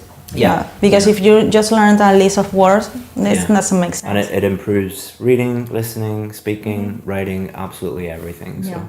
Did you have a notebook like we suggest? Yes. No, I think, a huge notebook. Full of new words and everything. Yeah. So then, because I finished that word, it doesn't make sense, so I start to categorize all the... Categorization is really good for reviewing and things. So if I want to talk about education, health, so I was working in that kind of things. And then, the idea generations. At the beginning it was hard because say, idea generation, how? So it's just reading. So the thing that I did was go to BBC News and go to health, education, science, technology. No politics, I didn't like it. It's too boring. It's too boring. It's too boring. And you have to try to do the most enjoyable part of this. Because if you go to any news website, you'll see health news, education news, technology news, science news. What are the common topics on writing task 2? Health, education, technology, science. So if you read one of those articles per day, you're going to help with your idea generation, your vocabulary, your idea development, your examples, absolutely everything. Example. Yes, of course, I'm working on that. So what I did with my idea generation as well, I had my notebook, is if I read something about health, I try to create a debate on my mind, and then the different points of view, even when it wasn't my point of view, because critical thinking, seeing the other side of an argument and appreciating what other people would say about your argument, and all of those things are really important. Because I didn't know if in the moment of the exam I have to contrast my ideas. So, and you obviously you feel more comfortable talking about what you believe. Exactly. But if you work on also what other people believe, in the moment that you have to write about that, you are not going to have any problem. So it's hard. I remember it took me time. Every day I was studying hard because I was also learning about different things. Yeah. So I thought, Andrea, it's not just exam, it's just also about learning new vocabulary. We're learning about the world as well. The world, yeah. I didn't have too much time. To be honest, it's a great thing because for me, in my case, I say, Andrea, because before I was studying medicine, and the only thing that I read was medicine, and now you're a more well-rounded person. So you have to look at this as a positive. Excellent. And now so that's 25% of your marks in speaking and writing are going to be vocabulary. Another 25% are going to be grammar. How did you get over the grammar hurdle? The grammar for me was it was a nightmare because I've never studied grammar before in my life. So never. I was able to talk, but I knew that I was talking present or in past, and I didn't know anything. So what I did was I bought my grammar books, and I was studying each unit, doing the exercises. It wasn't so hard. So it was hard and slow because I didn't have a teacher because sometimes when someone explains a particular chapter, you are able to understand because I don't know that the teacher told you something and it's more easy to remember that. So I was working that every day. Every day I think that I study 1 hour of grammar. 1 hour.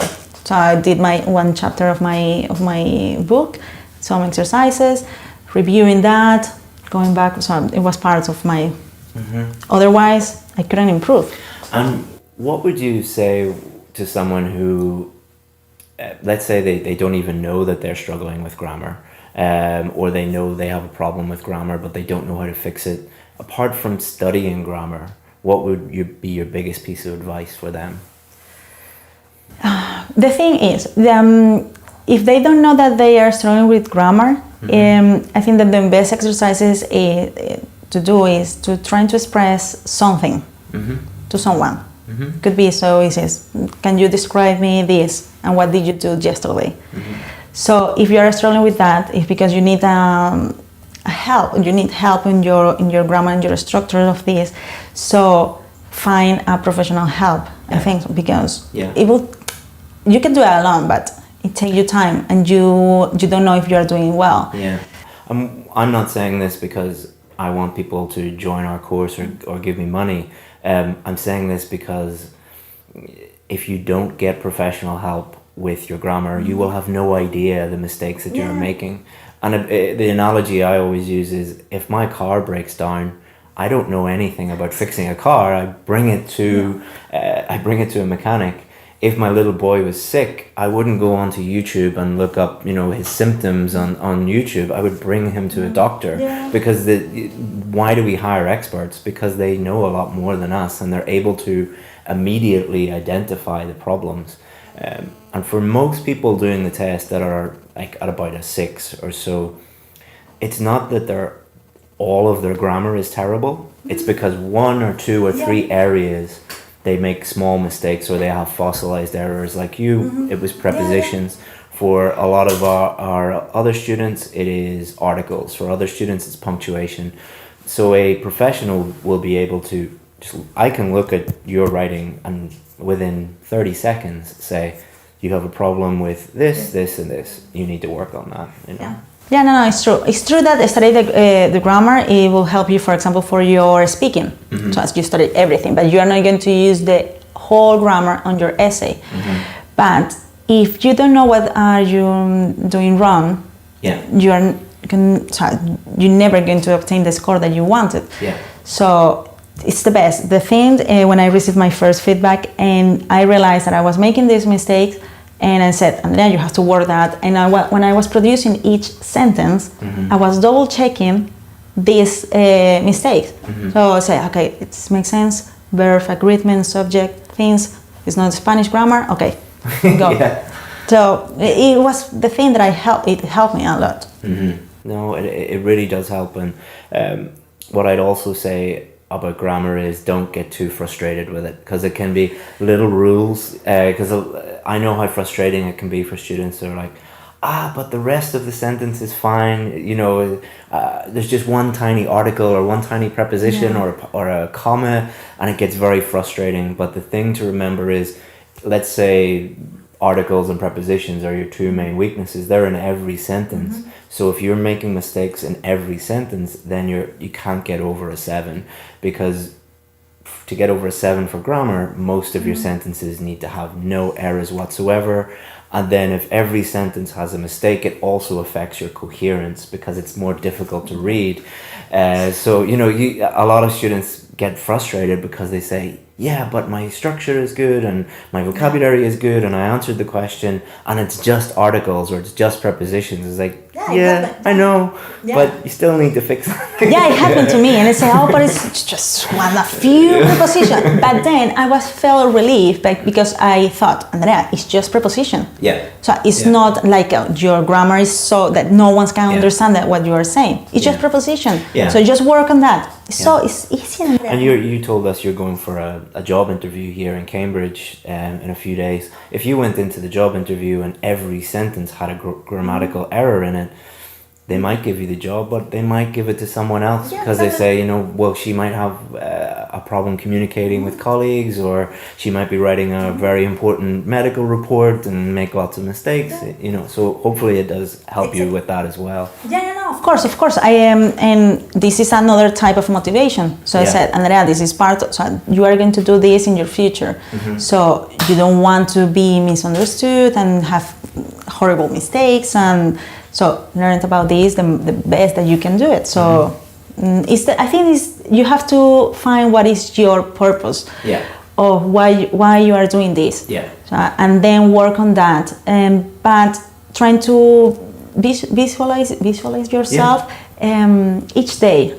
So I'm going to do this, because if you're not doing nothing each day, you're going to feel frustrated at the end of the week. And say, oh no, I haven't done anything. So I said, come on, but you have to work. One thing we do in our company is we do something called Plan Tomorrow Today, where we force everyone we don't force them, we ask them to, before they finish work, the last thing that they need to do is they need to plan what they're going to do the next day, put it in their calendar, and then they send it to me. It's just small things like that mean that you wake up the next day and you're like, okay, I have to do this essay, read this thing, work on my vocabulary, and then you'll do it, you know. But if you wake up and you're like, oh, I can't do this anymore, and then you watch TV, and then you're like, oh, I'll go for a walk, and then you like come back, and then you get to the end of the day and you don't do anything. Exactly.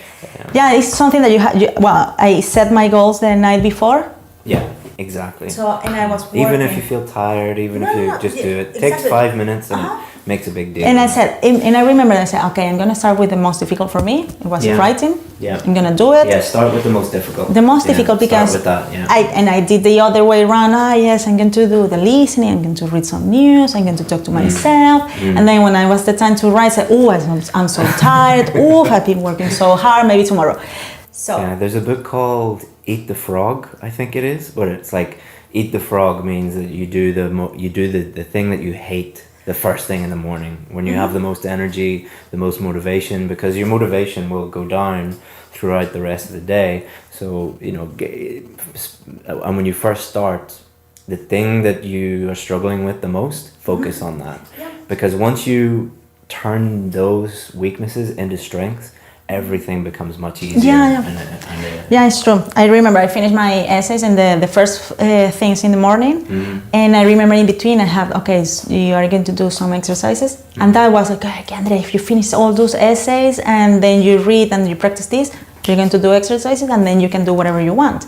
So, and then you're going to review and work on your feedback, and working on your feedback was so much easier than producing an essay. Exactly. Yeah, I think that's something that even our other VIP students struggle with, where they'll do the course, they'll submit the writing, and we'll send them like 4 or 5 pages of feedback, and they'll say something like, so where am I going wrong? It's like, you have to look at we told you exactly what you're doing wrong, and then they say, well, what do I do now? And it's like, fix those things, work on those things. And that's where you see the biggest improvement. Just doing essay after essay after essay after essay is a complete waste of time. Yeah.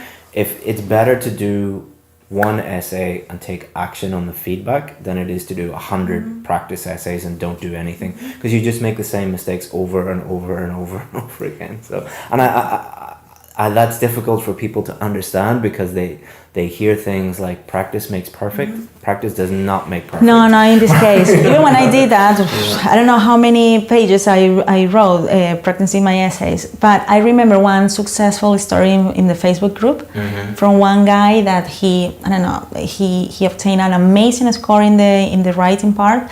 And one thing that I remember was that he said that he only submitted 3 essays. Yep. A lot. There's no correlation between the number of essays that people submit and their success. Exactly. Normally the people that are most successful don't actually submit that many essays. So a lot of people don't join our course because they say, oh, you only correct 5 essays, you only correct 10 essays. And we explain this is on purpose because we want you to think about the feedback and take action on the feedback. And you can always buy more if you want to buy more. If you want to do 100, you can do 100. But we would recommend that you don't do 100. You only do 5 or 10 or 15, however many it takes. Because the story I always tell is, I had a friend who, he grew up on a farm. So his dad had an old car and said, just let him drive around. And he was driving from, he was like 8 or 9 years old. And then he went to do his driving test and he failed over and over and over again, even though he had been driving for 10 years, because he had picked up such bad habits. So he had practiced for thousands of hours, but couldn't drive on the roads because, so just practicing is not the key.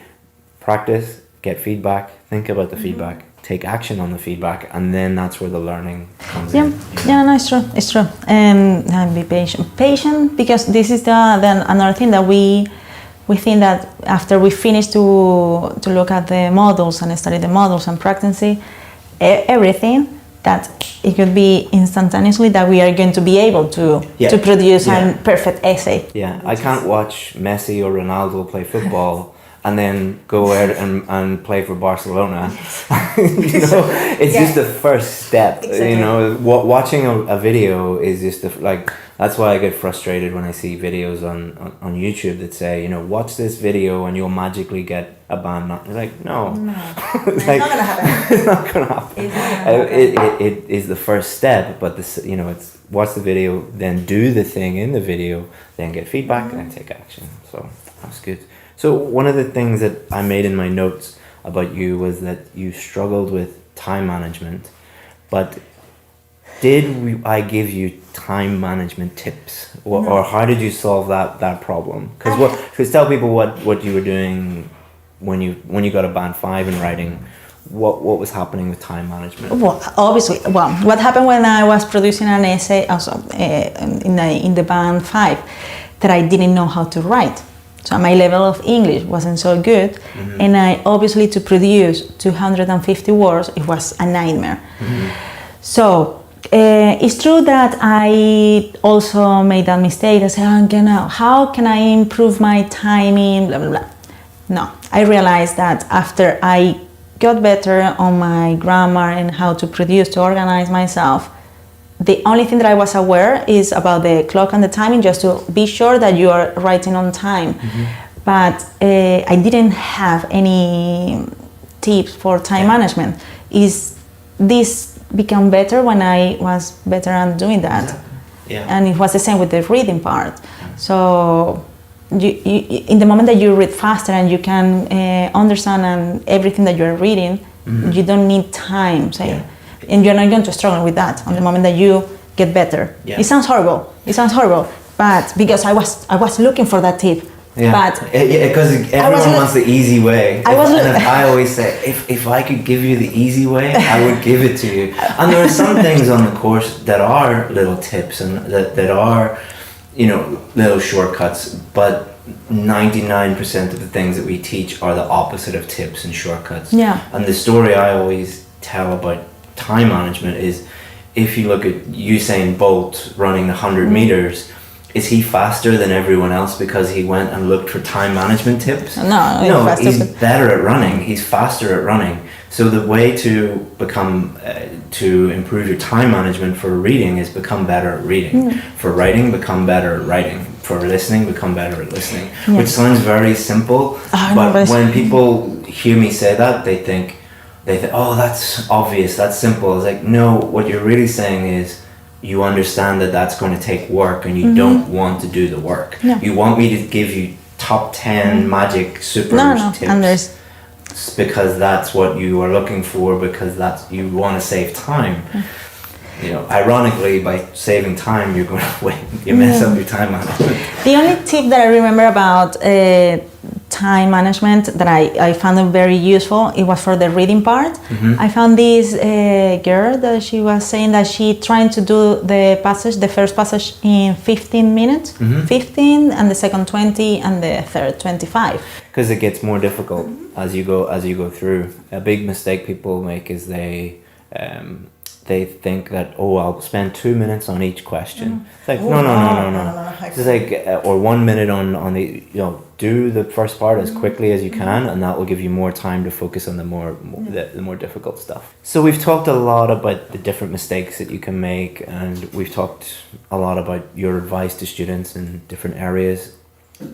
Let's finish up by talking about if your brother or sister or a family member or your best friend was doing the test, any other advice that you would give them apart from the things we've talked about already?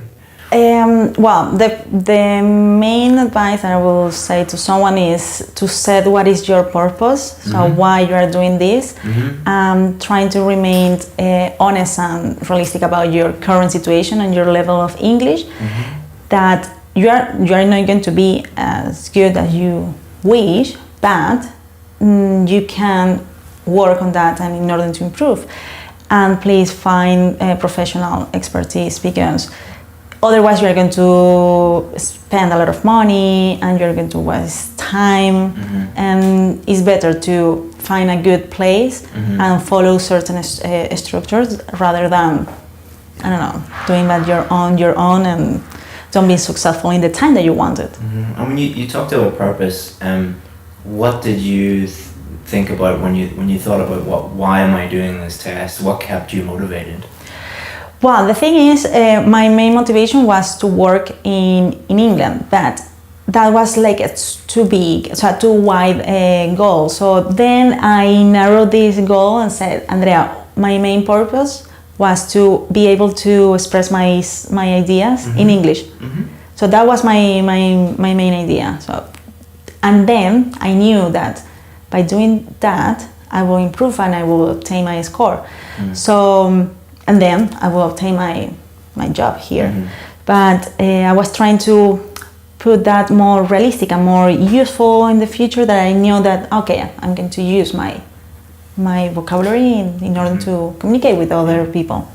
The students that I've worked with that have done the most work and made the most progress, normally they have two purposes, two main motivations. One is internal, so they are trying to improve themselves in some way, either by like you said, improving their communication skills, or often it's because they know that once they get this score, they'll be able to do a job that will help them grow as a person, and it will make them much happier, and they'll be more fulfilled. Or someone like you, who you'll be working on breast cancer and lung cancer, and that is a huge motivation. The other motivation, and I think this is the most powerful one, is they think of things bigger than themselves.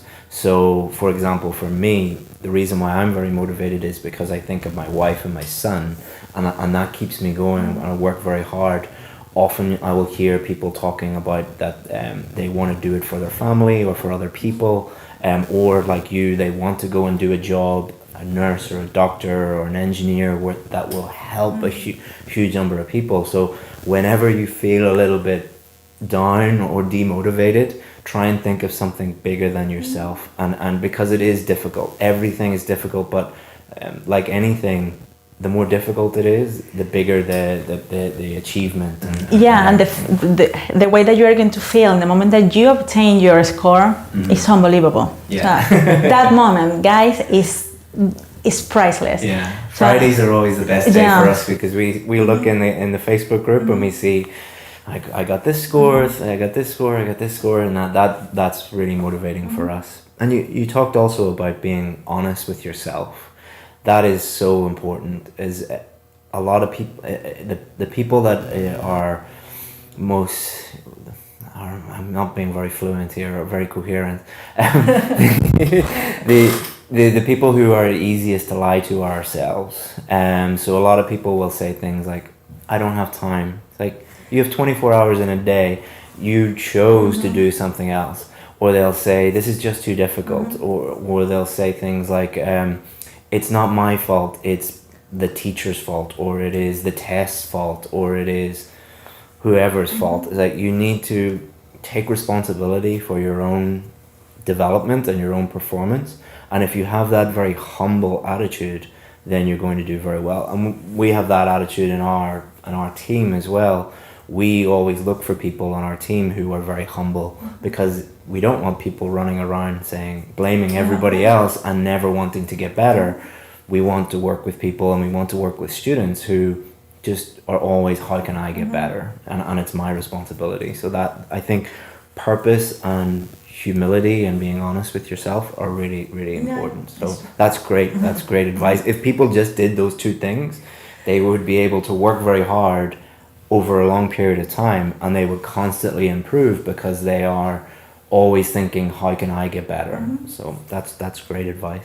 So before we finish, any last minute things that you would tell people? Well, the most important thing is that you have to believe in yourself, and you have to work on whatever you want. You need to work, because you are going to be able to achieve your score. The thing is, work every day, a little bit, and then at the end of the month, at the end of that week, you will be better than at the beginning. So do that, and you are going to obtain your score.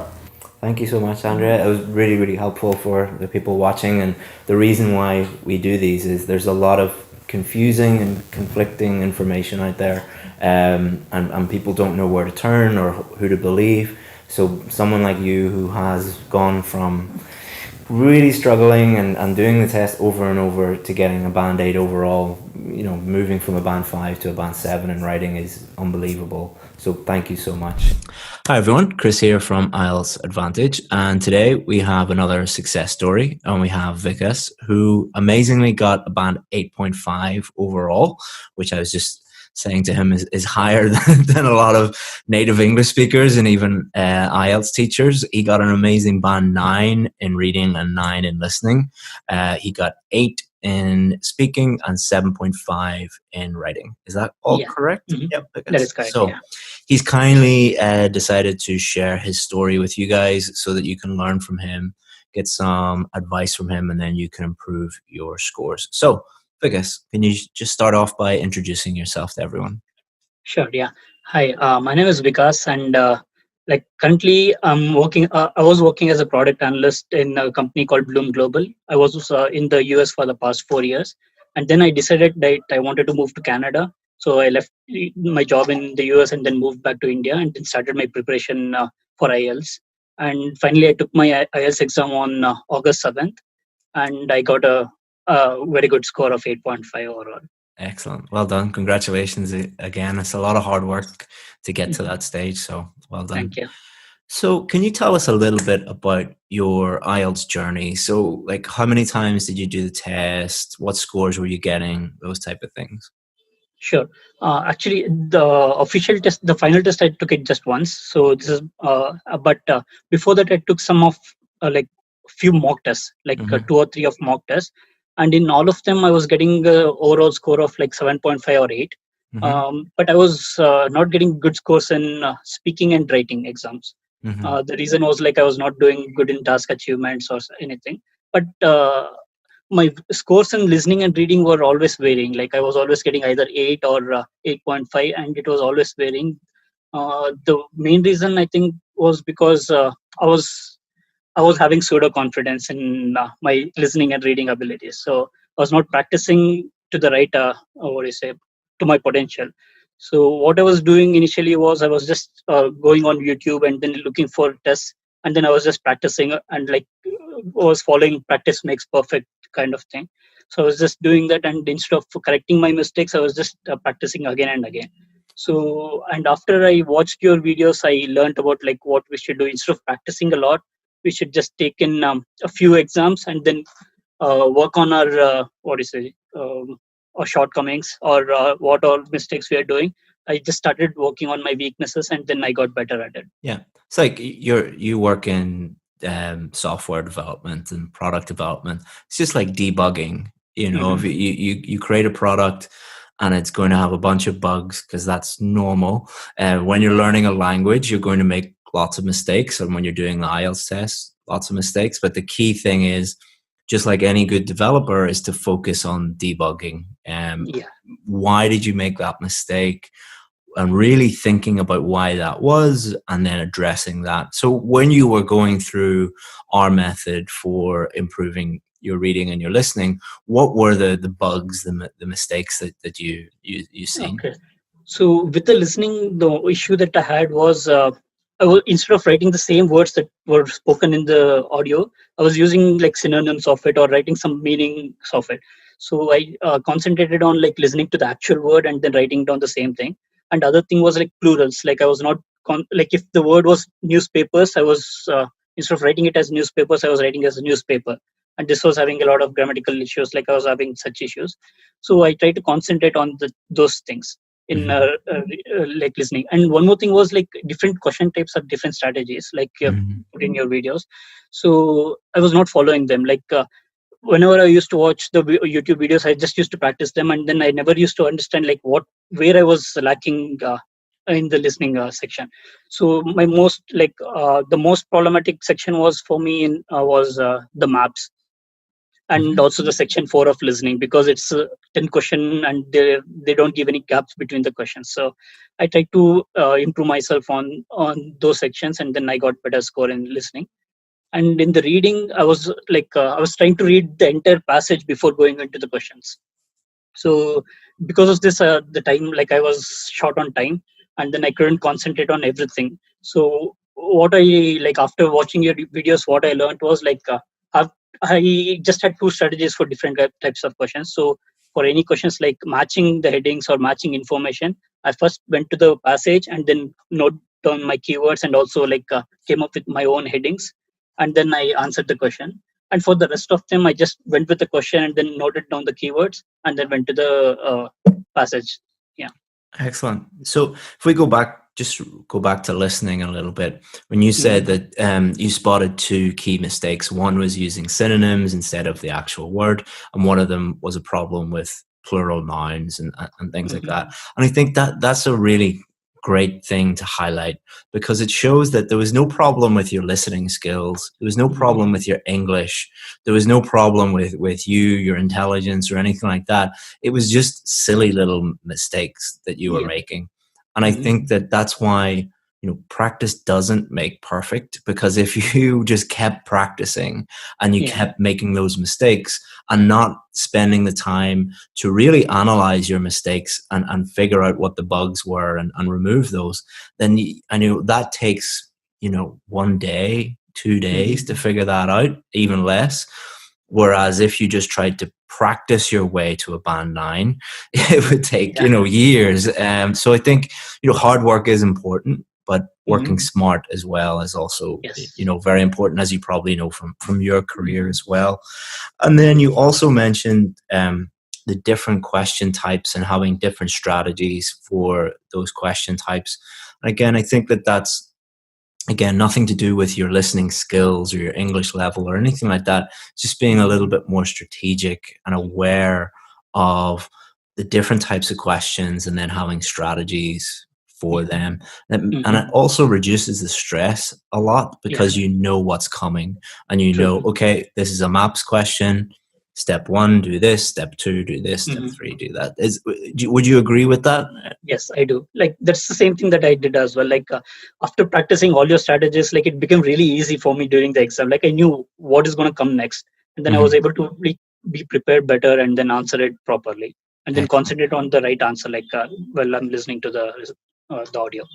And then the last question, section 4, is always the most difficult. Oh, yeah. And anyone who's having problems with that, the last section of both listening and reading are the most difficult. It gets the first questions are the easiest, and then it gets more and more and more difficult. And that's really the last part, is to separate out the band 9s and 8.5s and 8s and 8s and 7.5 and 7. So if you're struggling with the last part, it's probably because you're not at that level that you need to be, and you need to focus on your listening skills, your grammar, your vocabulary, things like that. Yes. So even I had the same issue. Like, I was always having trouble concentrating on the last part. Like, when it came to the last one, like, I was like, oh yeah, this is the end of the exam. So I was becoming more relaxed. So what I kept in my mind is, like, till the speaker tells this is the end of the speaking test, or the listening test, I was not going to stop concentrating. So that helped me a lot in the last part. Yeah, it's you think of your brain as a muscle, and if you were, let's say you are very unfit, like at the moment I can only run, I'm going for a run after this, and I can only run like 5k at the minute. So think of that as like focusing on your listening for 5 minutes. Well, how does a runner get from 5k to 6k? Well, they push themselves out of their comfort zone and do a little bit more, and then you're 7k, then 8k, then 9k, then 10k. So exactly the same principle with listening. Try and focus completely for 1 minute, and then 2, and then 3, and build it up, because it is just like your brain isn't a muscle. I know, I'm aware of that. I'm not that stupid. But it does feel like that sometimes when you're trying to, even things like meditation can help as well. You know, or reading can help as well. Just doing things that, like, one thing that's quite surprising when you do this with other, I've did this with a lot of students, is say, just read in English for 1 minute and don't think about anything else. Just read. And a lot of people can't do it. And in the same way that a lot of people can't run 5k or 10k, it's not because they're bad people or there's anything wrong with them. They just have never done it before. And you need to keep pushing yourself out of your comfort zone a little. Would you agree with that? Yeah, like you said, like the reading part, right? So I was, I did not it did not come out of the blue. Like, I did not become an expert in the reading or listening just overnight. So I was like reading novels since I was in my 10th standard. And then it has become a habit for me. So I keep reading books, and then I note down the words and then learn new words through it. So and also listening, but like I used to watch a lot of movies. So this has helped me, like, without subtitles. So that helps a lot. So that you try to listen, and then you understand the accents of people, and then also the way they speak. So it really helps. Yeah, and it's a gradual process. Yeah. You know, like people watching this video might think, oh, Vic has got a band 9 and I'm currently at a band 6, so I'll just follow what Vic has told me and I'll get a band 9. The stuff in this video is going to help you improve, but a lot of the hard work Vic did years ago by reading regularly in English, listening to English regularly. And most people watching this don't need a band 9. They need a band 7 or maybe a band 8 for listening. And you need to put the hard work in now. And it doesn't need to be hard work if you make it a habit. So get in the habit of, you know, even reading the news or a comic book or a newspaper article or a novel, whatever you're interested in, read that for 5 minutes, 10 minutes each day, or listen to a podcast for 5 minutes, 10 minutes each day about something you love or you're interested in. Because if you don't do that, if you just listen to boring IELTS stuff, then you're never going to do it regularly because you'll hate it. Do you listen to podcasts and read stuff that you're interested in just for pleasure? So I not listen to podcasts, but I used to watch a lot of movies, as I said, like movies and TV series were my like what I was interested in. So I just used to watch them. Podcasts, I was never interested in, but reading part was always there. Like I always read a book. So whenever I finish, I just buy a new book and then keep reading. It's a constant thing. So that has helped me a lot with reading. Yeah, excellent. I've never met a Band 9 student who didn't have a very healthy habit of consuming English every day by reading and listening, and also producing English every day through writing and speaking, even if it's just 5 minutes, 10 minutes. So that could be in your job, interacting with your colleagues, or it could be, you know, I've met Band 9 speaking students who I was like, how did you get so good at speaking? I know one guy from Mexico, and he has like the most amazing accent, like not a hint of Mexican. You'd think he's from like Ireland or the UK, and he does it through computer games. He's been playing computer games online his whole life, and has been chatting to people in English. And he's like, "Oh, really? Am I good at English?" It's like, "You're amazing." And he because he loves computer games, he doesn't see that as hard work or anything like that. So yeah, find something you enjoy doing in English and do that a little bit every day, and you'll and even if it's just watching movies, you know, that's good too. Yeah, I agree with the speaking part, because like before I moved to the US, I had very difficulty in like speaking, because even though I knew English, but I was not confident enough to speak in English. So when I went there, when I started speaking with people, it helped me a lot. So practice makes perfect, but it's not just practicing the exam; it's practicing English for your life. So yeah, you know, and I think that's what a lot of people don't get about the IELTS test is it's an English test. So your English needs to be at the level, you know, there's no magic way of getting there, but it's also a specific test. So if you combine a high level of English with test taking strategies and all of these things that you're learning, then that's where you get the Band 9s and the Band 8.5s that someone like you can get, you know. So congratulations. So we've talked a lot about listening and reading. Do you want to give some advice to people about speaking or writing? Because you've got a really high score in speaking and writing as well. If you were giving advice to, you know, yourself 12 months ago, what advice would you give for speaking and writing?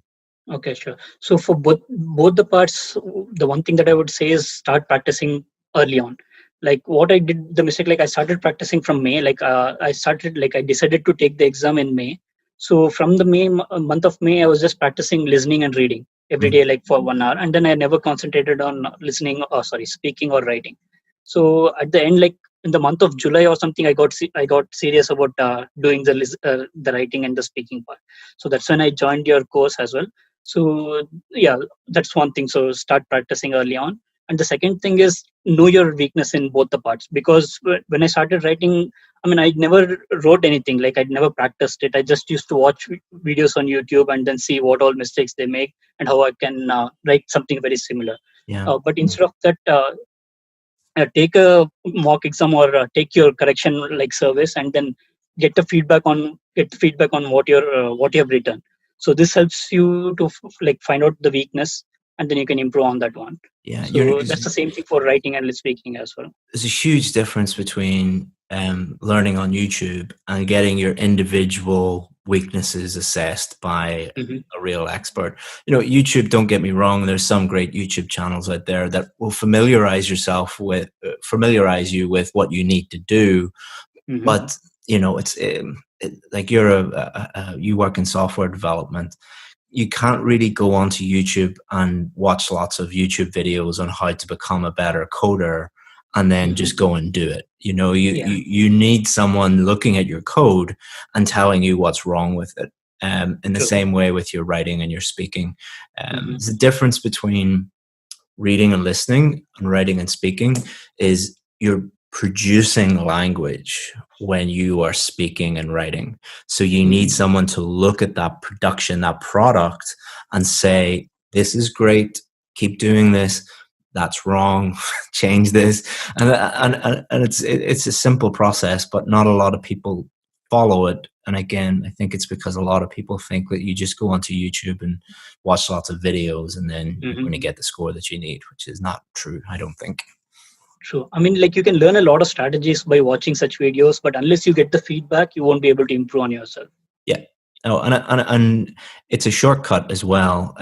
We don't teach shortcuts or hacks or things like that, but it is a massive shortcut in terms of time. If you get your weaknesses assessed, because then you know what to focus on. You know, we teach IELTS in the same way that a doctor would treat a patient, or a mechanic would fix a car, or a dentist would fix your teeth. Okay, what's the problem? What's the root cause of the problem, and identify that and fix that. And that is the most efficient way. It's not easy, but it's very efficient. You know? Yeah, that's the one thing that I liked about your course. Like, the main point that you say is clarity is king, right? So like whenever I was watching YouTube videos, they give a lot of strategies, but they never tell us like the purpose for which I'm writing, or the purpose for which I'm speaking during the exam. So that is one thing that I learned from your course, and then that made it it made it really easy.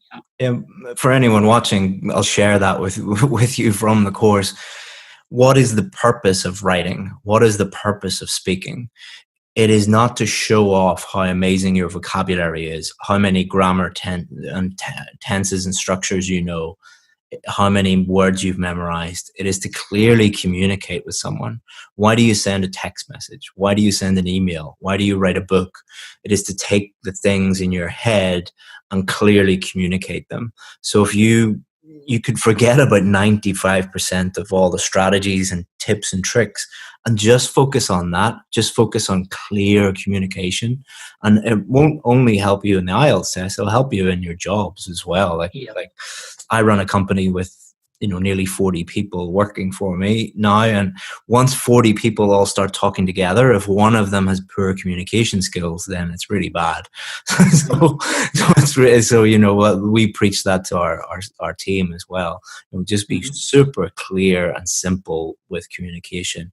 And that's much better than, you know, memorizing a bunch of nonsense and putting it on the paper. I mean, that would be one of the, like, one advice that I would give to anyone. Like, if you're learning for IELTS, don't learn for the exam. Like, don't prepare for the exam. Prepare for, like, learning English for your life, like for the betterment of your life.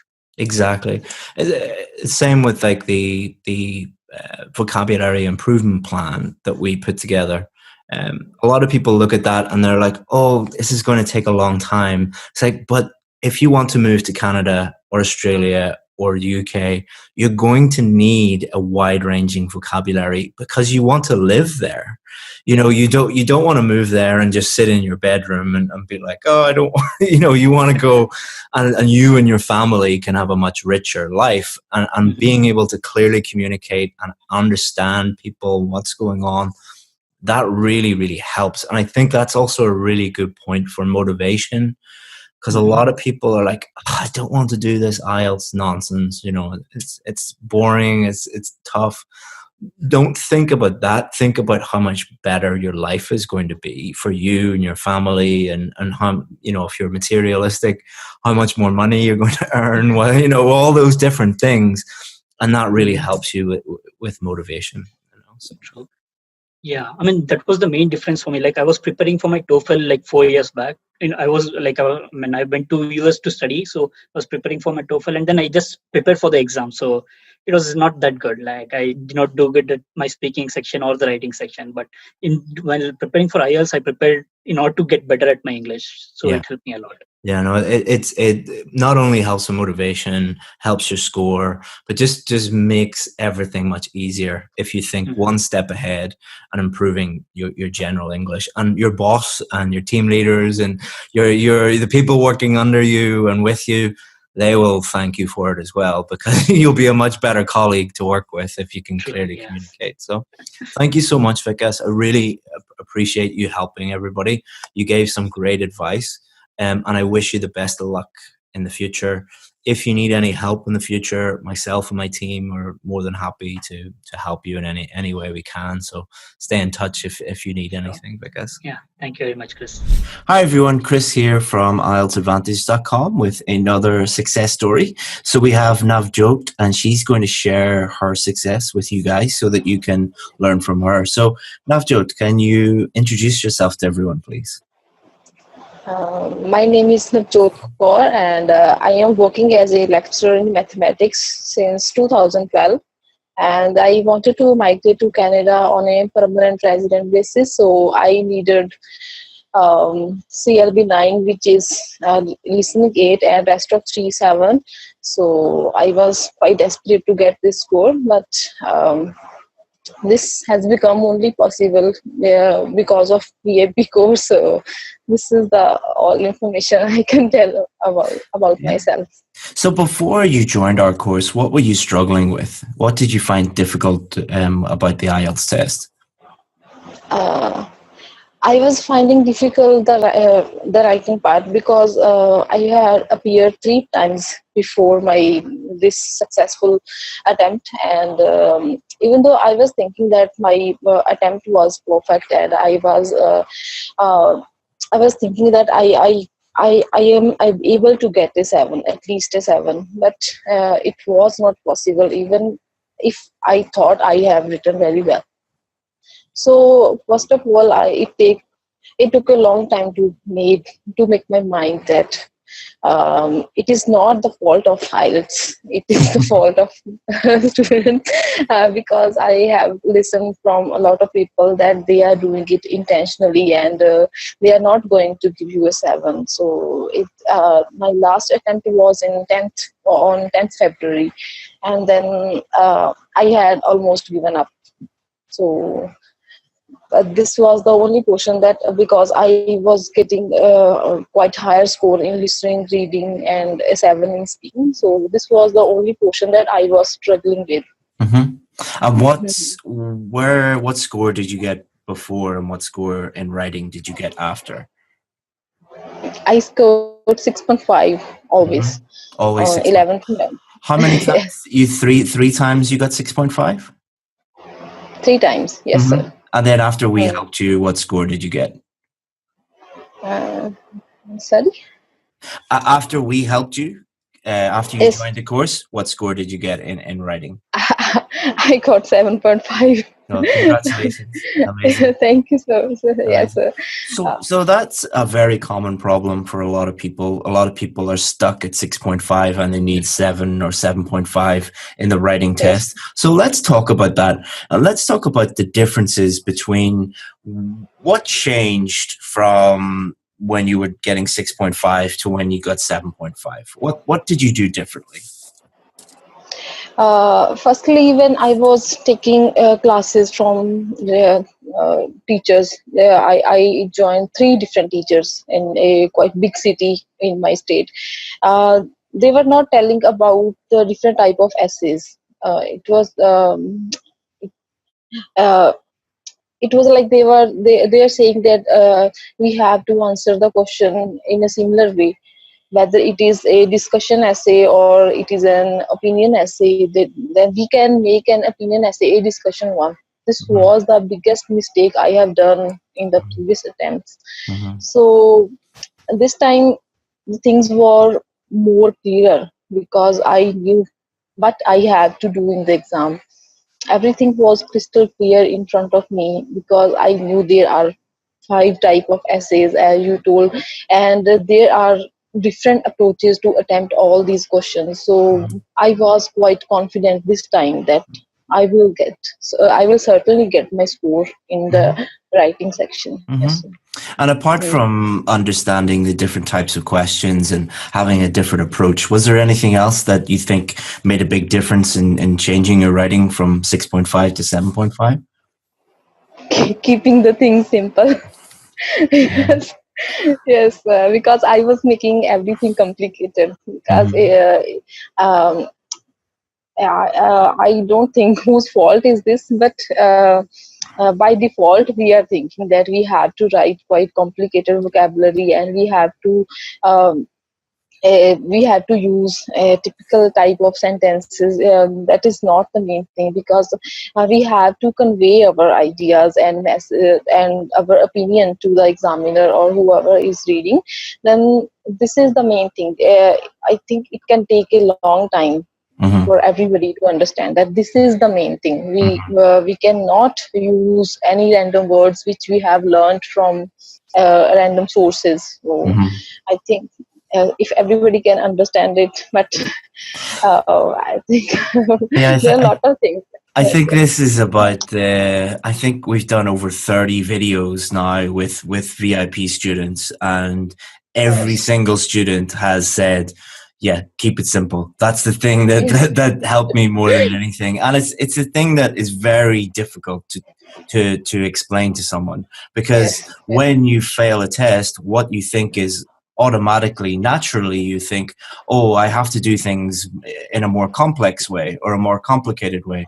So when you tell a student the opposite of that, then they find it very difficult to accept it. And especially it's the opposite to what a lot of other teachers are telling them, which is, use complicated grammar and vocabulary and then you'll get the score you need, which, it is not true. So if someone like you, who, imagine you were talking to a group of other students and they were like you, they kept getting 6.5, what advice would you give them? First of all, I will advise them that making a plan is compulsory in the writing, because in my previous attempts I was not willing to waste my 8 to 10 minutes on planning, but this time even in practice, when I was practicing in my writing and in the exam as well, I spent around 8 minutes to plan. But surprisingly, in the last 40th minute, I completed my writing task too, because I always attempt my essay first and later in the last 20 minutes. Mm-hmm. It was amazing to see that it worked quite well, because a couple of minutes spent earlier are worth it, because it is very important to plan. Mm-hmm. It's an investment of time, is how I always describe it. It's because a lot of people think of it as wasting time. It's like, no, it's investing the time so that you won't be wasting time when you're writing. So that's excellent advice. Anything else you would say to them? Join the course. apart from that, yeah. Apart from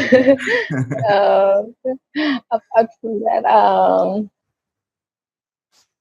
I'm putting you on the spot now. I think those three things that you said would make a huge difference to a lot of people. So, approaching each question individually and having an individual approach to each question, keeping it simple, especially when it comes to, clearly communicating with the examiner, clearly answering the question, rather than trying to use fancy vocabulary and grammar, and planning and time management also, investing the time to plan out your answer, which will lead to a much clearer answer, fewer mistakes, and you'll get it all done on time. So I think, sorry for putting you on the spot, and I know you're not an IELTS teacher. Yes. You're very welcome. So what will you be able to do now in the future that you've got your scores? I am now eligible for the express entry, because I was getting a quite low score in the process, and at present I have boosted my score by 60 points, which has made a huge difference. And I think I will be able to move to my dream country, Canada, within 6 months. Excellent. Which I had before this exam on 12th of May, because I had lost all the hopes, and I was still hoping to move to Canada, but I had changed my plans and I was thinking to move as a student, because that was quite difficult path for me, because it will take around 4 to 5 years to get all the things which I can do with this score now. Yeah. So this has made a huge difference in my life and my family. I mean, I was talking to a lot of students today, and they were saying to me, I don't have enough time to do what you want me to do, or I don't have enough money to do what I want you to do. And I was explaining it to them that if you think about it, you're investing this time, you're investing this money, but it's going to save you so much time and save you so much hassle in the future. Invest. There are a lot of people who are trying again and again by thinking that luck will get to them soon and they will get a 7 suddenly. But, I know this will not work because I had tried 3 different approaches in my writing in my previous 3 attempts, and I was not able to get 7 to 10. Then I thought there is something wrong with my writing. So I need an expert advice. So I said it's not the fault of IELTS. It's the fault of our logic. Yes.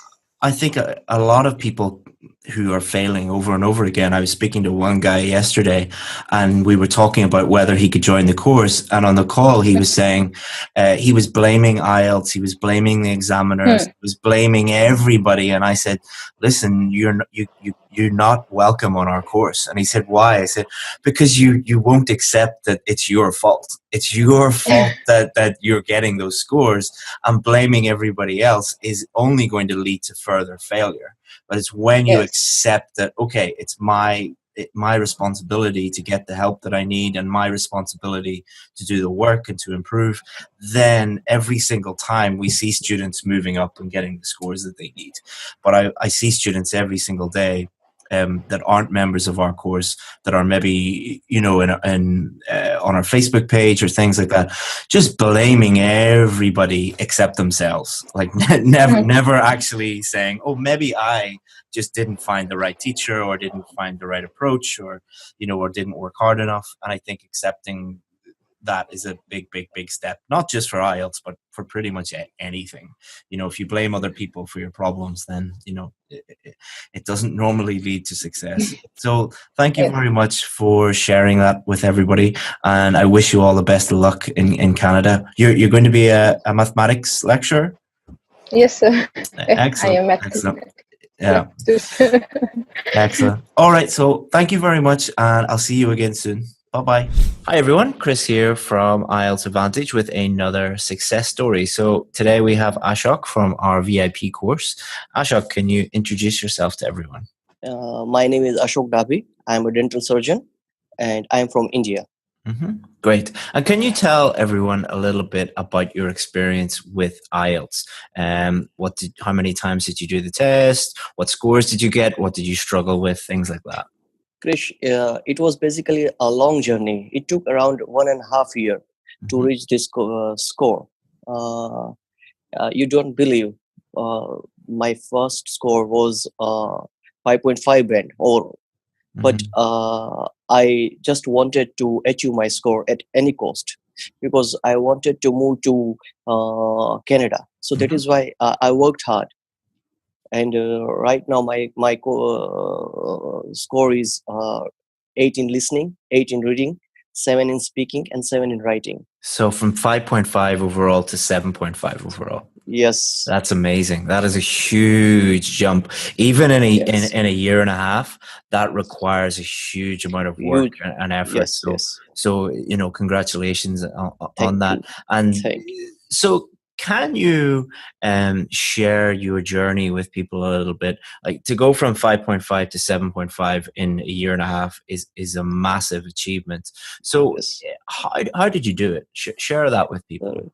Initially, Krish, I didn't know anything about IELTS, about this. What's test? I my friends told me that it's just English test.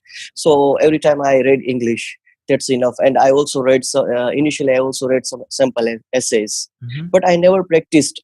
Means I never wrote essays, or I never practiced a lot.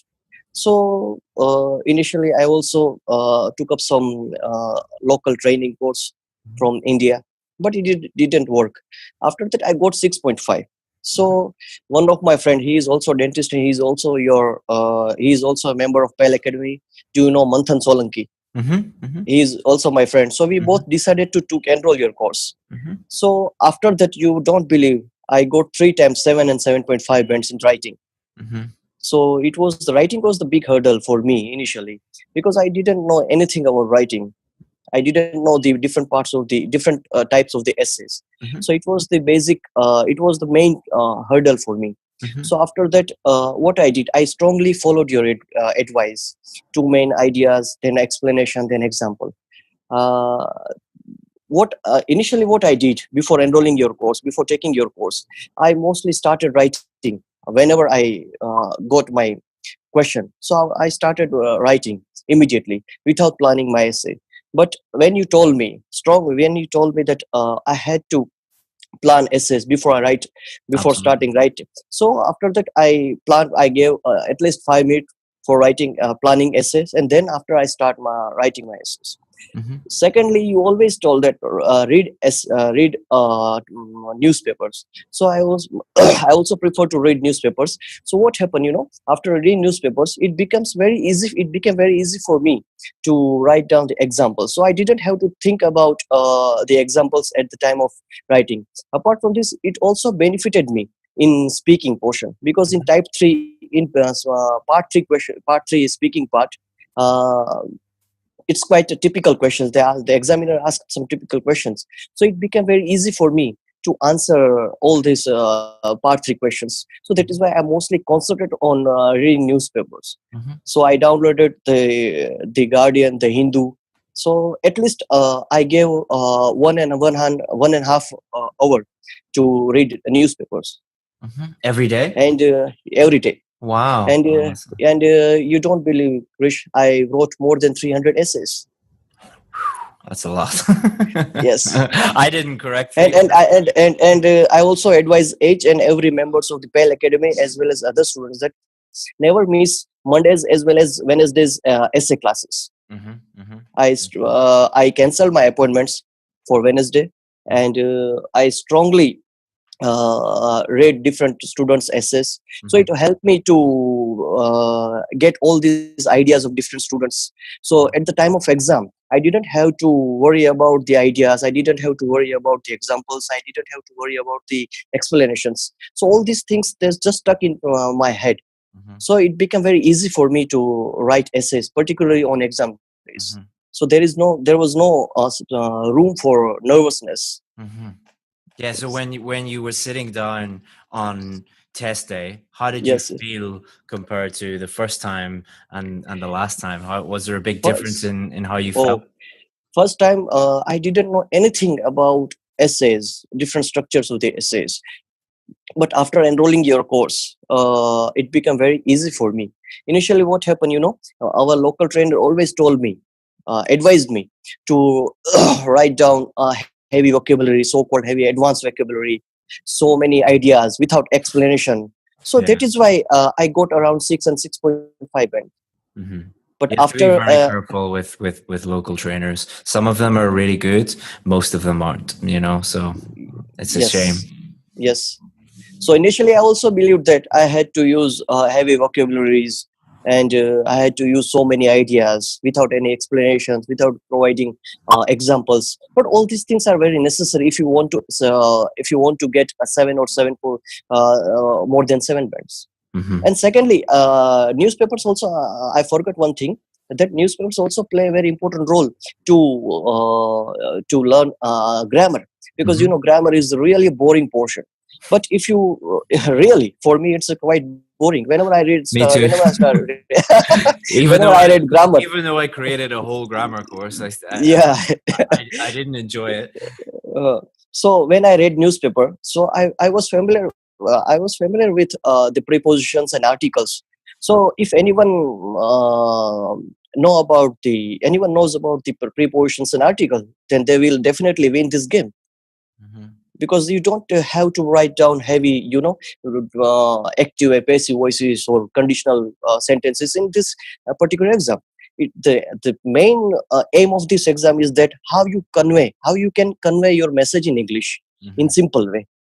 So keep it simple, read newspaper, and third most important thing I would like to share with you is that if you have a good friend who is also preparing for IELTS, then discuss with your friend. It will not help you to improve your English, but it also help you to provide so many ideas related to essays as well as your speaking portion. And last, go ahead. Sorry. And last thing is that many times people always advise that watch BBC, but I mostly advise students to watch Discovery as well as National Geographic channels, because in reading and listening portion you will get same topic in your last sessions, so it becomes very easy for you to predict the answer. That's excellent advice. It's just, you seem to have just surrounded yourself with English and with IELTS for a long time and worked really hard. And it's great to hear that, because you are an example of someone who has followed the system that I encourage everyone to follow, which is not very complicated. I mean, it's find out what your weaknesses are, turn those weaknesses into strengths. You know, surround yourself with English, practice every day, work hard. You know, these things, anyone can do these things. And it's great to see someone, a shining example of someone who just followed that system blindly and got the scores that they needed. You know? Yes, sir. Excellent. Sometime during Wednesdays, you many times scolded me because I mostly prefer to do some experiments with my essays, particularly in your class, because there is no room in exams. So I mostly preferred you advised me very well. I really followed your advice, and I during test time I. Can you hear me? Yes. Yeah, all good. Yeah, keep going. Oh.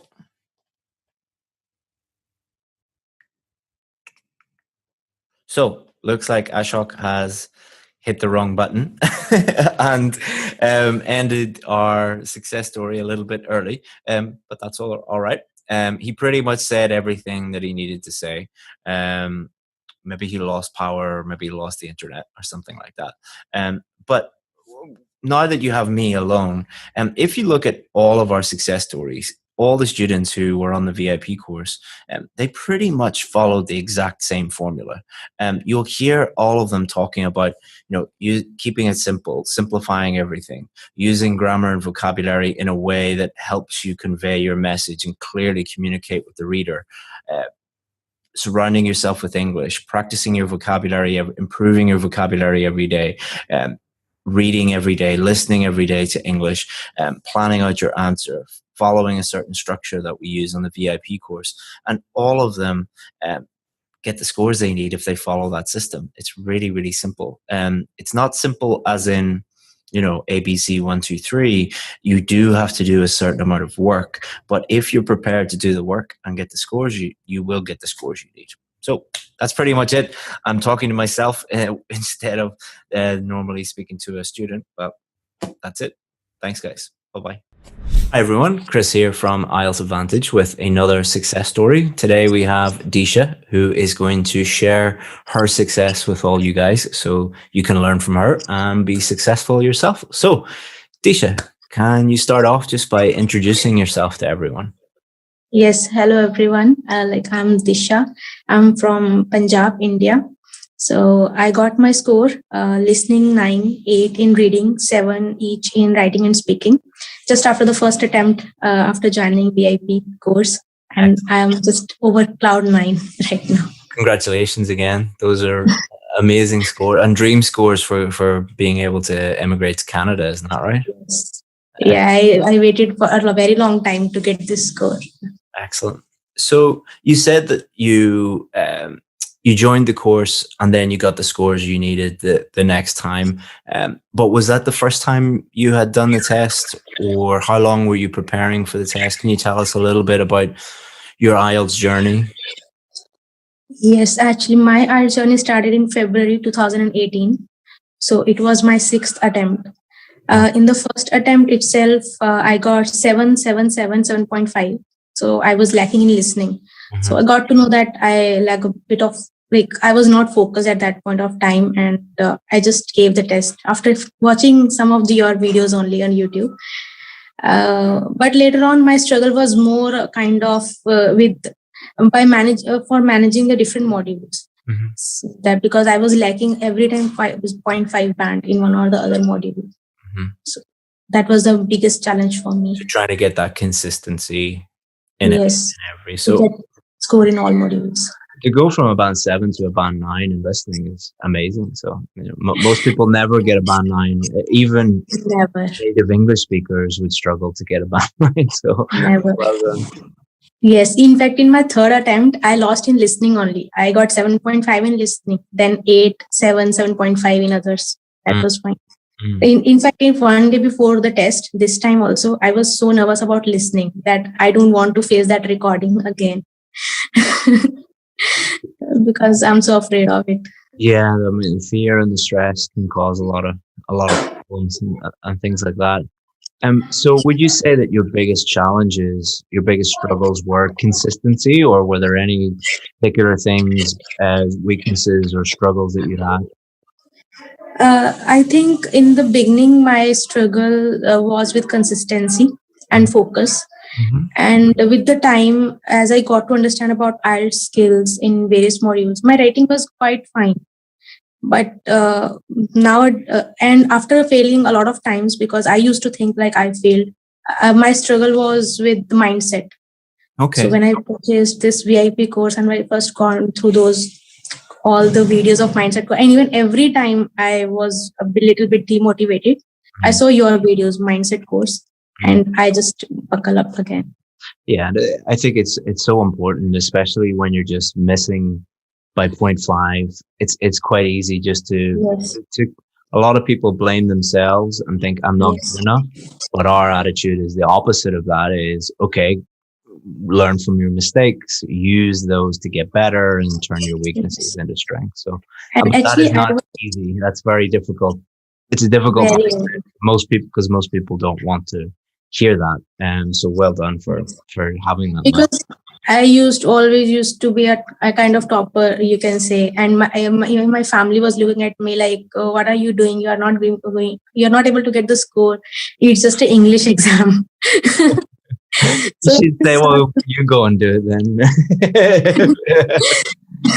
So now when I saw your videos, like we feel like this, but eventually we can change our mindset anytime we can.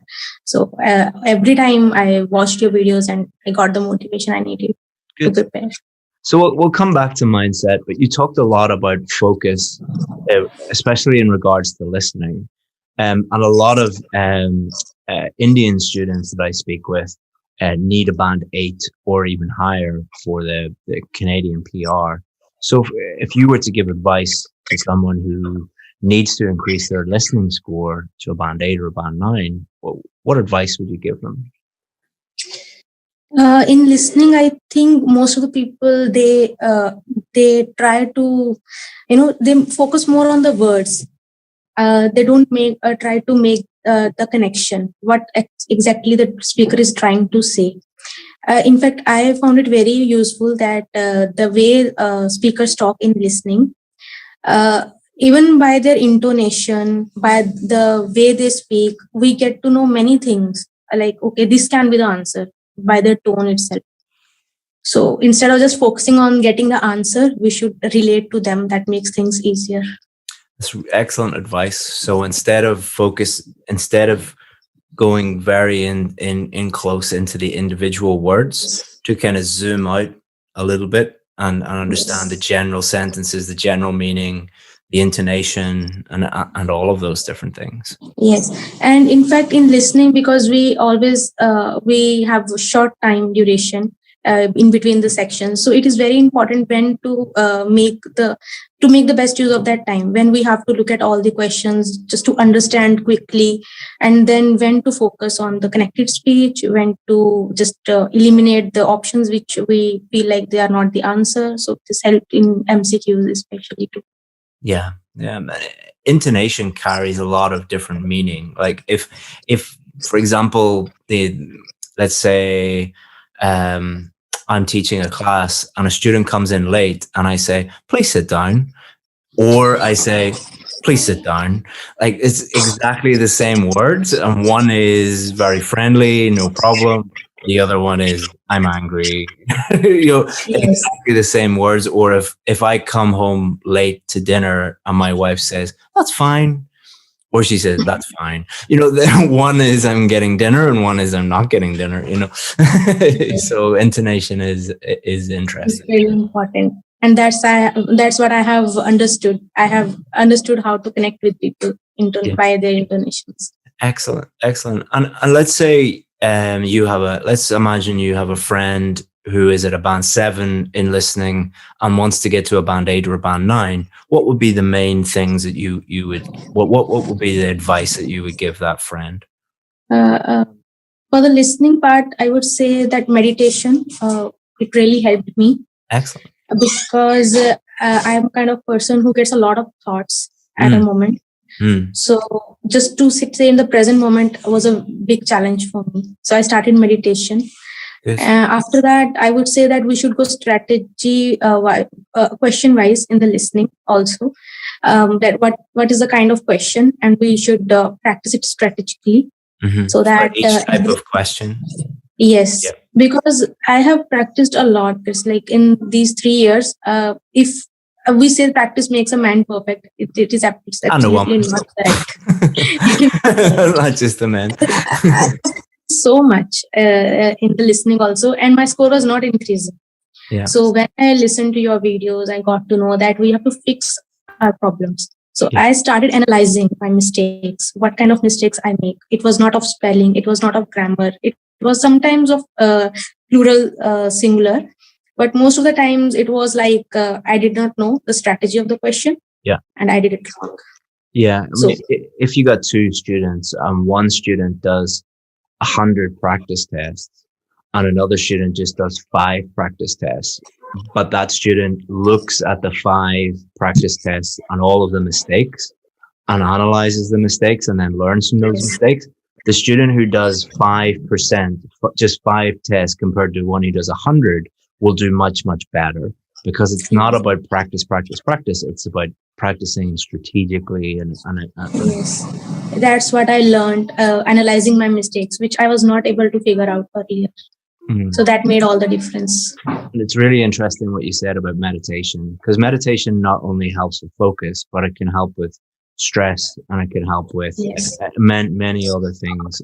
So there's some great apps you can get. Like there's one called Headspace, Calm, the Waking Up app. I meditate myself. I find it really does help. But also a good way to think about the listening test and the reading test is that it is a lot about focus, and it's, to use a different analogy, imagine you have to run 10 kilometers, but you're not very good at running. So you don't try and go from 0 to 10. You go from 0 to 1 kilometer, and then 0 to 2, and then 2 to 3, and then 3 to 4.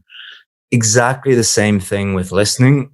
You might be able to completely focus for 5 minutes.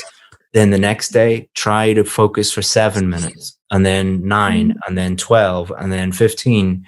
And you'll build it up like a muscle. And I think that will really help, you know, and do a little bit every day. Try and push yourself a little bit every day, and that will help with your listening.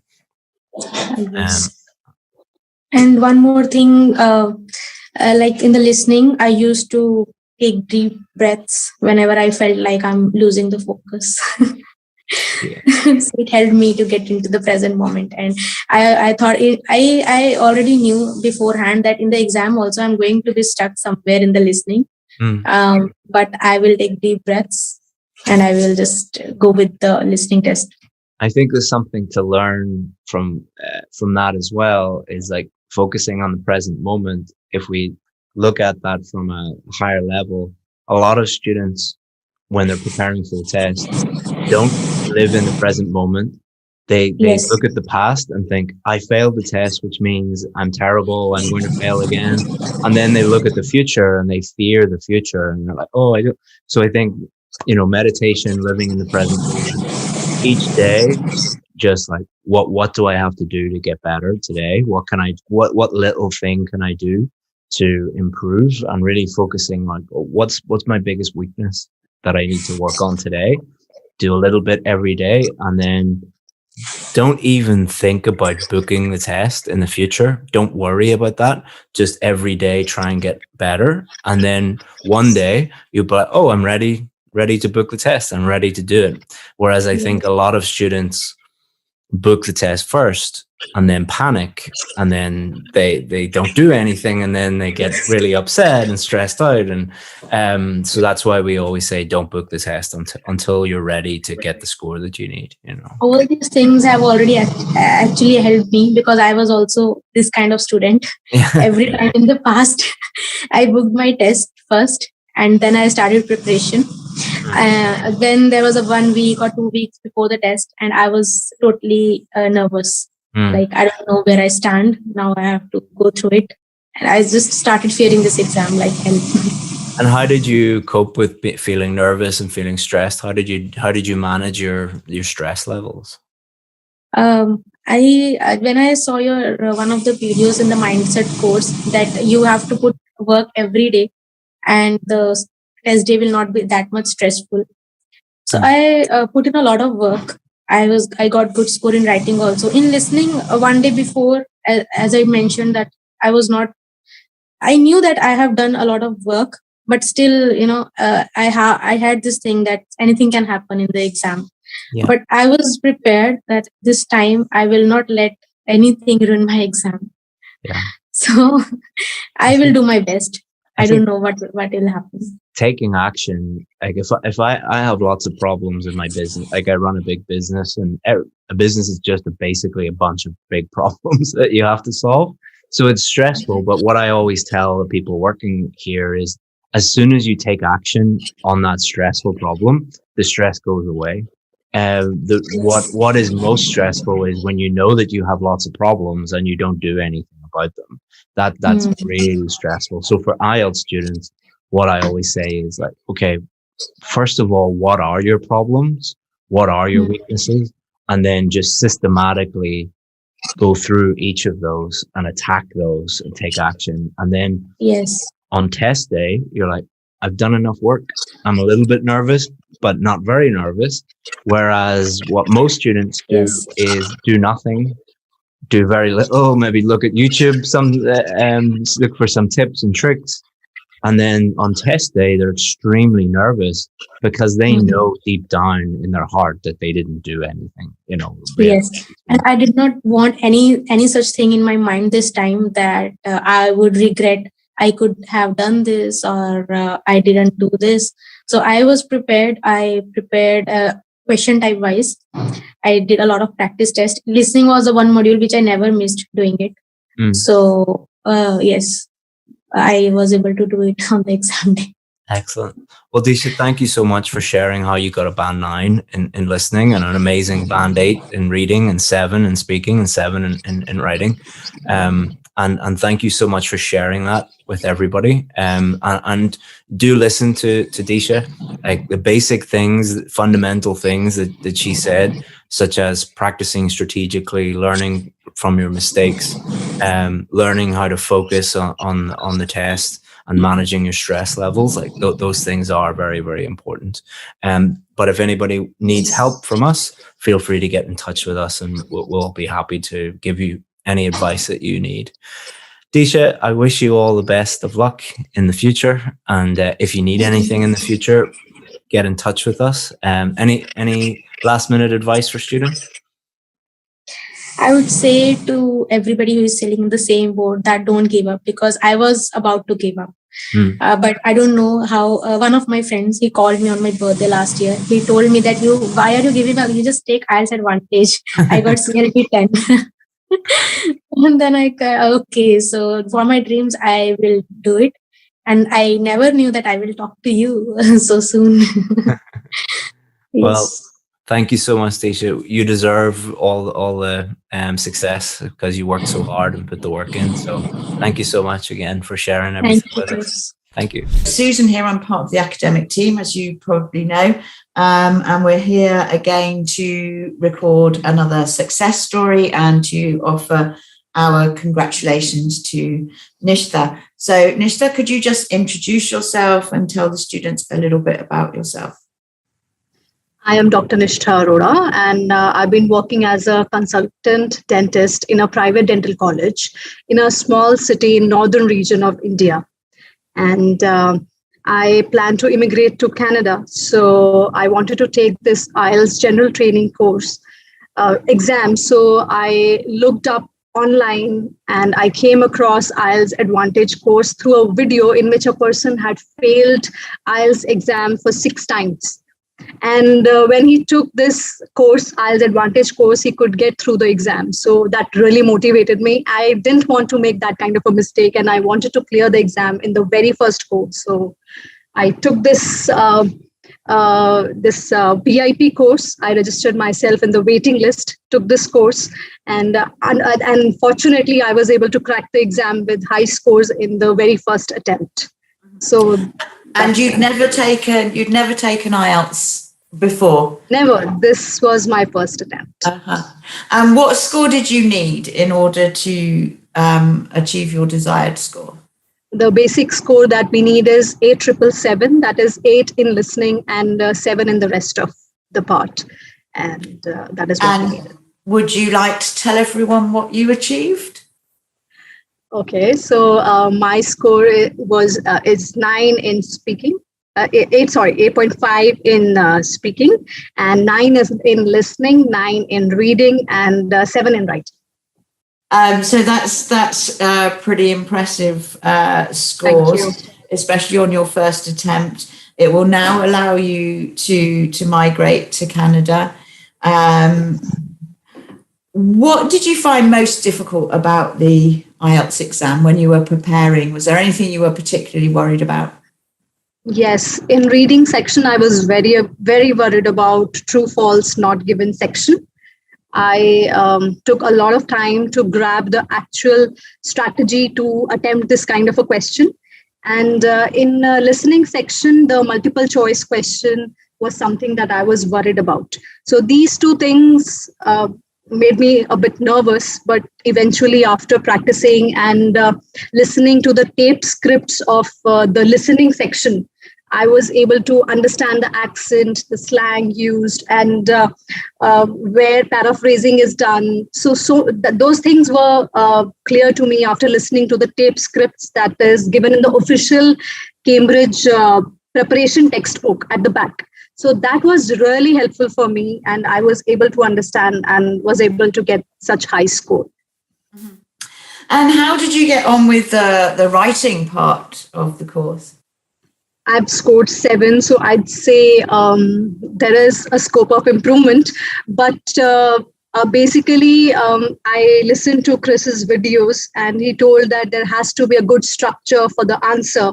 You have to think about ideas, make a structure, and then attempt the question. And you have to address the question as it is. It's not like you can write everything that comes to your mind. No, you have to make points, then clearly communicate your message precisely, shortly, using good vocabulary and punctuations and synonyms, and sort of keep it simple and accurate. Accuracy is what he taught us in the videos. Yes, I was just going to say, keep it simple, I think, is the main key for the writing tests. Try not to make it complicated. And also you have to keep to the right length, because if you write too much, you won't have time to check your accuracy. So well done. And the speaking, were you concerned about the speaking at all? Speaking exam was like a roller coaster ride for me. It was so quick because he kept on asking me questions and I went on answering. At that point of time, I just had one thing in my mind, that I have to use correct vocabulary and communicate my message clearly, because if the examiner is not able to comprehend what I'm speaking, then there's no point. And I think it's all about the comfort zone and how comfortable you are while speaking this language. So that is what I had in my mind. And I listened to quite a lot of podcasts and stuff like that to, grab the slang and try to speak like native speaker. And I recorded myself. The most important thing is I always used to record myself. I used to read a question, then answer it for like 2-3 minutes, and then see what mistakes I was making. So that really helped me. So that is And something. then when you were analysing your speaking, did you record the mistakes that you were making and to try and avoid them the next time? I attempted same question thrice or 4 times with different methods to really understand what I was lacking in and whether I was confident enough to, appear for the exam. So that ways, I am a teacher myself, so I teach students. Okay. Dentist as well as teacher. So you understand where we're coming from. Exactly. So I tried my best. And then when the results came through, did you get a text message? How did you find out what you scored? We have a website and it quoted that the exam result will be out in 13 days. So I had an eye on that website, and on the 14th day, I clicked for the result early in the morning at 6 o'clock when I woke up, and I saw that I was so happy, to have a 9 in listening and reading was something which I really appreciated. Yes, absolutely fantastic. That's 100%. Yeah. Okay, so there's going to be other students watching this, just like you watched that video the first time with the student who'd failed 6 times. They're going to be watching this now, and they're going to be seeing you passing first time and achieving those great results. Do you have any advice for students who are in the middle of at the beginning, in the middle, or towards the end of their IELTS journey? First section is the listening part, and I think one should really learn how to focus and concentrate while attempting this listening section, because that is the key. You have to be there and you have to forget the world while attempting this question. And one should hear podcasts and see web series or stuff like that to understand the language. And along with that, sometimes you have to you have to guess also, there is a particular pattern how the question is asked, and you should read 2 sections at one time. I tried reading 2 sections at one time. I tried to be a little quick so that I could get what the person was speaking clearly. So focus and concentration. One should focus.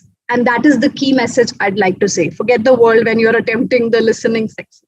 Yes. Don't think about anything else. Yeah, and I think that same piece of advice would apply to reading, writing, and speaking. The whole exam, the focus is so important. Is there anything else that you'd like to share with everyone? Mock tests. One should at least give 5 to 7 mock tests before appearing for the exam, and watch all the videos step by step and not skip the videos, because that is really important. And be confident and believe in yourself, because if you don't believe in yourself, then it's not possible. So. Thank you very much, Nisha. That's some really excellent advice. And on behalf of Chris and the rest of the team here, congratulations and best wishes for your new life in Canada. Hi everyone, Chris here from IELTS Advantage with another success story. And today we're going to talk to Siva. What we're specifically going to talk about is how to identify your weaknesses and the importance of identifying your weaknesses, and how to turn those weaknesses into strengths so that you can improve your speaking scores and your writing scores. So Siva was really struggling with her writing and her speaking. She was going to lots of different schools and looking at lots of different things on the internet. And when she joined us, we were able to quickly identify the exact reasons why she was not getting the score that she needed. And then she was able to get a band 8 in speaking and a band 7 in writing. So let's learn a few things from Siva's journey on the IELTS test, and then we can hopefully improve ourselves. So Siva, can you start off by just introducing yourself to everyone? Sure. I'm Sivranshni. I'm a working professional. I work for a product-based company here in Chennai, India. And I have attended IELTS twice before joining your course. And once I have made my attempt once after joining your course to check how far I have improved. And surprisingly, I got the marks what I needed. Excellent. So thanks to you, Chris. So let's start off by talking about speaking. So we're going to talk about speaking and writing. Those are the two things that you needed the most help with. So when we did a one-on-one speaking with you, what were some of the things that we identified, the reasons why you were not getting the score you needed? Actually, I gave my mock speaking test with Jason, and I set my mind like I should not be getting less than 6.5 because in my previous 2 attempts I got 6.5. So I should learn all those things, whatever I have done in the past, and should give it my best. So surprisingly, in my mock speaking test, I got 8. And he said like the only thing I need to improve is I'm speaking really fast, so that the examiner can barely able to understand me what I'm doing it. So because I'm speaking really fast, there are many chances for me to go my marks low in either in grammar and also in the lexical resource. So he wants me to slow down, and so that was the only advice he gave me. So from that day on, I literally try to slow down it. Yeah, because speaking quickly is it's caused for maybe 1 or 2 different reasons. Number one, people can be very nervous when they're speaking in front of an examiner, and often when people feel nervous, they want to like not waste the other person's time, so they subconsciously speak very, very quickly, or maybe because you just are filled with nerves and stress, and you speak too quickly. The other thing is, a lot of people think that speaking quickly means high fluency, and a lot of people are taught that in school, or maybe it's a misconception about what good fluency is. Good fluency is not about speaking quickly, it's about speaking naturally. And the problem with speaking too quickly is you're being tested on fluency, pronunciation, grammar, and vocabulary. So fluency, if you're speaking too quickly, you're not speaking as naturally as you could. So you might have a lower fluency score, but it can also affect the other 3, because if you're speaking very quickly, it's difficult for the examiner to understand what you're saying. So your pronunciation could suffer. But also remember, our brain is kind of like a computer. If you're trying to do too many things at the same time and too quickly on a computer, it starts to slow down and it can make mistakes. Same when you're speaking too quickly, you can make more grammar mistakes, more vocabulary mistakes. So that is why for you, Siva, that was the one thing, and it improved everything for you. So, and anybody watching, you might have a problem with speaking quickly, but you might have one of other 50 other problems. It's really important that you try and work with someone who knows what they're doing to help you identify that. In the same way as if my car was broken, I would take the car to a mechanic and get the mechanic to fix it because he or she knows what they are doing. So what was the improvement in your score? In my first 2 attempts, I constantly got 6.5 in speaking. And in my 3rd attempt, I got 8. Yeah, that would make total sense, because if the examiner can't understand you, you can't get above a 6 for pronunciation, and then you might have got 6 in one of the other things because you were making more mistakes.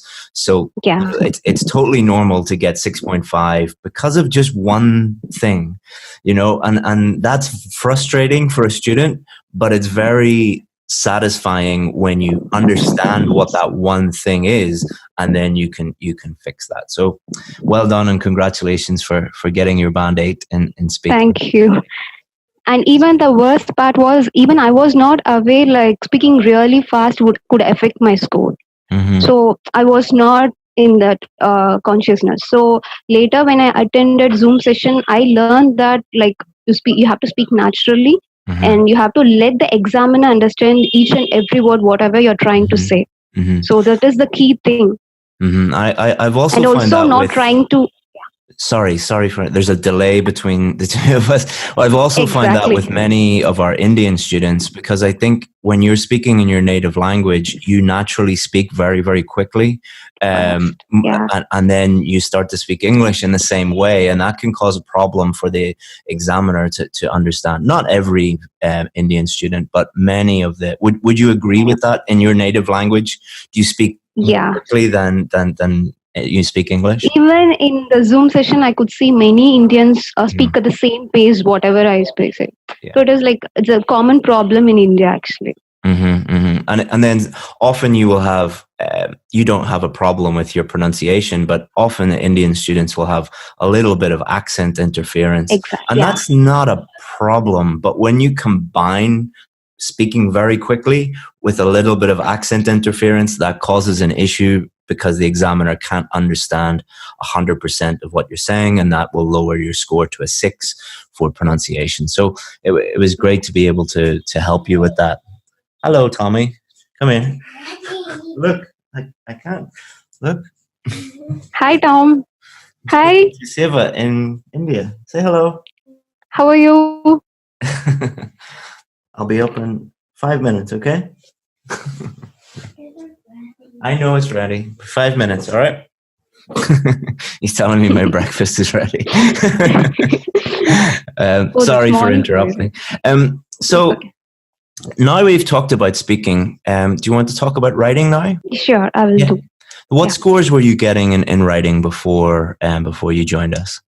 In my first attempt, I got 6. And the second attempt, I got 6.5. Between my first and second attempt, I just follow your $1 course like you used to do previously.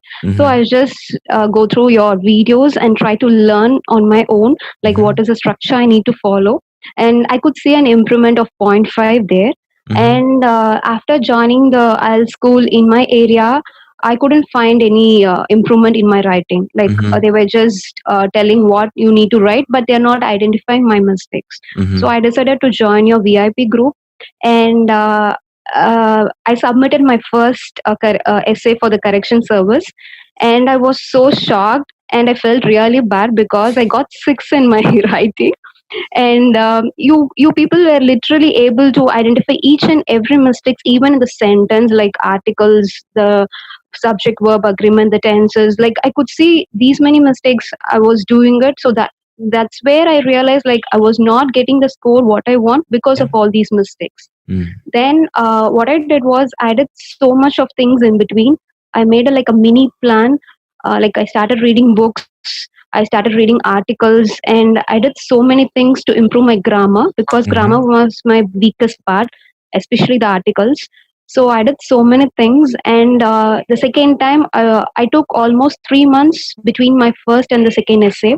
And when I submitted my second essay, I got 7.5. Excellent.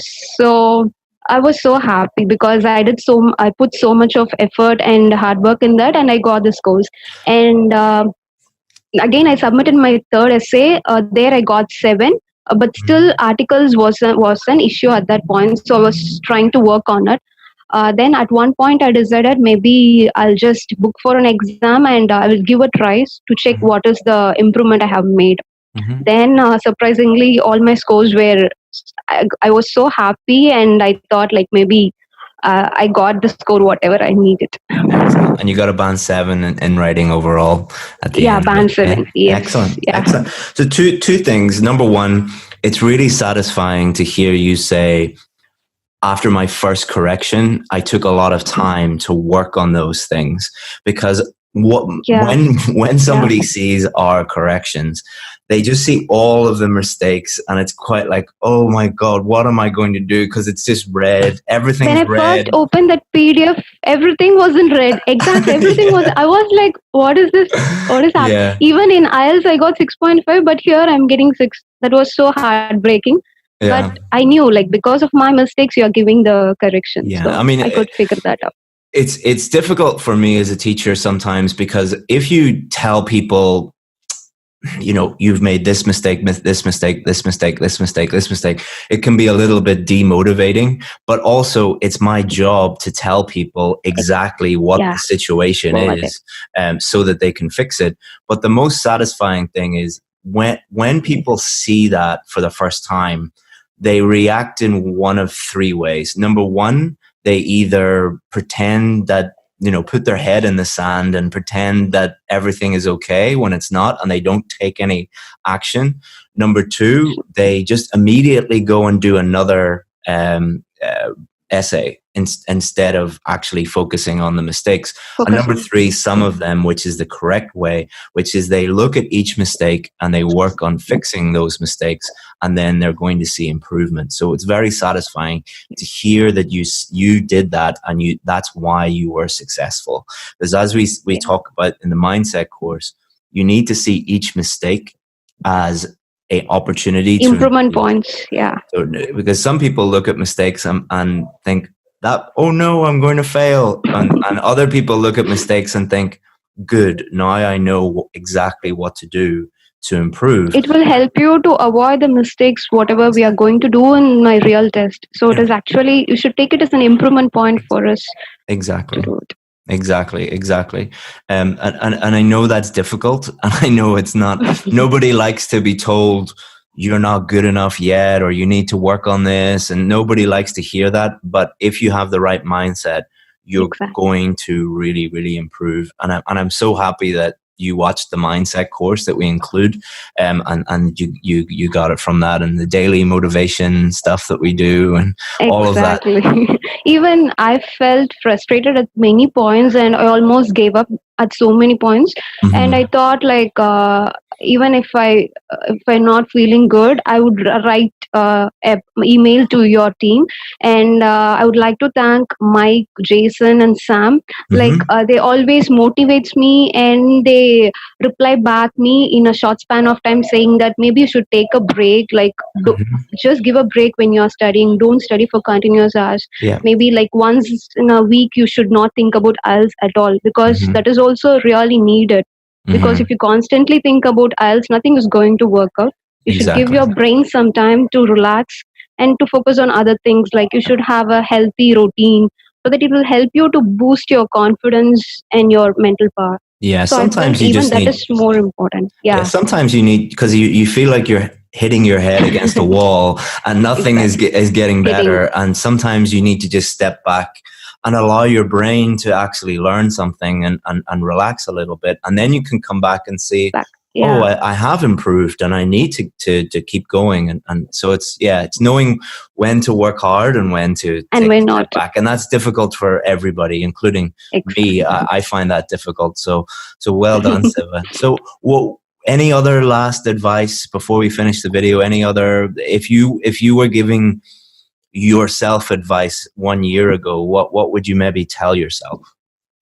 Maybe like give yourself enough time to prepare, because I feel like many people they want the marks in a short span of time. Like they may be pressurized, they may be like they have their visa interview or some kind of a commitment, so they're just rushing to attend the exams. Like they're not actually improving it. So give yourself enough time, get yourself assessed by a proper mentor who know what IELTS really is all about, and try to improve, try to make a mini plan like based on your work schedule, and try to work on it. Like surround yourself with English. What I actually did was in a day I would read at least 5 pages in a book, maybe any journal. And I started reading BBC articles like education, the topics related to education, travel, arts, because those points helped me in my speaking as well as in writing. And I started watching web series continuously, like maybe 2 episodes per day. And I started watching some TED Talks, because those will be really helpful with the lexical resource. Every time whenever I hear a TED Talk, I would get at least minimum 2 or 3 new words. I would straight away not go and jump into dictionary to find out the meaning. I'll just try to understand the meaning of it from the sentence, whatever they're trying to convey, and then I will compare with it the dictionary meaning. So it will be so that I will not forget easily. So it will stay with me for a quite span of time. So these are things I did it almost maybe like 6 months continuously. And for speaking, what I did was I daily I took a mock test with my roommate, and I attended Zoom session like every week and try to incorporate whatever the comments they are giving in my weekly mock test. So daily I used to practice that. And also for writing, I try to write at least a letter and essay daily and post it in the FB group so that people will give me feedbacks. Like I was constantly doing all these things, and I was not worried about my results. That is the most important thing. You should stay positive and you should not be worried about the end result. You should see only the progress and The how far process, you're yeah. exactly the process, and also the progress, how far you're going to make it. So Yes, these if are you the just things. look at the end result all the time, if you're trying to, if you're focused on a band 7 and you're trying to just get to a band 7 every day, you'll never get there because you'll be frustrated every day. But if instead of focusing on the result, focus on the process, which is improving your vocabulary, improving your grammar, improving your writing, improving all of these different things, and just focusing on the daily work. And then you will look up one day and be like, "Oh, I'm at a band 7." It's like My if you're result swimming was like that. Yeah, if you were swimming from one point to the next and you look up after every stroke, you'll be very frustrated. But if you keep your head down, then you just get there before you know it. So that's excellent advice. And also during on your test day, you should not worry about whatever you have done in the past or the marks. You should give your 100%. Even if I'm particular in listening, if you miss out one question, like if you didn't hear what is the answer, you should leave that and move on. Don't panic. Yeah. Because you should not panic, and you should focus properly. So that is the key point. Excellent. And in speaking, you should be very natural, like you're talking to a person, and you should try to put the standardized phrases and the fancy words, because that is not going to work out at all, because examiner will immediately find out like these are the things that people have already memorized. It is very easy for them because they have seen so many people. Yeah. So see, someone who got a band 8 didn't use fancy phrases or fancy words. So I don't know how many times I have to say this, but I'm very, very proud of you, because it's very satisfying for me to give people the advice and then someone takes it and then actually gets the scores that they need, because we give a lot of advice in the group and free advice, but not many people take that advice and actually do the things. And the people who do everything that we say, they always get the scores that they need. And I know we have very high standards and we expect people to work very hard, but it's the only way. There are no tips or tricks or hacks, and but if you do the work, you'll get the scores that you need. And thank you so much for sharing that. And congratulations again. And I wish you all the best of luck in the future. Is it Canada you're going to? Yeah, I'm applying for Canada. Excellent. Well, good luck in the future. And if you need anything in the future, always feel free to get in touch with us. I miss all those Zoom sessions because I can't attend right now. Excellent, Siva. Well, thank you so much again, and thank you for helping everybody who's watching. Hi everyone, Chris here from IELTS Advantage with another success story. Today we have Alba, who recently got a band 8 overall. Am I correct? Band 8 overall. That's right. And she is coming over to Ireland to help us out soon. And she has agreed to share her success story with you guys so that you can learn from Alba. So Alba, can you start off just by introducing yourself to everyone? Yes, well, I am Alba, and I'm from Spain, and I joined the course this Christmas, the last Christmas. And I just worked really hard and I went through all the models that Chris has there, complete all of them, practice as much as I could, as he always advised. And it took me 3 times, but I finally did it. Excellent. And can you tell them a little bit about like what scores were you getting before when you tried to get the scores that you needed? Yes, I was pretty close. honestly, every time, because I always got like 7.5, and always the famous 6.5 in the writing. That was exactly the same 2 times in a row. And after I got 8, 8, 9, 8, and the 7 in the writing. Excellent. Excellent. You got band 9 in reading? In reading, Excellent. 8 in listening and speaking, and the 7 in Excellent. Amazing. 7 in the writing. So when you were going through the course, or we were giving you feedback, could you identify the reasons why you were struggling, or what were the big challenges that you had? Yes, always. So I was like focusing just in the key mistakes that in the feedback I already had, and I think that was the key of the success, because if you have a lot of them, as you always say, once you're ace, then your score rise a lot.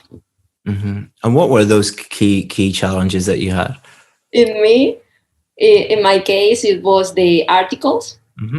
Reviewing always the third person, that I was always missing that in the writing. I don't know why. And they were the fossilized ones that you always say in the course.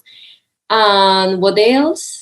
And was mainly that. And keep it simple, because I always trying to like impress the examiner and trying to maybe look fancier or something like that. And in the last try, I did it really simple, and it was when I got the 7. Yeah, I've noticed that with a lot of dentists and doctors. I think it's because you guys have gone through medical school, and you're dealing with complex things all the time, and often, especially with the more intelligent the person is, the more complex they make everything. And it's often they have a fear of writing in a simple way, because they're like, oh, if I write in a simple way, I'm going to fail again. Is that how you felt? Sometimes, yes, because sometimes I had the feeling of, okay, if I write this simple, it sounds like a primary school essay, but making it more complicated, it was always more mistakes, always. So I just kept it simple, and it worked. Yeah, and you mentioned also that you had some mistakes in your articles, for example. Yeah. So often what we will see is that the student will use complex ideas and then find it difficult to explain those clearly. And then when you combine that with lots of small grammatical errors, you read the essay, and because it's complex, but the grammar isn't the best either, it makes it very difficult for the reader to understand if you have clearly answered the question. Whereas if you write in a primary school way of just like, this is a very simple, obvious answer. And I think one of the other difficult things is writing your explanations in that way. I was working with students today, and we had to, it was a question about tourism and how tourism increases pollution. And then I said, you have to explain how a car, if you turn the car on, that creates pollution. And the students were like, well, everybody knows that. Why do I have to explain that? I said, well, the examiner doesn't know you know that, and I think a lot of people fear, maybe that's a dentist or a doctor thing as well, where they are used to talking to other very intelligent people who just know everything that they're talking about, and they find it difficult to explain things in a simple way. Would you say that? Well, I don't think I am that intelligent, or my friends are, but maybe yes. Maybe we try to we take things for granted. Yeah. And if you take things for granted, then you are not conveying the meaning, because if you say if you are writing a thought that you have, and you are trying to convey something, but if you didn't explain from where it is coming from, you are not doing anything. I was at the dentist yesterday with my little boy, and he explained in a very simple way. He said, like, there's a hole in your tooth, and when you eat sweets, the sugar goes into that hole and it makes it go crazy. And Tom, okay. So yeah, he's 6 years old, but that's like the level of explanation that you need in an IELTS essay, is like just like cause and effect. You know, if you Exactly. do this will happen. If you do this, this will happen. So just read the sentence and it was my trick. I was reading the sentence and I asked myself, what are you trying to say here? What are you trying to convey? It really says what you're trying to say, or it doesn't make any sense. Just rewrite the thing in a more simple way. Yeah, exactly. And you also talked about that you had problems with articles. This is a very common problem for most English learners. How did you overcome that problem? I took the course that you have there. Yeah. It really helped.